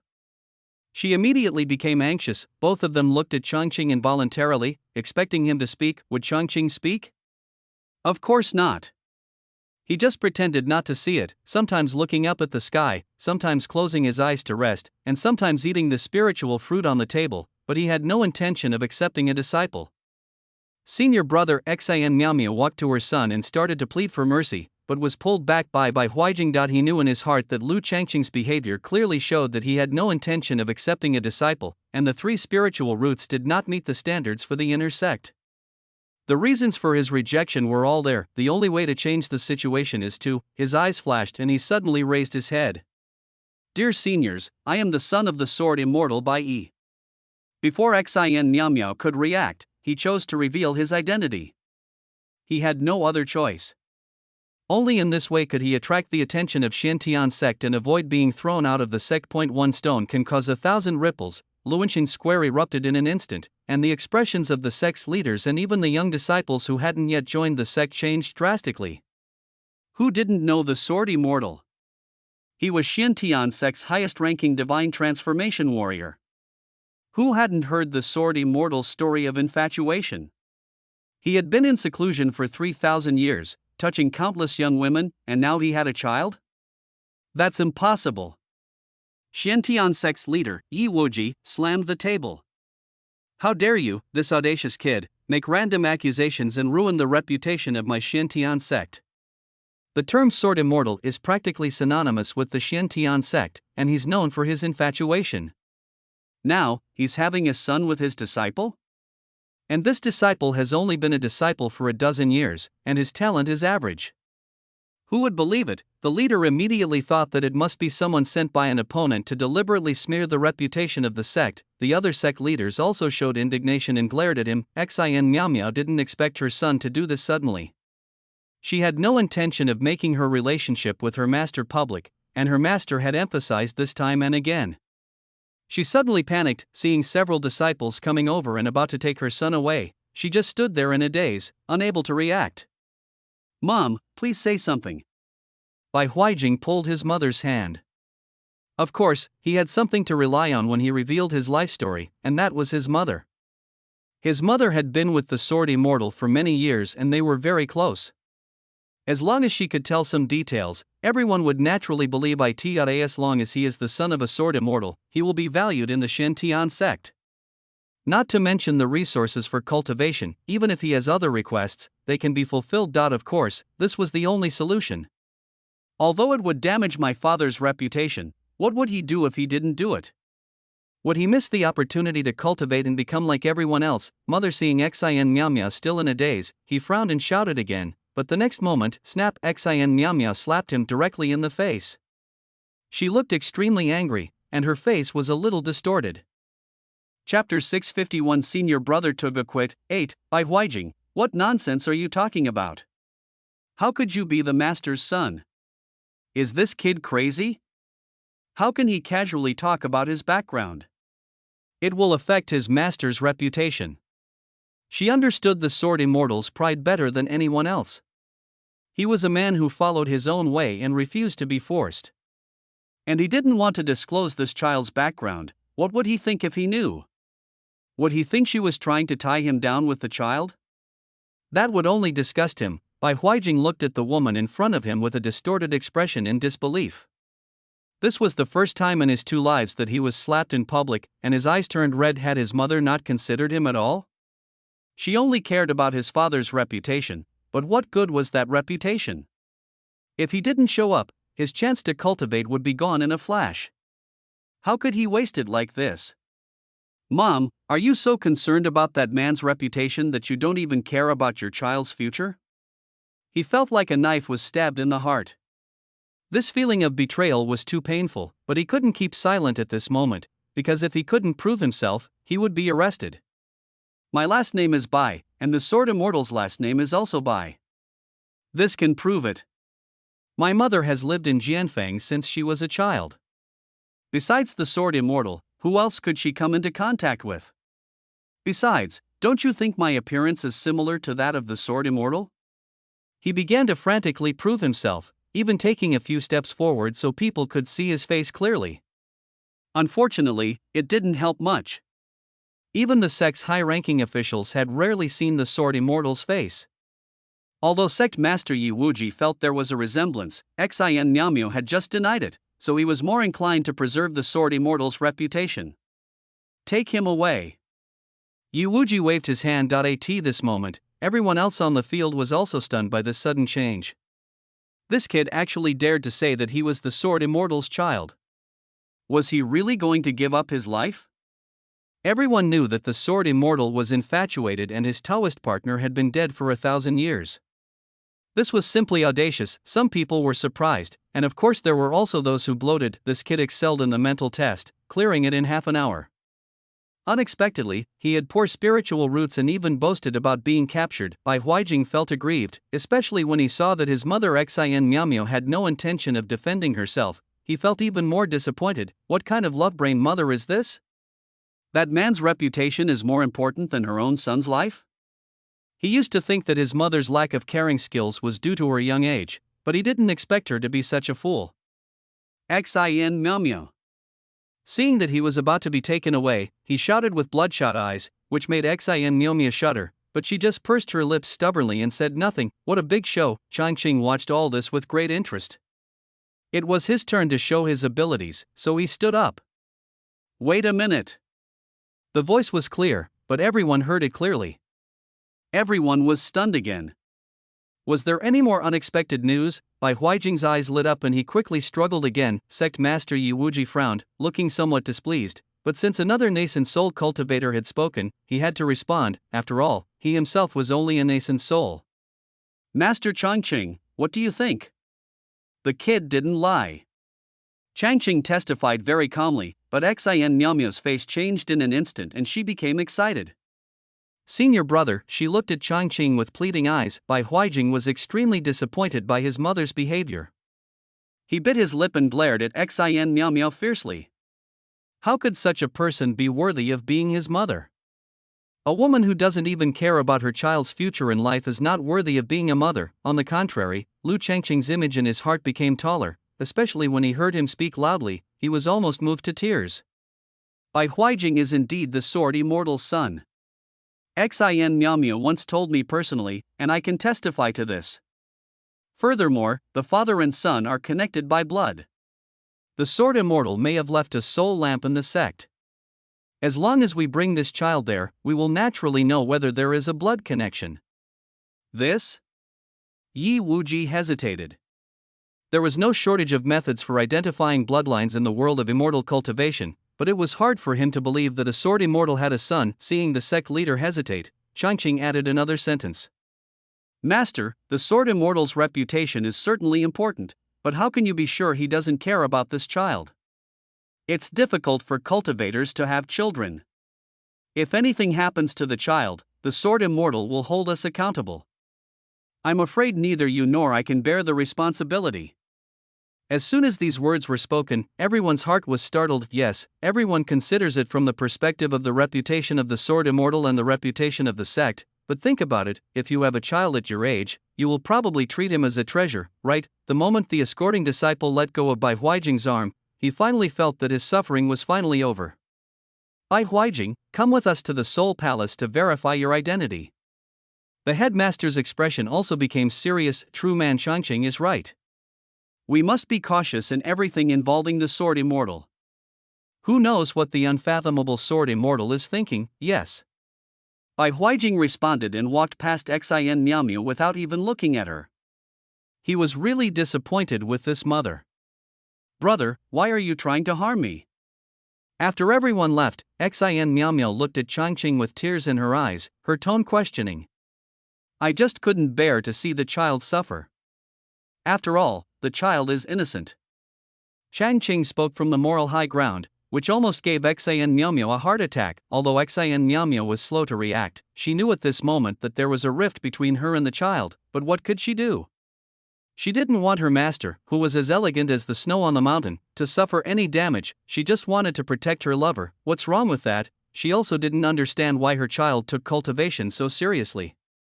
Wouldn't a harmonious family life be best? When Master returned, he would still be the Sword Immortal, and there would be no problem protecting them. Changqing saw that her eyes flickered, and he didn't bother to care what she was thinking.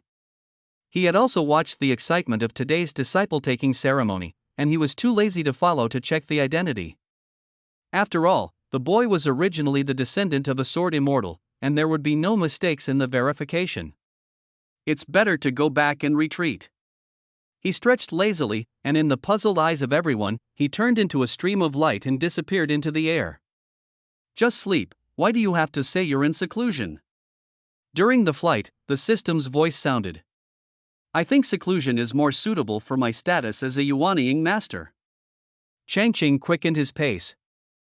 Chapter 652, Senior Brother Tuga quit. 9. Changqing returned to the cave and slept until dark. At this time, the disciple recruiting ceremony had ended, and hundreds of disciples had been divided up. Some were happy and some were sad. Xiantian sect disciples are managed in two ways. Horizontally, there are inner and outer gates, and the treatment gap between the two is huge. The inner gate is the focus of training and has abundant resources, while the outer gate needs to do various chores and earn meager resources. Of course, both the inner and outer sects have training halls where highly skilled practitioners are arranged to teach and impart skills. Naturally, such large classes cannot take individual differences into account, and how much one can comprehend depends on one's own understanding. In terms of vertical succession, there is also a distinction between master and disciple. Whether from the outer or inner sects, high-level cultivators can accept disciples. Generally speaking, to accept a disciple, one must have reached the golden core stage. Establishing a master-disciple relationship is undoubtedly a good start for new disciples. It not only means that someone can provide hands-on instruction, but more importantly, they can also obtain many beneficial resources from the master. It would be a great fortune for a new disciple to become a disciple of a nascent soul cultivator like Changqing who can monopolize a peak. However, he has no intention of accepting a disciple. He just wants to watch the fun. So, in the end, Bai Huijing still didn't accept anyone as his disciple. The sect master just confirmed his treatment as an inner disciple and also promised to provide marrow cleansing pills? Yes. The system flashed with gossip. Those peak masters all said they were not strong enough to be the masters of the Sword Immortal's son. The scene was quite interesting to think about, and Changqing curled his lips slightly. However, this was understandable. Bai Huijing was the son of a Sword Immortal. What if he failed to teach the Sword Immortal well and was punished? Moreover, he only had 3 spiritual roots. With his talent, who could guarantee he could teach well? While marrow cleansing could improve talent, it was also risky. If it failed, his talent would regress, or he might even suffer a serious injury that was difficult to heal, severing his path to immortality. I'm afraid that Bai Huijing would prefer to practice on his own. After all, he had already reached the nascent soul stage in his previous life. Host, do you think Bai Huijing can successfully cleanse his marrow? The system asked curiously. It's hard to say. Changqing thought for a moment and replied, I am the plot. The original owner took great pains and consumed his own cultivation to successfully help him cleanse his marrow. Now he can only do it on his own. After all, this kid is not the protagonist, so it is hard to say whether he can be so lucky. However, according to the inertia of the plot, it is possible that the marrow cleansing will be successful. Never mind, just enjoy the melon. Changqing put his weight on the back of the chair and lay down. Recently, the Xiaoxian world and Jianfeng are likely to be very busy for a while. There will be some good news. The world of immortal cultivation is indeed very lively. Although Xiantian sect intended to conceal the matter, the major sects were on guard against each other, and everyone had a few spies. What happened at the disciple recruiting ceremony was not a small matter, so naturally it was spread. At this moment, the world of immortal cultivation exploded. The Sword Immortal's iron tree blossomed, and he actually had a child. A Sword Immortal who lived for thousands of years and had a child with his teenage disciple? This is simply the biggest melon in the past 100 years. The Sword Immortal has been a passionate character for thousands of years, but this is such a shame. There is no shortage of critical old scholars in the world of cultivating immortals, and many people stood up at once. This is too much. This is completely unscrupulous. The Sword Immortal is using his superior position to force his disciples into submission. Will the Xiantian sect intervene? Just because you're a Sword Immortal, does that mean you can ignore rules and morality? I used to want to become a disciple of the Sword Immortal. Fortunately, I didn't go to the Xiantian sect. I think the Xiantian sect is a mess. I don't know how many female disciples have been bullied by their master. The world of immortal cultivation was in an uproar, and Xiantian sect could no longer sit still, so Xin Miamia had to stand up. Master and I are truly in love. We are attracted to each other. We originally planned to become a Taoist couple once our child is born and announce it to the world, but I didn't expect Master to be held back by other things. Xiantian sect also issued a notice, stating that there was no such thing as elders using their dominant position to force disciples to submit, and also launched a vigorous 100-day investigation. The result, of course, was that apart from the true love between Jianxian and Xin Miao Miao, there was nothing else. We don't support teacher-disciple relationships, but this is a personal act after all, and the sect cannot force it, but these remarks obviously cannot bring peace to the world of immortal cultivation. True love? I don't believe it. He's a 1,000-year-old monster, and he's also a love-struck person. My little disciple must have been deceived. Xin Miao Miao, I really wasn't fooled. Where's the sword immortal? Such a big thing, you didn't even respond? He's been gone for several years, has he even seen his child? Can this be called true love? Is this true love that doesn't even care about the child? Bai Huijing, exactly. This father is so incompetent. When asked about the sword immortal, both Xian Tianzong and Xin Miao Miao remained silent. No one knew where he was, but it was obvious that nothing had happened to him and his soul lamp was still on. As for why he did not respond, no one should speculate. Therefore, many people thought that the sword immortal was guilty and hid himself. Bah, he's supposed to be a love-struck character, but it turns out he's just thinking with his lower body. He even goes after teenage girls. What rubbish! You're hiding now? Don't you need to raise the child? Just abandon him to the sect? You have no sense of responsibility at all. Someone like you doesn't deserve to be called a righteous sword immortal. Yes. I think the righteous path needs to establish a new sword immortal. Not to mention, many people still want the title of sword immortal. After someone brought up this idea, quite a few people supported it and even proposed candidates. I think Xiao Sangqiong of the Futu sect is worthy of the title of sword immortal. He is a pure sword cultivator who treats the sword as his wife. He is also in the late nascent soul stage and is only one step away from becoming a spiritual transformation. I think the ancestor of divine sword manner, Jian Fengyun, can be called a sword immortal. He is chivalrous and cares about the younger generation.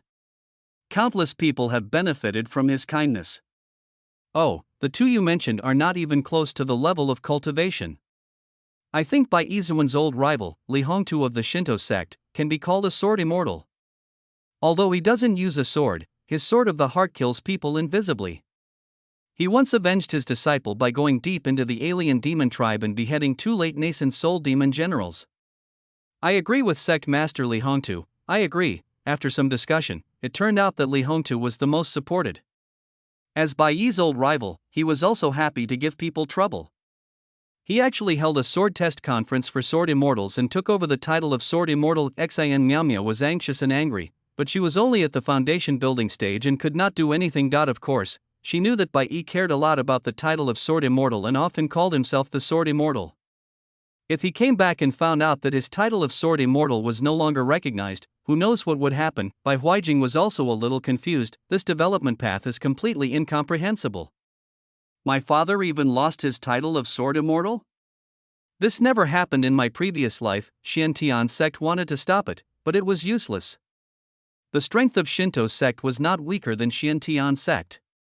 In addition, other sects and individual members were making a fuss. Public opinion was completely not on their side, so they had no choice but to accept the matter. Chapter 653, Senior Brother Tuga Quit, 10, ha ha ha, funny. Chang Cheng laughed so hard that he pounded the table. This was such a funny thing. When Bai Yi came back and found out that his reputation had collapsed and he had lost even his title, his expression would definitely be very interesting. I have to go to the Sword Immortal's Sword Trial Conference and give a gift. Changqing stood up naturally. Xiantian sect did not send anyone there. After all, this was not a good thing for the sect. But unexpectedly, Changqing actually went there and brought a big gift. This is quite intriguing. Many people speculated that Bai Yi had an accident, which caused Xiantian sect to change its attitude. Others said that those who opposed Bai Yi within Xiantian sect had gained the upper hand, and a split in the faction had appeared. In any case, the title of Sword Immortal was set in stone. Changqing, who had caused a lot of trouble, went into seclusion. After returning, the sect leader came over to question him, but was blocked outside by the formation. The sect leader, who had great self-control, was so angry that he couldn't help but curse. What on earth is this guy up to? He's just trying to cause chaos in the world. But there was no other way. As the leader of a sect, he had to clean up the mess. In the end, Xintian's sect could only say that Changqing's gift only represented his personal opinion, not the sect's attitude, and passed the matter over in an ambiguous manner. In the Lingxiao secret realm, by the colorful lake, the man in white slowly opened his eyes. His face was gaunt and his expression was melancholy, as if he had blended into the painting. Afu, when you and I entered this secret realm together, we accidentally triggered the divine machine scroll, attracting hundreds of level 9 monsters. In order to save me, you actually launched the divine meteoric tribulation. His voice was low like a whisper. Afu, why are you so stupid? Now I have already entered the realm of divine transformation, and I have slain all the monsters in this secret realm. Consider this your grave. The man in white was none other than Venerable Bai Yi of Xintian sect, and the person he was mourning here was indeed his fellow Taoist. Afu, I met someone who looks a bit like you. Bai Yi's face suddenly turned painful, and after a burst of sobbing, he was unable to form a complete sentence. He felt that he had betrayed his fellow Taoist and his original feelings, but when it came to this, he didn't know where to start. He slowly closed his eyes again and immersed himself in his thoughts. On the other side, Bai Huijing was already prepared for marrow cleansing. In Jianfeng's training room, a small figure sat cross-legged with his 5 hearts facing the sky. In front of him were more than a dozen boxes of pills, emitting rich spiritual energy. Some were for replenishing qi and blood, and some for replenishing spiritual power. The box in the middle had 3 pills, emitting a dangerous light. They were the marrow cleansing pills he had obtained from the sect. Call. He took a deep breath. Success or failure depends on tonight. During this period, he tried hard to recall the process of marrow cleansing in his previous life and adjusted his physical condition to the best, determined to succeed in one go. I have past life experience, and my mind is beyond compare. There is no reason for me to fail. His eyes gradually became firm, and just after midnight, he quickly picked up a marrow cleansing pill and put it into his mouth. The pill goes down your throat. In an instant, he felt a burning sensation in his abdomen, starting from a certain point and gradually spreading to his entire body. This was a sign that the elixir was burning his original spiritual roots. Hold on, he gritted his teeth and sweat poured down his forehead. Gradually, all the bones in his body began to crackle, and his clothes were completely soaked with sweat. At this time, he had not been practicing for long, and he relied entirely on his willpower to hold on. His head gradually became dizzy, and he quickly reached out and stuffed 2 qi and blood replenishing pills into his mouth. The cool effect of the medicine spread from his stomach, and he felt the burning pain eased slightly. This is more unbearable than I thought. At this moment, he truly felt the pain of marrow cleansing, but he did not want to be ordinary, and he had to endure the pain. This time, he had just entered the 2nd level of qi refining. Although his body was slightly stronger than that of ordinary people, it was not much better overall. A feeling that the speed of spiritual root fusion in his body had slowed down, he didn't care about anything else and quickly stuffed another marrow cleansing pill into his mouth. The exploding pain instantly hit his brain, the skin on his face trembled wildly, and his whole body seemed to be falling apart. We can't stop here. He quickly mobilized his spiritual power and circulated it around his body, stuffing the spiritual replenishing pills next to him into his mouth frantically. He was really taking a gamble. Finally, after another half an hour, the pain in my body eased, but it was still not enough. Bai Huijing gritted his teeth and swallowed the last marrow cleansing pill. He couldn't fail. Boom, his dantian made a roar as if it was about to explode, and he could no longer maintain his sitting position, and fell flat on his face. I felt a warm sensation in my eyes, nostrils, and ears at the same time, which meant blood was flowing out. He couldn't help but let out a wild beast-like howl. He was too lazy to look at the dozens of boxes of replenishing pills in front of him, and just fumbled and stuffed them into his mouth. As long as I can withstand this wave, I can succeed. I can fuse into a single spiritual root just like in my previous life. His expression was twisted, but his eyes were filled with enthusiasm. A single spiritual root? That meant there was no bottleneck before forming a pill. What did this mean? It meant that he could definitely reach the nascent soul stage. Amidst the chaos, he felt the 3 forces in his body merging, and his face finally began to relax. There was the sound of messy footsteps. Bai Huijing's expression suddenly changed. There was a loud bang outside and a figure rushed in. Huijing! What's wrong with you? When Xin Miao Miao saw her son lying on the ground with blood coming out of all his orifices, she was immediately frightened and rushed forward to support him. Don't be afraid, son. Mom will take you to see a doctor. Having said that, he ignored Bai Huijing's crazy look and rushed out with him about a tea this time. Bai Huijing felt that the fusion of his physical strength and spiritual roots had stopped, and the two spiritual roots had taken shape. Vomit. He spat out a mouthful of blood and fainted. Elder Lu, you are the strongest medical practitioner in our sect. Please save my son. He is the son of the sword immortal, and nothing can happen to him. When Bai Huijing regained consciousness, he heard Xin Miaomia's voice, with a crying tone. I told you your son is fine. He was in the process of cleansing his marrow and was interrupted, which caused him to get angry. But fortunately, the cleansing was successful, so there's no major problem. The old voice explained politely. I won't listen. He's already vomiting blood, give him the best creation pill. Xin Miaomia's voice sounded a little exasperated, and Bai Huijing felt furious when he heard it. He slowly opened his eyes and saw Xin Miaomio and an old man in front of him. Son, you're awake. Seeing his reaction, Xin Miaomia rushed over immediately. However, she saw her son slowly raise his hand and point outside the door roll. With just one word, the old mother's love for her son was shattered into pieces. Chapter 654, Senior Brother Tuga quit. 20 years later, Changqing came out of seclusion again. Congratulations to the host for breaking through to the God transformation stage. As soon as I walked out of the retreat room, the system crashed. It had a smirk on its face, but its belly was round. Obviously it had eaten a lot of melons. What's there to congratulate? I've reached the level of a god in every cultivation world. Come on, bring us the freshest melon. Changqing set up a table in the cave, prepared melon seeds and wine, and waited to eat the 20-year-old melon. Bai Huijing and Xin Miaomio have become enemies? After listening to the system's narration, Changqing almost dropped his eyes. Yes, he was in the process of cleansing his marrow and was interrupted. He didn't become a single spiritual root, but a double spiritual root. So that's how it is. Changqing understood, destroying someone's future is like killing their parents, not to mention that Bai Huijing is still such a proud and arrogant reborn person. In the original plot, he successfully cleansed his marrow, and his single spiritual root talent was upgraded without any obstacles. Although he now has 2 spiritual roots, which is not bad, he has several more heavenly tribulations to overcome. If one of these mistakes happens, he will be doomed to death. Who can remain calm? Who should I blame? Besides myself, I can only blame Xin Miaomio. In other words, his own cultivation was too low to set up a formation, and he was too arrogant to ask for help from others. However, Xin Miaomio is indeed unreliable. Before the marrow cleansing, Bai Huijing repeatedly told her not to disturb her, but she still rushed over after hearing the screams. The system added, Changqing, this is the nature of mother and son, ha ha ha ha ha ha. And there's more.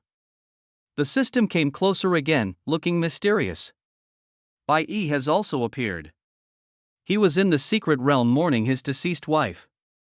When the system talked about this, it puffed out its belly, feeling a little proud. That's right, 20 years of hard work have paid off. Changqing knew that it was waiting for praise, so he gave it a thumbs up without hesitation. Ahem. I just did a tiny bit of work. The system immediately became humble, but its expression showed that it was very pleased. This guy was learning more and more of the human ways. However, Changqing came out of seclusion to wait for Bai Yi. In the original plot, the demon tribe also invaded at this time, but I don't know if it will happen again now. No matter what, the news of his breakthrough to the God transformation realm must be spread. So, he decided to show off. Boom, following the sound of an explosion, a rumbling sound rang in the ears of everyone in Xiantian sect. The aura of a great cultivator who had reached the stage of divine transformation instantly enveloped the entire Xiantian sect, and great fear surged in the hearts of some disciples with low cultivation. Is the sword master back? Or are there enemy attacks? Countless figures flew into the air from various peaks. After sensing the source of that terrifying aura, they were so shocked that their jaws almost dropped to the ground. The unnamed mountain to the west seems to be where Master Changqing chose to retreat.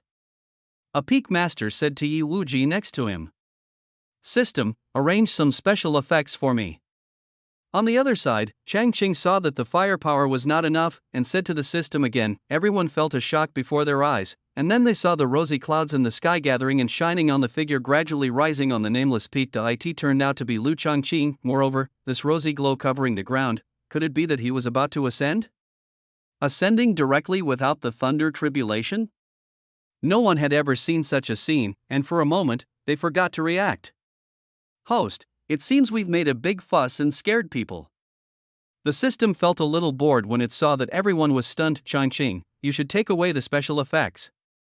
There was no other way, so he had to cough twice, which woke everyone up. Greetings to the Changqing Patriarch. For a moment, the sound of greetings rang out from the entire Xiantian sect. Sect Master Yi Wuji also realized what was happening at this point, and was immediately overjoyed. Another transformed god.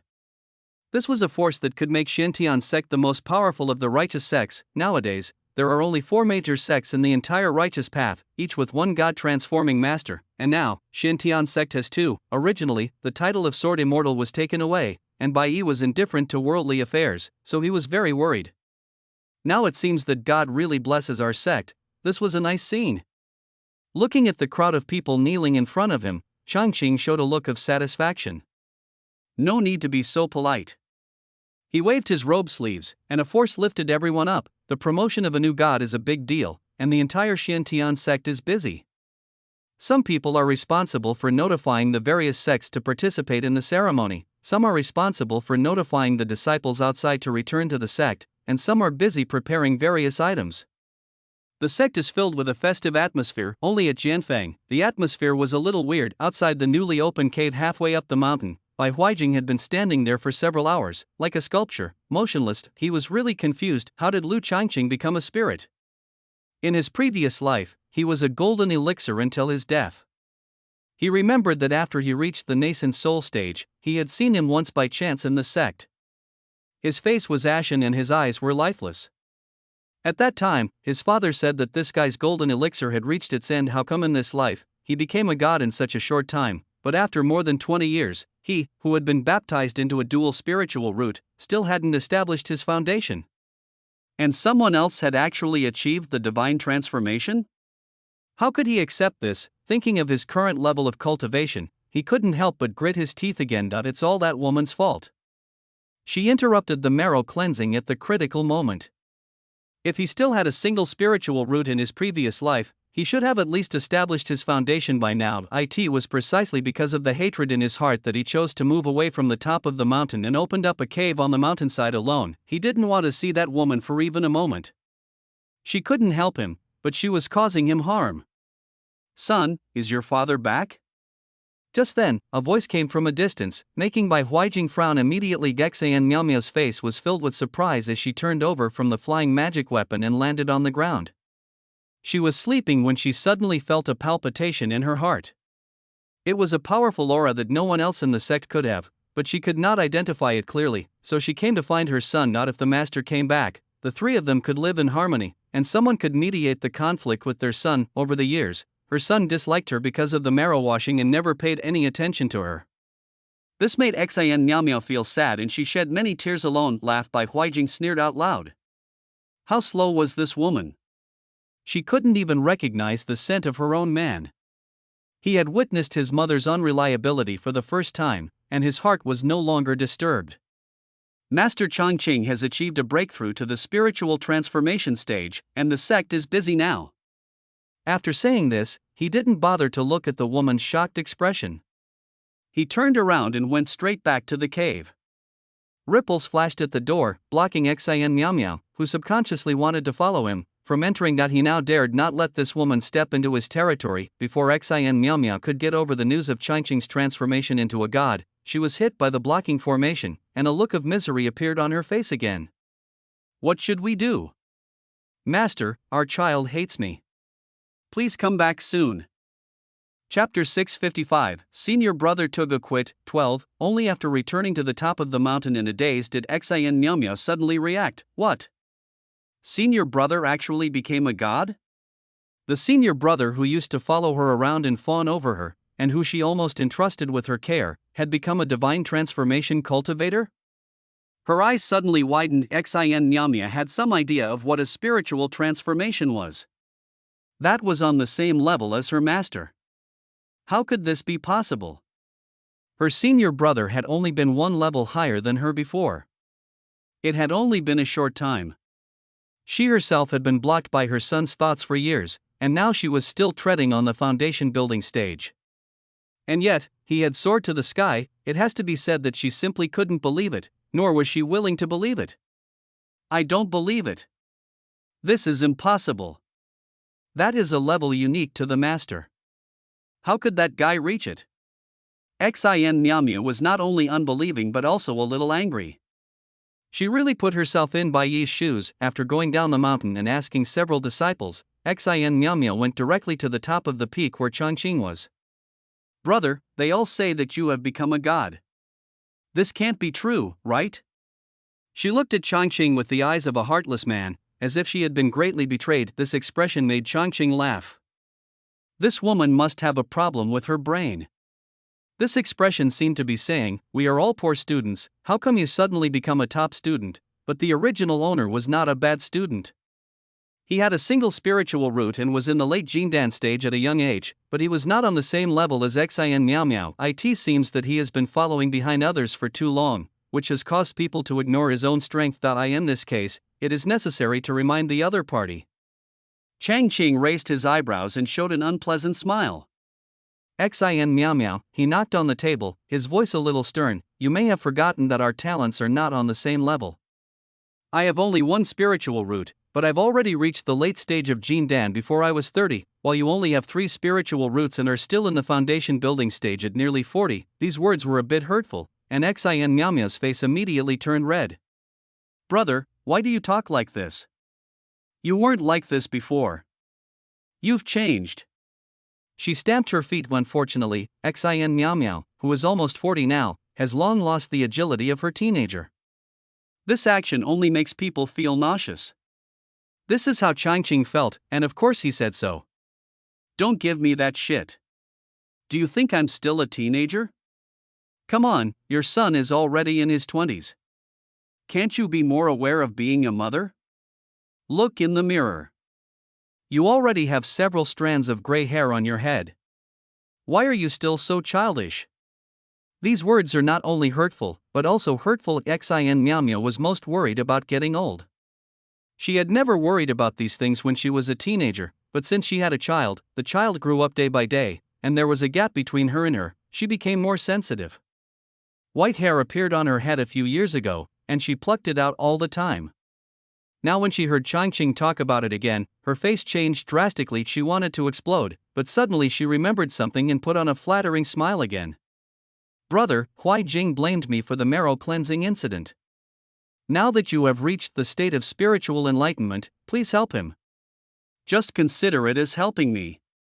Phew, ha ha ha, Changqing really laughed out loud. What a shameless guy. He even thought he was helping her. Did she have that much face? His expression changed immediately, and the terrifying aura of a god transformed being burst out instantly. Boom, Xin Miao felt as if she was facing death in an instant. She couldn't stand up straight at all. She fell to the ground with a thud, and beads of sweat the size of beans appeared on her forehead. Vomit. She wanted to straighten up, but her throat felt sweet and she spat out a mouthful of blood. Changqing's cold voice was in her ears. Xin Miao, you are committing insubordination. I can execute you right now. Also, please refer to your job title when you're working. The system quietly reminded, host, you are not colleagues. In spite of, Changqing waved his hand and threw Xin Miao out. It's just that there have been too many visitors recently, and it's not good to refuse to receive them after I just became a god, so I closed the protective formation.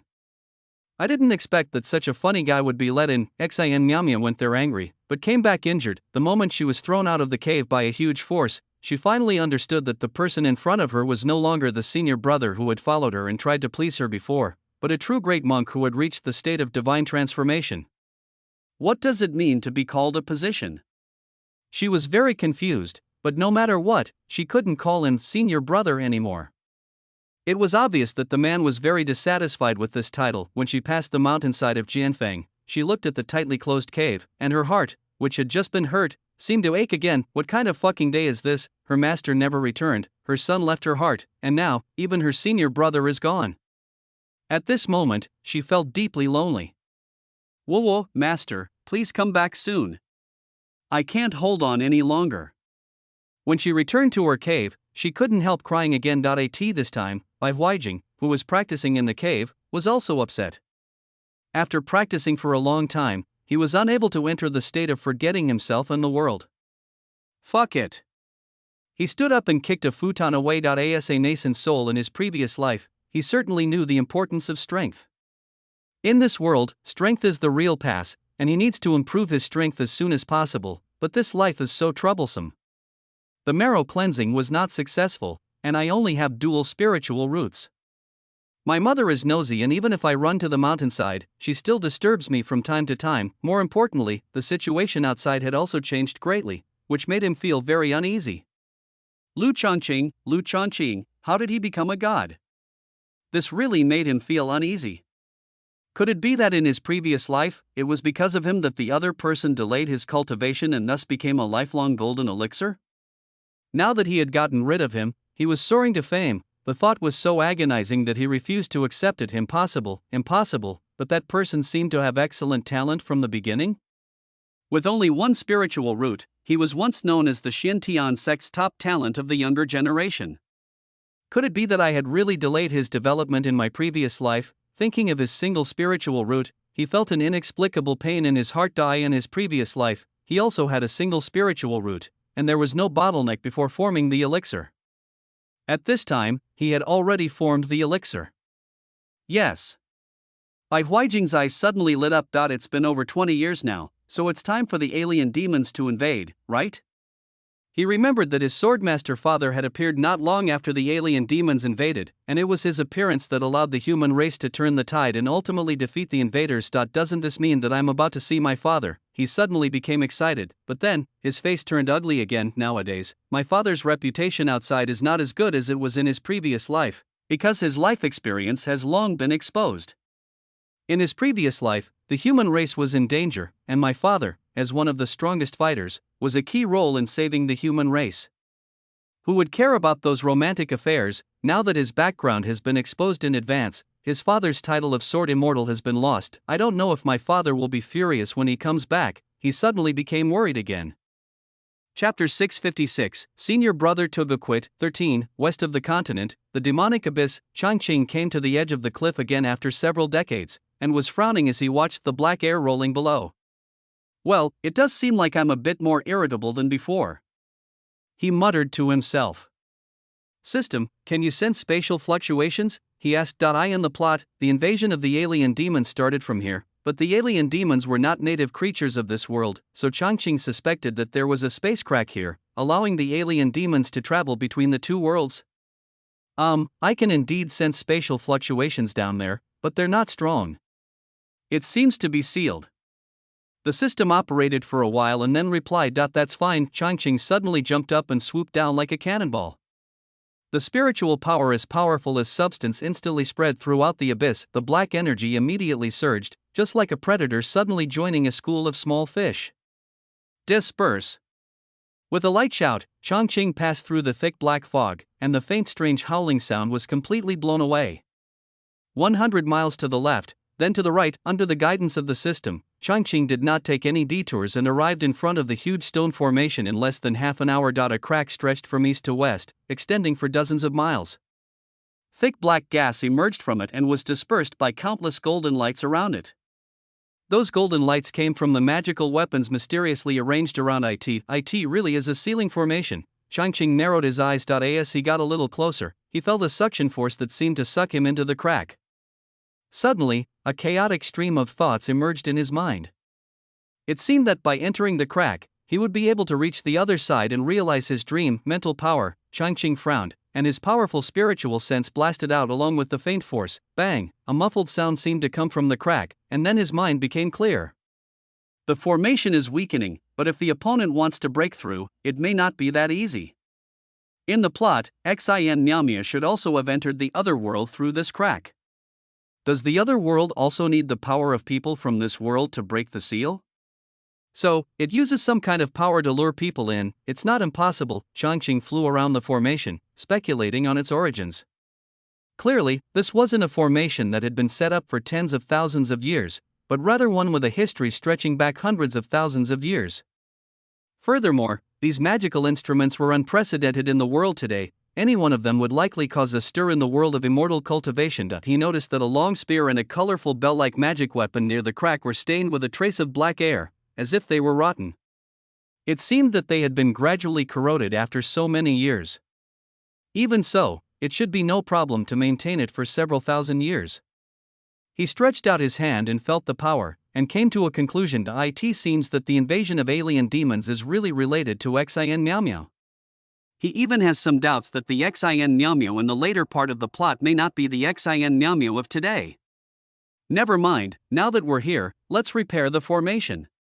Changqing sighed, waved his hands, and strands of spiritual power surged out. 3 days later, the black air in the demon abyss gradually stabilized, and a figure emerged from the clouds. Host, this is a good thing to accumulate merit, don't look so depressed. The system's voice was a little funny while Changqing sighed deeply, then gritted his teeth. This broken seal has even destroyed 2 of my magical instruments from other worlds. This is outrageous. Originally, he just wanted to repair the corroded magic weapon, but he didn't expect that the long spear magic weapon would actually develop intelligence. With the blessing of his spiritual power, it actually jumped out from its position and disappeared in the blink of an eye. He didn't have time to catch the key thing, so he could only take out a magic weapon from the space to make up for it. What a big loss. Host, if you think so, now that the cracks are blocked, there will be no more alien demon invasions. When Bai comes back, he won't be able to act cool. I have to say that the system can comfort people. After hearing this, Changqing's face looked much better. Well, that's it. His feet shook, and his whole body turned into a stream of light and disappeared into the sky. As for the escaped magic weapon, he was too lazy to look for it. Maybe it would reappear in a few years and cause another story with the protagonist in it. The time has finally come for the spirit transformation ceremony. This time the scale is obviously much higher than the last nascent soul ceremony. Most of the leaders of major sects have come, and even several old monsters in the spirit transformation stage have come. Ha, Master Changqing, you were still a nascent soul at the last sword trial competition. I didn't expect that you would directly become a divine being just 20 years later. TSK, it's really frightening. Li Hongtu of the Shinto sect had an unshaven beard and looked rough, and his voice could be heard from far away. He was originally in seclusion, but when he heard that Lu Changqing of Xiantian sect had been promoted to the God Transformation realm, he came out early to congratulate him. After all, the other party had given him a gift out of respect at the sword testing conference he organized, despite the pressure from the sect. Master Li, thank you for your support. Changqing also greeted him with a smile. Li Hongtu was Bai Yi's old rival and a sword fanatic. Although he held the title of leader of the Shinto sect, he never cared about the sect's affairs, but instead made honing his sword skills his life pursuit. It is said that he was very dissatisfied with Bai Yi's reputation as a swordsman and had fought with him many times, with both wins and losses. However, Bai Yi's image was too good. He was dressed in white, cold and stern, and powerful. In addition, his infatuated personality made it easy for people to yearn for him, so his fame was much greater than Li Hongtu's. Because there were too many people, the main hall could not accommodate them at all, so the ceremony was held in the sect's largest square. This time, the square was bustling with people, and from time to time people came flying on swords. The sky was like a meteor shower, very lively. Most of the disciples of Xiantian sect have been assigned to various positions. At this moment, they are guiding the guests in an orderly manner. Changqing only needs to take a glance to know that this is definitely a grand occasion. Almost all the famous masters in the world of immortal cultivation have arrived. Tisk, interesting. The big sects were worried about the Xiantian sect being too powerful, and the 2 gods naturally aroused their fear, so they wanted to test their strength. The small sects and individual people were just here to join in the fun. After all, it was very rare to be able to participate in such a grand event as the Xiantian sect. This time, the Xiantian sect was preparing to make a big news, and they had already announced that whoever came was a guest, and anyone could take a seat with or without an invitation and listen to the god's preaching. Since it was his own god transformation ceremony, Changqing had no intention of hiding his cultivation.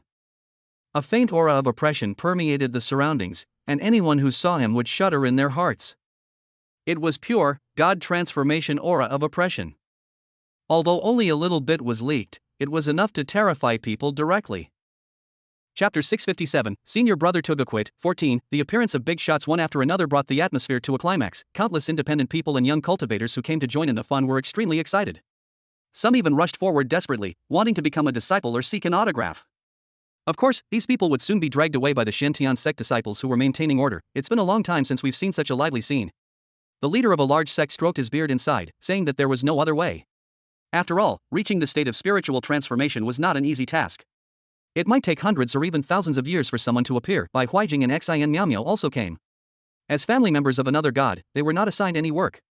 But when they saw the busy crowd in Changqing surrounded by powerful people, they both felt uncomfortable. Son Xin Miaomiao leaned over to talk to her son, but Bai Huijing glanced at her coldly, turned around, and walked away, keeping a distance from her before stopping. With a lot of words stuck in her throat, Xin Miaomiao felt extremely wronged and couldn't help but wipe away her tears secretly.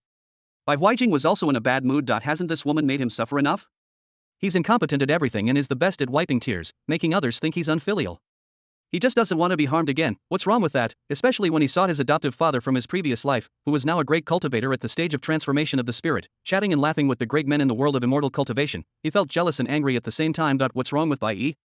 He's clearly a spirit, but he's just a coward, neglecting his children and his wife. Is he brave enough to do something but not take responsibility? No wonder the title of Sword Immortal was taken away by someone else. Please welcome the newly promoted god, Venerable Changqing, to preach. The disciple in charge of the ceremony shouted, interrupting Bai Huijing's thoughts. He looked up and saw his adoptive father from his previous life slowly walking onto the stage. The figure before him had a calm expression and a leisurely pace, which made him feel dazed. Could this really be the adoptive father who had achieved the lifelong golden elixir in his previous life? Bai Huijing couldn't help but doubt it. Changqing naturally noticed the gaze from Bai Huijing, but he didn't care at all. He was not the one to play the leading role today. System, is Bai Yi here? He asked in his mind before starting to speak. He just came out of the secret realm and is about to rush to the sect. The system rubbed its hands ready. Changqing nodded and began to preach. As soon as he opened his mouth, the square of tens of thousands of square meters immediately fell silent, and the sound of clear flowing water echoed, containing the insights of a powerful cultivator. Changqing didn't intend to be perfunctory, as these were indeed his own insights. Everyone was listening with fascination. Many of them seemed to gain something, with enlightenment shining in their eyes. Bai Huijing had insights from his previous life, so naturally he understood some of it. He was even more surprised, because he had never heard of these principles of cultivation from his father in his previous life. Could it be that the insights of the person in front of him were even deeper than his father's? How could this be possible? He subconsciously denied it. His father was a veteran god-transforming cultivator and a contemporary swordsman. Although he denied it in his heart, as he listened, he couldn't help but immerse himself in it. He felt that something he didn't understand before was solved in one word, and he felt as if he had suddenly realized something. I see, it's actually possible to do this? There's actually such a wonderful method for breaking through the nascent soul stage? The expression on his face changed, and for a moment he didn't know where he was. Suddenly, the sound beside his ear paused, which made Bai Huijing, who was listening with great interest, look up in confusion. He saw that the man on the stage had stood up and looked up at the sky. Others also looked up curiously, not knowing what was going on. I didn't expect that after a few years of absence, my Xiantian sect would actually produce another great cultivator who has reached the state of divine transformation. A distant voice came from the horizon, bringing with it a rolling wind. As soon as the voice fell, a figure appeared in the sky, his white robe fluttering in the wind, and his aura was overwhelming. Bai Yi, the former sword master. Some people's faces showed interest. Could the two transformation gods of the Xiantian sect get along well? You have to know that the hierarchy in the world of immortal cultivation is quite strict. Different ranks have different status and enjoy different resources.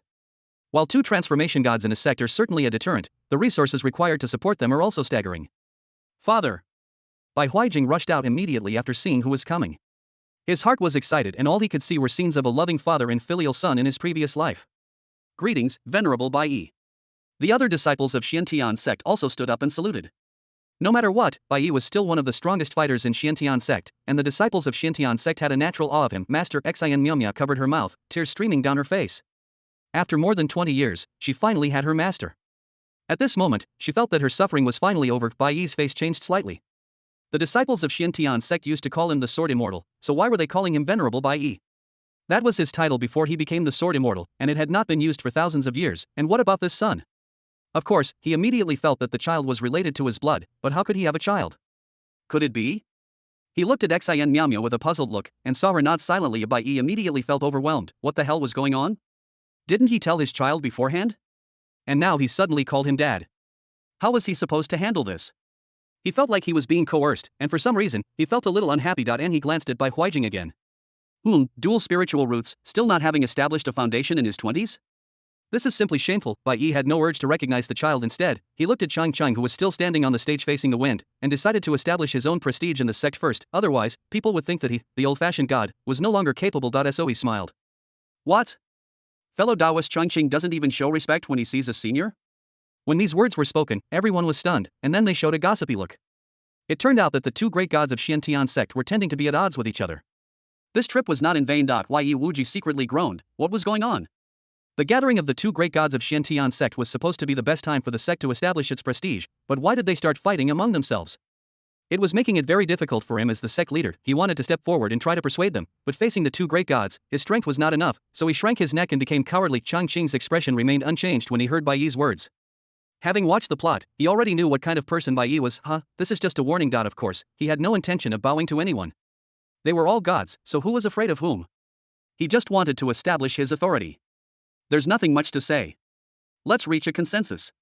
Everyone was still staring with wide eyes to see how Chang Cheng would react, and the next moment they felt an extremely terrifying aura suddenly sweeping over. The figure on the platform disappeared in an instant, and then a huge roar was heard in the sky. Fuck, are they that fierce? They actually attacked directly? Everyone was stunned. The arena was in an uproar. The other powerful people present quickly erected a large barrier to protect everyone present. Then, like Night Wolf Howling Moon, each of them raised their heads and stared fixedly at the sky. Master Chang Cheng is too aggressive. He just achieved divine enlightenment, and yet he dares to challenge the veteran sword master? Even within the same sect, there has to be a ranking system, otherwise how can resources be distributed? A high-level cultivator explained to a low-level cultivator. We can't do it in public, right?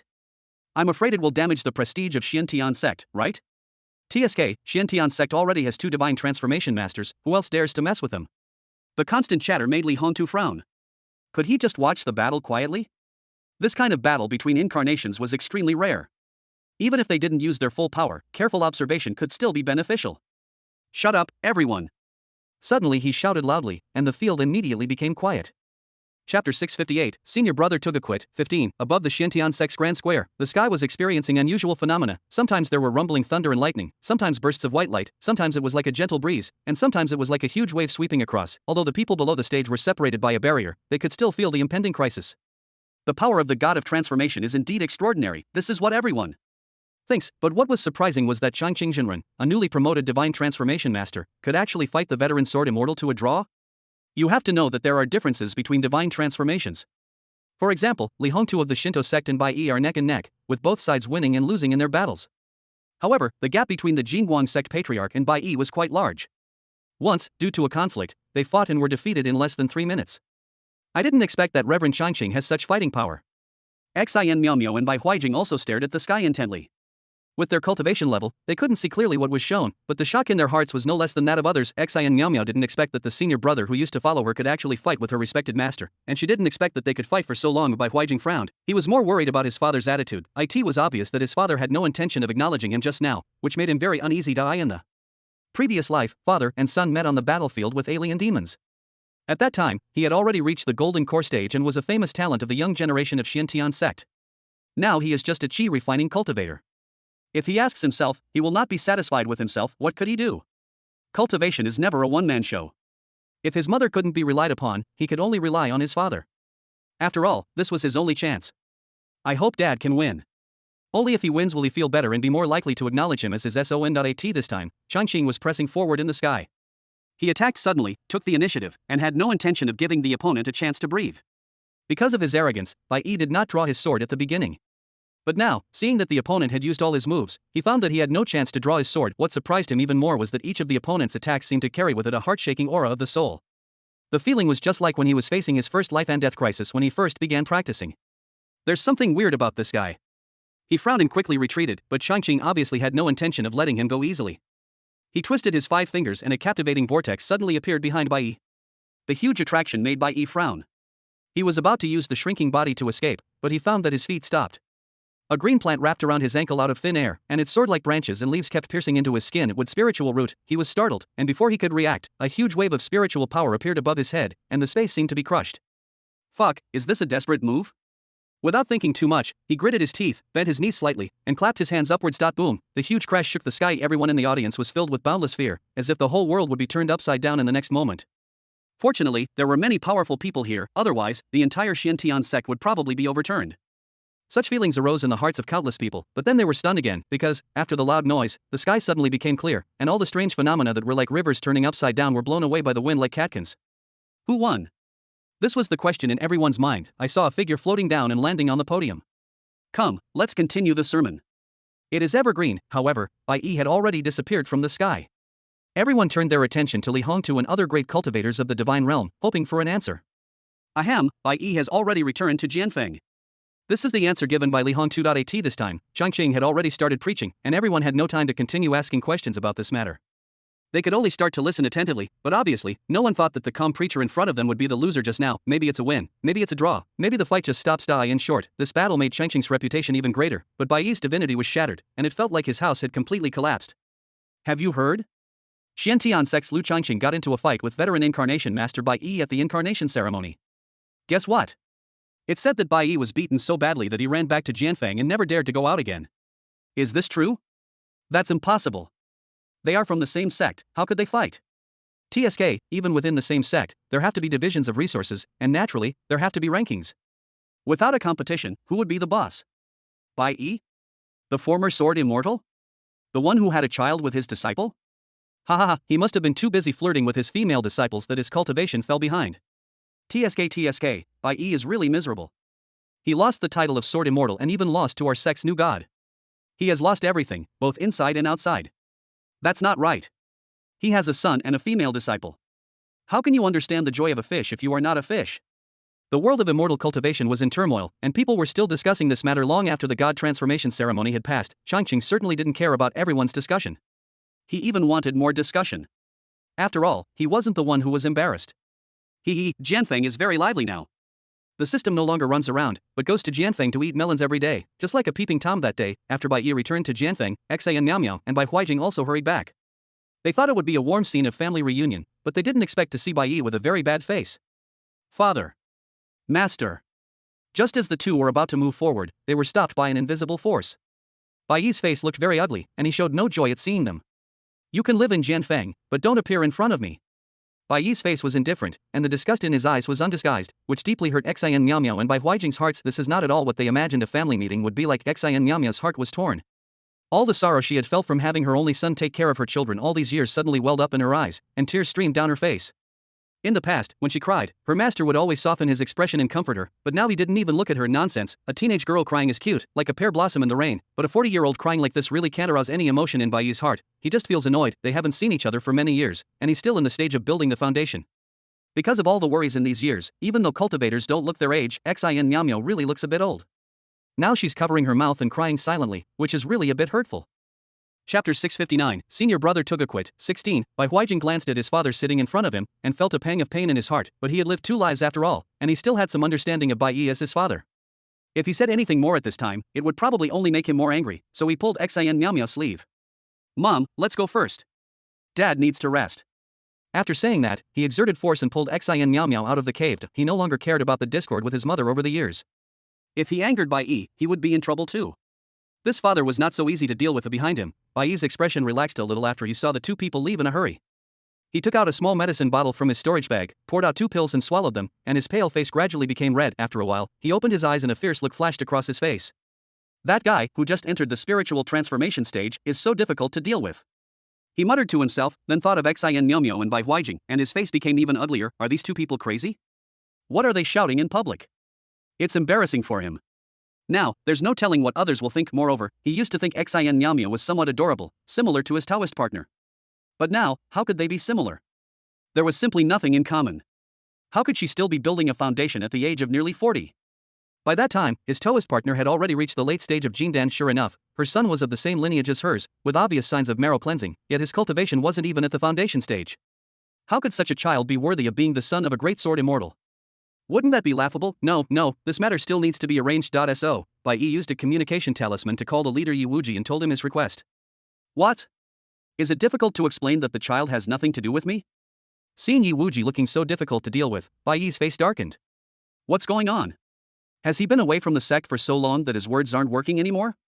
Or is it because the sect has another divine transformation master and they no longer take him seriously? No, Your Excellency, Bai Huijing is your son. This is known to the entire cultivation world. How can you deny it? Yu Wuji hurried to explain, this guy is crazy, isn't it ridiculous for him to deny something that everyone knows?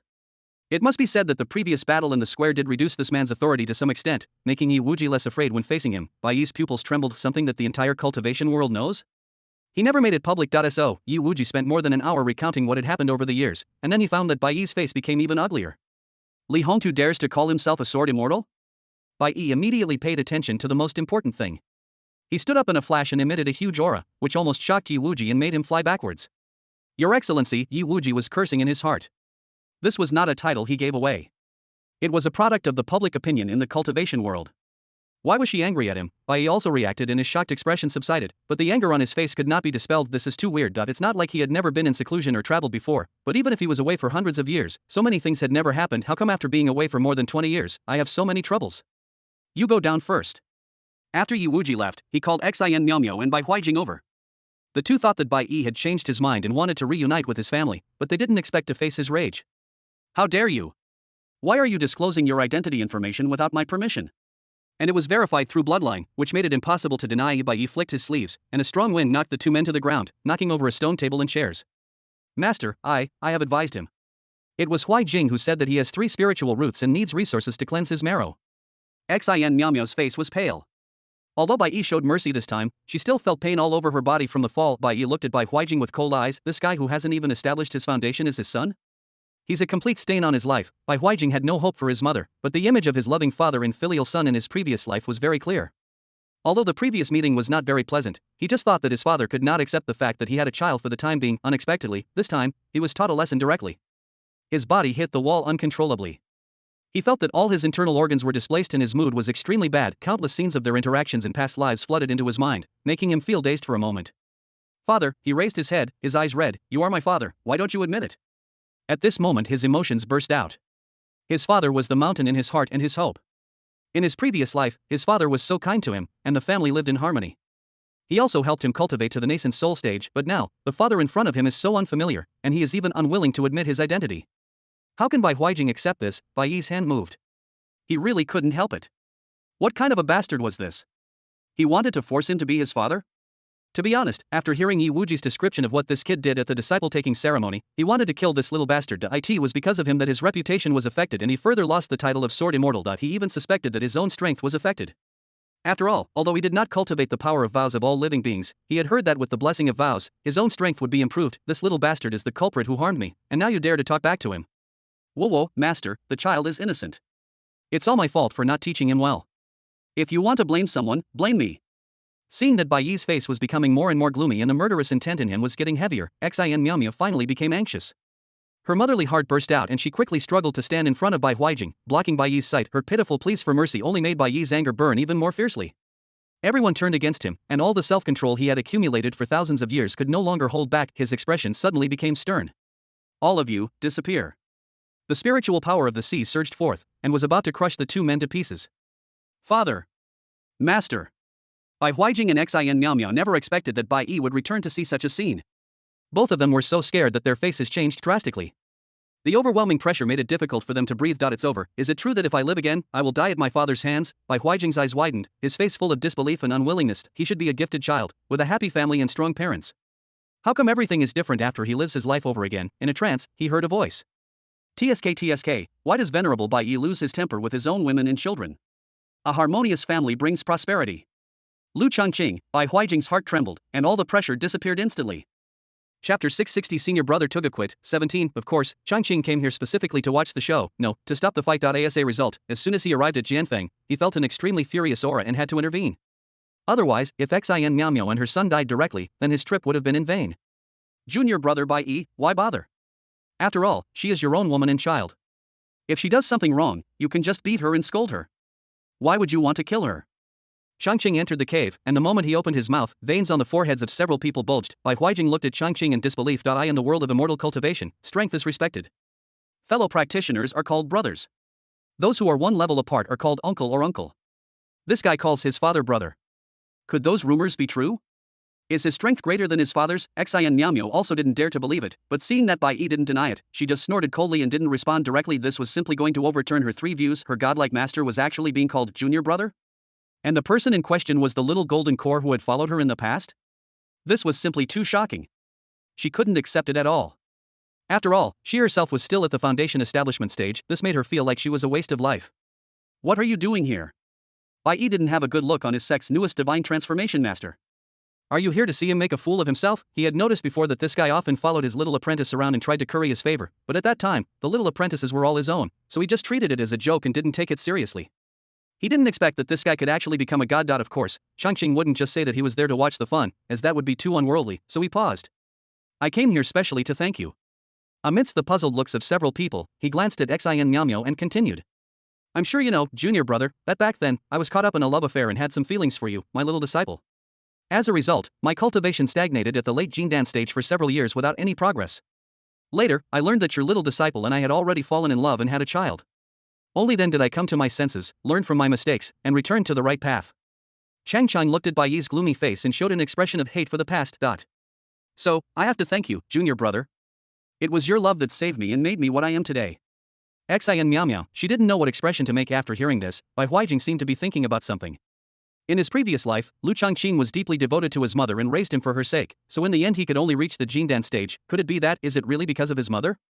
He couldn't help but think of himself again. In his previous life, he had it so easy. There was no bottleneck before the core formation. But his mother wasn't by his side then. In this life, his mother was by his side, but the result?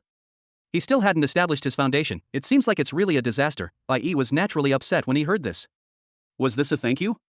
It was like he was tearing his heart out. So, he had cultivated a rival himself?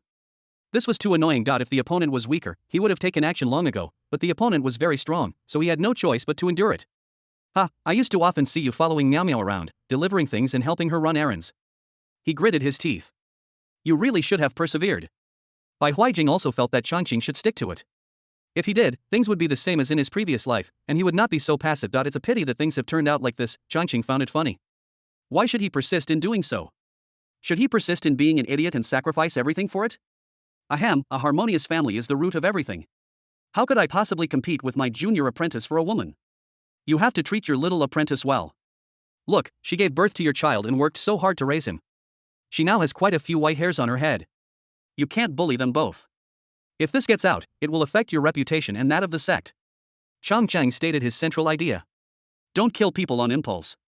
A family should live in harmony. These words made Bai Yi's heart tremble. I was so angry that I almost took action. Now I feel scared when I think about it. The relationship between these two people and me is already known to everyone in the world of immortal cultivation.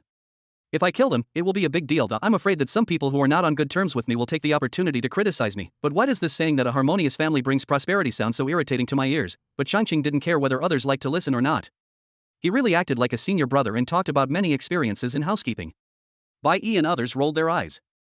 In the end, Xin Miao Miao, who was standing next to them, almost fainted. Only then did he stand up and say goodbye. Remember, as a family, we must work together. After saying this, he flew away. Host, I almost fell asleep listening to your profound teachings. On the way back, the system's confused voice sounded, and Changqing couldn't help laughing.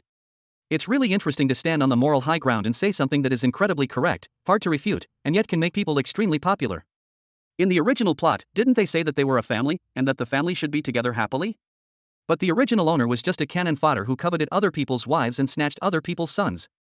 Now that he is no longer a cannon fodder, of course he has to go and see the current situation of the family. Bai Yi was indeed furious. After Changqing left, he immediately drove Xin Miao Miao and the other two out. Don't show up in front of me. He still said the same thing. Xin Miao Miao and Bai Huijing, who were almost killed. Who would dare to get close to him now? There's no time to hide. The two of them crawled and rolled as they ran away. Only after they left Bai Yi's cave did they breathe a sigh of relief. Damn it, I almost got blown into pieces. How can I still recognize such a father? Huijing, your father is only temporarily. Xin Miao Miao still wanted to excuse Bai Yi, but she felt that she couldn't continue and her words got stuck there. Bai Huijing didn't want to pay any attention to her at all. He glanced at her coldly and turned away. He really suspected that all the bad luck he had experienced in recent years was related to his mother. Otherwise, why was everything so smooth in his previous life? Moreover, what is the situation with the alien demons? He remembered that the alien demon invasion was about to happen around this time, so why was there no movement now? In his previous life, he had become famous in the war against the alien demons, and his entire family could be considered heroes for the peace in the world of immortal cultivation, but now Bai Huijing's eyes darkened. Right now, he was just a rookie who hadn't even established his foundation. Even if he fought in another battle, it would probably not be his turn to become famous. Chapter 661 Senior brother Toga quit, 18, that night, Bai Huijing tossed and turned and couldn't fall asleep. His mind was always lingering on things from his past life and this life. He felt that everything was out of control and he was extremely panicked. Similarly, Bai Yi did not rest that night. He had a high level of cultivation and had no need to sleep, but too many things had happened in the past 2 days, more than what had happened in the previous thousands of years, and the impact was even greater, which made him feel uneasy. Now he knew that his reputation in the world of immortal cultivation was not very good. Normally, the world of immortal cultivation was based on strength, so this was nothing. But it happened that the sect had another god-transforming cultivator, who was even stronger than him. This made him very uncomfortable. What's more, he is a love-struck person. He doesn't care what others say about him and his little disciple. It's okay to say that he is hypocritical, but if someone says that he betrayed his Taoist partner, he will be unhappy. His heart has always been with Afu. Furthermore, those two people, both of whom were of the same lineage, had no talent for cultivation. They looked like they were not of the same kind as him. Would he become family with them? No, absolutely impossible, but this is also annoying. The existence of these two people is living evidence of his betrayal, and their presence only reminds others how ridiculous his infatuation is. What should I do? If he wants to change people's impression of him, he needs to do something big to shift people's focus, but there are no big enemies in the world of cultivation now. Kill a few demon cultivators? Not enough. Donate some property? It might have some effect, but I'm afraid it won't be significant. Bai Yi worried all night but couldn't think of a good way to clear his reputation. He felt like he was stuck in a quagmire and couldn't find a way out. Jianfeng is no longer as harmonious and happy as in the plot. The family lives separately and never sees each other. This was nothing to Bai Yi, who had reached the state of spiritual enlightenment. He didn't want to see that mother and son at all, and he felt irritated whenever he thought about it, but it was a bit torturous for Xin Miao Miao and Bai Huijing. Xin Miao Miao didn't expect that even after her master came back, her life remained unchanged. Not only did her relationship with her son not get repaired, but the gap became deeper. Every time her son saw her, he treated her like an enemy, as if she had harmed him. She wanted to concentrate on her own cultivation, but found that there was no way.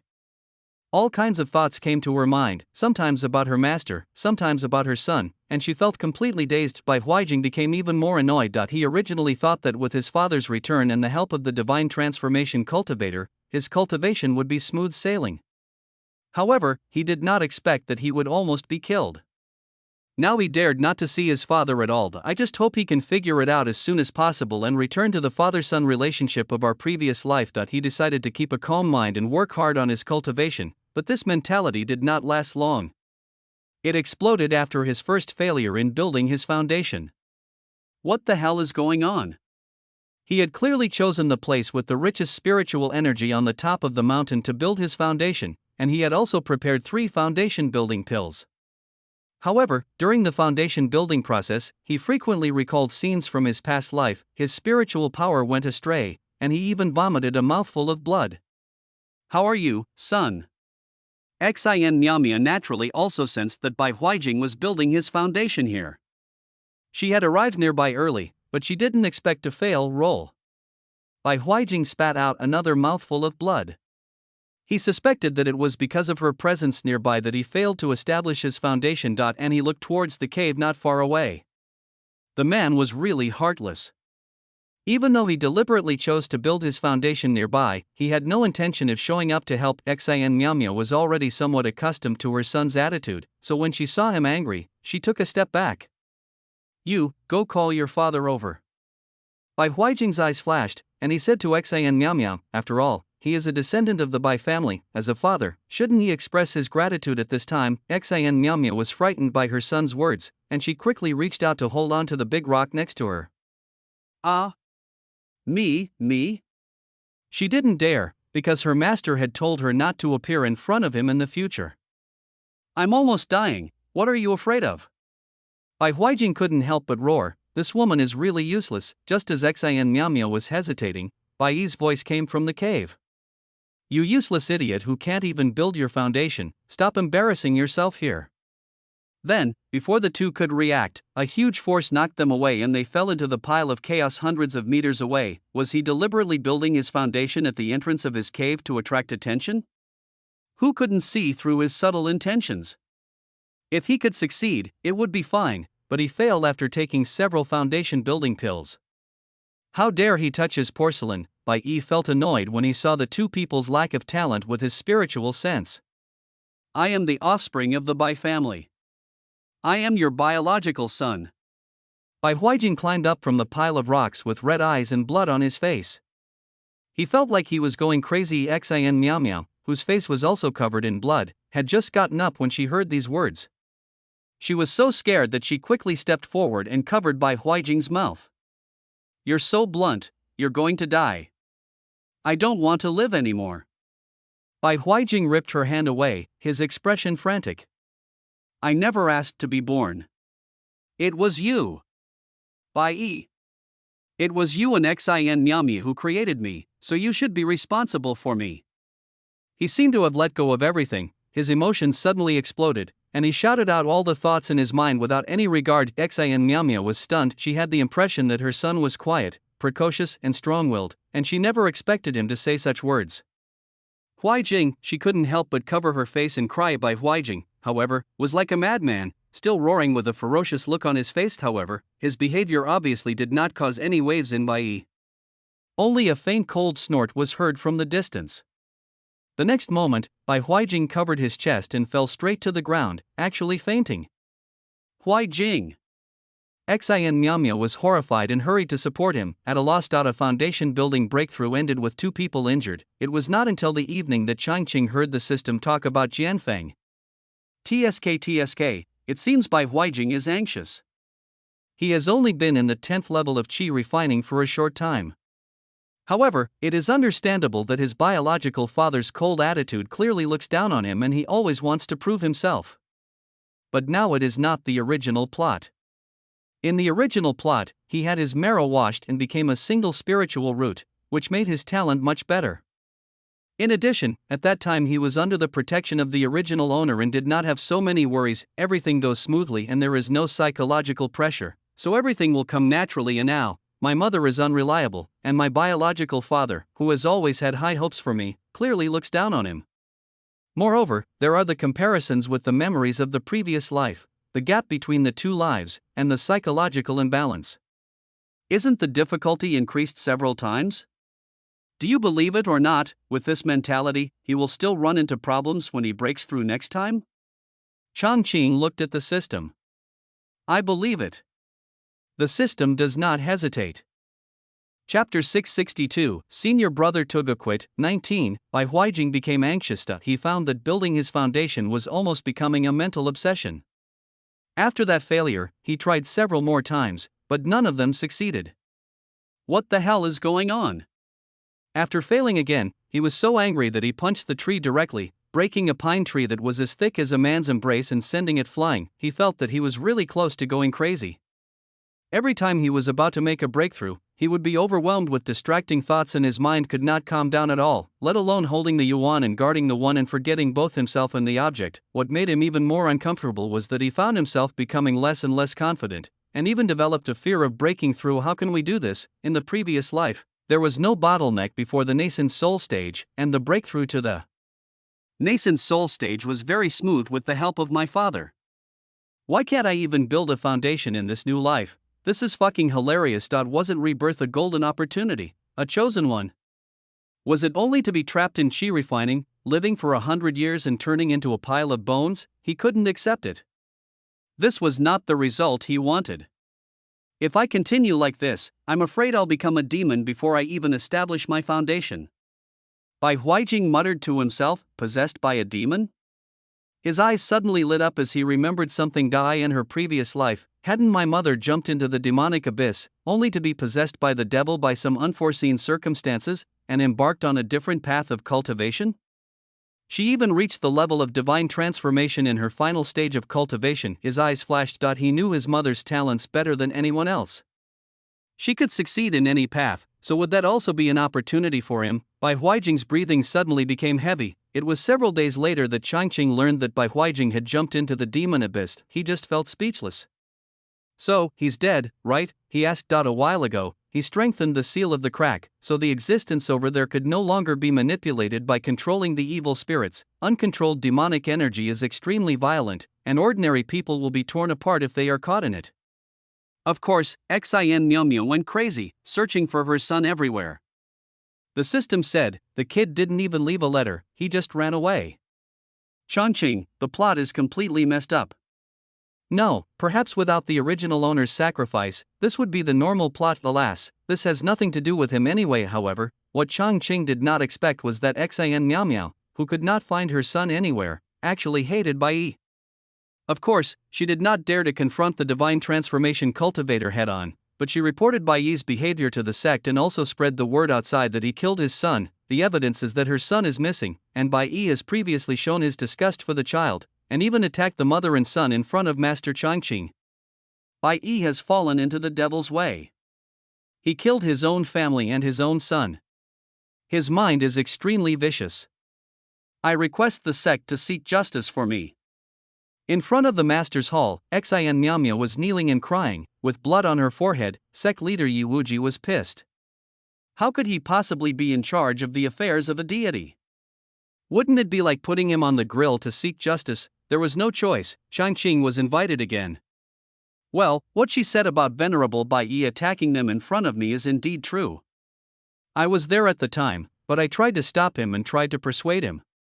I don't know anything else. The headmaster. What should I do? He was in a dilemma. So Chongqing made another suggestion. Well, we can use tracking techniques to track his whereabouts and see where he went. As a result, after tracking him, they found that he had actually gone to the demon abyss, and Xin Miao fainted on the spot. This should have nothing to do with me. Chongqing got up and ran away, leaving the headmaster and several elders staring at each other in amazement. They had no choice but to ask someone to send Xin Miao back. During this entire process, Bai Yi did not show up anyway. According to the results of the tracking technique, the boy jumped into the abyss by himself, so no one else can be blamed. The leader quickly closed the case and explained the result to the public. Originally, he was worried that Xin Miao would not be able to accept it and would do something irrational, but he did not expect that she would be so calm that she even went into seclusion to practice after personally visiting the demon abyss. This is a relatively good result. When the leader Yi Wuji learned about it, he sighed slightly. The death of her son was painful for Xin Miao, but if she could get out of the haze and practice cultivation wholeheartedly, it might not be a bad thing. Only Chongqing knows the truth. Xin Miao was also reborn, so is she now taking the revenge heroine script? Chongqing sat up with great interest. I in the plot, Xin Miao practices the skills of the alien demon clan, even reaching the divine transformation level in a short period of time. This is obviously very strange. Is there still doubt about her background?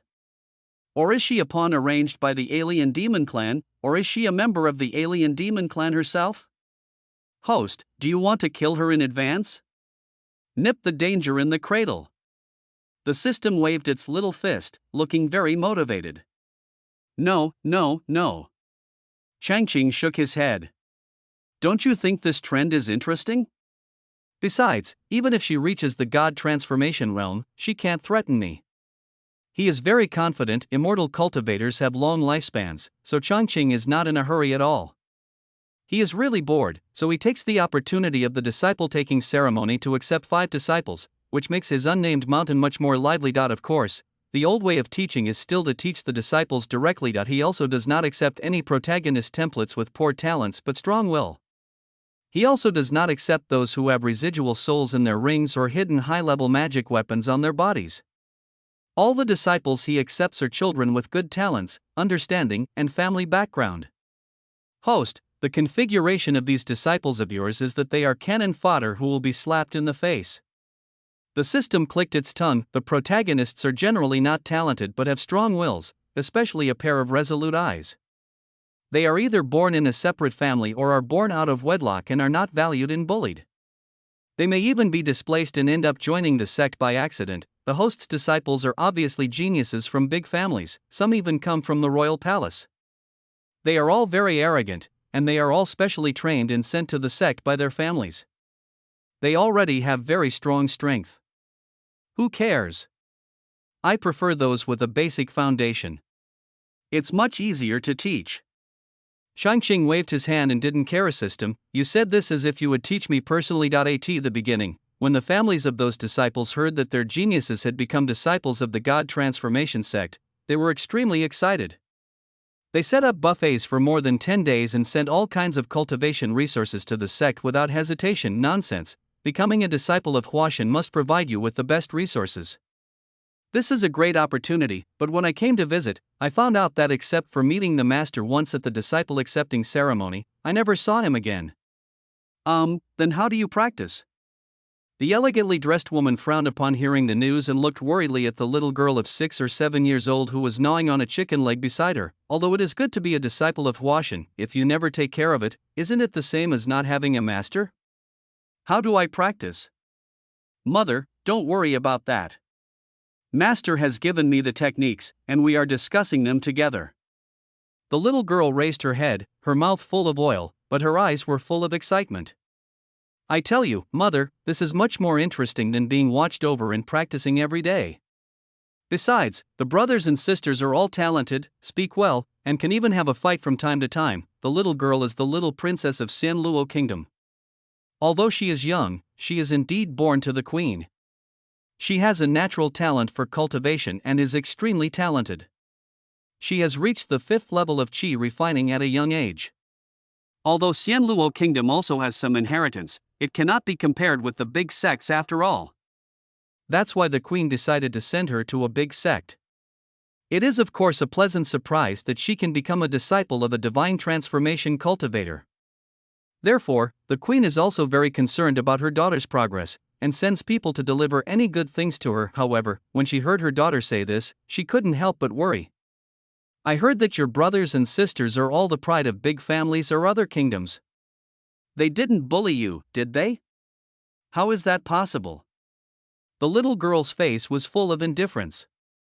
They are as talented as me, have as many resources as me, and they are not jealous of me. They are not like Sun, who likes to stir up trouble and cry. When the noble lady heard her daughter talking about Hisun, her face changed. Princess Hisun was the daughter of the emperor's favorite concubine, Concubine Li, and was the same age as her daughter. She didn't know if it was Concubine Li's intention, but she always wanted to compete with her own daughter.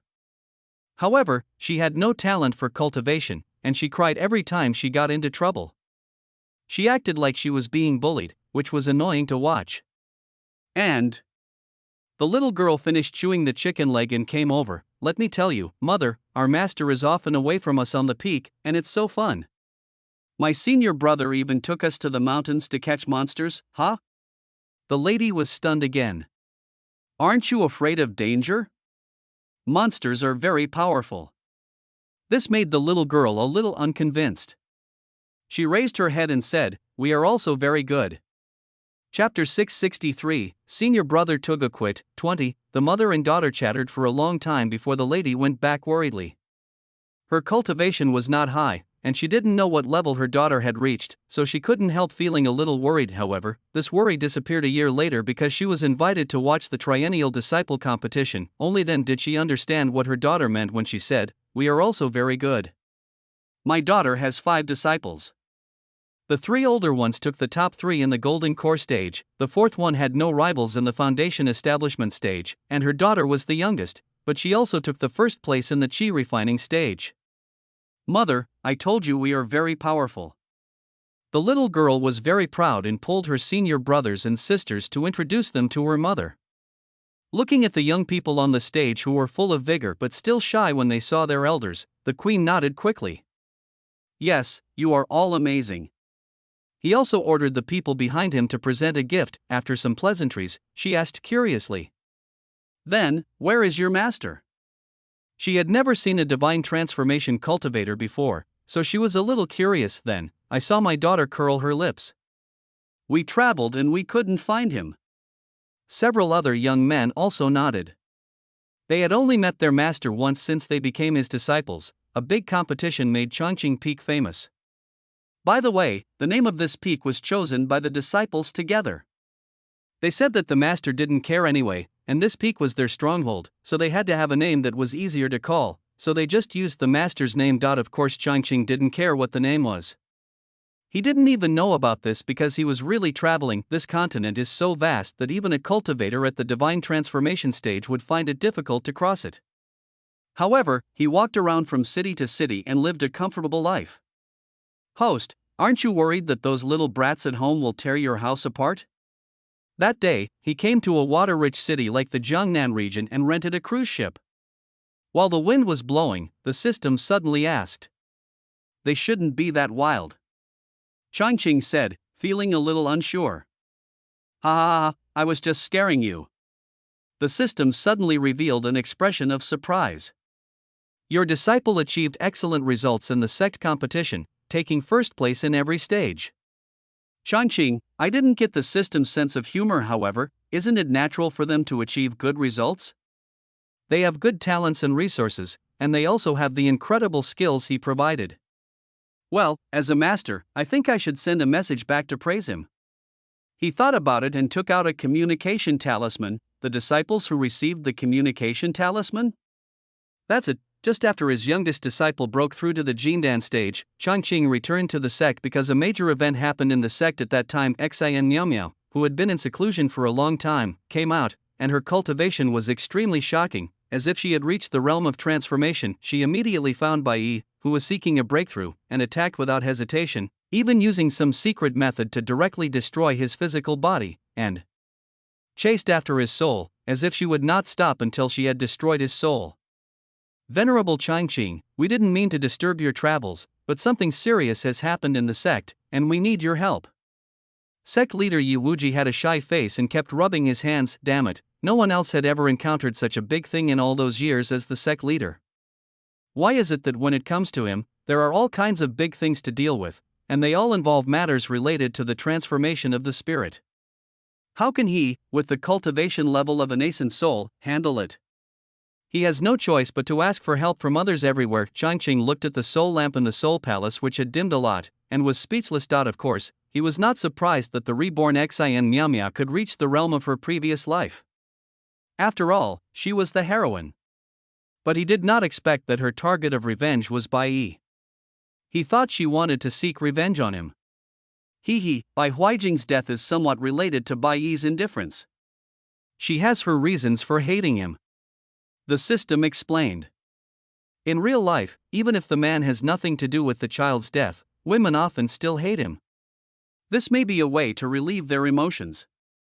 It also thoughtfully gave some scientific advice. Changqing, he opened his mouth and was about to say something when, with a click, the soul lamp in front of him went out. Nothing to say. He looked at Yi Wuji. It seems like I have nothing to do with this? Yi Wuji? Seeing Changqing was about to leave again, he quickly stepped forward to stop him. Venerable, should we issue a wanted notice for Xin Miao Miao? He really didn't know what to do. Should we issue a wanted notice? The only one in the sect with such strength was the venerable Changqing in front of him. Anyone else would just be a waste. But shouldn't we issue a wanted notice? It would be embarrassing. Issue a notice, explain the whole situation, and expel him from the sect. After all, it's someone else's family affair, and the sect shouldn't interfere too much. Changqing thought about it and said, it's someone else's family affair, it's not right for others to interfere too much, right? It's a pity that he was not present, otherwise he would have given some advice. A harmonious family brings prosperity. What if she takes revenge on the sect? Yi Wuji looked worried. Just at this moment, a voice calling for Master was heard outside. Changqing's disciples learned that Master had returned to the sect and hurried over. However, they were too late and Master might have slipped away again. 5 people stood in a row, blocking the entrance to the Soul Palace. Changqing glanced at them and smiled at Yi Wuji. Let them take action when the time comes. It should be enough to cooperate with the sect's formation.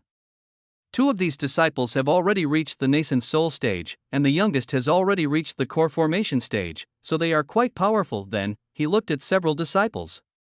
You guys go back first. I have something important to discuss with the sect leader. See you in the main hall tomorrow. The disciples did not move. The youngest disciple stood up, smiled widely, and stepped forward to grab Changqing's sleeve. Master, please don't try to fool me. You must be planning to sneak away, right? We have prepared a grand banquet. If you have anything to discuss, come with the sect leader and we can discuss it at Chongqing Peak. Chongqing spread his hands helplessly. This time he stayed in the sect for more than a month before finally finding an opportunity to leave.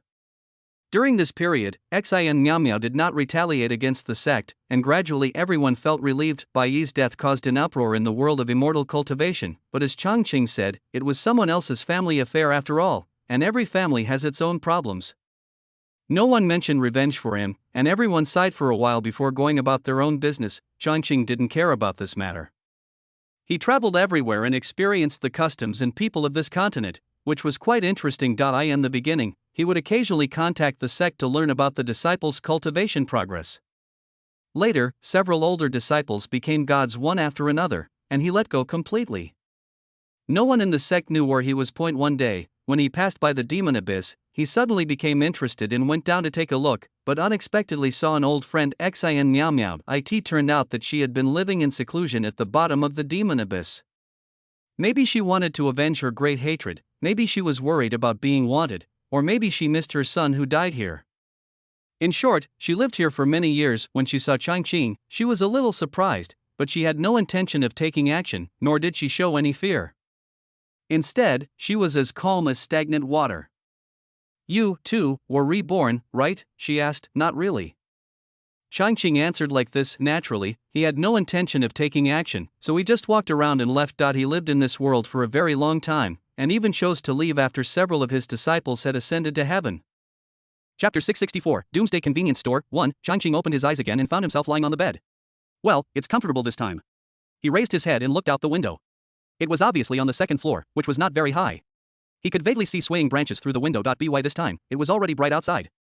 Chongqing got up as usual, brushed his teeth and washed his face, then went downstairs, opened the shutter door, and prepared to start his day's work. This is a convenience store covering an area of about 20 square meters. When light comes in, you can see some goods sparsely placed on the shelves. There were no snacks, simple daily necessities or drinks, only water. There were no cigarettes or alcohol behind the counter at the door, only a row of empty shelves. There is no computer for cash register on the counter, and of course no abacus. It is just a simple table for customers to check out. Some people may think that this convenience store is too shabby after seeing such a scene, but in fact, most of the convenience stores here are in this situation, and even the one where Chongqing is located is considered to be relatively good. The reason for this is that it is already the third year of the apocalypse, and this place is not a prosperous city, but a small base in the south. Chongqing integrated his memory a little and felt somewhat familiar with the environment here.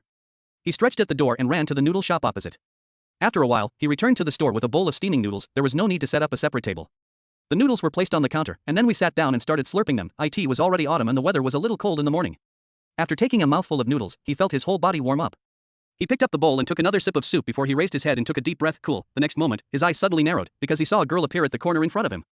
She was wearing a white long skirt, had an oval face, fair skin, and a low ponytail. She was a very beautiful girl. Yu. This is the woman who almost became the original owner's lover. The reason why I say almost is because the original owner's parents went on a mission at a critical moment a year ago and both died outside, so the relationship between the two could not develop further. Otherwise, they would probably have been married by now. Speaking of which, the reason why Yu was able to enter the Academy of Superpowers with her crappy water-based superpowers was because of the relationship with the original owner's parents. Over the years, the original owner had always granted her every request and spoiled her to no end. Even after his parents passed away, a large part of his convenience store's income was contributed to this beautiful woman. Good morning, Chongqing. Take 2 boxes of cookies and 2 bottles of water and pack them up. Yu walked to the counter and smiled sweetly. This was a smile that was extremely lethal to the original owner.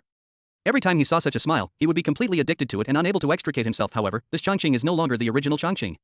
Although the name is the same, he no longer has that lingering thought, so naturally he will not buy it. He raised his head and looked directly into the other person's eyes.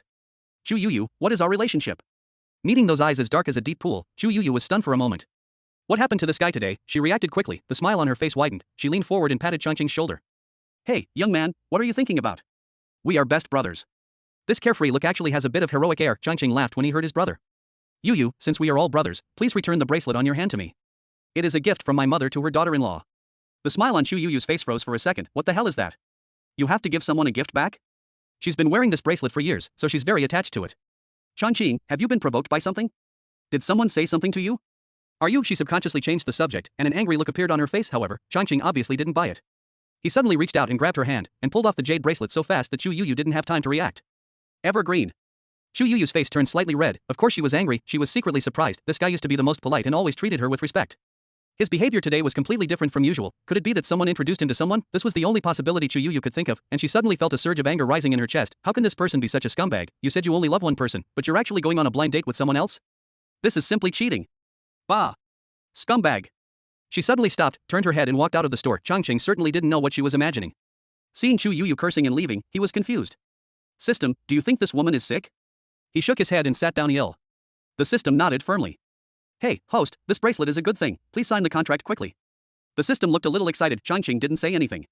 He played with the bracelet in his hand, as if thinking about something. This is emerald green with a light black color, just like the deep sea, and looks very extraordinary. Even in the end times where resources are scarce, a jade bracelet of this quality is worth a lot of money. The original owner is really generous. Changqing took a deep breath. Unfortunately, he gave this thing to Chu Yuyu, and eventually Chu Yuyu followed the male protagonist again, and this thing became a great help to the male protagonist. Yes, this bracelet is not an ordinary bracelet. It contains a huge space. You can use it at will by just dropping blood to form a contract. This was originally a gift left to him by the original owner's parents. They were worried that their son would suffer great losses in this chaotic world without superpowers, so they tried every possible means to find this thing. It's just that they left too suddenly and didn't have time to inform the original owner of the specific situation, which led to the original owner just thinking that it was some valuable jewelry. This is a huge loss of 1 billion. After all, the end of the world is a society where the strong prey on the weak. Even in the base, people with superpowers have an exclusive status and ordinary people dare not provoke them, otherwise their death will be in vain. The rules set by the base are to treat people with special abilities completely differently from ordinary people. There are 2 sets of rules and 2 sets of standards. It's no longer a pretense. Ordinary people think it is unfair, but well, the door is open, you can leave at any time. As for causing trouble? That's even more impossible. If the supernatural law enforcement team takes action and suppresses ordinary people, it would be as easy as cutting melons and vegetables. The original owner is just an ordinary person without any special powers, but he owns the inheritance left by his parents who have special powers. Isn't this like putting himself on the fire? There are many people who are looking for trouble, and there are also people who are plotting to steal property. This is just like a child carrying gold through a busy market. It would be strange if he could be safe and sound. Too bad I already have a space. Changqing sighed and put the bracelet on his wrist. His skin had a sickly pale color, which looked a bit strange against the green color. In the original plot, Chu Yuyu accidentally formed a contract by getting blood on the bracelet, and then she caught Fu Xin's attention as a person with both water and space abilities. Now, with her water-based abilities, it might be quite difficult. Changqing smiled indifferently. Anyway, he already has space, so there is no need to add another one. However, this thing cannot be given to the heroine for free. This is the bottom line.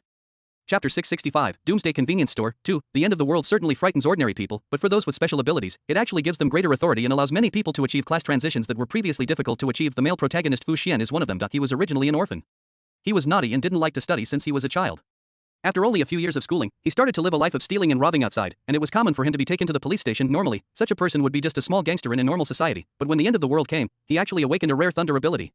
The small gangster transformed himself into the leader of the Thunder Legion, and he is a representative of young and promising people. I have to say, life's circumstances are really unpredictable.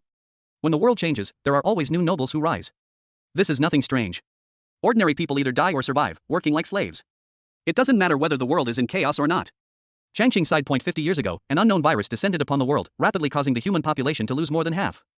The infected became mindless zombies, who attacked all living things driven by their need to eat, plunging human society into complete chaos. What is even more despairing is that zombies can actually evolve by devouring each other, just like a new species. The evolved zombies have greatly improved speed and ability, and they are even more threatening. In this situation, it is the people with special abilities who bring hope to mankind. No one knows how people with superpowers came into being. Those people were originally ordinary people, but they began to gradually change in the 2 years after the end of the world. Their bodies seem to have been transformed by gods. They possess human intelligence but are extremely powerful. Psychics with different attributes have different abilities, but no matter what, their physical strength, endurance, and even 5 senses are much stronger than ordinary people. Some psychics can even call the wind and rain. Like a miracle, powerful people with special abilities led humans to start a resistance. They established human bases all over the place, built high walls to block the zombies' attacks, and provided a shelter for the humans within the walls. The original owner's parents were psychics from the Xiangning base, and his father, Wen Xiaojian, was a 4th-level fire psychic with considerable strength. It is precisely because of this that they can own such a store in this base where every inch of land is valuable. Unfortunately, the original owner did not inherit his parents' talents and never awaken any special abilities. This was not a strange thing. Awakening superpowers depended entirely on luck. Wen's parents did not take it seriously. They just thought that since they were there, people with superpowers had a longer lifespan than ordinary people, so they could at least ensure that their son would have enough food and clothing for the rest of his life. Besides, if he marries a wife with superpowers and asks for help, maybe his grandson will be able to awaken superpowers. Wen's father even went to great lengths to obtain this jade bracelet so that his son could use it in the future, but he didn't expect that the couple would encounter a level 5 zombie king during a mission. The entire team was wiped out. The original owner lost his greatest support from then on. In fact, Father Wen still has several old friends in the base, otherwise it would not be so easy for the original owner to inherit this convenience store. However, he was thin-skinned and didn't quite understand the ways of the world, so he had become estranged from his uncles over the years. In addition, he was in love and gave all the good things to Chu Yuyu. He had no management skills. The elders had advised him several times, but seeing that he didn't listen at all, they didn't bother to care. That's why life has become increasingly difficult over the years. Apart from anything else, the Fu family, one of the 3 major families in the base, had set their sights on this piece of land and had repeatedly expressed their desire to buy it, but was rejected by the original owner. Firstly, the price they offered was too low, not enough for him to live on for the rest of his life. Secondly, considering that this was the property left by his parents, he had some desire to preserve the ancestral property. In fact, on the street in the center of the base, most of the shops are controlled by 3 major families, and the other few shops are backed by powerful psychics. Only his shop is completely managed by ordinary people, which has to be said to be an exception. The original owner didn't quite understand, but Changqing had no difficulty figuring it out. Perhaps the big families were more or less concerned about the reputation of his father's friends and were reluctant to take action openly. Otherwise, with his strength, he would have been beheaded and his body dumped away one night. However, nowadays, psychics need crystal cores from zombies' brains to upgrade their levels. The higher the level, the higher the quality of the crystal cores required. This has caused crystal cores to become strategic resources. Psychics have to go out and take risks in order to upgrade. Even the currency of the base is crystal cores, and various official tasks are rewarded with crystal cores. This kind of adventurous process of obtaining strategic resources or missions is naturally extremely dangerous. If you are not lucky enough to encounter high-level zombies like the original owner's parents, the probability of death is also very high. There are even a lot of intrigues among the psychics, especially after they leave the base. It is not uncommon for them to attack each other. The elders who were on good terms with his father have died one after another over the years, and the original owner has less and less to rely on, while the opponents who want to seize the store have become more and more rampant. The final result is also obvious. The original owner, who had no special powers, was unable to keep the business going. During a zombie siege, he was accused of secretly releasing zombies imprisoned in the base laboratory, resulting in the deaths of people inside the base. In the end, the base showed mercy based on his parents' merits and did not sentence him to death, but only to exile. For a non-superpowered person, this is no different from a death sentence.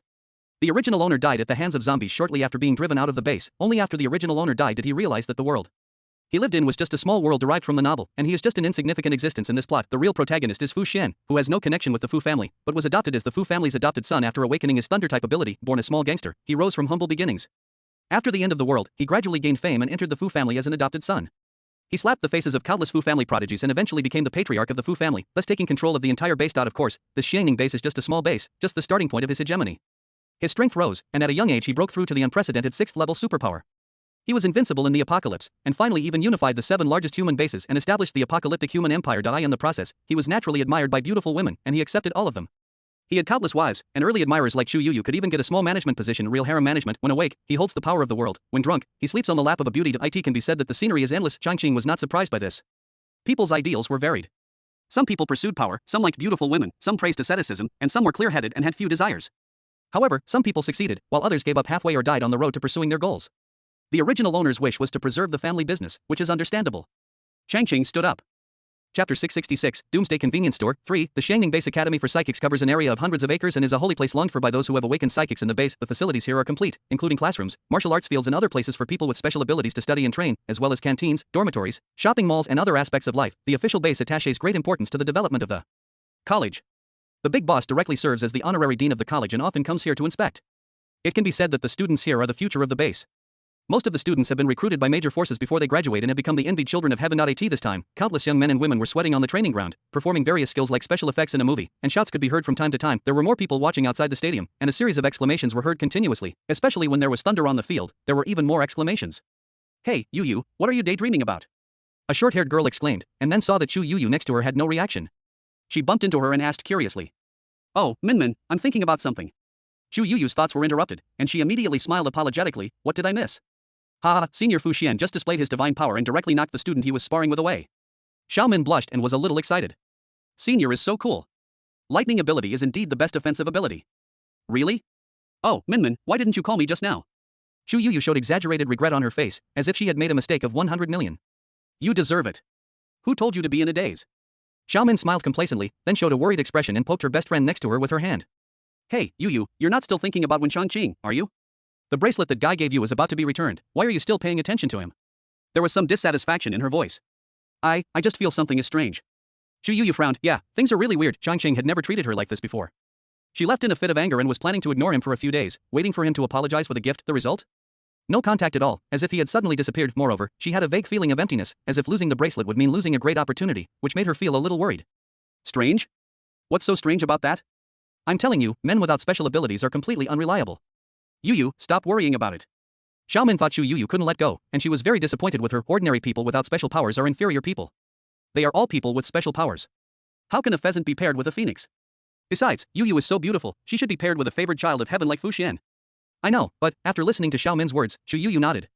The gap between people with special abilities and ordinary people is too big.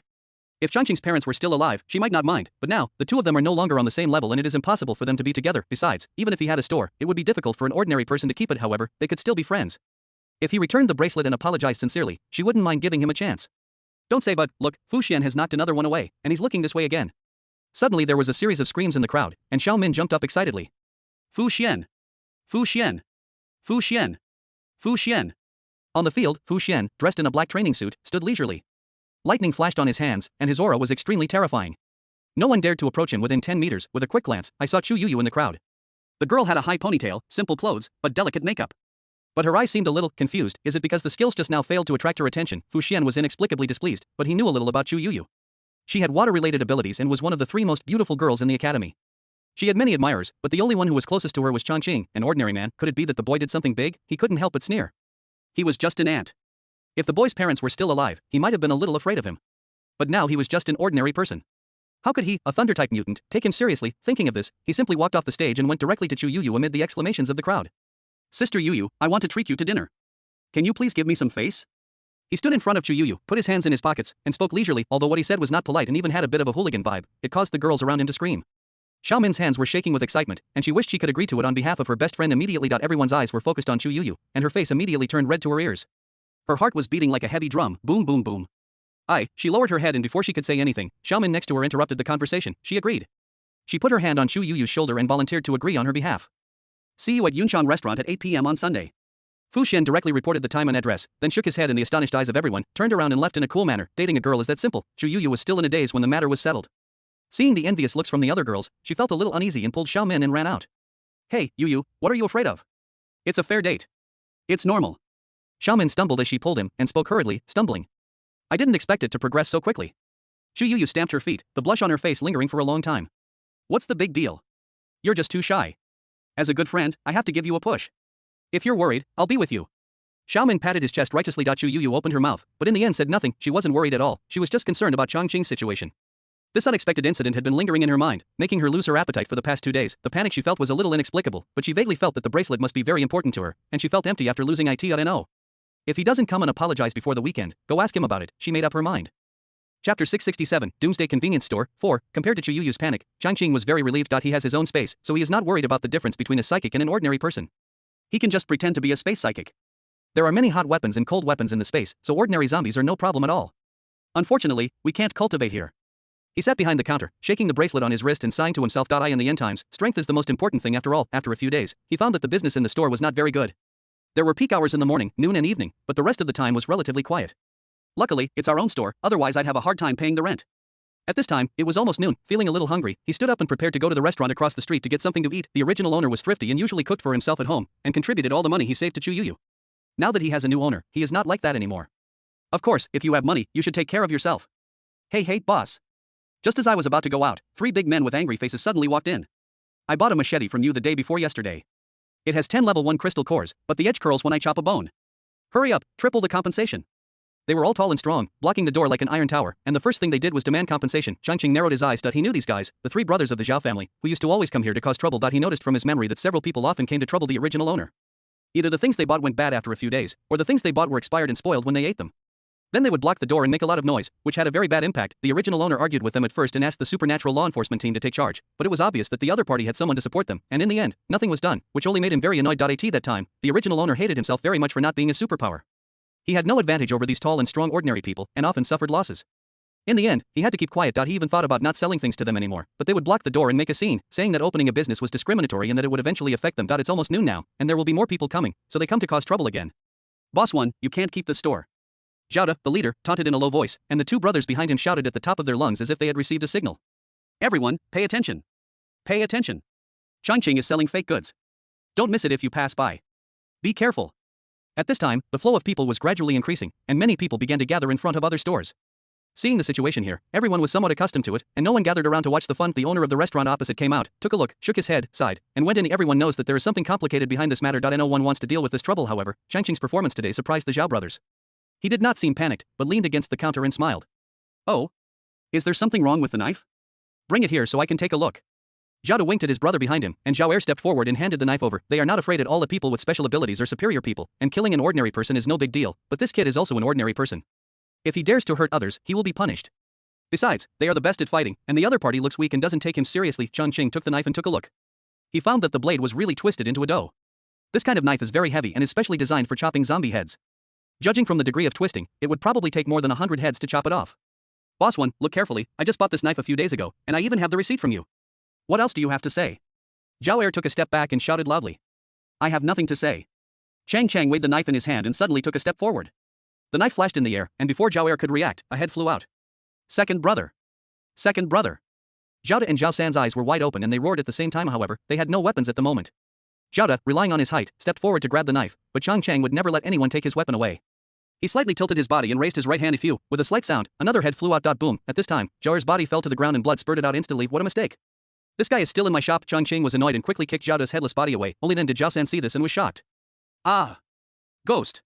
When Zhao San met Chang Kingramo's eyes, he was startled and came to his senses and immediately burst into tears and rushed out. At this time, the customers and owners of other shops were shocked by the two heads flying out from here, especially when they saw Zhao De's headless body flying out and his blood drawing a beautiful curve in the air. Everyone was shocked. Everyone has chopped off zombies in the apocalypse, but it's rare to see people chopping off heads directly like this. This is too much bullying, and the honest man exploded. Suddenly everyone gathered around curiously, but before everyone could get close, they saw Zhao San rushing out of the store crying, crawling away into the distance. It looked like being chased by a ghost. Call. The sound of breaking wind is sharp and powerful. A machete flew out of the store and in the blink of an eye, Zhao San was pierced through the chest. He screamed wildly. His speed slowed down instantly, and he ran for more than 10 steps before falling to the ground with a bang. Fuck. 3 people died in just a few encounters? Many people became nervous. Many of the customers here are people with special abilities, but even they feel a little scalp tingling when faced with such bloodiness. Is Changqing crazy? He is an ordinary person who killed 3 people in a row. I am afraid that he will be sentenced to exile if someone has ulterior motives. But the next moment, when the young man walked out of the store slowly, no one thought he was crazy, because his eyes were extremely clear, and there wasn't even a trace of loss of composure on his face. He didn't look like he had just killed someone. Is there anyone else in the store? Such doubts arose in everyone's mind. If other people with special abilities stepped forward, that would be understandable. It's no big deal for a person with special abilities to kill an ordinary person. At most, he would be criticized and educated, but the Fu family is behind these people. Which superpowered person would dare to tear their relationship apart like this? Some people were curious and stretched their necks to look into the store, but the store was empty and there was no one else there. Boss 1, did you kill them? The owner of the restaurant opposite looked at Changqing with a complicated expression and asked that he couldn't understand why Boss 1 hadn't been so tough before. Besides, he was just an ordinary guy, so how could he have taken down 3 people so easily? Changqing nodded without changing his expression. They deliberately caused trouble and solved it by the way. He walked forward, pulled out the long knife that was stuck in Zhao San's chest, and looked at the onlookers. Whoever deliberately picks a fight in the future will end up like this. The young man's voice was cold and his expression was indifferent, which made people feel cold. For a moment, no one dared to look him in the eye. Is this really just an ordinary person? Everyone couldn't help but wonder. This time, the sound of a motorcycle came from a distance. The superpower law enforcement team has arrived. When Chang Chang. Killing someone in the street is against the rules. A feminine voice floated over, and even the roar of the motorcycle team could not cover up its sound, and it was clearly heard by everyone present. Jiao, captain of the 2nd law enforcement team, everyone was startled.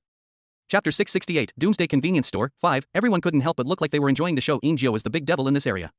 He is ruthless and cold-blooded. When he is handling a case, the people involved are often killed by him before the case is concluded. Countless eyes were focused on Changqing, wanting to see how he, an ordinary person who had killed someone, would respond. Changqing naturally also felt this burning attention, but he was not panicked at all. He shook the knife and grinned. Captain Yin, it's just killing a few thugs. Thank you for your help. Just kill a few thugs? Jiao narrowed his eyes. His eyes were like lightning, and he could tell the situation at the scene at a glance. This didn't look like an impulsive killing. The death was clean and neat with one knife, not at all like the work of an ordinary person. Moreover, he killed 3 people in a row without any change in his expression. His calmness was like eating and drinking, which made him a little horrified. Boss 1, according to the base's rules, ordinary people cannot kill each other at will. Jiao got out of the car gracefully. The people following him quickly packed up all the bodies on the street into bags, and then silently retreated behind him. Only Jiao looked at Changqing with a stern gaze. He was a 2nd-level psychic. At this moment, his pressure was released, and his robes fluttered without wind, which was quite impressive. The onlookers were all shocked. Jiao's eyes looked like he wanted to kill someone. Many people couldn't help but take 2 steps back, fearing that they would be affected. Changqing seemed not to feel this momentum, and he even took 2 steps forward slowly. This is not a killing between ordinary people. Suddenly, everyone felt a flash before their eyes, and the figure that was originally 7 steps away suddenly approached Jiao. The knife light in the sunlight was like white lightning, and it actually chopped directly towards his neck. Someone couldn't help but exclaim, "Team leader." The other team members couldn't help but scream in surprise. Jiao's pupils shrank. This speed was impossible for an ordinary person to achieve. Even if they had awakened the super speed ability, they would probably have to be at level 2 or above to achieve this speed. However, it is too naive to think that you can hurt him with just this ordinary knife. He took a half step back and was about to dodge, but he found that the knife light that was so close to him suddenly disappeared, and a hand suddenly patted his shoulder lightly. Captain Yin, I am no longer an ordinary person. The voice, as cold as a substance, was so close at hand that even though Jiao had seen some big scenes, at this moment it was like he had seen a ghost. Space power. A trace of sweat appeared on his forehead. The legendary spatial ability can not only store things, but even at a high level it can temporarily break through the limitations of space and appear next to others as if teleporting. It is simply a perfect skill for assassination. Everyone was also shocked by the scene before them. How dare you attack law enforcers?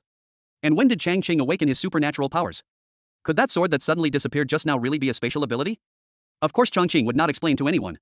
He patted Jiao's shoulder again, turned around, and walked into the store leisurely. I'll trouble you, Captain, to handle what's happening outside. As soon as he finished speaking, another headless corpse flew out. It was Zhao De. Everyone screamed in fear and dodged away. What are you looking at? Wrap up the body.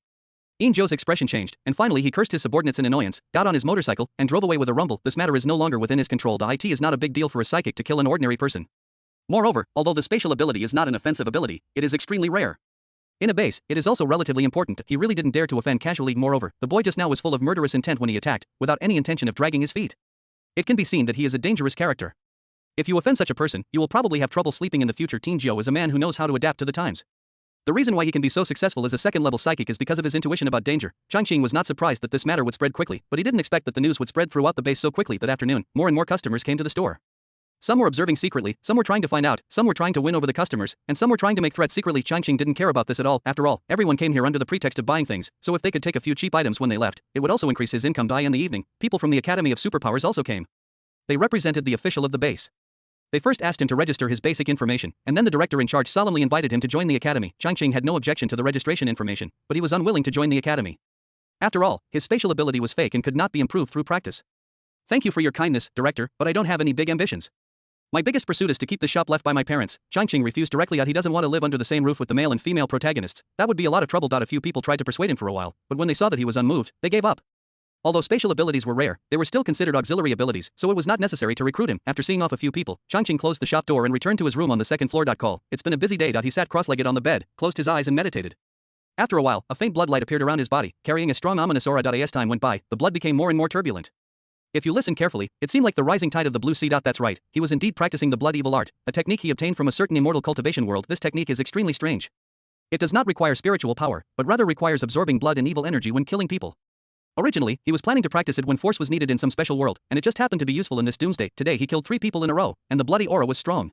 It was the best time to start practicing. In the dim room, a figure sat cross-legged, with blood and evil surging around him, looking extremely weird. Time passed by little, and before I knew it, it was already late at night. The footsteps outside gradually faded, and the street lights in the base went out one after another. The lightball subsystem jumped out and yawned a little bored.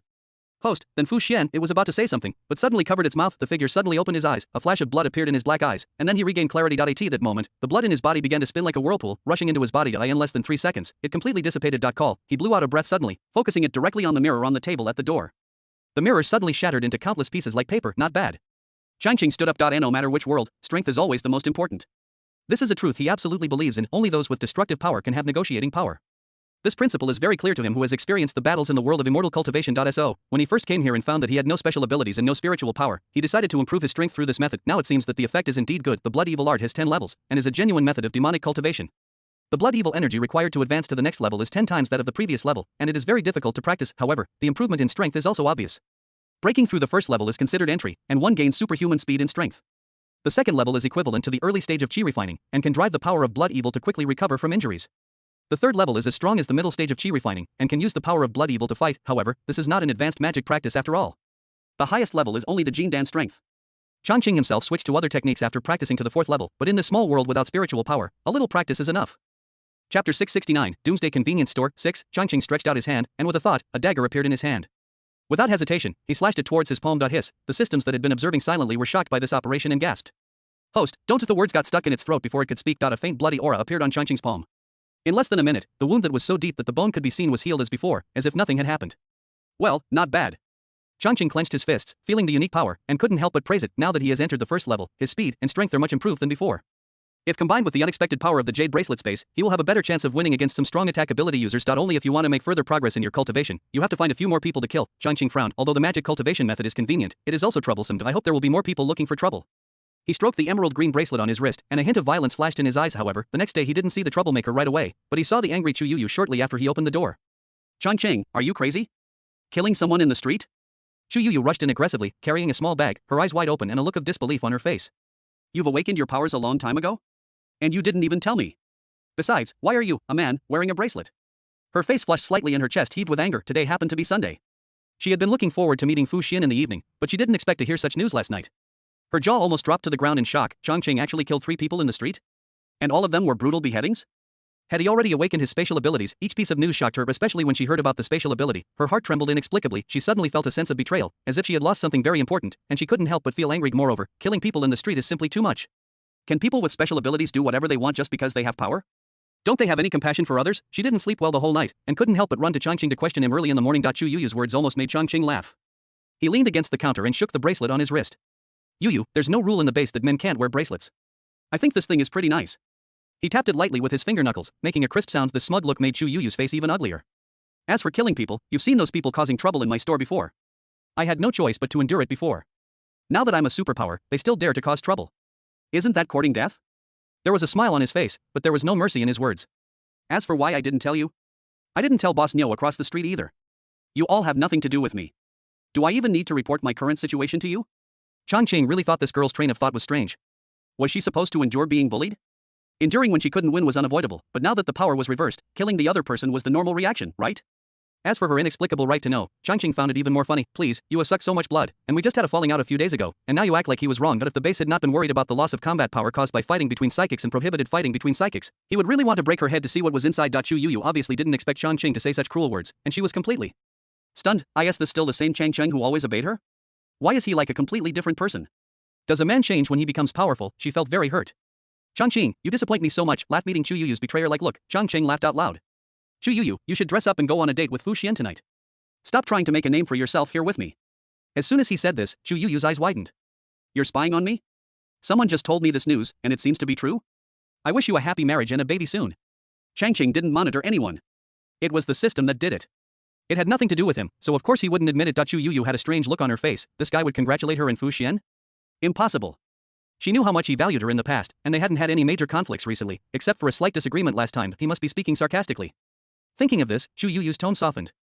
She glanced at the bracelet on Changqing's hand, thought for a moment and said, You don't have to be so sarcastic. Fu Xian and I are just ordinary friends. There are more than just the two of us at this party. Xiao Min is also attending. Ha? Are you still staring at this bracelet? Changqing certainly wouldn't miss Chu Yuyu's subtle gaze, and naturally guessed what she was thinking. However, there is no reason for him to give away his things. He is the only one who takes other people's things. So he smiled maliciously and shook the bracelet in his hand. Yuyu, this bracelet was left by my mother to her daughter-in-law. If you want it, just tell me directly. Let's go register now, and the bracelet will be yours immediately. As he spoke, he walked forward and touched Chu Yuyu's little face with his right hand. The cold hand with the cold bracelet touched her skin, giving Chu Yuyu goosebumps instantly. What, marriage registration? She doesn't want it. She raised her head and met Changqing's strange smile, and her heart inexplicably tightened. I'm still a student at the Supernatural Academy. I can't. Before she could finish her words, she suddenly felt her neck tighten, her feet went empty, and a big hand actually grabbed her neck and lifted her up. Chu Yuyu. The young man raised his head, a dangerous glint in his eyes. Don't treat me like a fool. And don't think I dare not kill you. Chu Yuyu felt like her lungs were about to explode. She opened her mouth wide and tried to breathe in, kicking her legs wildly, but it was no use. Devil, this is what's on her mind right now. This guy must be possessed by the devil. The Changqing of the past would never have treated her like this. Hey, boss one. Just at this moment, a customer came to the store to buy something, so Changqing put Chu Yuyu down the moment his feet touched the ground. Chu Yuyu was like a turbocharged duck, instantly exerting the super physical strength of a psychic and rushing out in a flash. I don't dare stay in this store any longer. Oh, it's okay, you can shop as you please. I caught that idiot trying to steal something and gave him a good lesson. Changqing glanced at the visitors and clapped his hands indifferently. Oh, okay. The visitor nodded frantically. This boss was very evil and had been particularly aggressive recently. No one with more ulterior motives dared to cause trouble here. Chapter 670, Doomsday Convenience Store, 7, what? That Changqing actually dared to attack you. After listening to Chu Yuyu's crying, Xiao Min was so angry that she slammed the table. She looked down upon the second generation whose parents had died the most. He was not good at anything and could only have such a good store thanks to his parents' glory. If it weren't for those superpowered parents, I'm afraid even she wouldn't be as good as them. Now that he's only awakened his spatial ability, how could he act so arrogant? It's just a few more portable storage spaces, far inferior to the offensive system. She really despises it. Let's go and find him to argue. She stood up angrily and pulled Chu Yuyu's hand. In the end, Chu Yuyu didn't move at all. She just sat there shaking her head, tears streaming down her face. She was really scared. At that moment, she really felt that if a customer had not come over, she would have suffocated to death in a few minutes. That guy was determined to kill her. Moreover, although she was only a first-level water-based mutant, her physical strength and speed were much stronger than those of ordinary people. She didn't even have the strength to resist, which made her feel extremely scared. He really wants to kill someone. Chu Yuyu stuttered. Bah! Have you forgotten that fighting between psychics is forbidden? Besides, he's just a space psychic, and he hasn't been awakened for long. How powerful can he be? Xiao Min didn't believe it at all. She herself was a gold-type mutant with good attack and defense skills, so she was not afraid at all. If you don't go, I will. She let go of Chu Yuyu's hand and rushed out directly, and no one could stop her. Chu Yuyu had no choice but to follow quickly. Changqing hadn't expected that after a day of leisure, he would still be in trouble. Ever since he had killed 3 people in the street last time, the people who came to his place had become much more obedient.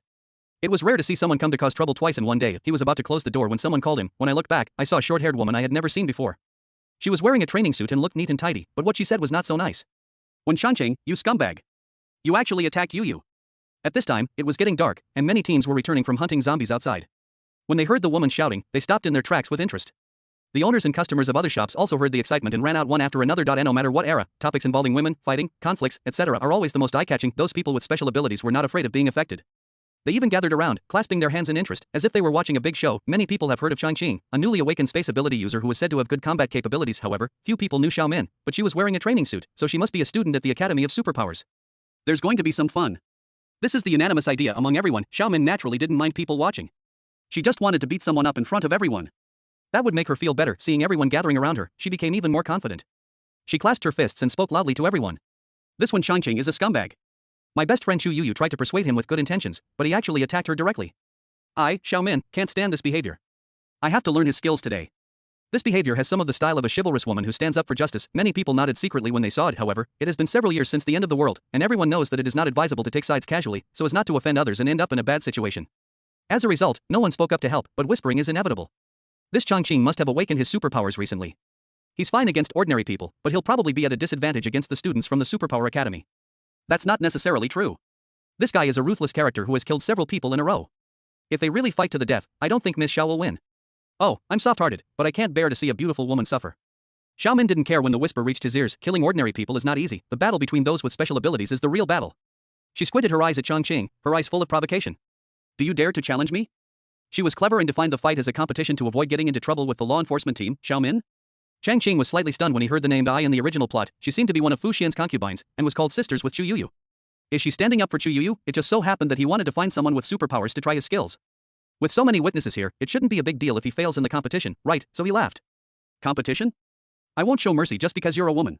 Which psychic could tolerate such a hateful smile and words, let alone Xiaomin who was here to teach someone a lesson? Her pretty face turned stern, as if covered with a layer of frost. She didn't say anything, but moved her feet slightly, clenched her fists and punched Changqing's head directly, bringing up a gust of wind. Gold-type mutant. Everyone was shocked. The pace and posture, the standard academic style, rigorous and strict rules, were extremely difficult to deal with, and many of the people with special abilities present were from the academy, and they were somewhat biased towards this junior sister. Seeing her extraordinary moves, many people couldn't help but applaud. Good. Hearing everyone's praise, Xiaomin's momentum increased even more, and he moved as fast as the wind, reaching Changqing's face in an instant. Feeling the fierce wind from the fist, Changqing narrowed his eyes. He noticed the gleaming metallic light on the fist. The opponent had obviously metallized both fists. If such a force hit an ordinary person's head, it would probably explode immediately. This is without holding back at all. Changqing sneered. The next moment, he turned his feet, and the metal fist with strong wind brushed past the tip of his nose. Without waiting for the opponent to react, he suddenly stretched out his right hand, and his palm slashed directly at the opponent's neck. Very quick response. Everyone was very surprised. However, the shop owners nearby remained calm. They had seen the scene when Changqing took action last time. Even Yinjiu was at a disadvantage for a while. This woman was probably going to suffer a loss. Xiaomin's expression also changed slightly. This guy's combat awareness doesn't seem like that of a newly awakened psychic at all. His reaction speed is extremely fast and he attacks without hesitation, as if he has fought thousands of times before. However, close combat is the strength of the gold-type mutant, so she is not afraid of being hit by the palm. With a thought, she twisted her waist, leaned her upper body backward, and at the same time raised her foot and kicked directly at Changqing's chest. Ha, your arms are short but your legs are long. Let's see what you're going to do now. A smug smile appeared on the corner of her mouth. Many of the psychics who were watching the scene relaxed their expressions when they saw the scene. This junior sister from the academy was quite powerful. She acted decisively and her reactions were extremely appropriate, but the next moment, everyone's expression suddenly changed drastically because they saw that there was suddenly a machete in Changqing's hand. The machete flashed with a cold light, and with the inertia of the palm, it chopped directly towards the slender neck. The knife was obviously much longer than the palm, and the original gap of several inches was instantly made up. Chapter 671, Doomsday Convenience Store, 8, Careful. Some people immediately started screaming. Xiaomin in the field was also frightened by this sudden change. It was definitely too late to dodge at this time, so she immediately activated her special ability to harden her skin. Clang, there was a loud sound of metal colliding. Xiaomin only felt a pain in his neck, and then he flew backwards. Drops of blood fell from the sky. Everyone was stunned by this unexpected turn of events. Space power.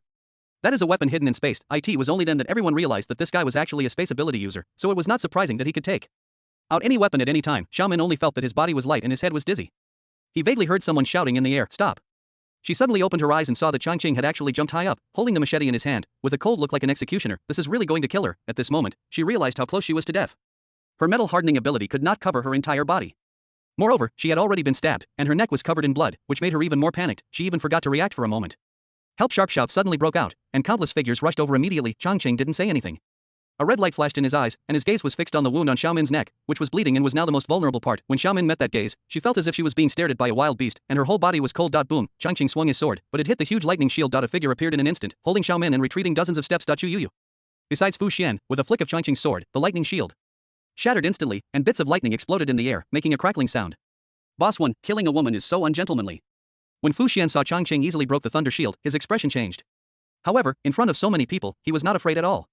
Instead, he put one hand in his pocket, took 2 steps forward, and blocked Chu Yuyu and Xiaomin behind him. He is a user of lightning-type abilities and is extremely fast. Many of the onlookers had tried to attack just now, but they were not as fast as him and were taken the lead by him. Now, seeing him take the lead, everyone naturally retreated. This must be Fu Xian, a young third-level psychic. I heard he's been adopted as a son by Master Fu. He's the future rising star of the base. Boss One is truly a murderer. He even killed such a beautiful girl. If Fu Xian hadn't arrived, her head would have been blown off with that one blow. Oh my god, he also chopped off someone's head last time. This guy is so scary. Everyone had a look of fear on their faces, and looked at Changqing with deep fear. This guy is really not easy to deal with. Behind Fu Xian, Xiaomin had already stood up, but her face was pale and the hand holding Chu Yuyu was shaking. She thought she was a little genius in the Academy of Superpowers, and as a gold-type superpower, she should move forward courageously, but at that moment she was really scared. The indifferent and bloodthirsty gaze, the cold knife reflecting the setting sun, and the neck that was still bleeding, all kept reminding her that if she had taken a step wrong, the knife would have hit her neck, and her head would have flown out like a ball of that guy. How dare he? Could it be that he has no rules at all? Now she has no doubt about what Chu Yuyu said. That guy is really a devil. It's okay, senior brother Fu Xian has arrived. Chu Yuyu patted her best friend's back and comforted her softly. She looked at the two people standing in front of her with deep worry. She was confident in Fu Xian's ability, but Changqing's recent performance made her increasingly confused. For some reason, she began to worry about Fu Xian. She was also very scared. They were supposed to have dinner together in the evening, but Xiao Min came to cause trouble, so she immediately panicked and quickly contacted Fu Xian in advance to rush over. Fortunately, I caught up. If it's a step late, it will probably be over. At this time, the atmosphere between the two people on the field became tense. Changqing naturally had no intention of letting the other party show off by being a hero and saving the beauty. He slightly bent his front foot, raised his long sword horizontally, and his momentum surged in an instant. Fu Xian also straightened his expression, his eyes became solemn, and strands of lightning lingered around him. Although he was still a student at the Ability Academy, he was also a third-level ability user and was considered a good fighter in the base. Naturally, he could feel the other party's murderous intent. Everyone seemed to be able to sense the increasingly strong smell of gunpowder, and they couldn't help but take a few steps back. Suddenly, the atmosphere on the field stagnated. Everyone saw a flash before their eyes, and two figures suddenly jumped up. Boom! The huge crash made people's eardrums numb. In an instant, lightning flashed in the sky and the sound of explosions continued to be heard, making it impossible to see what was happening. Chu Yuyu stared with wide eyes at the two figures fighting in front of her. They had naturally seen Fu Xian's methods in the training ground. In this situation of thunder and lightning, it was obvious that he had used all his strength. In this situation, no student in the academy could fight him back and forth. What's going on with Changqing? Isn't he a space-based person? Why is his combat power so outrageous? Xiao Min was even more frightened and worried.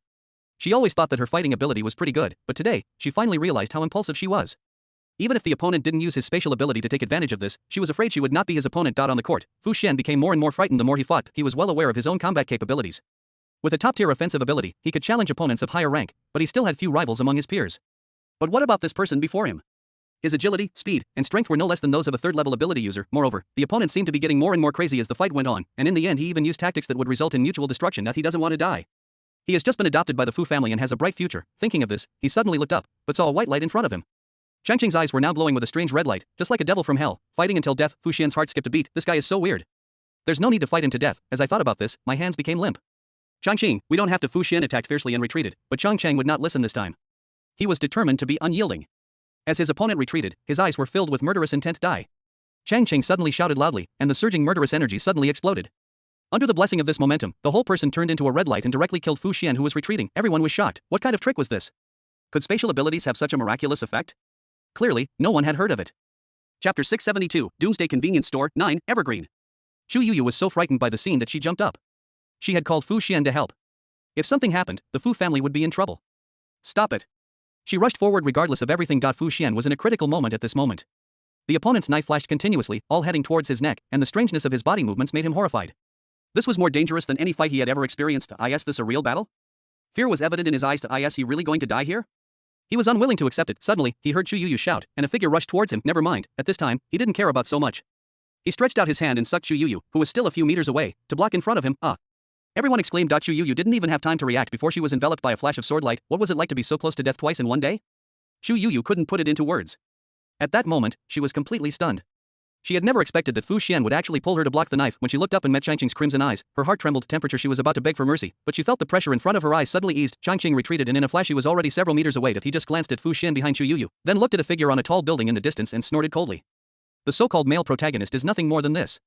The male protagonist? What male protagonist? Not only was Chu Yuyu stunned, but everyone else was also baffled. The look they gave Changqing couldn't be described as shock, but rather filled with awe and fear. This guy is really fighting without considering the consequences. I watched him turn around and walk into the store, and the scene immediately became lively. Holy crap, that's terrifying. What kind of superpower does Changqing have? Is his spatial ability so strong? He really doesn't care about his life. He even wants to kill Fu Xian. I noticed him looking over there just now. There seems to be someone on the roof. Could it be that someone came to stop him? Could it be a master from the Fu family? Then Fu Xian is not a good person for pulling a woman to block the knife in a critical moment. Sure, is that something you can say? There was a lot of discussion among the crowd, but Chu Yuyu's face turned pale. Long Fu Xian's face didn't look good either. What he did just now was completely subconscious. He really didn't think about it carefully. Wow, Chu Yu suddenly burst into tears, covered her face and ran away. Fu Xian's expression changed, but he didn't chase after him in the end. He secretly hated it. If that guy hadn't pushed him to the limit, how could such a thing have happened? Now that so many people are watching, it's a huge blow to his reputation. After glaring fiercely at the closed shop over there, he looked at Xiaomin, who was still standing there in a daze. Minmin, please help me persuade Yu. I didn't mean it. As a result, Xiaomin turned around and ran away like a frightened little rabbit. Fu Xian's face became even uglier. He glanced fiercely at the crowd, a warning in his eyes, then turned and strode away. This fight really shouldn't have happened. This was the only thought in Fu Xian's mind when he left. Many people did not sleep well that night. Chu Yu and Xiaomin had nightmares all night long. Every time in their dreams, they were beheaded. They were so scared that they didn't dare to sleep in the second half of the night. Hey, Yu, weren't you very familiar with Changqing before? He stopped when he saw you rushing towards him during the day. Does he still have feelings for you? Xiaomin's eyes were blurry, and he seemed to have thought of something, and suddenly asked, the dormitory in the Academy for Superpowers is for 2 people to share. Tonight, neither of them dared to sleep alone, so they just slept on the same bed. Hearing Xiaomin's question, Chu Yu was also thoughtful. The scene from the daytime suddenly flashed through her mind. She was sure that Changqing had great murderous intentions at that time, but why did he stop after she was pulled over to block him, and what did he mean by the male lead? Fu Xian, thinking of Fu Xian, she couldn't help but grit her teeth. That guy actually used her as a shield. He was completely inhumane. She still had feelings for him. Luckily, last night's date was cancelled. Otherwise, if she had continued with him, she might have been stabbed at any moment. What a strong attack ability user. He is just a so-so, the guy who almost had his neck chopped off by Changqing. At this moment, she suddenly felt as if the filter was broken, and felt that Fu Xian was just like that. She even felt that Changqing was much more humane than that guy. After all, he spared her at the critical moment. Maybe. After all, Changqing and I have known each other for many years, and I am very familiar with his parents. After thinking about it, she replied to Xiaomin like this. Unexpectedly, Xiaomin became excited. She sat up and pushed Chu Yu. Then Changqing is even stronger than Fu Xian. Isn't he interested in you? You might as well get in touch with him more often. Xiaomin's eyes lit up, as if he had come up with a brilliant idea. In order to practice and obtain resources, people with special abilities must go on missions and hunt zombies. When leaving the base to face zombies, they naturally need to form a team to improve safety, so strong teammates are naturally more sought after. Xiaomin originally admired Fu Xian because of his extremely powerful thunder ability, but when she saw him pulling someone to block the knife today, she felt a little guilty. Besides, he hasn't gained the upper hand yet. Although Changqing was ruthless when he took action, he stopped at the most critical moment. Maybe he was still sentimental. Such a person must be much more reliable. Chu Yu had similar thoughts, but when she thought of Changqing's eyes, she couldn't help but feel a little scared. I don't dare to look for him. It's okay. I'll go with you then. Xiaomin is loyal. She felt that there was not much conflict between her and Changqing. It was just a competition. If she lost, she lost. There was no deep hatred. Besides, her gold type ability was not weak, so there was no problem in forming a team. Chapter 673, Doomsday Convenience Store. 10. Changqing didn't know that a battle had changed his image in the eyes of the 2 women. He slept very soundly that night. Now that his strength had been verified, he naturally felt relieved. Moreover, the system told him that there was a rift between Fu Xian, Chu Yu, and Xiaomin, which was very interesting, but he didn't care. Moreover, in such troubled times, strength is king. He also has a new assessment of his own strength. He has only practiced the blood evil art to the 2nd level now, which is almost comparable to the 3rd level psychic. He expects to practice it to the 4th level, which will almost allow him to fight with the 5th level psychic, and he may even be able to reach a higher level. After all, the 4th level is equivalent to the foundation building stage, which is considered to be the true beginning of the immortal path. Of course, he also expected that once he showed his strength, he would encounter more troubles. However, there was no way around it. It was like this in any world, and he was not afraid of trouble. Changqing is not afraid of trouble, but Fu Xian is already in trouble. That night, the Fu family in the east of the city was brightly lit. The old man at the head of the meeting hall had a solemn expression on his face, and dozens of people sitting below didn't dare to breathe. What happened to that kid from the Wen family? The old man at the top opened his eyes and asked in a deep voice. He was the current head of the Fu family, Fu Yandong, a level 5 fire-type mutant. As soon as he opened his mouth, everyone felt the temperature at the scene rise by 2 degrees, and the pressure in their hearts increased. No one said a word for a while. Second brother, you went to the scene, tell me what happened? Seeing that everyone lowered their heads, Fu Yandong looked at the thin old man on his right and asked. Fu Lauer is a 4th level Earth-type mutant, which makes him a top-notch expert in the base. However, when facing his eldest brother's gaze, he trembled like a child seeing an adult. Report, return to the master. That kid was fighting with Fu Xian at the time. His ability was very strange. It seemed that he was not only a spatial ability, but also carried a strong murderous aura, and his speed was also extremely fast. He described the scene in detail, and everyone who listened to him looked serious. A person with 2 superpowers? I've never heard of that before. That kid may not be stronger than Fu Xian in combat, but his fighting style is fierce and fearless, so he has the upper hand in terms of momentum. Finally, Fu Lauer concluded his report with this sentence. Not afraid of death, ha? Fu Yandong sneered. Let Fu Xian come in and explain the situation. Someone responded and walked out. After a while, Fu Xian, dressed in training clothes, walked in. The unruly look on his face disappeared, and he saluted with an extremely solemn expression. Meetings to my adoptive father and all my uncles. At this moment, he was feeling uneasy. After all, everyone present was at least level 4 or above, and only 3 families in the base could have such a configuration. Fu Xian has always been very confident in his talent, and he also knows that it is his talent that the Fu family values. But now he has suffered such a big loss on the street, which will inevitably lead to a lower evaluation of him. Sit down and tell me what you think of Wen Changqing. The old man's expression softened. Thank you, foster father. Fu Xian sat down, thought for a while, and then spoke slowly. He looked nonchalant, but his observations were very detailed. He immediately recounted the entire battle process, including his own feelings, from beginning to end. After he finished speaking, he looked at Fu Yandong nervously. The other party didn't say anything, but just waved his hand again and asked him to leave. After Fu Xian left, Fu Yandong glanced at the people in the room. What do you think? Third brother, tell me, you were a direct participant in the affair between Wen Xiaojian and his wife. He looked at a rather wealthy man in his 50s. Fu Laozhen just smiled, with a cold light flashing in his eyes. Brother, you know me well. What else can I think? Of course I'll find an opportunity to kill that guy. Anyway, he has already activated his superpowers. Cultivation requires resources. As long as he leaves the base, those people won't be able to keep an eye on him. Third brother is right. No matter how strong that kid is, can he be stronger than his parents? We don't need to worry about this. Another big man who looked to be in his 40s also spoke in a muffled voice. Several other people also expressed their opinions, but it was obvious that they all agreed with Fu Laosan's statement and felt that the head of the family did not need to worry about this matter at all. Fu Yandong listened in silence for a while, and his expression softened. Third brother, please be careful about this matter and don't make any trouble. Finally, he said this, and everyone started discussing other things. Oh no. Host, the Fu family is going to deal with you. That fat guy seems to be a level 4 psychic. You better be careful. Early in the morning, Changqing was awakened by the exaggerated voice of the system. It's not a big deal. The Fu family has always been targeting me. At the base, they don't dare to take direct action, right? He straightened up, still a little confused. This time it's different. They even held a meeting. Besides, it seems that the death of Wen's parents is also related to them. The system is making a lot of noise. Yeah? This was something that was not mentioned in the plot, and Changqing became interested. Yes, that fat guy was a direct participant. The system has automatically added the word death in front of the fat man's name, which seems to imply that they share a common hatred for the enemy. However, it took a closer look at its host, and Changqing's face did not show much expression. Hey host, you're not angry at all. What about the revenge for the murder of your parents?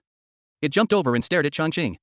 Actually, I don't feel anything, and I don't need this kind of anger. Changqing jumped off the bed, put on his clothes and walked out. But just what I need to practice. The Fu family's enemies come at the perfect time. System. Changqing really didn't feel angry. In fact, he didn't have many emotions himself. He was more concerned about gains and losses. However, he did feel a little happy. The Fu family had been targeting him before, and now that he had demonstrated his strength, they would probably feel more urgency. I hope it comes harder. Changqing thought as he washed up Dai in the following days. He did feel that there were more strange people around him, but none of them came to cause trouble.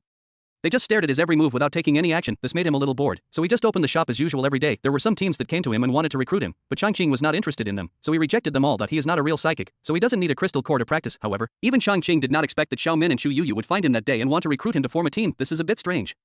In the plot, these two people are both members of Fu Xian's team. Could this also be a sign that Fu Xian's aura was weakening? A strange look appeared on his face. Aren't you with Fu Xian? He asked directly. Oh, forget about that guy. He's totally unreliable. He even used yo-yo to block a knife. Who would dare to mess with him? If he wasn't so strong, I would have taught him a lesson. Xiao Min sat down carelessly, as if he had forgotten that he was almost beheaded that day. Chu Yuyu was still a little scared and felt a little reserved standing in front of Changqing. However, Changqing at this moment did not have the awe-inspiring murderous aura he had that day. He looked lazy and like a board shop owner. It was hard to imagine that he could be so terrifying in battle. Xiao Min's words actually piqued Changqing's interest. Did this not only create a rift with Fu Xian, but also make them enemies? He remembered that in the plot, Xiao Min was quite talented in management and had always been the backbone of the team after Fu Xian had formed IT. IT is an interesting result that the original core of the team has become the enemy. His brow relaxed. Chapter 674, Doomsday Convenience Store, 11, that's what I said. Changqing is pretty good. He even asked me to organize the team. On the way back, Xiao Min bumped into Chu Yuyu beside him and said excitedly. Chu Yuyu nodded. She was genuinely baffled. When Changqing was becoming increasingly incomprehensible to her. Hadn't he been hostile before? How could he so readily agree to Xiao Min's request and even let her organize the team? Which one is truly evergreen? At one moment he makes people feel scared, but at another moment he is just like an ordinary small boss, and even speaks politely. She expressed her doubts, but Xiao Min didn't take it seriously at all. Why worry about that? That's because you're in the opponent's shoes. Of course, you'll find a powerful enemy terrifying. But if they're your teammates, the scarier they are, the more reassuring they are. Yuyu, you're just too thoughtful and think too much. Time flies by, but the evergreen days go on as usual. Although he was being watched, no one openly caused trouble, so he didn't bother to care. His cultivation was also proceeding step by step, but due to the lack of blood evil energy, he had not made a breakthrough for a long time. However, he was not in a hurry. Anyway, it's not time to leave the base yet, so nothing will happen if you stay in the store. He also got to know more about the base. It is said that when the base was first established, there was no such thing as a superpower family, but just countless superpower teams organized together. The captains sat together, reached an agreement, and circled a piece of land with good terrain to build a base. However, perhaps the awakening of superpowers is also related to genes. In the following years, the number of people with superpowers in some families gradually increased, and even people with the same surname gathered together, thus gradually forming a family of people with superpowers. The families of the superpowers have strong cohesion, and when their combat power is further improved, they naturally want to obtain greater authority. Over the years, the three major families have not only been suspicious of each other, but have also had many games with the authorities. At present, whether it is the official or the three major families, the highest psychic is level 5. The difference is only reflected in the number of low-level psychics. The official strength is obviously stronger than that of a single family, but if several major families join forces, the official strength will be a bit insufficient. Therefore, the authorities are wary of the three major families and dare not act rashly. Of course, the major families are also competitors with each other. Only when facing official pressure will they briefly join forces to achieve a delicate balance. The original owner's parents were both official people, and they were radicals. They mainly wanted to abolish the family-based development model, so this happened. In fact, it was not only the original owner's parents who got into trouble in those years. In the game between the official and the major families, many people with special abilities died on both sides. It is precisely because his parents are both government officials that this small shop has been able to barely survive over the years. As for why the incident happened later, the reason is easy to guess. It should be the strong rise of Fu Xian, which allowed the Fu family to have 2 level 5 psychics. For a time, their popularity surpassed the official one and could no longer be covered up. After all, this is still a game of strength. Changqing sighed. Now, he is still trapped in the 2nd level of the blood evil art. Although he can fight with a 3rd level psychic, it would be difficult to fight against a 4th level one, not to mention that the Fu family also has a 5th level master. However, he was not in a hurry to go out. He decided to stay there for a while. It was too dangerous to go out at this time. The original owner's parents were 1 level 4 and 1 level 3, but they both died outside. With his current strength, it was really troublesome. He decided to wait until Xiaomin got the team together. Now that his actions have attracted much attention, it is definitely not a good idea to contact the authorities. Instead, it might be more convenient for him to join Xiaomin's new team. Changqing doesn't need any resources for cultivation, and he has a shop as his family business. If he doesn't want to go out, others really can't do anything to him. He was like a young man lying down in the future, doing things that seemed meaningless to other people with special abilities all day long, without showing any sign of panic. During this period, some people came to persuade him to strive for more resources, speed up his training and improve his supernatural power level. Changqing guessed that they were acquaintances of the official or the original owner's father. However, he had his own plans and ignored them. He also heard from the system that Fu Xian formed his own team after graduating from the academy, and the team seemed to be quite large. However, in Changqing's opinion, it was still much smaller than the team in the original plot. Several times, he met Fu Xian on the street, and the other party looked at him with unfriendly eyes. Changqing knew that the hatred had been formed a long time ago. During this period, Xiaomin often came to him to talk about forming a team. She was very passionate about this matter and gathered a group of people in the college, and did a good job in it. What surprised Changqing was that Chu Yuyu actually parted ways with Xiaomin and eventually joined Fu Xian's team. She's afraid of you, but Fu Xian later apologized to her every day and treated her quite well, so Xiaomin took a sip of tea and explained awkwardly she was a little worried that Changqing still had feelings for Chu Yuyu, so she came to explain the matter as soon as possible. However, after seeing that Changqing's expression didn't change much, she felt relieved. Changqing was indeed slightly surprised at first, but he soon calmed down. Chu Yuyu no longer had the ability to travel in space, and was just a water-based ability user. She didn't play a big role in the team. Compared to this, he was more interested in the team members that Xiaomin had assembled, because he was familiar with several of the names here. In the original plot, they were all the backbone of Fu Xian's team. This was very interesting. It seems that Xiaomin really has some coordination skills. I don't care about Chu Yuyu's affairs. Compared to this, I am more interested in your team members. Bring them here to meet me next time.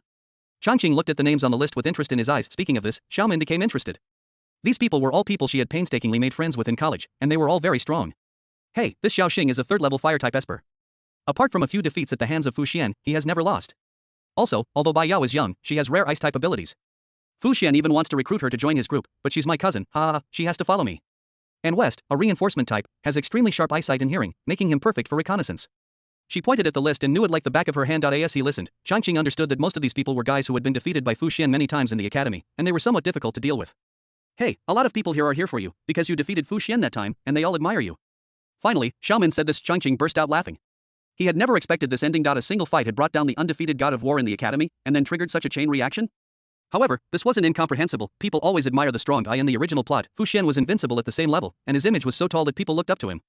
Even his opponents were likely to be conquered by him. After all, there was no other choice. Now Fu Xian was embarrassed in public, his filter was broken, and it was naturally not so easy to rally the team. A few days later, Xiaomin really brought 6 people over. In addition to Xiaoxing, who has fire ability, Bai Yao, who has ice ability, and West, who has strengthening ability, there are also Zhou Zhu, who has earth ability, Shi Yun, who has wood ability, and Zhong Ding, who has gold ability. Like Xiaomin, since they were all young people, they naturally had a lot of topics to talk about.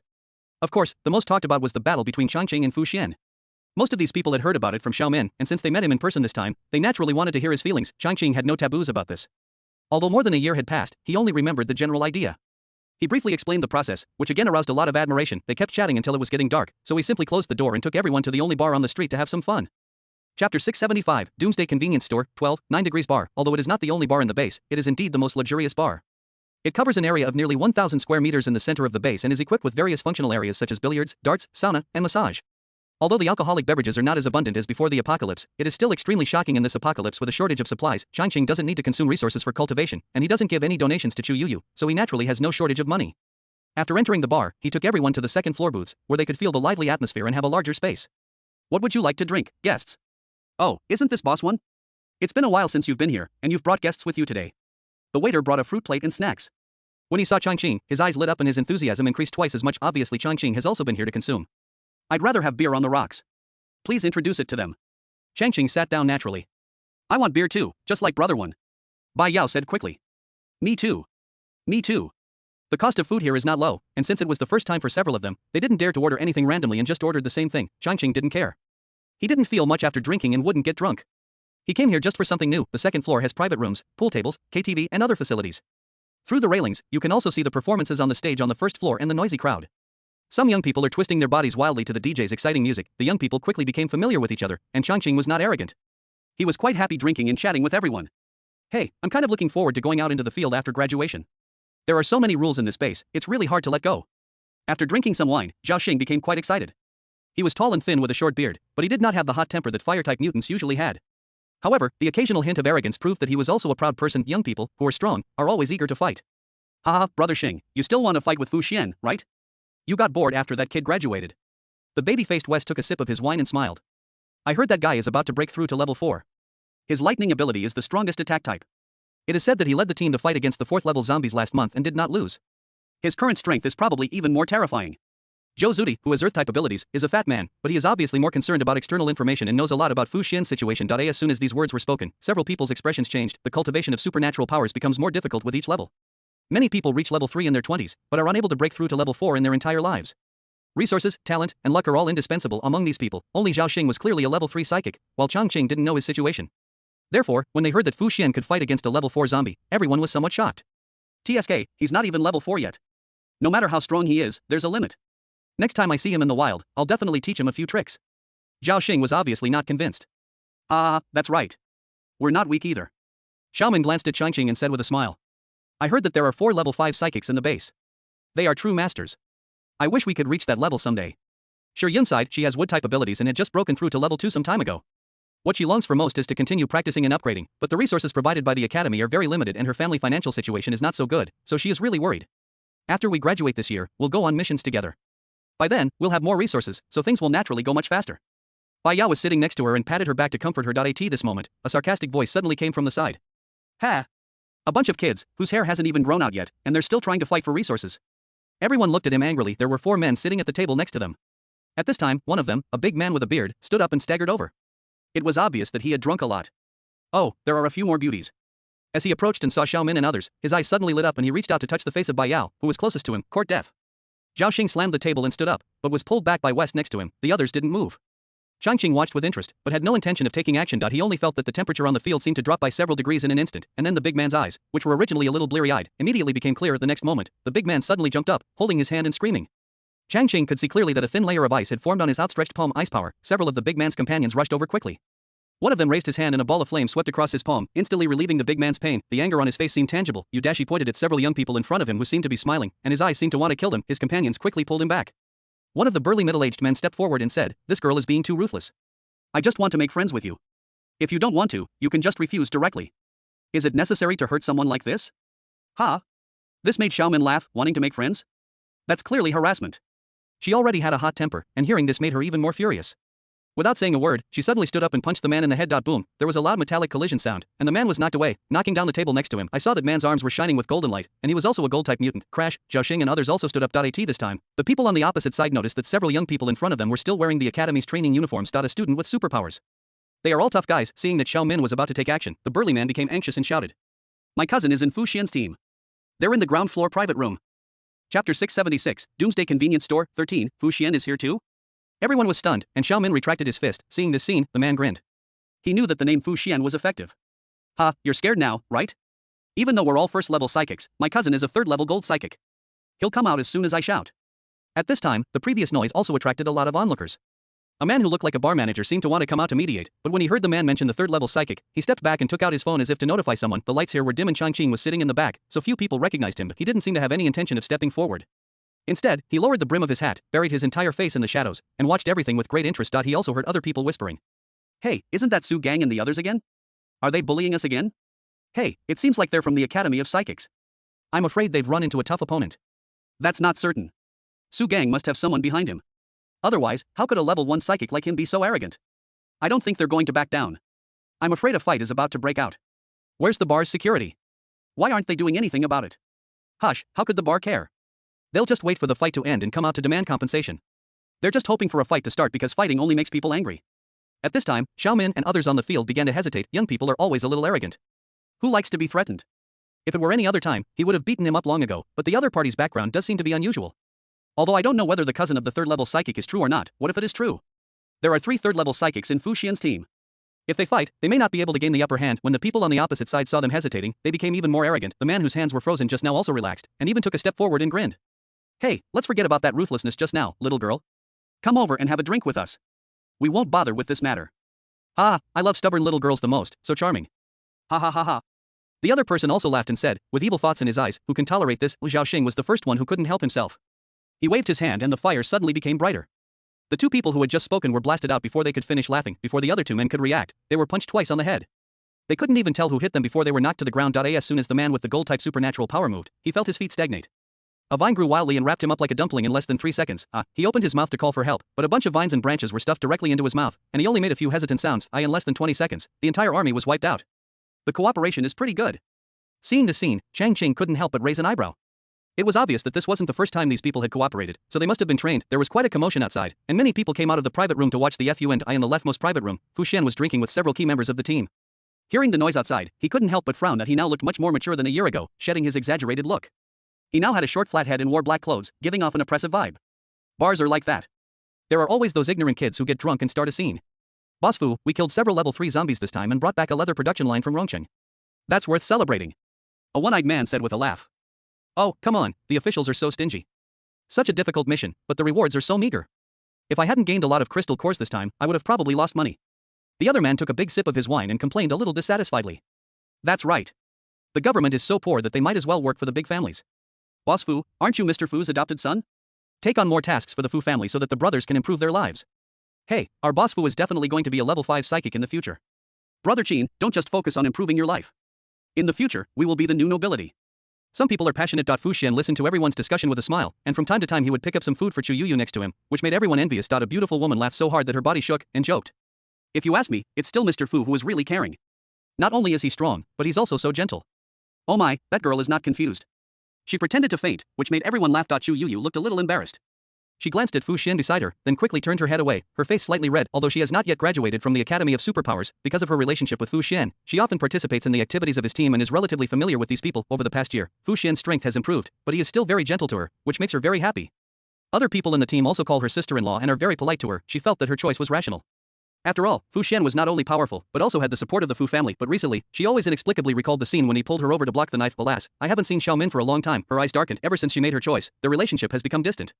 Xiao Min was even busier recruiting people everywhere, which caused several unpleasantness with Fu Xian. She even moved out directly, and the two have not been in contact for a long time. Thinking of this, Changqing's figure appeared in her mind again. The Changqing who used to obey her and everything seemed to have disappeared long ago. She was a little scared when she thought of when Changqing now. She quickly shook her head and threw the scary figure away. What future can that guy have after running a small shop all day for over a year? Fu Xian is already a big shot now. She looked at Fu Xian who was accepting a toast from others, and her eyes gradually became firm. That's right. Her choice was right. Just then, she saw a figure hurriedly walk in and said something in the ear of a man named Su Chu, and then the man's face changed drastically. Boss Fu, my disappointing cousin is being bullied outside. I'm going out to take care of it. He stood up and took his leave. No one took it seriously. As everyone knew, Su Chu's cousin was a good-for-nothing who loved to stir up trouble. If it weren't for his family's influence and the fact that he stayed in the base and refused to leave, he would have been torn to pieces long ago. Fu Xian didn't take this matter to heart. Su Chu is the main force of Fu Xian's team. He is a third-level gold-type mutant. Ordinary people really can't do anything to him. So he just waved his hand. Go quickly and come back soon. I'll go take a look too. Somehow, Chu Yu's heart trembled, and she stood up subconsciously. Everyone was a little surprised, but they didn't care. They just thought she suddenly wanted to watch the fun. Hey, Yu, what's so interesting about that? Brother Su is a level 3 psychic. He can deal with a few petty thieves in minutes. If you want to just watch the fun, why don't you wait until after graduation to go on a mission with us? That's what's really exciting. The young woman covered her mouth and laughed. I just wanted to get some fresh air. Chu Yu apologized and quickly chased after him. As a result, just as she reached the door, she heard a loud bang, and a blast of air as wild as magma rolled over in an instant, almost knocking her over. Fuck, there's a hard idea. The other people in the private room also rushed out immediately, only Fu Xian remained sitting there. Chapter 677, Doomsday Convenience Store, 14, what's going on? When everyone took a few steps forward and took a look, they were even more stunned. Almost all the tables, chairs, and sofas outside the second floor room were overturned, forming an open space of about 100 square meters. Su Chu's entire body had turned into metal, but his face looked very ugly, because the cousin he wanted to help was directly blown away by the airwave just now, and now he was lying in the corner, his life or death unknown. The tall and thin young man opposite him had a pair of long arms that were almost perpendicular to his knees, and thick flames were dancing in his palms. Level 3 fire-type mutant. Everyone's expression was startled. This guy was a tough one. Zhao Xing. Chu Yu's pupil matrix showed that she naturally recognized this person, and she also knew that this person was pulled into the team by Xiao Min. Sure enough, when she glanced around, she saw 6 or 7 figures sitting next to the intact booth not far behind Zhao Xing, and Xiao Min was among them. If Xiao Min is here too, she fixed her eyes and saw the figure with the hat brim lowered in the crowd. When Changqing, he was there too. Yu, do you know those people? When the other people saw her expression change drastically, they all walked forward. The beautiful woman even took her hand and asked softly. Sister Xiao Xiao, that's Wen Changqing and the others. Chu Yuyu clenched Mu Xiaoxiao's hand and spoke in a trembling voice. Wen Changqing, the other people were also shocked. That guy has a great reputation. He can even be said to be the only one who can make Boss Fu lose face. Could it be him? This is going to be difficult. At this time, the commotion on the second floor had attracted a large number of people. Not only did people in the private rooms come out to watch the excitement, but those who were dancing in the hall on the first floor couldn't help but come over to see what was going on. They surrounded the two of them several times inside and outside. However, Changqing and others had their vision blocked and could not see the situation clearly. In the middle of the field, Zhao Xing didn't care. Although it was just one attack, he could basically feel the opponent's strength, which seemed to be slightly inferior to his, but Su Chu felt under tremendous pressure. He had thought that taking down his cousin's opponent would be a piece of cake. After all, anyone who could fight a level 1 psychic must be pretty good. But he never expected that the other side was actually a team. And there were even level 3 psychics. The attack power of fire-type abilities is well known, but it would be embarrassing to admit defeat at this time. With so many people around, he couldn't help but secretly curse that useless cousin. Didn't he even know how to check his opponent's strength before provoking trouble? He provoked everyone? Now that's good, the loser fainted and he was in trouble, but now the arrow is on the string and has to be shot. He glanced at his teammates who had already come out of the private room behind him, and suddenly gritted his teeth. He bent his leg slightly and was about to attack again. At this moment, a figure suddenly flashed over and stood in front of him. Mu Xiaoxiao, Su Chu was stunned, but saw her clasping her fists and bowing. Brother Zhao Xing, right? Brother Su was worried about his cousin's safety just now and was a bit reckless. She glanced at him and smiled again. A level 3 psychic fighting with all their might is going to be very distressing for the bar owner. It might even attract law enforcement. So, how about I buy everyone a drink and let this go? Sister Xiao Xiao. Su Chu's face changed. Isn't this a disguised surrender? Although it sounds good, it will still lose face. However, Mu Xiaoxiao gave him a look and looked at Zhao Xing instead. Brother Zhao, what do you think? When the onlookers saw the scene, they all showed disappointment on their faces. They thought they could see a big battle, but this was the result. Everyone looked at Zhao Xing hopefully. People with fire-related abilities usually had hot tempers, so they started fighting quickly. Zhao Xing wasn't really angry. He was just a little surprised that the other party actually knew his name. However, he was not good at this kind of negotiation situation, so he turned his gaze to Xiaomin who was walking towards him. Xiaomin naturally took the lead. She loved this kind of attention-grabbing occasion the most. She walked forward and took a quick look. She pointed at Su Gang who was still unconscious in the corner and spoke loudly. Just now, this guy harassed our teammates, so he was taught a lesson. Then, this guy came out and attacked us directly, which led to the current situation. This incident is entirely this guy's fault. He should pay for the damage to the bar. Everyone, Su Chu was also very upset. Mu Xiaoxiao didn't expect the other party to say this. She just took a quick look and thought that it was just a matter of destroying some tables and chairs. Okay, we'll discuss this with the bar. After saying that, he pulled Su Chu back into the crowd. Sister Xiao Xiao, we're all out here, why should we be afraid of them? Su Chu, who was pulled back to the crowd, frowned and looked a little dissatisfied. There are 3 level 3 psychics among them, and Boss Fu has the ability to fight against opponents of higher levels. The worst that can happen is a group fight. However, seeing everyone's serious expressions, he felt a chill in his heart. Could it be that the other party has a 4th level psychic? No. Mu Xiaoxiao glanced cautiously at the private room and lowered her voice. The person across the street is Boss Fu's old enemy. Su Chu's face changed drastically. It's Wen Changqing. Everyone in the team knows that Wen Changqing's name cannot be mentioned in front of Boss Fu, otherwise it will cause trouble. This may be the only person of the same level who has defeated Boss Fu. Then, isn't that guy guarding the store every day? How come he's here? He was a little strange. Moreover, that kid didn't go out on any missions, nor did he kill zombies to obtain crystal cores. His cultivation speed should have been slow to increase. He looked unconvinced. I heard he's also a member of that team. They're about to graduate, so I guess we'll run into each other in the future. Mu Xiaoxiao looked at the people on the opposite side filing out and said thoughtfully. By the way, don't mention this in front of Boss Fu, or he'll get angry again. Everyone nodded. It's okay, Yuyu, let's go back. Seeing that Chu Yuyu was a little distraught, Mu Xiaoxiao took her hand again. Good. Chu Yuyu answered in a low voice and followed everyone back to the private room. Chapter 678, Doomsday Convenience Store, 15. It's late at night. Changqing walked slowly on the sparsely populated road, feeling the coolness brought by the cold breeze. Suddenly, he stopped. Since you have followed me for so long, I believe you have something to say. The young man turned around, and the cold pale light of the street lamp illuminated his face, making it look particularly strange. Su Chu's heart skipped a beat, but then he smiled and emerged from the darkness. Wen Changqing, right? I heard you beat Boss Fu? There was disbelief in his voice, but he was clearly in a relaxed state, with his hands in his pockets, looking quite leisurely. Changqing narrowed his eyes. Just after parting with everyone at the bar door, he felt that someone was following him. Unexpectedly, it was Su Chu who had just clashed with Zhao Xing. Is this taking advantage of him?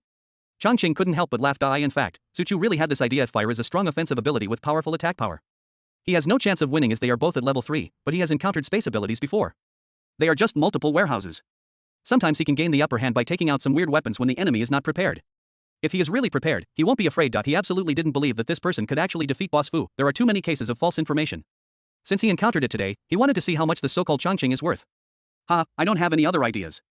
I just want to see how capable the guy who is rumored to be better than Boss Fu is. Su Chu took out his fists from his pocket and slammed them in the air, making a loud sound of metal collision. Without waiting for Changqing to answer, he suddenly leaped up and pounced directly at Changqing like an eagle pouncing on a rabbit.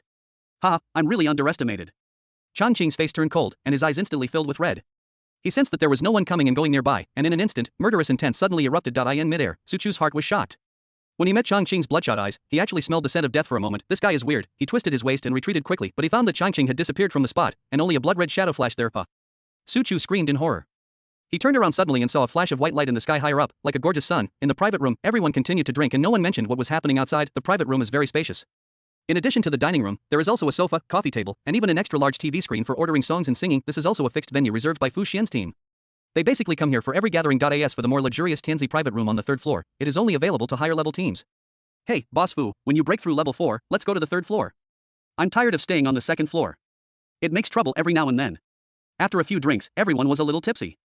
One of them stood up, pointed upstairs and said loudly. Ha ha ha, yes, I also want to go to the 3rd floor to take a look. I heard there are special VIP services. The other big man also winked. Bah! What do you men want to write? Mu Xiaoxiao also drank some wine and was slightly tipsy at the moment. When she heard what they said, she spit several times and pretended to be angry. Ha ha ha ha ha. Laughter immediately broke out in the private room. There was also a smile on Fu Xian's lips, but he didn't say anything. Level 4 is nothing. His goal is more than level 4. His goal is to become the top psychic in the base. Suddenly, he glanced around. Where's Su Chu? Why did it take so long to go to the bathroom? This guy is usually the most talkative, but he's been away for such a long time, so he's really quiet. He remembered that Su Chu had been supporting his cousin before, but he just came back and said he needed to go to the bathroom. Now he's been gone for so long, is he in trouble again? He had a good impression of Su Chu, who was capable and good at flattering people. Now that he was not around, he was really worried. Mu Xiaoxiao shuddered. Huh? Su Chu hasn't come back yet? Her face suddenly changed. When Su Chu heard about Changqing's situation, he looked unconvinced. Could he be looking for trouble? What's wrong? Fu Xian noticed her expression and felt doubtful. I'll go check and see if he's in trouble again, that guy. Mu Xiaoxiao was also a little anxious, but she didn't dare to mention Wen Changqing in front of Fu Xian. She quickly got up and walked out of the private room. I went to the bathroom first and asked people to call me, but there was no response. Then I asked around on the 1st and 2nd floors and found out that he had actually slipped out a long time ago. You mean the old man from the Jin family who had the conflict earlier? He went out with those people. One of the waiters paid more attention to the people who had caused a commotion earlier and noticed where they were going. Mu Xiaoxiao felt her head buzz, and her face, which was delicately made up, changed in an instant, which scared the enthusiastic waiter and made him take several steps back. TSK, I thought the beautiful lady wanted to tip. He patted his chest in fear and watched the graceful figure disappear out the door. Mu Xiaoxiao plays a coordinating role in the team. She is usually very good at dealing with people and naturally is not someone who is stingy with tips. However, at this moment, she does not have that mindset and her heart is completely occupied by anxiety. That guy. Why is he so troublesome? Her figure flashed, following the smell through the streets and alleys. The street lights lengthened her shadow, and she looked like a black cat. Flashing by tracking is one of her skills, but this time she felt inexplicably flustered, and even the smell in the air seemed to be a lot more chaotic. Suddenly, her eyes narrowed. Smell of blood. That guy Su Chu. He actually killed someone? Doesn't he know that this will bring trouble to the team? Those are students of the academy. Mu Xiaoxiao cursed Su Chu inwardly for being impulsive and quickened her pace. A graceful figure flashed across the roof like lightning, but suddenly stopped on a high wall. The next moment, her body suddenly trembled, and her eyes like a black cat emitted a light of fear. Su Chu. He was killed. Moreover, the head and body were separated.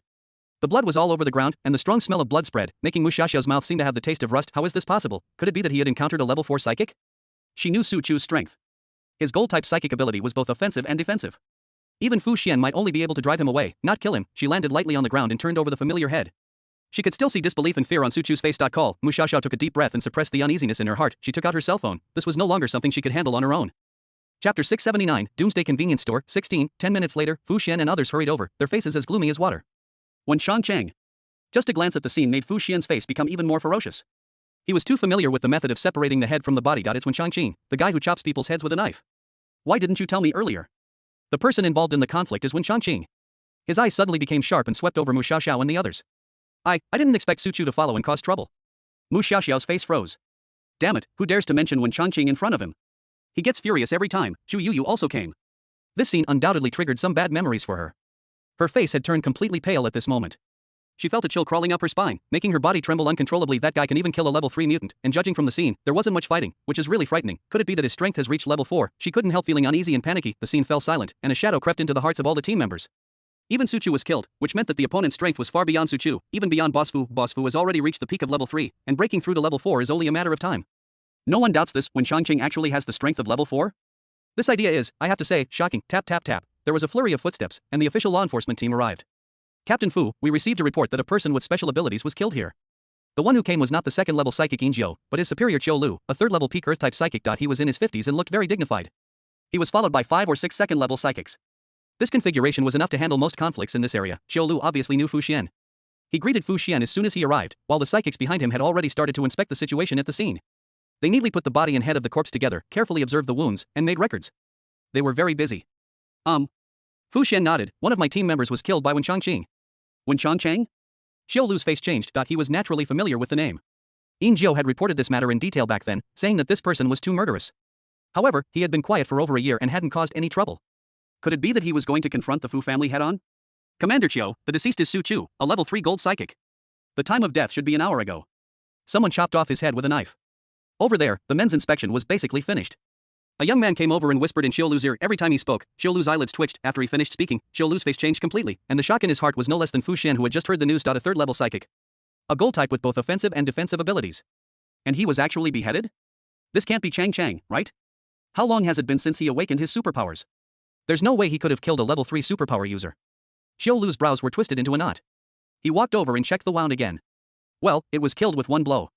Quick, accurate and ruthless. Who else could it be besides him? Su Chu had a conflict with them at the bar before. Someone in Fu Xian's team shouted loudly. Xiao Lu's eyes flashed. Did they start the fight at the bar, then Su Chu came after them to retaliate, only to be killed in return? This makes sense theoretically. In any case, the death of a third-level mutant is a big deal, and an investigation is necessary. We will investigate this matter. With a wave of his hand, his men wrapped the body in a body bag. Fu Xian watched their actions coldly without any reaction. Only after all these people had withdrawn did he snort coldly, with flames of anger flashing in his eyes. Investigate everyone in Changqing's team, yes. At this time, Changqing had already returned home. He was sitting in the room, with a light red bloodlight shining around him. It's so hard to kill another person, so of course I have to practice in time. However, this time the practice time was very short. In less than 10 minutes, he opened his eyes. Well, it's still a long way off. He muttered to himself that the amount of blood and evil energy needed to break through to the next level is too much. Just one person is far from enough, but it's better than nothing. However, the combat effectiveness of this blood evil art is still worthy of recognition. Changqing suddenly smiled again. To be honest, he himself did not expect that he could kill the third-level mutant so quickly. Although the other party was also careless, this undoubtedly gave him great confidence. At least, he is still not weaker than Fu Xian now. Host, the official law enforcement team has taken the body away. I'm afraid they're going to investigate you. At this moment, the system's business suddenly rang. Just investigate, I'm not afraid. Changqing waved his hand and stood up. He knew that he would be suspected, there was no doubt about it. The killing method of beheading would immediately make Fu Xian think of him, and he had a conflict with Su Chu in the bar before, but it doesn't matter. As long as he is not caught on the spot, no one can do anything to him. After all, this is not an era of surveillance everywhere. In the 10 years of the apocalypse, the infrastructure has long been out of date.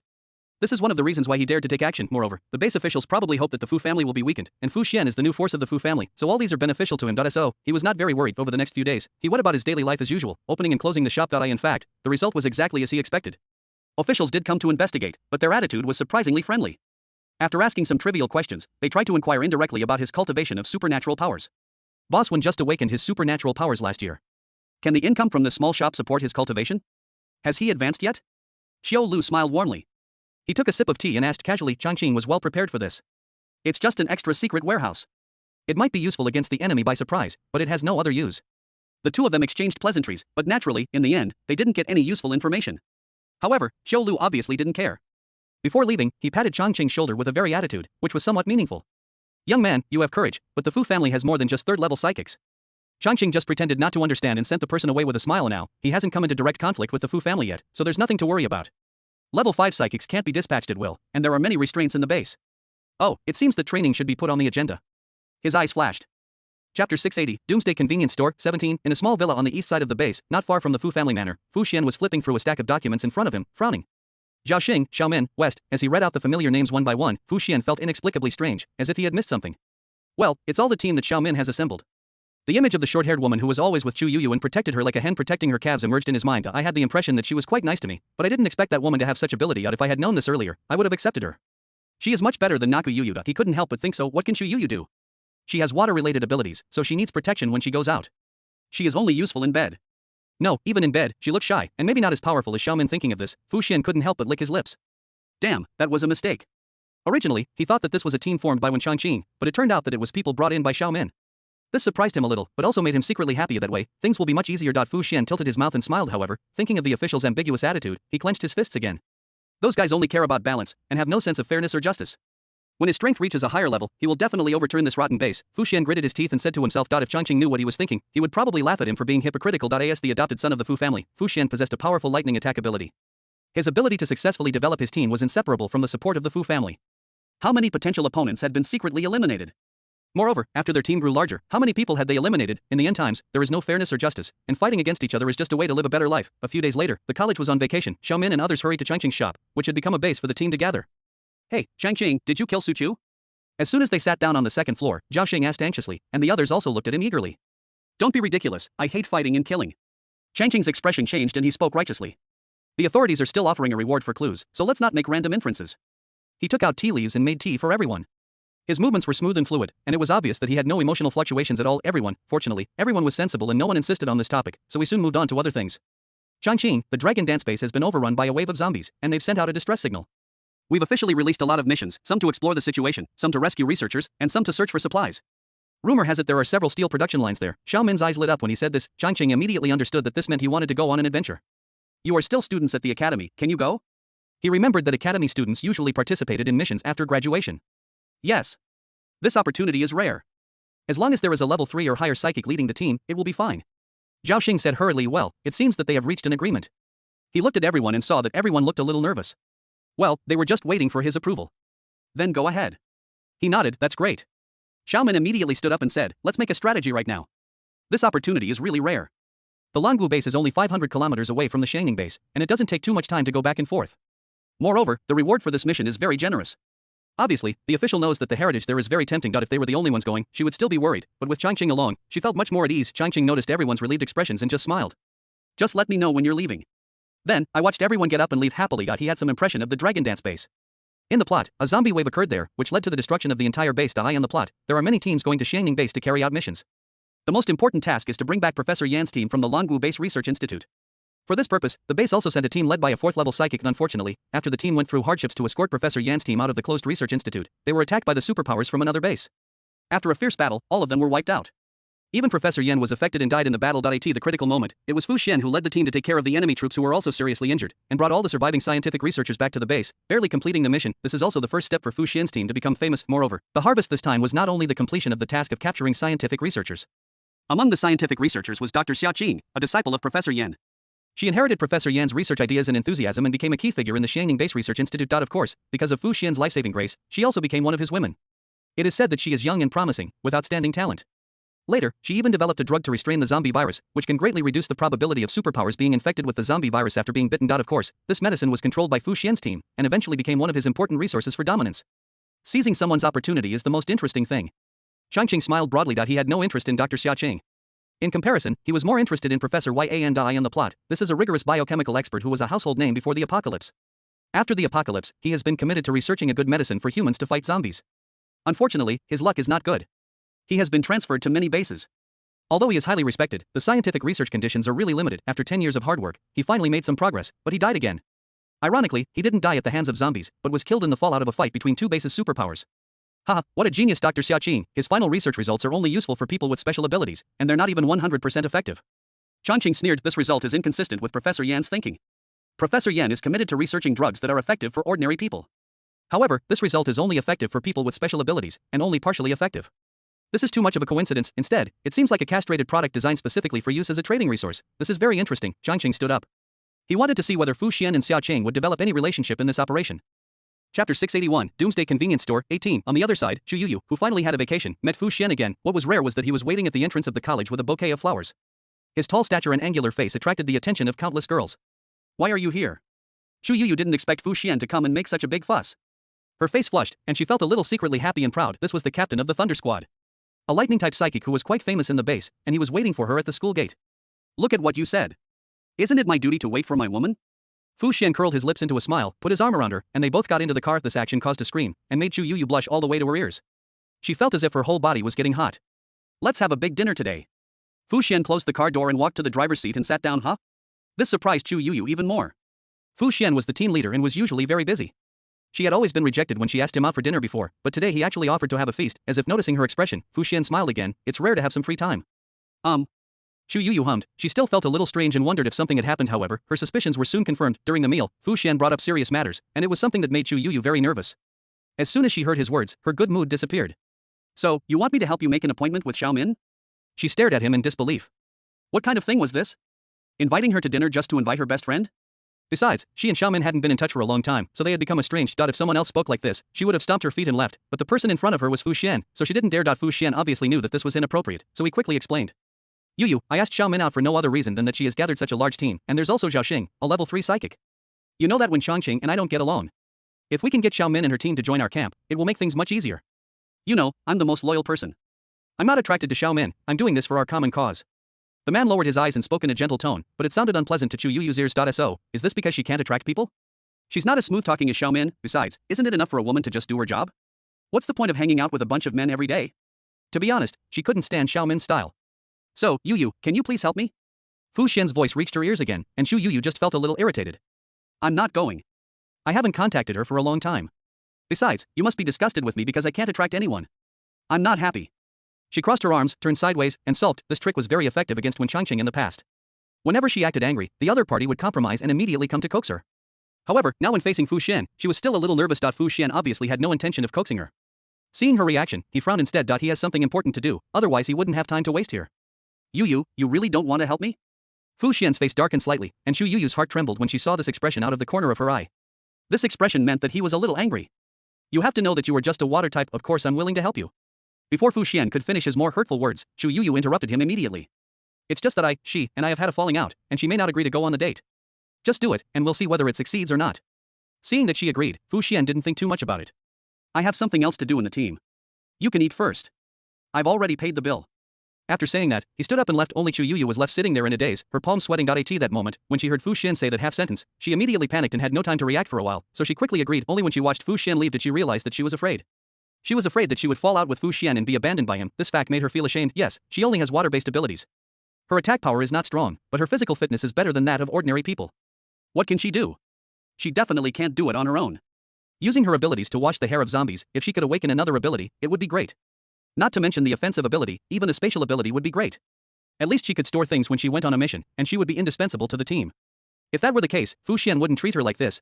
Thinking of this, she couldn't help but feel resentful. Why? Changqing was able to awaken spatial abilities at such an old age. How great it would be if it was hers. It would completely change her status. While she felt sad and had no appetite, so she stood up and walked out. So, Fu Xian wants to invite you to dinner? Changqing was a little surprised when he received Xiaomin's call. Was he trying to pull someone over again? Yeah, Chu Yuyu even cried here with me. Speaking of this, Xiaomin's tone was also a little impatient. They hadn't been in touch for a long time, and suddenly there was this scene. What was she trying to do? To be honest, now she felt that she was blind before. She thought that Fu Xian was a talent. Now it seems that his character is really not good. You didn't go? I'm stupid. Suchu isn't from their team. We just fought, and he died. I guess he's trying to kill me at the Hongmen feast. I'm not going. I used to think Chu Yuyu was just stupid, but now I think she's kind of mean. She saw us having a conflict with Fu Xian's team last time, and she even invited me to the Hongmen banquet. She's clearly trying to harm me. Xiaomin kept nagging and Changqing couldn't help laughing. This idea is quite logical. Fu Xian might want to recruit you, he said calmly. Impossible. On the other end of the phone, Xiaomin didn't hesitate at all. Changqing didn't know whether she meant that Fu Xian would never invite her to join him, or that she would never join Fu Xian's team. He didn't care too much. Having a team was a good thing for him, but if he didn't, it wouldn't affect his work. So, he didn't dwell on this topic. How's the strategy going? He started asking other questions. Speaking of this, Xiaomin became more talkative. Let me tell you, although the Dragon Dance base isn't huge, it's well equipped. And did you know that Professor Yan Shilang, a renowned biochemical expert, is right there? I heard that this time our base has sent a 4th-level psychic to lead the team, just to escort Professor Yan back. Unexpectedly, Xiaomin actually had some inside information. This made Changqing a little interested, and he chatted with her for a while longer. This made Xiaomin feel a little flattered, and she chattered on and on, telling him everything she knew in great detail. That's all I know for now, and some of it is just speculation. Finally, she said this. Chapter 682, Doomsday Convenience Store, 19. I told you Xiaomin wouldn't agree to that. Inside the villa, Chu Yuyu pouted, looking unhappy. Anyone would be unhappy if someone rudely rejected an invitation. She also said that I must be working with you to murder her. After hearing this, Fu Xian's face opposite him also looked ugly. This is simply a lack of respect for him. When has he ever lost face like this? Even the elites from other families are polite to him. Murder her? Ha, since he is so tactless, he really doesn't mind murdering him. Fu Xian's eyes became fierce. On the other side, Xiaomin's strategy was also ready. A group of people gathered on the second floor of Changqing's store to discuss the details and finally finalize the plan. Hee, my sword has been thirsty for a long time. After everything was finalized, Zhao Xing couldn't help but get ready. The faces of the others were also filled with excitement. Most of them had experience in training against zombies. They were not afraid of zombies. Instead, they were extremely excited to be able to get out of the base. Haha, our team isn't considered weak even among the 3rd-level teams. Brother Zhou Zhu is good at earth defense, Brother Zhao Xing and Meng Meng are good at fire and ice offense, and Brother Zhong Ding and Sister Xiaomin are good at both offense and defense. Not to mention Brother Changqing. Shi Yun was not very old, but she spoke very nicely. As soon as she opened her mouth, she praised everyone, causing everyone to laugh. Hey, Sister Yun, why did you forget about me? West's dull face was full of hurt, and he covered his chest exaggeratedly. Brother Asai, you strengthen the 5 senses, and my wood element is auxiliary. We are together. Shi Yun quickly reacted and said with a smile, but her face turned slightly red when West said that. Ha ha ha, little brother Xiaota is a virgin who has never had a girlfriend. Shi Yun, please don't tease him. Zhou Zhu also laughed. Bai Yao also smiled along with everyone else. She was the youngest and usually didn't speak, but at this moment her face was slightly glowing, and it was obvious that she was very happy about the mission. Everyone, don't be too confident. The world outside the base is much more cruel than the academy, Xiaomin reminded with a stern face, acting like a big sister. On the other side, Fu Xian was also arranging matters related to the dragon dance base. In the villa, more than 20 people were sitting in a dark crowd, and all the team members had arrived. After explaining the basic requirements and precautions, Fu Xian emphasized one more thing. Brothers, the dragon dance base has a lot of resources and fierce competition. I heard that there are other bases getting involved, so don't be soft-hearted. Ha ha ha ha ha ha ha. This immediately caused a burst of laughter. Boss, my sword is almost rusty. I'm just waiting to make a scene. Exactly. I heard that bitch Xiaomin is also organizing people to go. They are definitely involved in Brother Su Chu's death. Ha, don't let me run into them outside the base, otherwise there will be bloodshed. Ah, brother, don't say that, that woman's figure is still very attractive. There are several women in their team, he. The topic went off the topic, and Fu Xian, who was sitting in the front, just smiled and didn't interfere. Chu Yuyu was sitting in the crowd. When she heard these offensive words, she didn't dare to look up. But Mu Xiaoxiao next to her kept her expression unchanged and even joked with others from time to time. Soon the day of departure arrived. The base officials also organized the registered teams and held a mobilization meeting. They spoke earnestly about topics such as unity, mutual assistance, and friendship, which made everyone drowsy. However, the authorities obviously knew that these words were useless.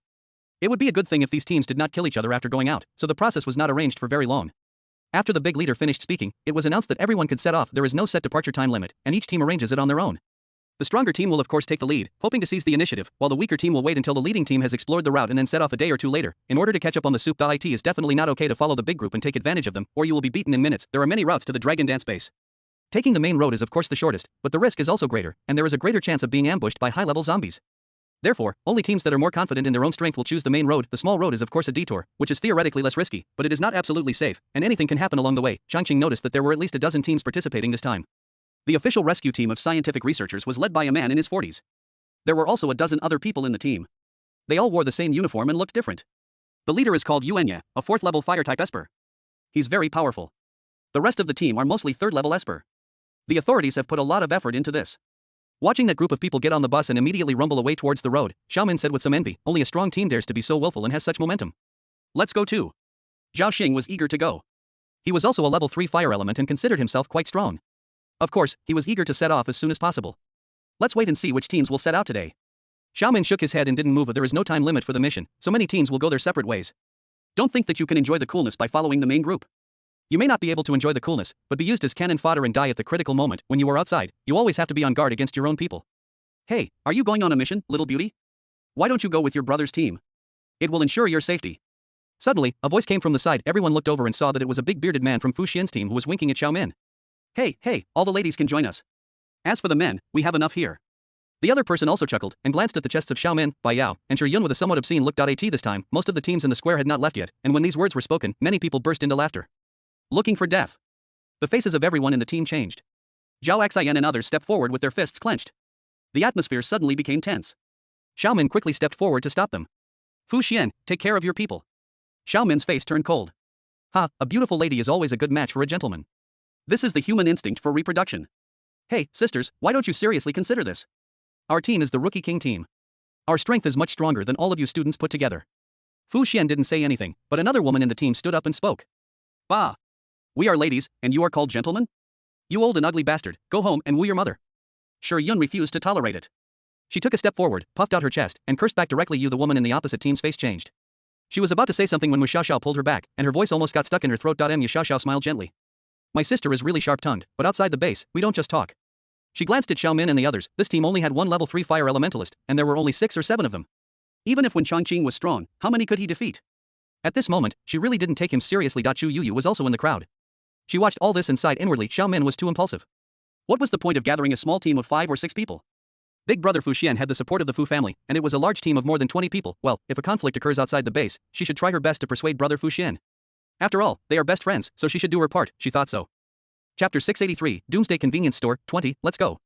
Fu Xian was too lazy to pay attention to the quarrel between the teams. He glanced at Changqing, who had a puzzled expression over there, and took the lead to get on the car. The boss gave the order and the others also took action. They prepared 4 heavy trucks, which started up with a rumble and drove out in a flash. Of the road we were walking on was actually a main road. Girls, see you at Dragon Dance Base. Don't die on the way. Ha ha ha ha ha. Loud laughter broke through the roar of the car engine. Damn it, those guys are really going too far. Everyone was filled with indignation. At this time, several more teams set off, but most of them did not choose the main road. Some of the remaining teams did not seem to be in a hurry. They were probably waiting to set off tomorrow or the day after tomorrow, wanting to completely avoid the other teams. Let's go too. Xiao Min gave an order and everyone finally got on the bus. The vehicle was a large truck rented from the government. Zhou Zhu drove in the front seat, and Wes sat in the cockpit, helping to check the map and give directions. The others sat in the back compartment, which was filled with a lot of daily necessities. At this time, no one cared about the problem of mixing people and goods. Zhao Xing even jumped onto the roof of the car from time to time to observe if there were seats in the carriage, but Changqing was not satisfied with them. He took out a recliner from the space, lay down comfortably, and then closed his eyes. Fuck, this spatial ability is so convenient. Are there any sofas or something? Bring them out so everyone can get comfortable. Everyone was so envious that they almost drooled. No. Changqing was too lazy to open his eyes. He has no habit of taking on too much, nor does he have the habit of serving others. He does not rely on space to gain a foothold in the team, so he has never thought of using space to help his teammates store things.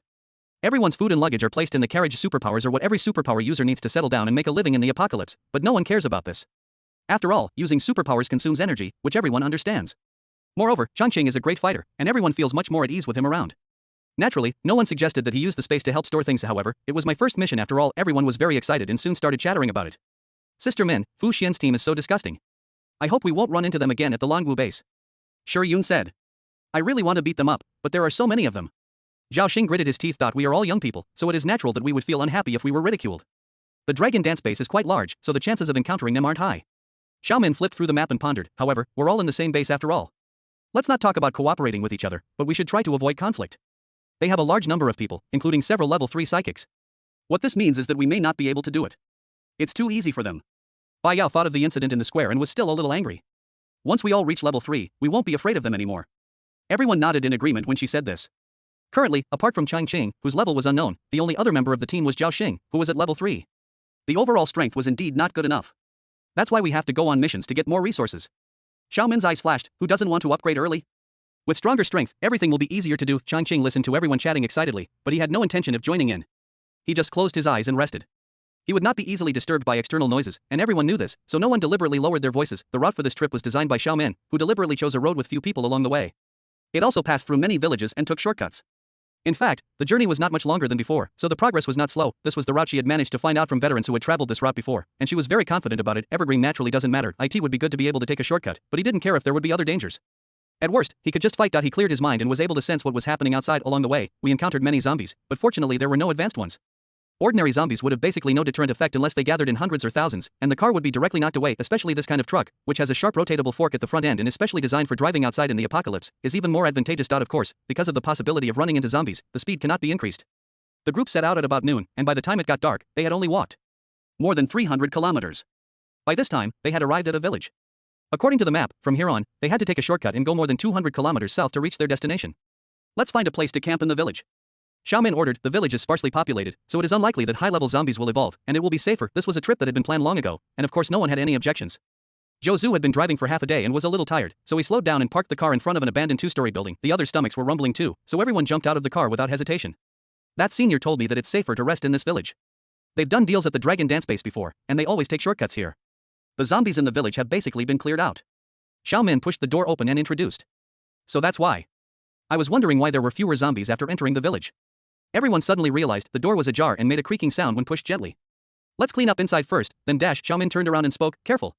Before she could finish her words, she heard Changqing shout loudly, and then she felt a strong force grabbing her wrist, and her whole body floated up in an instant. Boom, the 2 doors were blown away by the huge force and smashed towards the people in front. Rise, Zhou Zhu pressed his hands on the ground, and 2 earth walls rose up, colliding with the flying door panel and making another loud bang. Ha ha ha, a bunch of little kids, their reaction is pretty good. A long laugh came from the house, and in an instant, dozens of men in black appeared on the roofs of several nearby houses. There's an ambush. At this time, who still doesn't understand, Xiao Min had just landed at this time, and his face turned pale when he heard the voice. You are the senior who provided the map? Her voice was a little hoarse. If Changqing hadn't taken action in time, she would have been seriously injured at the door. The other party didn't hold back at all. Little kid, you have a good memory. A figure slowly walked out of the house. He was also dressed in black and looked to be in his 50s. A scar ran from his brow to the corner of his mouth, making him look even more ferocious. Chapter 684, Doomsday Convenience Store, 21, Why? I paid you. Xiao Min was a little out of control. This was the route she was solely responsible for, and now, not only was she almost injured, the situation wasn't optimistic either. She had noticed that most of the team members were extremely nervous. They huddled together stiffly, looking panicked. Naive. I want the money too, and I want my life too. The scarred man stretched out his hands, and his long arms turned into 2 extremely sharp machetes. He slammed them into the air, and sparks flew out immediately. You were invited by the Fu family, right? Changqing, who had been watching from the sidelines, suddenly spoke. Everyone was stunned. How could this be related to the Fu family? The big man's expression froze for a moment, but then he grinned. He's just a dead man, why would he know so much? He just waved his hand, and dozens of figures swooped down from the roof. They were all people with superpowers, careful. Xiaomin shouted, but saw that Changqing had already jumped up. A white light flashed in the air, and the heads of the two men in black who were closest to him immediately flew out.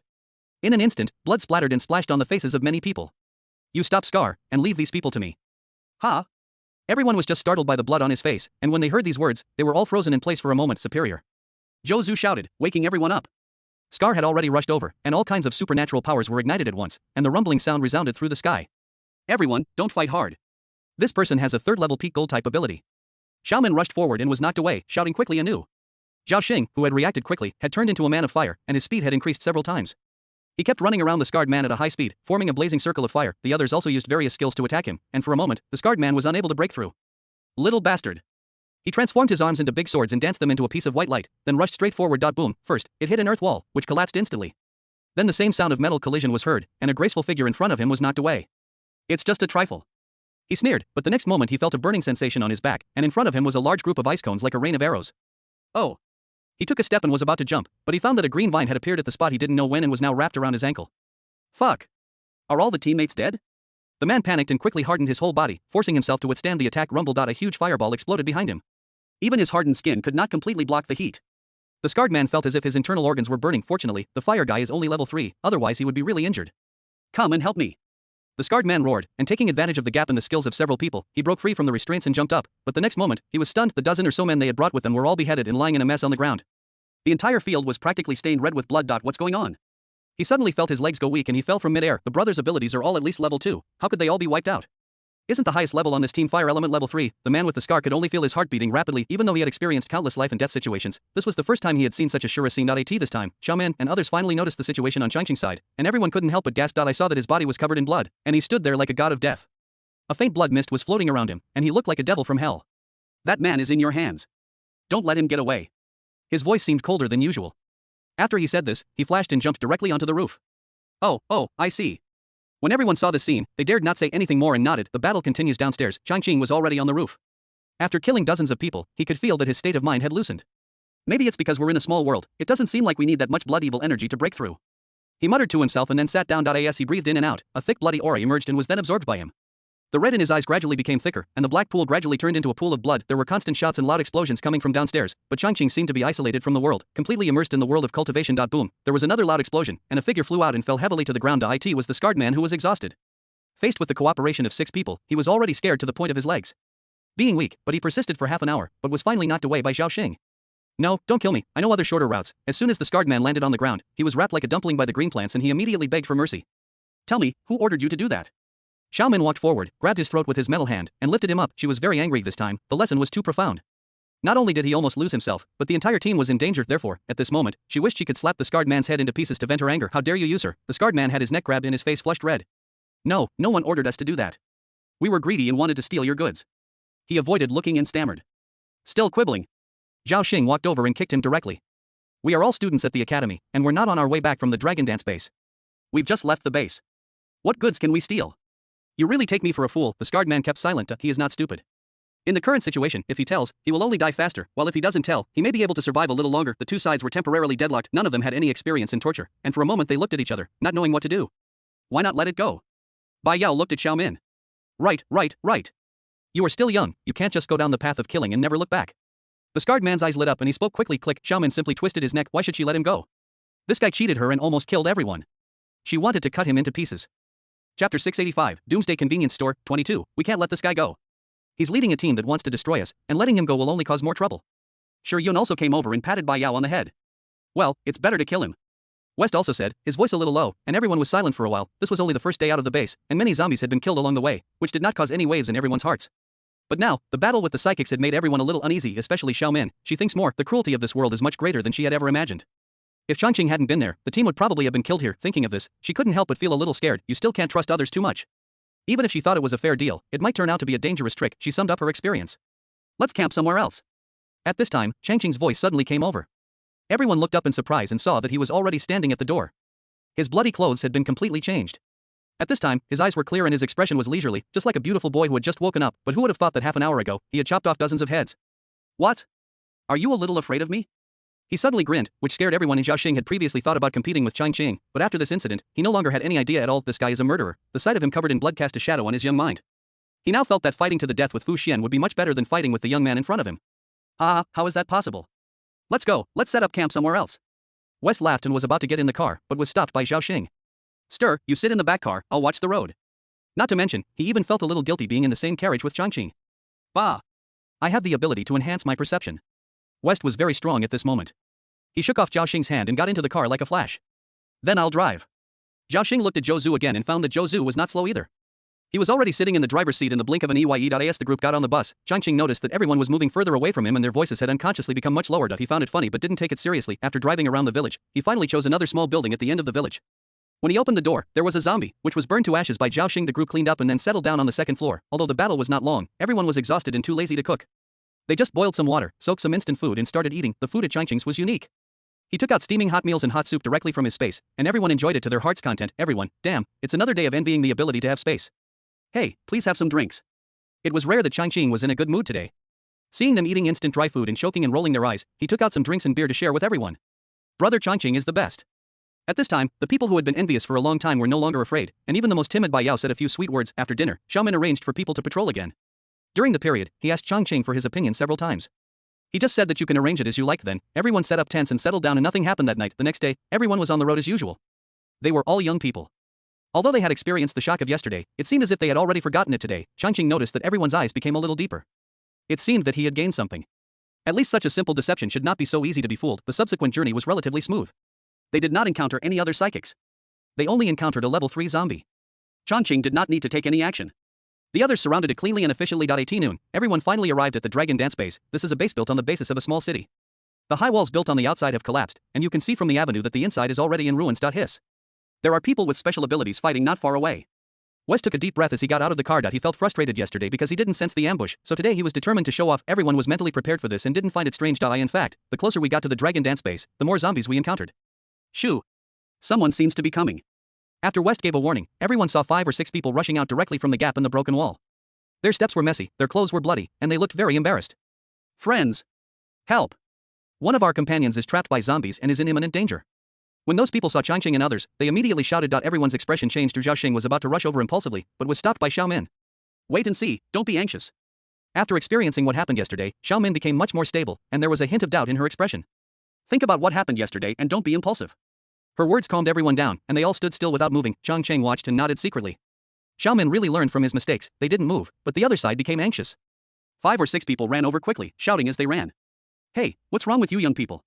Have you lost the human morality of helping each other? When they got closer, they suddenly jumped up and rushed towards Xiao Min and others with a grin. Since you are a generation without moral integrity, let us teach you a lesson. Bah! I knew it. Zhao Xing, who almost rushed over to save people just now, took a step forward, with flames burning in his eyes. He waved his hand and a dragon-like flaming spear shot out instantly. One word: fire. He roared, a new skill he had developed from yesterday's battle, but someone was faster than him. Chang Qing rushed into the crowd in a flash. White light flashed, and before everyone could react, the enemies were lying on the ground. I'm almost breaking through, the bloody energy can't be wasted. At this time, his strength was close to that of a 4th-level psychic, so dealing with these small characters was a piece of cake. Hey, Chang Qing, please leave some for us.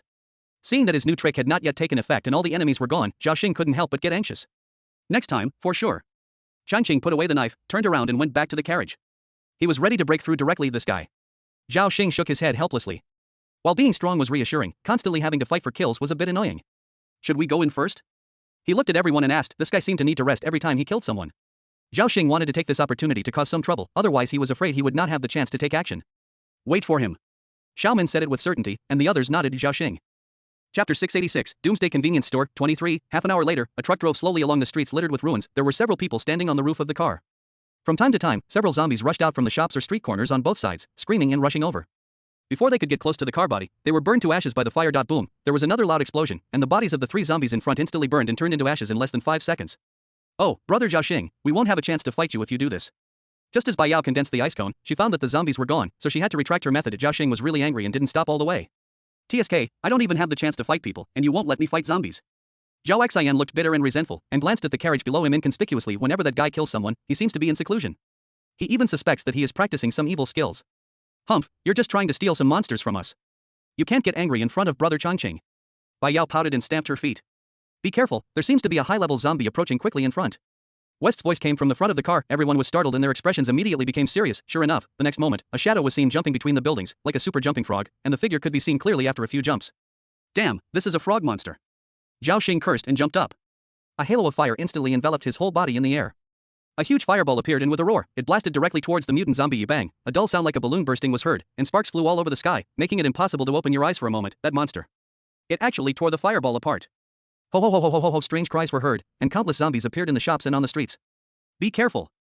That's at least a level 3 zombie, capable of controlling lower level zombies. Xiaomin shouted, let's deal with this first. She jumped up, a metallic light flashed in the air, and a pair of iron fists smashed towards the zombie's head. Good. The people on the roof of the car were also not vague. At once, several figures flew into the air, and countless supernatural powers smashed directly over. Only West and Zhou Zhu, who was driving, were left. Fuck, the zombies are coming. West's face changed drastically. They all went to the rooftop to fight, and no one cared about these things on the road. Rumble, for earth walls emerged from the ground, surrounding the entire car. Earth-related abilities. It's still my brother Joe who gives me a sense of security. A look of relief appeared on West's dull face. Hey, why is it dark? The next moment, he screamed again. It's okay. I made a layer of armor for the car with mud. Zhou Zhu's voice was calm. The earth-based abilities were strong in both offense and defense, but Zhou Zhu was indeed a defensive player. He put all his skill points into defense and developed all kinds of weird defensive skills. You're a fucking genius. West only felt that the world was completely dark, and the key point was that he could not see the fighting outside at all. Thanks. Zhou Zhu thanked him sincerely. Hey, where's our car? After more than 10 minutes, a surprised voice was heard and Zhou Zhu removed his protection. West felt his eyes suddenly light up, and the world appeared before his eyes again. Win? So fast? Of course, we cooperate very well. Xiaomin raised his head. After experiencing yesterday's battle, apart from anything else, the team members had a lot more tacit understanding and their combat effectiveness was greatly improved. The others also looked happy as Zhao Xing even threw a crystal core over and said, put it away. This is the first level 3 crystal core we hunted. West reached out to catch it and felt a pure power coming out. Along the way, everyone collected a lot of crystal cores, but this was the first time they saw a level 3 one.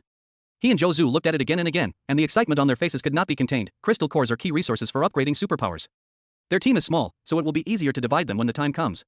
We'll have more of this stuff in the future. Xiaomin also said something to boost morale, which made everyone look forward to it. You guys really did a great job. At this time, Changqing's voice was heard, and he appeared on the roof of the car without knowing when. Brother Changqing, are you done with your retreat?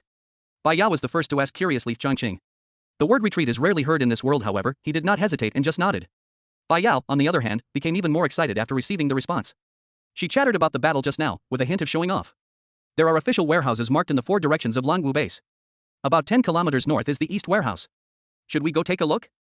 Xiaomin came over with a map and said to Changqing, the Dragon Dance base was built on the basis of a city before the end of the world. Its area was not very large. Changqing checked the map and found that there were indeed warehouses marked in all 4 directions. The nearest one to their current location was East Warehouse, which was only a dozen kilometers away.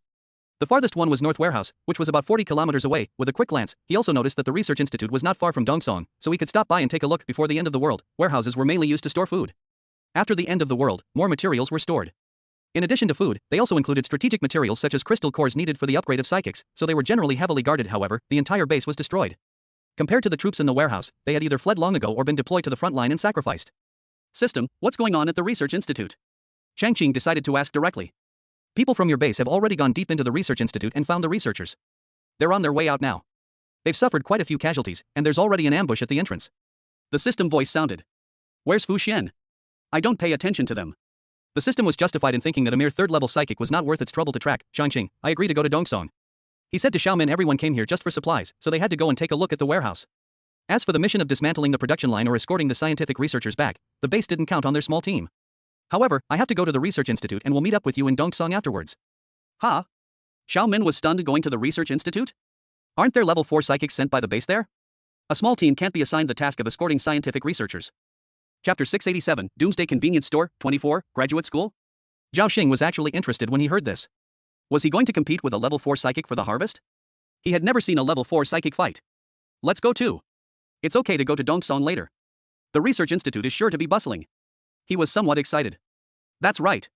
Dongsong isn't far away anyway, so why not go and take a look? Maybe you can even see a level 4 psychic fighting. Bai Yao also became interested. She has good talent, an ice-type ability user, although only at level 2, but after experiencing 2 battles, her desire to fight has increased. Now, instead of going to the warehouse, she wants to see a level 4 ability user. This? Xiaomin hesitated a bit. He looked at the others and saw that they all seemed very interested. Okay, let's keep our distance. These people are really brave, but it's better to go and take a look. With Changqing here, nothing should go wrong. Xiaomin thought so and agreed to somehow. She vaguely felt that Changqing's strength had improved a lot since he came out of the carriage last time, and it was probably already above the third level. If I could see a fourth level psychic fighting, it would be worth the trip. To be honest, battles between high level psychics are rare, and Xiaomin was very curious. However, even Xiaomin did not expect that when they arrived near the research institute, they not only saw 4-level psychics fighting, but also 2 4-level psychics fighting to the death, and even countless low-level psychics fighting together. The street in front of the institute had been leveled to create a square, where 2 groups of people were fighting fiercely. Hey, it seems one of the parties is from our base. West recognized it immediately. Hey, are those from Xiangning base over there? Come and help us. They're from Ghost Snake base over there, and they're trying to intercept the researchers. The soldiers in the battle obviously noticed the arrival of several people here, and someone immediately shouted towards them. This? Are we going to help? Zhao Xing was a little tempted when he heard the call. However, this time he was not so impulsive, and instead looked at Xiao Min and Changqing. You Lao Si, don't trick those kids into coming here to die. Young man over there, this mission isn't your business. It's still not too late to quietly leave now. Don't get involved in a fight between high-level psychics. Your parents must have taught you this. The other side obviously didn't want anyone to join the battle, and a cold voice came over. Changqing and others did not move. This made Zhu Laosi even more anxious. They went deep into the research institute to escort those scientific researchers out, but they suffered some losses. Now they were tired and exhausted. On top of that, someone blocked their way to robbery. Seeing several of his brothers being knocked down, he became even more anxious. Those guys. Come and help us now, or I'll report the truth to the base when I get back, and you'll be in trouble. Well, he even threatened me. No one wants to help anymore. Changqing noticed that there were 6 or 7 ordinary people in white coats huddled behind a distant wall. They were holding various boxes in their hands, and each of them had an extremely nervous look on their face. These must be the surviving researchers of the institute. At present, the 2 fighters have not yet determined the absolute winner, and these researchers are still safe. If one side is at a great disadvantage, they would probably rather kill these researchers and then escape. After all, it is not a loss as long as the resources do not fall into the hands of others. This is human nature.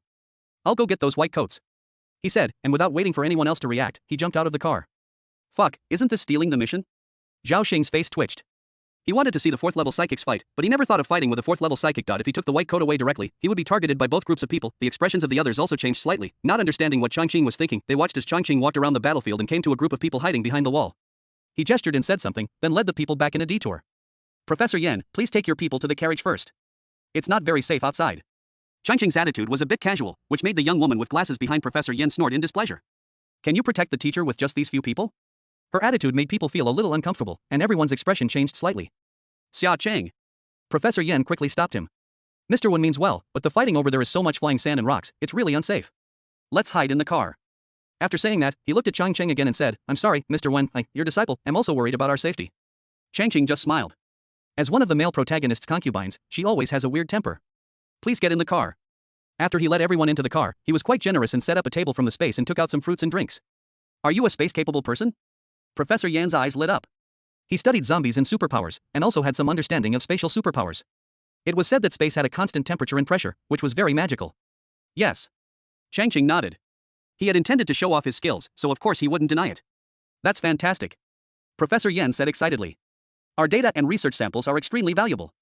Carrying them around easily could easily lead to loss or contamination. Could we keep them with you temporarily? Of course there was nothing wrong with this. Changqing waved his hand and the pile of boxes disappeared. Don't worry, Professor Yan, these things will be handed over to you in full upon arrival at the base. He was a little surprised at how smoothly things went. In the plot, these materials finally fell into Fu Xian's hands. Among them, several semi-finished zombie virus resistance drugs played a big role, so he wanted to ensure the safety of these things as soon as possible. I thought it would take some time, but I didn't expect that although Professor Yan is old, he doesn't seem to have much life experience and is very easy to trust others. Perhaps this is what a scientific research geek is like.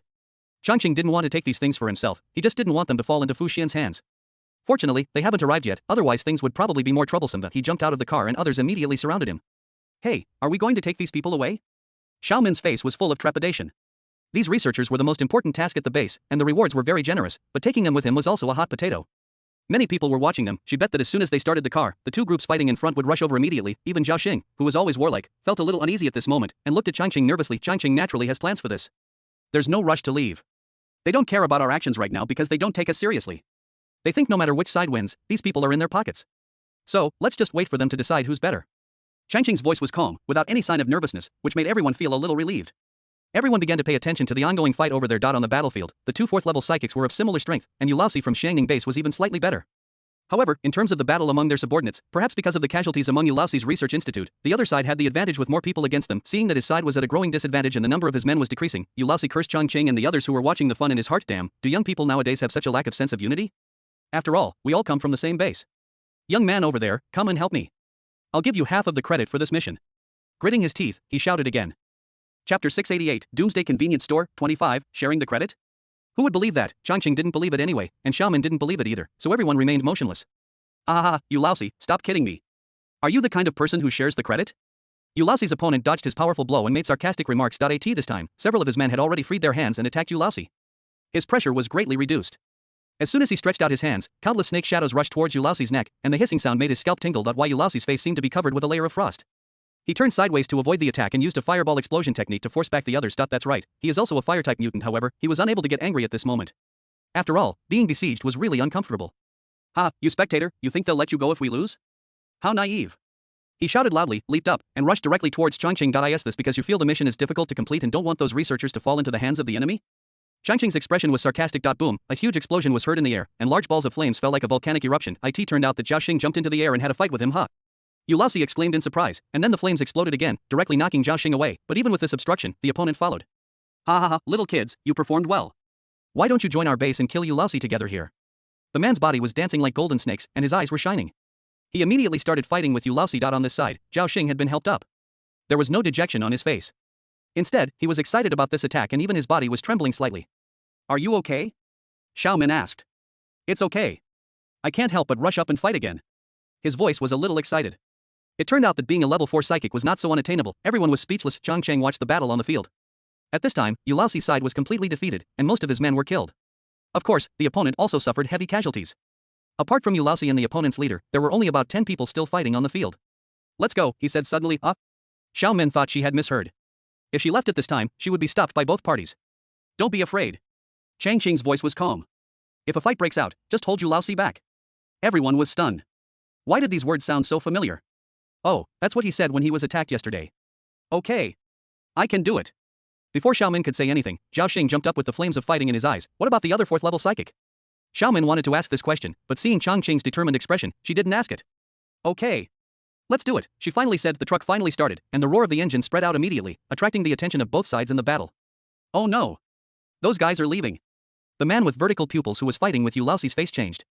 He attacked twice, twisted his body, and finally rushed towards the truck that had just started. Stop the car. He shouted loudly, and several of his men immediately abandoned their opponents and leaped towards him instead. Why Ulausi sneered repeatedly. He did not pursue him and even raised his hand to stop his men who were about to pursue him. Let them go. Those little kids love to watch a show, so he wants to watch one too. You little brat, you're still thinking of taking advantage of others, you have no idea how high the sky is. Let them fight today, and he will clean up the mess later. After the fight with the tall and thin young man just now, he knew that the highest level of the opponent was probably the 3rd level fire-type mutant. He could actually fight a few times with the ugly snake that had consumed so much energy. It would be best if he could hurt that guy, so that he could save some effort. Everyone, pay attention to recovering your superpowers, he ordered, and quickly took out the crystal core, sat down, and absorbed it quickly. A scream that pierced the sky was heard immediately, causing Ulausi to open his eyes suddenly. That fire-type boy was quite powerful, so how could he suffer such a big loss in the first encounter? But the next moment, his pupils trembled violently, as if he had seen the most unbelievable scene, and he jumped up from the ground. In front of him, a young man whom he had never noticed before was standing idly, with the long knife in his hand emitting a heart-pounding chill, and the snake man's head and body had been separated, and his head and body were falling to the ground separately. Others were also completely shocked by this. Even the snake man's men quickly stopped charging. What's going on? A sneak attack. Ulausi couldn't believe his eyes. The other party was clearly a new team in the base. Hurry. Let's go together. He vaguely felt that the other party's intention was to target those scientific researchers, but this was something he could not tolerate. Working for others for nothing? This was not Ulausi's style. He didn't care about that at this moment. He just shouted and rushed over. They were just a new team, so there was no need to be afraid. The snakeman was slightly weaker than him, and he had probably run out of energy long ago. He was killed instantly because he was not paying attention. He'll be fine if he's careful. However, just after he rushed out a few steps, he felt a burning sensation on his head, as if the sun was approaching, which immediately raised his sense of crisis to the highest level. That fireboy, court death. Ulausi didn't have time to look up and observe. He raised his right hand and a huge fireball as bright as the sun immediately appeared. Rumble, there was a sound of explosion, and flames scattered like flowers from heaven. The figure in the air flew backwards and spat out a mouthful of blood in midair. Go to hell. He leaped up, and several flaming javelins appeared behind him. As he bent his waist, they shot out. Why Ulausi was really angry. These guys had no respect at all and even wanted to steal his mission. Now that his big opponent was dead, he just happened to deal with these ignorant guys and successfully completed the mission and went back. Laugh, a faint ice crystal blocked the flaming spear and was instantly vaporized into a cloud of white smoke, ice element. However, this was not enough. Ulausi gritted his teeth, his hands danced, and several more flaming javelins shot out. Careful. He heard someone shout, and countless superpowers appeared, blocking the path of the flaming javelin. Earth element, wood element, there were even 2 gold-type mutants who were knocked away. Ha, they are quite united, but it's useless. With a cold laugh from Ulausi, he raised his hands and the flame spears, whose flames had dimmed a lot, instantly closed and merged into a long flame snake, whistling towards the tall and thin young man who had just climbed up. Chapter 689, Doomsday Convenience Store, 26, Beacon Shield. Zhao Xing let out a hoarse sound from his throat. He had just climbed up from a pile of rubble when he felt the immediate life and death crisis. He didn't have time to think too much and quickly took defensive measures. He pressed his hands on the ground, and a fire shield emitting black smoke immediately appeared in front of him. Sizzle, the flames burned each other. It was obvious that Zhao Xing's strength was still a level weaker. Soon, the flame shield was broken. Boom, as the flames reached his body, the airflow raised a cloud of dust. Zhao Xing. Everyone screamed, and saw a blurry shadow flying out from the dust, falling to the ground and breaking into pieces. This is what happens when you fight against a high-level psychic. When Yu Laozi saw several people staggering over, he felt very happy and couldn't help laughing. Raham, amidst the debris, Zhao Xing sat up. I'm fine. Zhou Zhu just covered me in mud.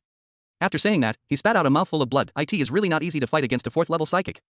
Although he was blocked by countless people, Zhao Xing was still injured. Humph. Being half dead is worse than being dead. When Yu Laozi saw that the other party was not dead, he became even more furious. These people were not strong, but they managed to block his attack by cooperating with each other.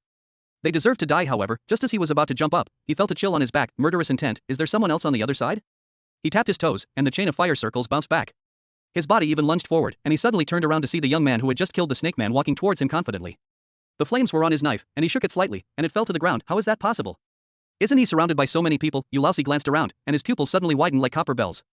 In the square behind him, which he was not paying attention to, there was no one standing. Everyone's body was torn apart, and they all died silently. He was about to speak, but the other party had no intention of chatting. A white light flashed, and a bloody knife came straight at his neck, fast. It's unbelievably fast. This is definitely not a level 3 supernatural being. Yu Laozi was horrified.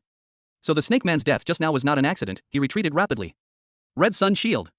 There was a flash of fire before his eyes, but before the fire shield was formed it was shattered by a flash of sword light. All you saw was the white flash of sword light and the blood-red eyes that looked like they were looking at a dead person. The next moment, his head flew off. Boom. Boom, with 2 loud bangs, Yu Laozi's head and body fell to the ground, raising a cloud of dust. Fuck. Changqing, you really are already level 4? The scene was silent for a long time before Zhao Xing shouted loudly. Let's go. Changqing answered the question irrelevantly. This time, the people in white coats in the car had no appetite for food. Listening to the constant roar of fighting outside, they were all so scared that their hands were shaking slightly. The end of the world is the real hell for ordinary people. Even researchers with professional skills find it difficult to make decisions on their own. Teacher. We shouldn't have given the information to that guy just now. There are only a few of them. If they were killed, we wouldn't know if we could get it back. Xia Qing frowned and said with some worry. She felt that the teacher was too trusting and took the guy's nice words seriously. It would be better to have those information and medicines in hand. They could be used as bargaining chips in negotiations at critical moments. They were very valuable. Xia Chang, you're still young and can't judge people well. I can tell at first glance that this guy is a good person and trustworthy. Don't worry. Professor Yen was somewhat fond of this talented student. He was not angry when he heard her complaints, but instead explained them cheerfully. Good people? What's the point of being good? Good people are the first to die in the end times. Xia Qing felt a little disappointed. The teacher is so naive. She felt that she couldn't communicate with him, so she turned her head away angrily and naturally. The others didn't dare to speak either, and they all huddled together in fear. This moment, the curtain was suddenly lifted and several figures jumped in. It's okay, we're going back to base. The person who spoke was Changqing, and someone was supporting Zhao Xing behind him. What about the others? Xia Qing blinked in disbelief. She knew that the 2 previous waves of psychics fought each other just to take them back to different bases. Were they all killed? How is this possible? They are the smallest in number. The others are all dead, naturally. Although Zhao Xing was injured, it did not affect his speech. He helped Xiao Min sit down and spoke. Hearing this, the people in white coats were stunned again. How is that possible? Xia Qing blurted out. What's impossible? I have to explain this to you in detail. Zhao Xing refused to admit defeat. This time, the car had already started.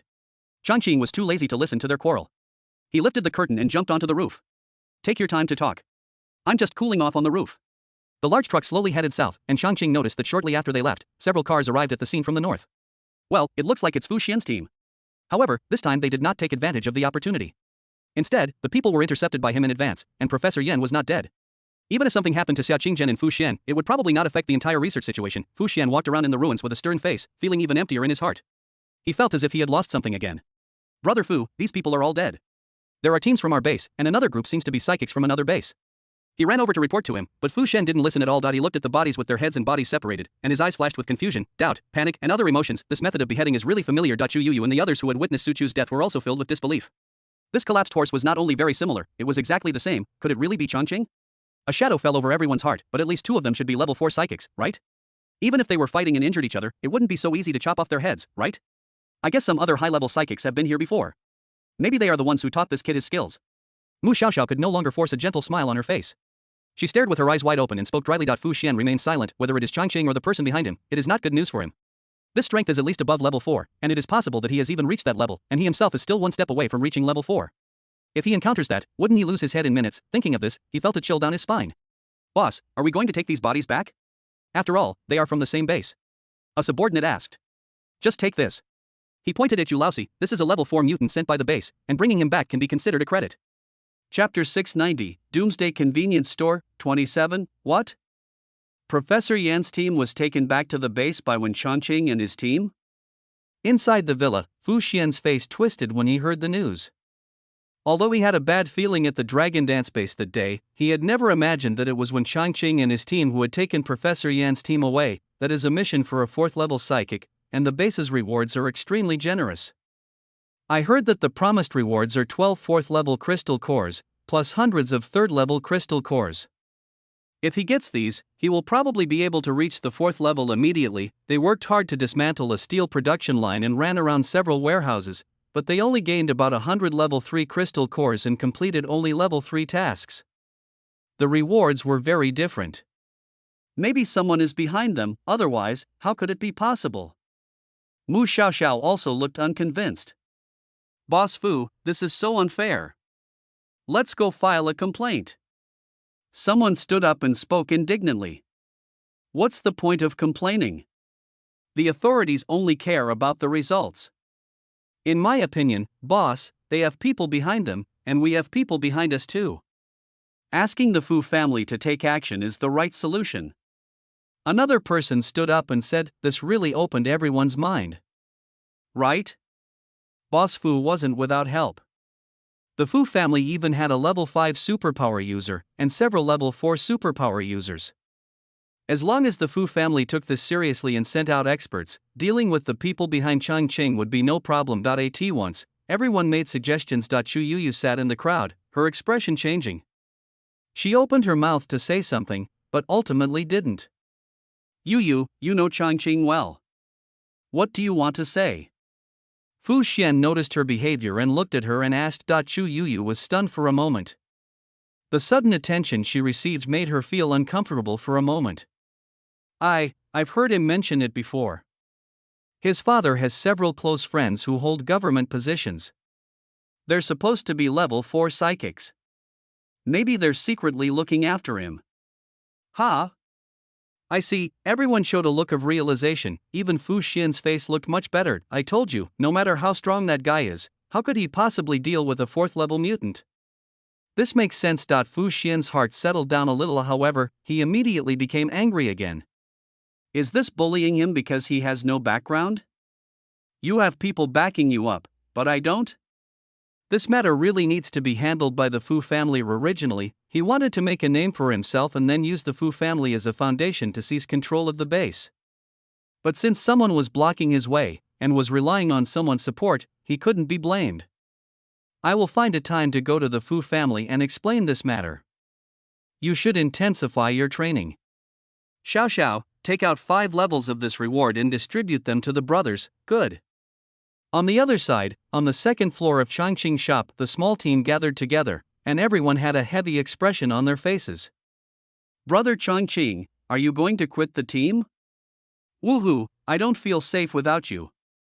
The little girl Baiyao looked flustered, with a few tears in her eyes, and her expression was at its best. Chongqing was at a loss whether to laugh or cry. Why are you so serious? I didn't say I was quitting the team. Then why don't you want the crystal core? It's an important resource for cultivation. Xiao Men was also confused. Who would complain about having too many crystal cores? Moreover, this was a 4th level crystal core, and the energy contained in it was incomparable to that of ordinary crystal cores. How to explain it? Chongqing pondered for a while and decided to tell the truth. Now that his strength has greatly improved, he is not afraid of anything. The crystal core is useless to me because I haven't awakened any superpowers. The so-called spatial superpower is just. He flipped his hand, and a dark green jade pendant appeared on the table. This is just a spatial jade pendant. Huh? A space jade pendant? Everyone is Spartan. This thing has been heard of, but no one has ever seen it. Can I touch it? Xiao Min was a little excited. After receiving a positive response, she carefully held the jade pendant with both hands, her face filled with excitement. But after a moment, her expression froze. No feeling? I can't sense anything. It's just like an ordinary jade pendant. The others also took it one by one, all with puzzled expressions. You have no connection with space, so of course you can't sense it. Changqing was talking nonsense. His space was hidden inside his body. This jade pendant belonged to the original owner, and one had to shed blood to form a pact before being able to sense the space. By the way, he also recounted the origin of the jade pendant and how he almost gave it to Chu Yuyu. Everyone was amazed.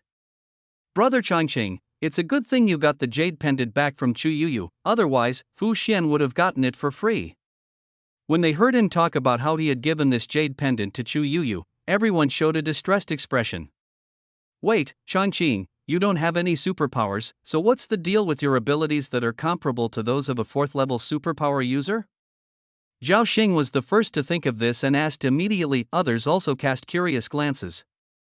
Oh, right, without any supernatural powers, how could he have such amazing abilities? It was simply incomprehensible. Changqing had already prepared for this, which was to blame the matter on the original owner's parents who had died early.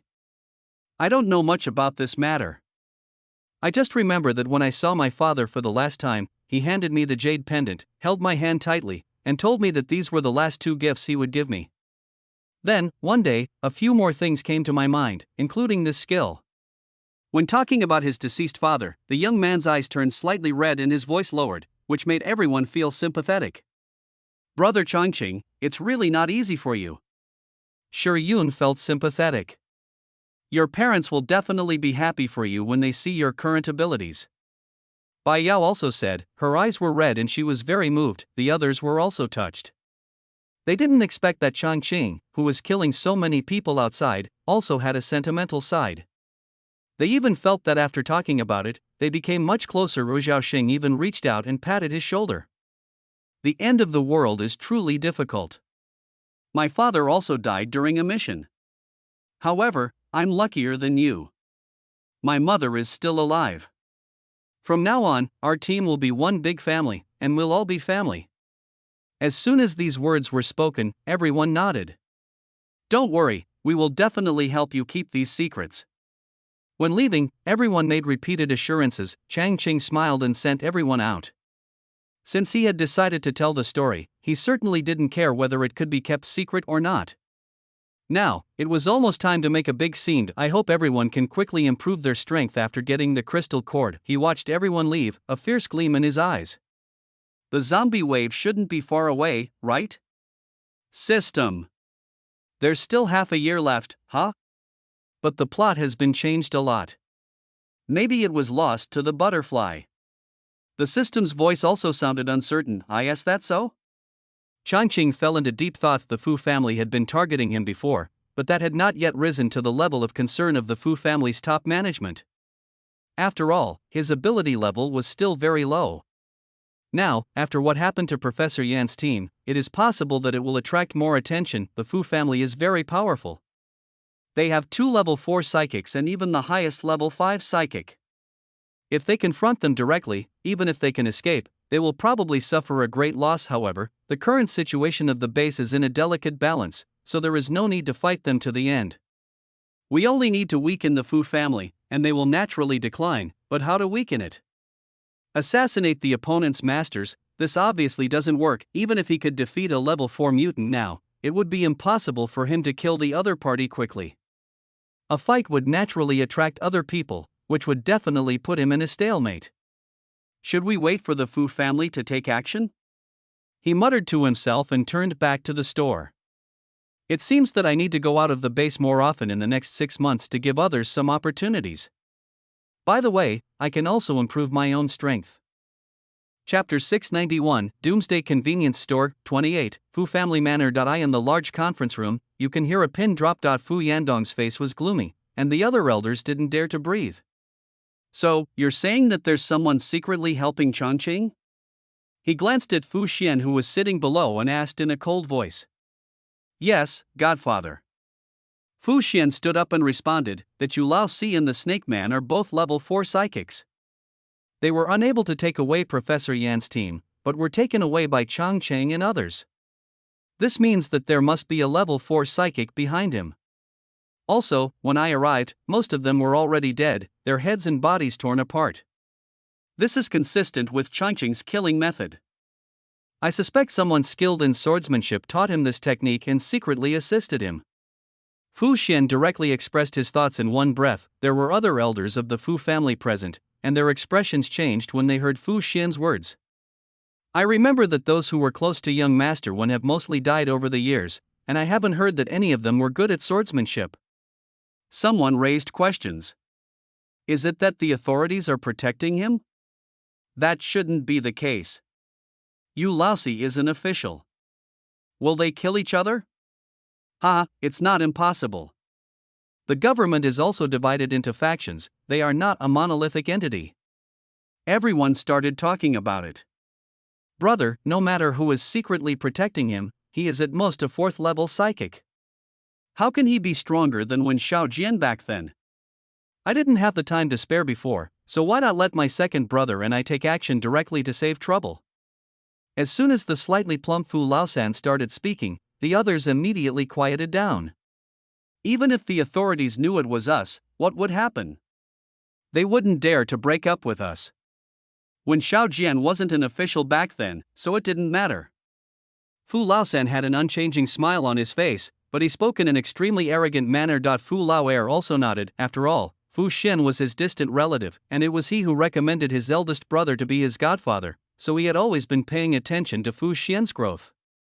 The few times he saw Fu Xian, he failed to gain the upper hand over Chang Cheng, and he had long wanted to get rid of that kid. It's a good opportunity to clean up that team and avoid hindering Fu Xian's development. He was also counting on Fu Xian's talent to be upgraded to level 5 to help him seize the position of patriarch.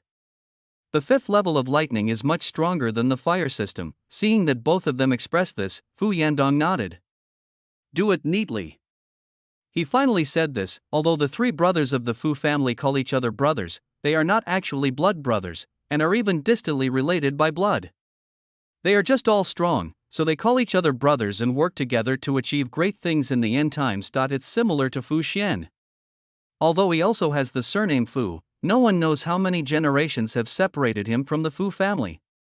But if you really want to sort it out, they are all one family for many generations, so they are also members of the Fu family. Unfortunately, when they intended to take action, Changqing instead lay dormant for 2 consecutive months. They had no intention of going out. Even their teams had gone into seclusion and did not complete any base missions. This really made the Fu family members very angry. Upon investigation, we found out that they were all busy practicing bang. When Fu Xian found out, he was so angry that he smashed an ashtray. Those people are so despicable. They must have gotten the reward from that level 4 mission and are busy absorbing it. He was extremely angry when he thought that his team's resources were not enough to share and there were so many people to feed. He had been busy all month but had not gained much. If this continues, won't the gap between our combat power and that of the other side's high-level forces widen? After all, he hasn't even had the chance to reach level 4. Even if he got 2 level 4 crystal cores from the Fu family, it's still far from enough, but he was only level 3 now, and couldn't even defeat a level 4 zombie. So where would he get a level 4 crystal core? This was simply a paradox. Another month passed, summer arrived, and it was time for a group of students to graduate. As an outstanding senior, Fu Xian was invited to attend the college graduation ceremony, where he became even more nervous because he found that the ability levels of Xiaomin and others had all been improved, especially Zhao Xing, who had reached level 4. How is this possible? He knew Zhao Xing had good talent, but where did he get all those resources? Going from level 3 to level 4 would require tens of thousands of level 3 crystal cores, and even level 4 cores would probably require 5 or 6. Could it be that Changqing didn't use the crystal cores and gave them all away?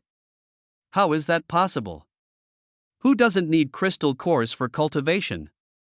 Senior Fu Xian, Zhao Xing is grateful for your guidance many times in the past. Unfortunately, I haven't had the opportunity since you graduated. I don't know when I can learn from you again. Zhao Xing walked over and shook hands with him, but what he said made Fu Xian almost bite his back teeth. You're already level 4, don't you know the level barrier is huge? And you're still trying to spar with him? He simply waved his hand, not bothering to pay attention to Zhao Xing, and walked away. Senior is anxious. When Fu Xian heard the laughter behind him, he quickened his pace. Damn, this graduation ceremony is so boring. However, he did receive some good news. After graduation, the team was finally going to go on a mission again. This was a good thing, and he reported it to Uncle Fu immediately after returning. You said there was a level 4 mutant in that team? Uncle Fu's eyes flashed when he heard his words. The appearance of a 4th level psychic among the academy graduates was no small matter. It required talent and even more resources, and crystal cores were a scarce resource. Not only low-level psychics needed them, but high-level psychics also needed crystal cores to improve their strength and restore their combat effectiveness. This made it extremely difficult for even young people with outstanding talents to achieve psychic upgrades. Even the Fu family rarely gives out 4th-level crystal cores to 3rd-level descendants. After all, 4th-level psychics consume a lot of 4th-level crystal cores. They luckily completed the level 4 mission and were rewarded with 12 level 4 crystal cores. Fu Xian showed an angry look on his face. It would be great if he could get those tasks. With 12 level 4 crystal cores, he would definitely want to reach level 4 as well. Unfortunately, this family was not very helpful and only gave 2. He was also somewhat dissatisfied. Uncle Fu seemed to sense his thoughts. He stood up and patted him on the shoulder. So what if we get promoted to level 4? If people die, there will be no further development.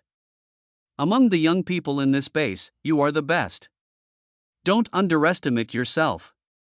Chapter 692, Doomsday Convenience Store, 29. Changqing did not wait for the second mission, but instead waited for the news of the zombie tide. 2 days after the graduation ceremony of the Academy of Superpowers, explorers who were out reported to the base about a group of zombies gathering 200 kilometers away. After several days of special investigation, it was confirmed that a zombie tide had formed. The zombie tide poses a great threat, and the base might even be destroyed if things go wrong, so we have to take it very seriously. Almost everyone is a soldier, and even ordinary people in the base are getting nervous. Of course, the most tense situation is the top-level combat force, the level 5 psychics, because zombie tides are often caused by the presence of one or more high-level zombies. These high-level zombie groups with specific intelligence control low-level zombies and attack human bases, often causing huge casualties. If we can eliminate high-level zombies in advance, the zombie tide crisis will be solved. This is a very simple truth. If we cannot, we will need to fight a positional war with the zombie army. The vitality of zombies is much stronger than that of humans, so it is easy to suffer losses. Therefore, during this period, high-level psychics in the base were frequently dispatched, and even Zhao Xing, who had just been promoted to level 4, was recruited to explore. This is a time when things could easily go wrong. Before leaving, Zhao Xing came to Changqing with a look of worry on his face. So you're in a group of 3, and you're following the official level 5 psychic? Changqing was also a little surprised when he heard about this arrangement. In the plot, before the zombie tide began, a large number of people with special abilities were dispatched in an attempt to eliminate the zombie leader, but of course they were unsuccessful. Although masters from several major families were recruited, each family still acted independently and did not form a united force at all. Instead, the base's official level 5 psychic encountered a level 5 zombie during an exploration and was seriously injured. However, the only antidote was under the control of Fu Xian at that time, so naturally, it was not provided. This also led to a significant reduction in the official strength of the base. Later, during the zombie siege, many people were sacrificed. After this zombie wave passed, Fu Xian, who was already at level 4, became even more powerful, and the power of the Fu family surpassed the official one in one fell swoop. But the situation is somewhat different now. Professor Yin is still there, and I heard that he is working closely with the authorities. The semi-finished antidote should be in the hands of the authorities. As long as the official power does not decrease, it will be difficult for the Fu family to take power, which is a good thing for him. Zhao Xing didn't expect that Changqing was actually concerned about their team formation. This was no secret, so he said it directly. Uncle Yu takes me and Mr. Fu San from the Fu family, and we form a group of 3. Uncle Yu refers to Yu Tian, an official level 5 psychic, who is said to have animal-type abilities. Changqing was also shocked when he heard this. No wonder everyone was worried about this grouping. In the original plot, Zhao Xing had not reached level 4 and should not have participated in this exploration, but Yu Tian should still be with the 3rd master of the Fu family and a level 4 psychic from another family. Looking at it this way, could it be that Yu Tian's accident wasn't a complete accident? Changqing frowned. When are you planning to leave? Which route are you taking? He asked again. This involves some confidential information, and Zhao Xing didn't dare to say it. Go back and ask Yu Tian if you can add one more person. I'll go with you then. After pondering for a while, Changqing said, which immediately made Zhao Xing excited. Changqing, if you go, I'll feel much more at ease. He stood up immediately that night. Changqing received the news, and the result was yes. Originally, Uncle Yu had some concerns, but Third Master Fu strongly advocated that you join. He also said that it's a good thing for young people to be willing to train and gain more experience from their seniors. Ha, Changqing laughed when he heard this. Then this trip will definitely be lively, he said. However, Changqing was not too worried. In the afternoon, he went to see Professor Yan and already knew that some semi-finished drugs were quite effective and the authorities also had control of these drugs, which made him feel a lot more at ease. Moreover, Xiaoqing is in the laboratory every day now and doesn't even know Fu Xian. Without that experience of being rescued, it seems that there is no hope for the two of them, and now Fu Xian is only a third-level psychic, and the gap has widened. It is not a cause for concern. As long as the Fu family declines a little more, he will be completely relieved. That's why this outing is particularly important. He grinned, which made Zhao Xing feel uneasy. He felt a chill on his back. I'll go back and get ready. See you at the base square tomorrow morning. Zhao Xing quickly slipped away. The next day, Changqing finally met his teammates. Yu Taiyan looked to be in his 40s, with a dark face, tall and strong, and a beard, like a black bear. Master Fu San was chubby, with a warm smile, and 2 walnuts in his hands, looking like a Maitreya Buddha. Now that everyone is here, let's go. Yu Taiyan speaks briefly. Ahem. Old Yu, you're too impatient. We brought 2 younger generations here today. As their elders, we should at least give them some kind of greeting gift, right? Mr. Fu San smiled, took out 2 pistols with a shiny metallic luster from his pocket and threw them to the 2 men. It's a small gadget that young people like. Consider it a meeting gift. A look of surprise flashed across Zhao Xing's face. This is not an ordinary thermal weapon. It is a pistol developed by Tianshu Base specifically for dealing with zombies. It consumes crystal cores as an energy source and can hurt zombies below level 3. Even Yu Taiyan's expression changed slightly. Master Fu San is really generous. He didn't prepare any gift, but since Mr. Fu San gave it to him, he had to express his gratitude.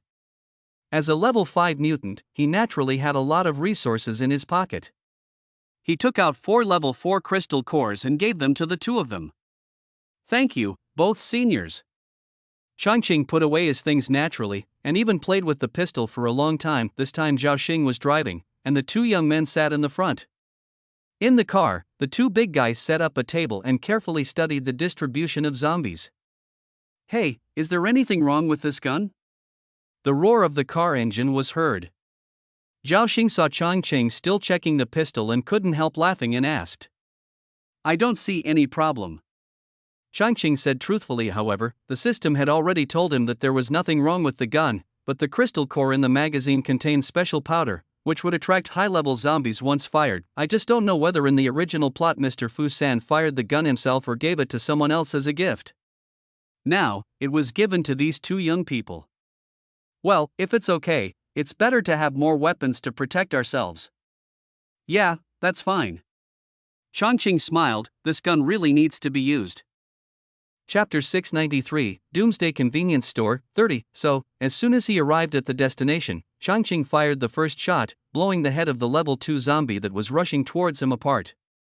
Great marksmanship.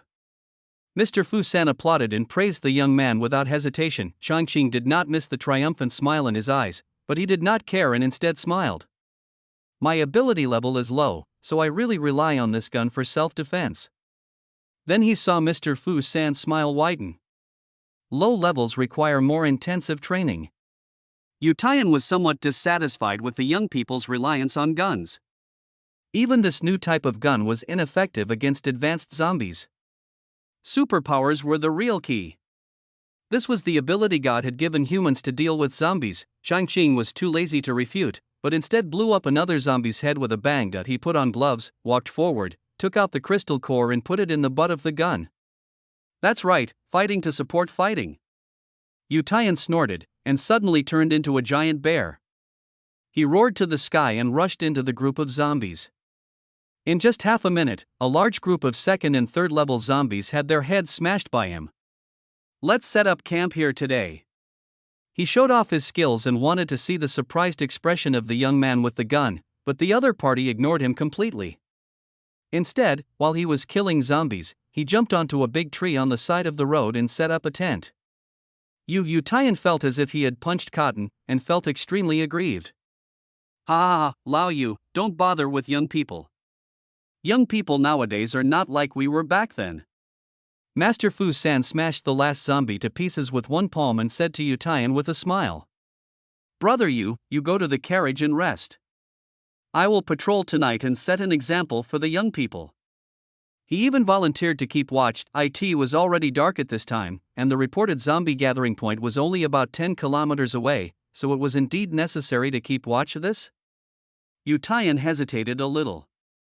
The guy named Changqing fired his gun at every turn, so his strength was probably average.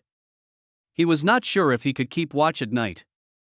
Zhao Xing had just reached level 4 and was a young man that the authorities paid more attention to, so he could use some training.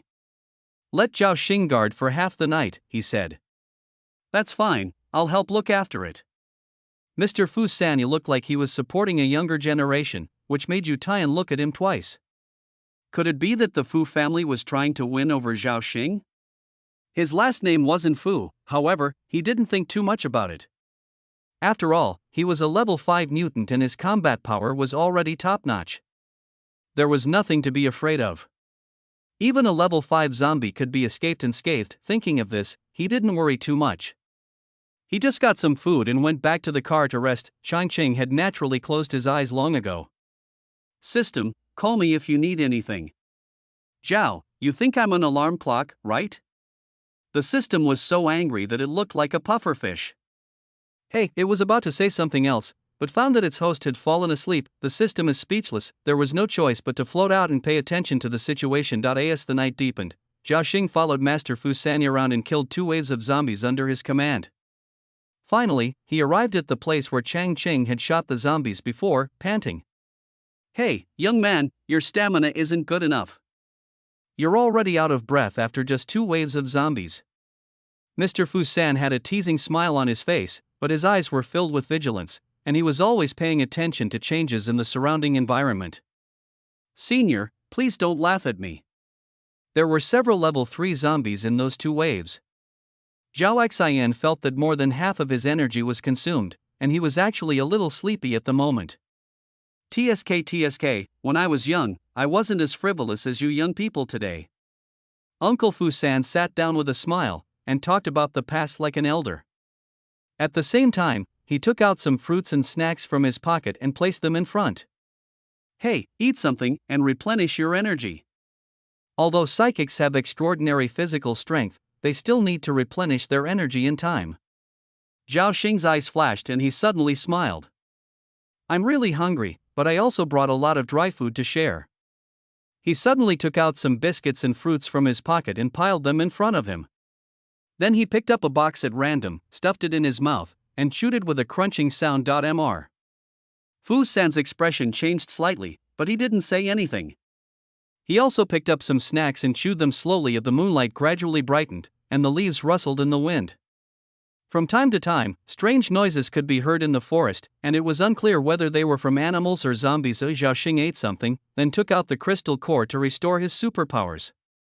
He closed his eyes, seeming to be completely immersed in his own world. Mr. Fu San also gradually stopped eating. He sat there motionless, his eyes occasionally scanning the surroundings, and sometimes looking at Zhao Xing, who was recovering. Suddenly, his expression changed and he stood up. Are you finally here? Glancing at Zhao Xing, who was in a state of oblivion, he suddenly moved and retreated like a fallen leaf. If someone saw the scene, they would probably be so surprised that their jaw would drop to the ground. It was hard to imagine that a fat man could be so light. Master Fu San, where are you going? A voice suddenly came out, startling Mr. Fu San so much that he almost fell to the ground. Zhao Xing, who had been closing his eyes to recover, actually stood up and looked at him with a raised eyebrow, his expression seeming to contain a mocking tone. Mr. Fu San's expression remained unchanged. He pointed his finger behind Zhao Xing and did not slow down at all. This time, Zhao Xing also felt something strange behind him, and the smell of decay in the air became stronger. There are zombies. And they are approaching quickly. The strong wind behind him hit his body, and he had no time to look back. He just stomped his left foot hard, and the flaming round shield exploded instantly. Boom, a huge explosion was heard, and Zhao Xing's body flew out like a kite with a broken string. Level 5 zombies. Before he could see the situation clearly, boom. Another loud noise exploded beside his ears, and a burly black shadow suddenly appeared in front of him, blocking the opponent's fatal move with one blow. Who is it? Yu Tian heard the loud noise and hurried over, blocking the attack at the critical moment. Uncle Yu, Fu, Third Master Fu, escaped. Zhao Xing fell heavily to the ground, his speech becoming intermittent. In just one blow, he was already seriously injured. Boom, another huge crash came from the front. Yu Tian was unable to distract himself from Mr. Fu San yet this time. After 2 strikes, he could see clearly that his opponent was tall and dressed in a suit. However, his hair was too long and fell directly to his knees. The shape is weird no matter how you look at it. If you don't speak up, I won't be polite. Yu Tian's eyes became fierce, and his body shape changed instantly, turning into a giant black bear more than 2 meters tall. Hee, a dull sound like a broken bellows came from the mouth of the person opposite. The person suddenly looked up, and his pair of light green eyes were filled with a faint cold light. Zombies. Yu Tian's face changed drastically. This might be a peak level 5 zombie. Wen Chang. Take Zhao Xing and leave immediately, he suddenly shouted. However, there was no response, and there was no movement in the tent on the tree not far away, as if no one was there. Chapter 694, Doomsday Convenience Store, 31, Roar. The deafening roar from the front made Zhao Xing's eardrums numb. He supported himself and just stood up, but his body shook and he fell to the ground again. Fuck, what are you yelling about, old you? He couldn't help but curse, but he immediately became worried when he looked forward. Yu Tian, who had transformed into a beast, actually retreated repeatedly, with blood dripping from his arms. Braze! Zhao Xing's heart trembled. How could a level 5 psychic be injured? No wonder he couldn't withstand the attack just now. While finding solace in his own uselessness, he immediately became worried. Psychics are supposed to be resistant to the zombie virus, and a level 5 psychic like Yu Tai should be even more resilient. But the zombies he's facing are also high-level ones. Could they be infected and become zombies? That would be the end of him. But he took out his cell phone tremblingly, luckily it was not broken, and quickly sent out a distress signal. Boom, there was another loud noise in front, and both figures took a few steps back. Wen Chang. Zhao Xing couldn't help but yell, what happened to this guy? The ground is shaking, and there's still no movement? Why are you calling me? A voice came from behind. The first word was still far away, but when the last word came, Zhao Xing only felt a flash before his eyes, and a figure emerged. His eyes immediately widened because the figure was holding a head in his hand. Mr. Fu San. You killed Mr. Fu San? His voice trembled. It would be enough to kill him if he deserted the battlefield, and he even wanted to harm me. Changqing threw the head next to Zhao Xing and said, watch this. Then, his body suddenly moved up, a flash of blood in the moonlight, and he joined the fierce fight between a man and a corpse in front. Yu Tian, who was being suppressed to the point of suffocation, suddenly felt the pressure relieved. He thought that other support from the base had arrived. He was surprised, but when he looked up, he saw a red light full of murderous intent. Old you, my real skill isn't using a gun. The evergreen voice. Yu Tian's face changed, but he was even more surprised the next moment, because he saw the zombie shrink its body and actually dodge the knife that was chopped towards its neck. You know, this zombie's flesh is as hard as iron and stone, even his attack was directly resisted by the bombardment. What does this mean? It means that the young man in front of him actually has the ability to hurt it. He suddenly felt happy and didn't even bother to get up. He roared and immediately joined the battle. 2-1, the scene changed drastically immediately. The zombies that had been pressing forward were immediately at a disadvantage. Amidst their roars, the sound of metal and stone colliding could be heard continuously, and from time to time there were strange cries of pain. And Zhao Xing had completely forgotten his own situation at this point, his eyes fixed on the battlefield ahead. This was what a battle was. A raging fire flashed in his eyes, but it was a pity that his body couldn't support him, otherwise he would have to go up and get beaten. Roar, following another loud roar from the black bear, Yu Tian suddenly collided with the zombie again. The difference was that this time, a flash of knife light reflected in the moonlight rushed towards the zombie's neck like lightning. Ho ho ho ho, a strange sound came out of the zombie's throat, and it retreated suddenly, trying to avoid the light, but Yuan Tai was relentless. He suddenly stood up and his fists doubled in size. Boom, the iron fist hit the zombie's head and knocked it away. Changqing twisted his body in midair, and before he even hit the ground, he was scorched by a blazing bloody fire. He turned back like a sword and arrow. As everyone was surprised, a clang. The sword chopped directly into the zombie's head, penetrating several inches into the flesh, while the zombie held up the half of its head that was drooping with its hands, and a sharp strange cry was immediately heard. At the same time, its body ran out wildly, trying to escape. "Stop them now!" Yutayan roared and was about to rush out, but when he saw Changqing didn't move, he quickly stopped. "Withdraw." He immediately said something else, turned around, pulled up the still stunned Zhao Xing, and ran back quickly. Their truck had been destroyed by the flying sand and rocks battle just now, but the level 5 mutant was not slow, and one stride was more than 10 feet. Why Yutayan broke out in a cold sweat. He suddenly realized that the strange howling sound of the zombie just now was to call low-level zombies, and it might even form a zombie tide. Call. A figure approached quickly from behind. 30 kilometers ahead, reinforcements are coming this way. Yuantai felt relieved immediately after hearing Changqing's voice. He glanced over and saw that he was still holding Mr. Fu San's head in his hand. He stumbled and almost fell down. "Oh? Well, I'll kill you for deserting the battlefield. And there's something wrong with the gun he gave us. It attracted zombies. He should have died long ago." Changqing shook the head in his hand, without slowing down his steps at all. "You knew there was a problem, but you still shot?" Zhao Xing and Yutayan were stunned when they heard this, but they both chose to remain silent and did not ask the question. "Let's talk about it when we get back to base." The injury of a level 5 psychic was no small matter. After they met up with the rescue team, they were immediately injected with a blue potion and then rushed back to the base without stopping. That night, Changqing was arranged to meet with some senior officials. No one knew what they talked about. The next day, the official suddenly summoned the head of the Fu family and Mr. Fu Iri, and they never came back. For a moment, the base was in an uproar. The Fu family, which had lost its top combat power, was in a mess, and the other two families were also in panic. As a result, within a day, the official announced that the Fu family conspired to kill the official level 5 mutant, and displayed 2 crystal core pistols as evidence. Come on, no one can tell what this thing is, but what was?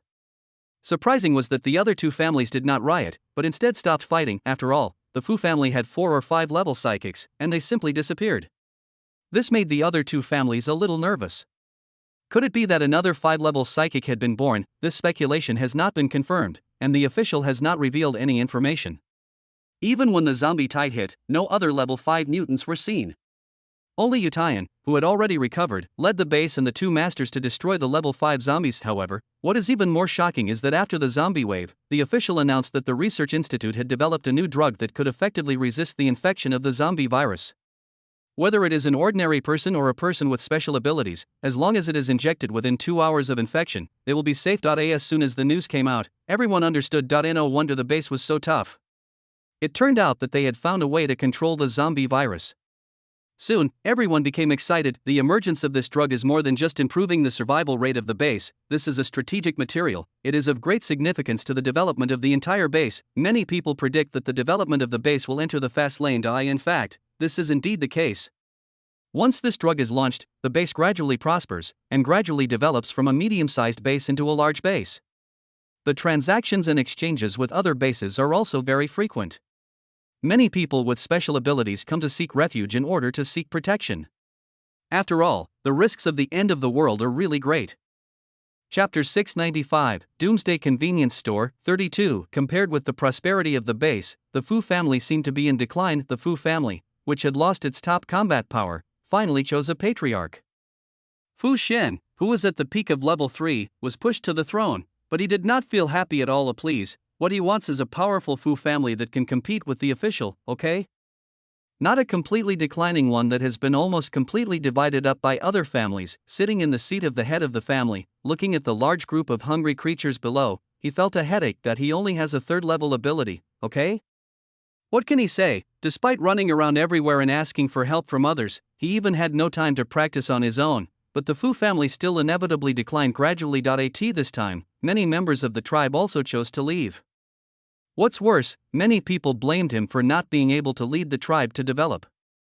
The head of our Fu family was also a level 3 psychic before. He led us to escape here and put down roots. You are also a level 3 psychic, so why can't you do the same? At a meeting, some tribesmen pointed at his nose and made sarcastic remarks. Fu Xian originally had a bad temper, but after running around in recent years, he has developed a good self-control. At this moment, he can no longer hold back. Times have changed. What do you know? Come on if you can. He was so angry that he smashed a teapot, scaring Chu Yuyu, who was beside him. Yes, Chu Yuyu still followed him and they even got married, but she didn't expect the Fu family to fall to this point. Several elders of the Fu family died inexplicably back then, and she was very happy that Fu Xian was able to take the position, and she couldn't wait to become the wife of the head of the family. And now she realized how naive her thoughts were. Without the backing of strong power, a family head is nothing. He has to kowtow wherever he goes, and even within the Fu family he has gradually lost respect. On the contrary, Xiao Min and his team have produced several fourth-level psychics over the years and have now become a major force in the base, with great influence both officially and among the people. Seeing Fu Xian arguing with other members of the Fu family, her face is flushed with anger. She couldn't help but feel a headache. Fu Xian is no longer the talented young man full of vigor and vitality. Family affairs over the years have exhausted his spirit and even caused some white hair to appear around his ears. While she sighed secretly and couldn't help but think of Changqing again, the development of the base made his business much better, and even the store where he was located became very valuable. However, he was ultimately a guy without any big ambitions, and he made a living by running the small store. No matter what, he lives an easy life without any pressure. She remembered that the last time she saw that man from afar on the street, he had not changed at all compared to many years ago, and even looked a little younger. His appearance had a feminine and aloof temperament, which made her run away as soon as she met his gaze. And naturally, the quarrel in the Fu family would not produce any result, and everyone was exhausted after the meeting that night. Fu Xian went to bed early, but unexpectedly he had a dream. In the dream, he owned everything, and the Fu family was not this Fu family. His talent was realized and he became the youngest level 5 mutant in the base. After taking control of the Fu family, he became the actual controller of the base. He possessed the antidote to the zombie virus, which was very popular in the apocalypse, and laid a prominent foundation. In fact, the women around him are not only Chu Yuyu, but also Xiaomin, Xia Qing, and beauties from other bases. No. This is not my life. He shouted and woke up from his dream, only to see Chu Yuyu with tears on her face. Yuyu. Before Fu Xian finished speaking, he saw Chu Yuyu nodded heavily, and they both understood immediately. Someone must have stolen our lives. Our lives aren't supposed to be like this. Fu Xian pounded his fist on the edge of the bed. When Changcheng. It must be him. He must have foreseen the future. That's why he changed everything. Chu Yuyu's eyes suddenly widened. Her space jade pendant. If I had that thing, it would be much more convenient in the end times. No. I have to go find him and ask for it back. She jumped up. The memories of the two lives overlapped, and she was a little confused about which one was the real Changqing. But she was not afraid of him at all. The thing that should have died long ago actually got her space jade pendant and survived until now. What spatial ability? It's fake. He's deceiving the world, and his teammates too. She couldn't help but expose his true face now, see if he is afraid. It just so happens that I also need to find someone. Fu Xian also got up. Xiao Min and Xia Qing were still in the base. They were both his wives. They were always obedient to him in his dreams. He wanted to find them. With their help, he could make a comeback and restore the glory in his memory. Changqing didn't expect to see Chu Yuyu again, and he didn't expect that she would look at him with the eyes of a heartless man, which made him feel disgusted. When Changqing, you obviously love me, so why did you take the space jade pendant back? You already knew the secret of the jade pendant, right? If you return the jade pendant to me, I can let Fu Xian protect you in the future. His future is not limited to this base. Chu Yuyu looked straight at Changqing with an extremely firm gaze. Did she remember the plot? Changqing glanced at her subtly, feeling somewhat suspicious. However, wanting to take back his things was ridiculous. Furthermore, he still needed Fu Xian's protection? This was even more unbelievable. Chu Yuyu, if your brain isn't working right, go get some treatment. The jade pendant originally belonged to me, so why would I give it back to you? Besides, are you stupid? After the bond is formed, no one else can use it. Don't you even know that? Don't even mention your Fu Xian. After being the head of the family's wife for so long, don't you understand the situation of the Fu family? Who can you protect? Changqing sneered. He also has Xiao Min and Xia Qing. He will rise soon. Chu Yuyu's face flushed red and she argued loudly. Ha ha ha ha ha, what do they want from Fu Xian? Is it because of his position as the head of the family? Or his status as a third-level psychic? Is it because of his visual age? Or is it because of his chubby figure? Chan Chang laughed and asked back, which stunned Chu Yuyu. You, how can you be so venomous? She stamped her feet in anger. Chang Cheng was too lazy to pay attention to her.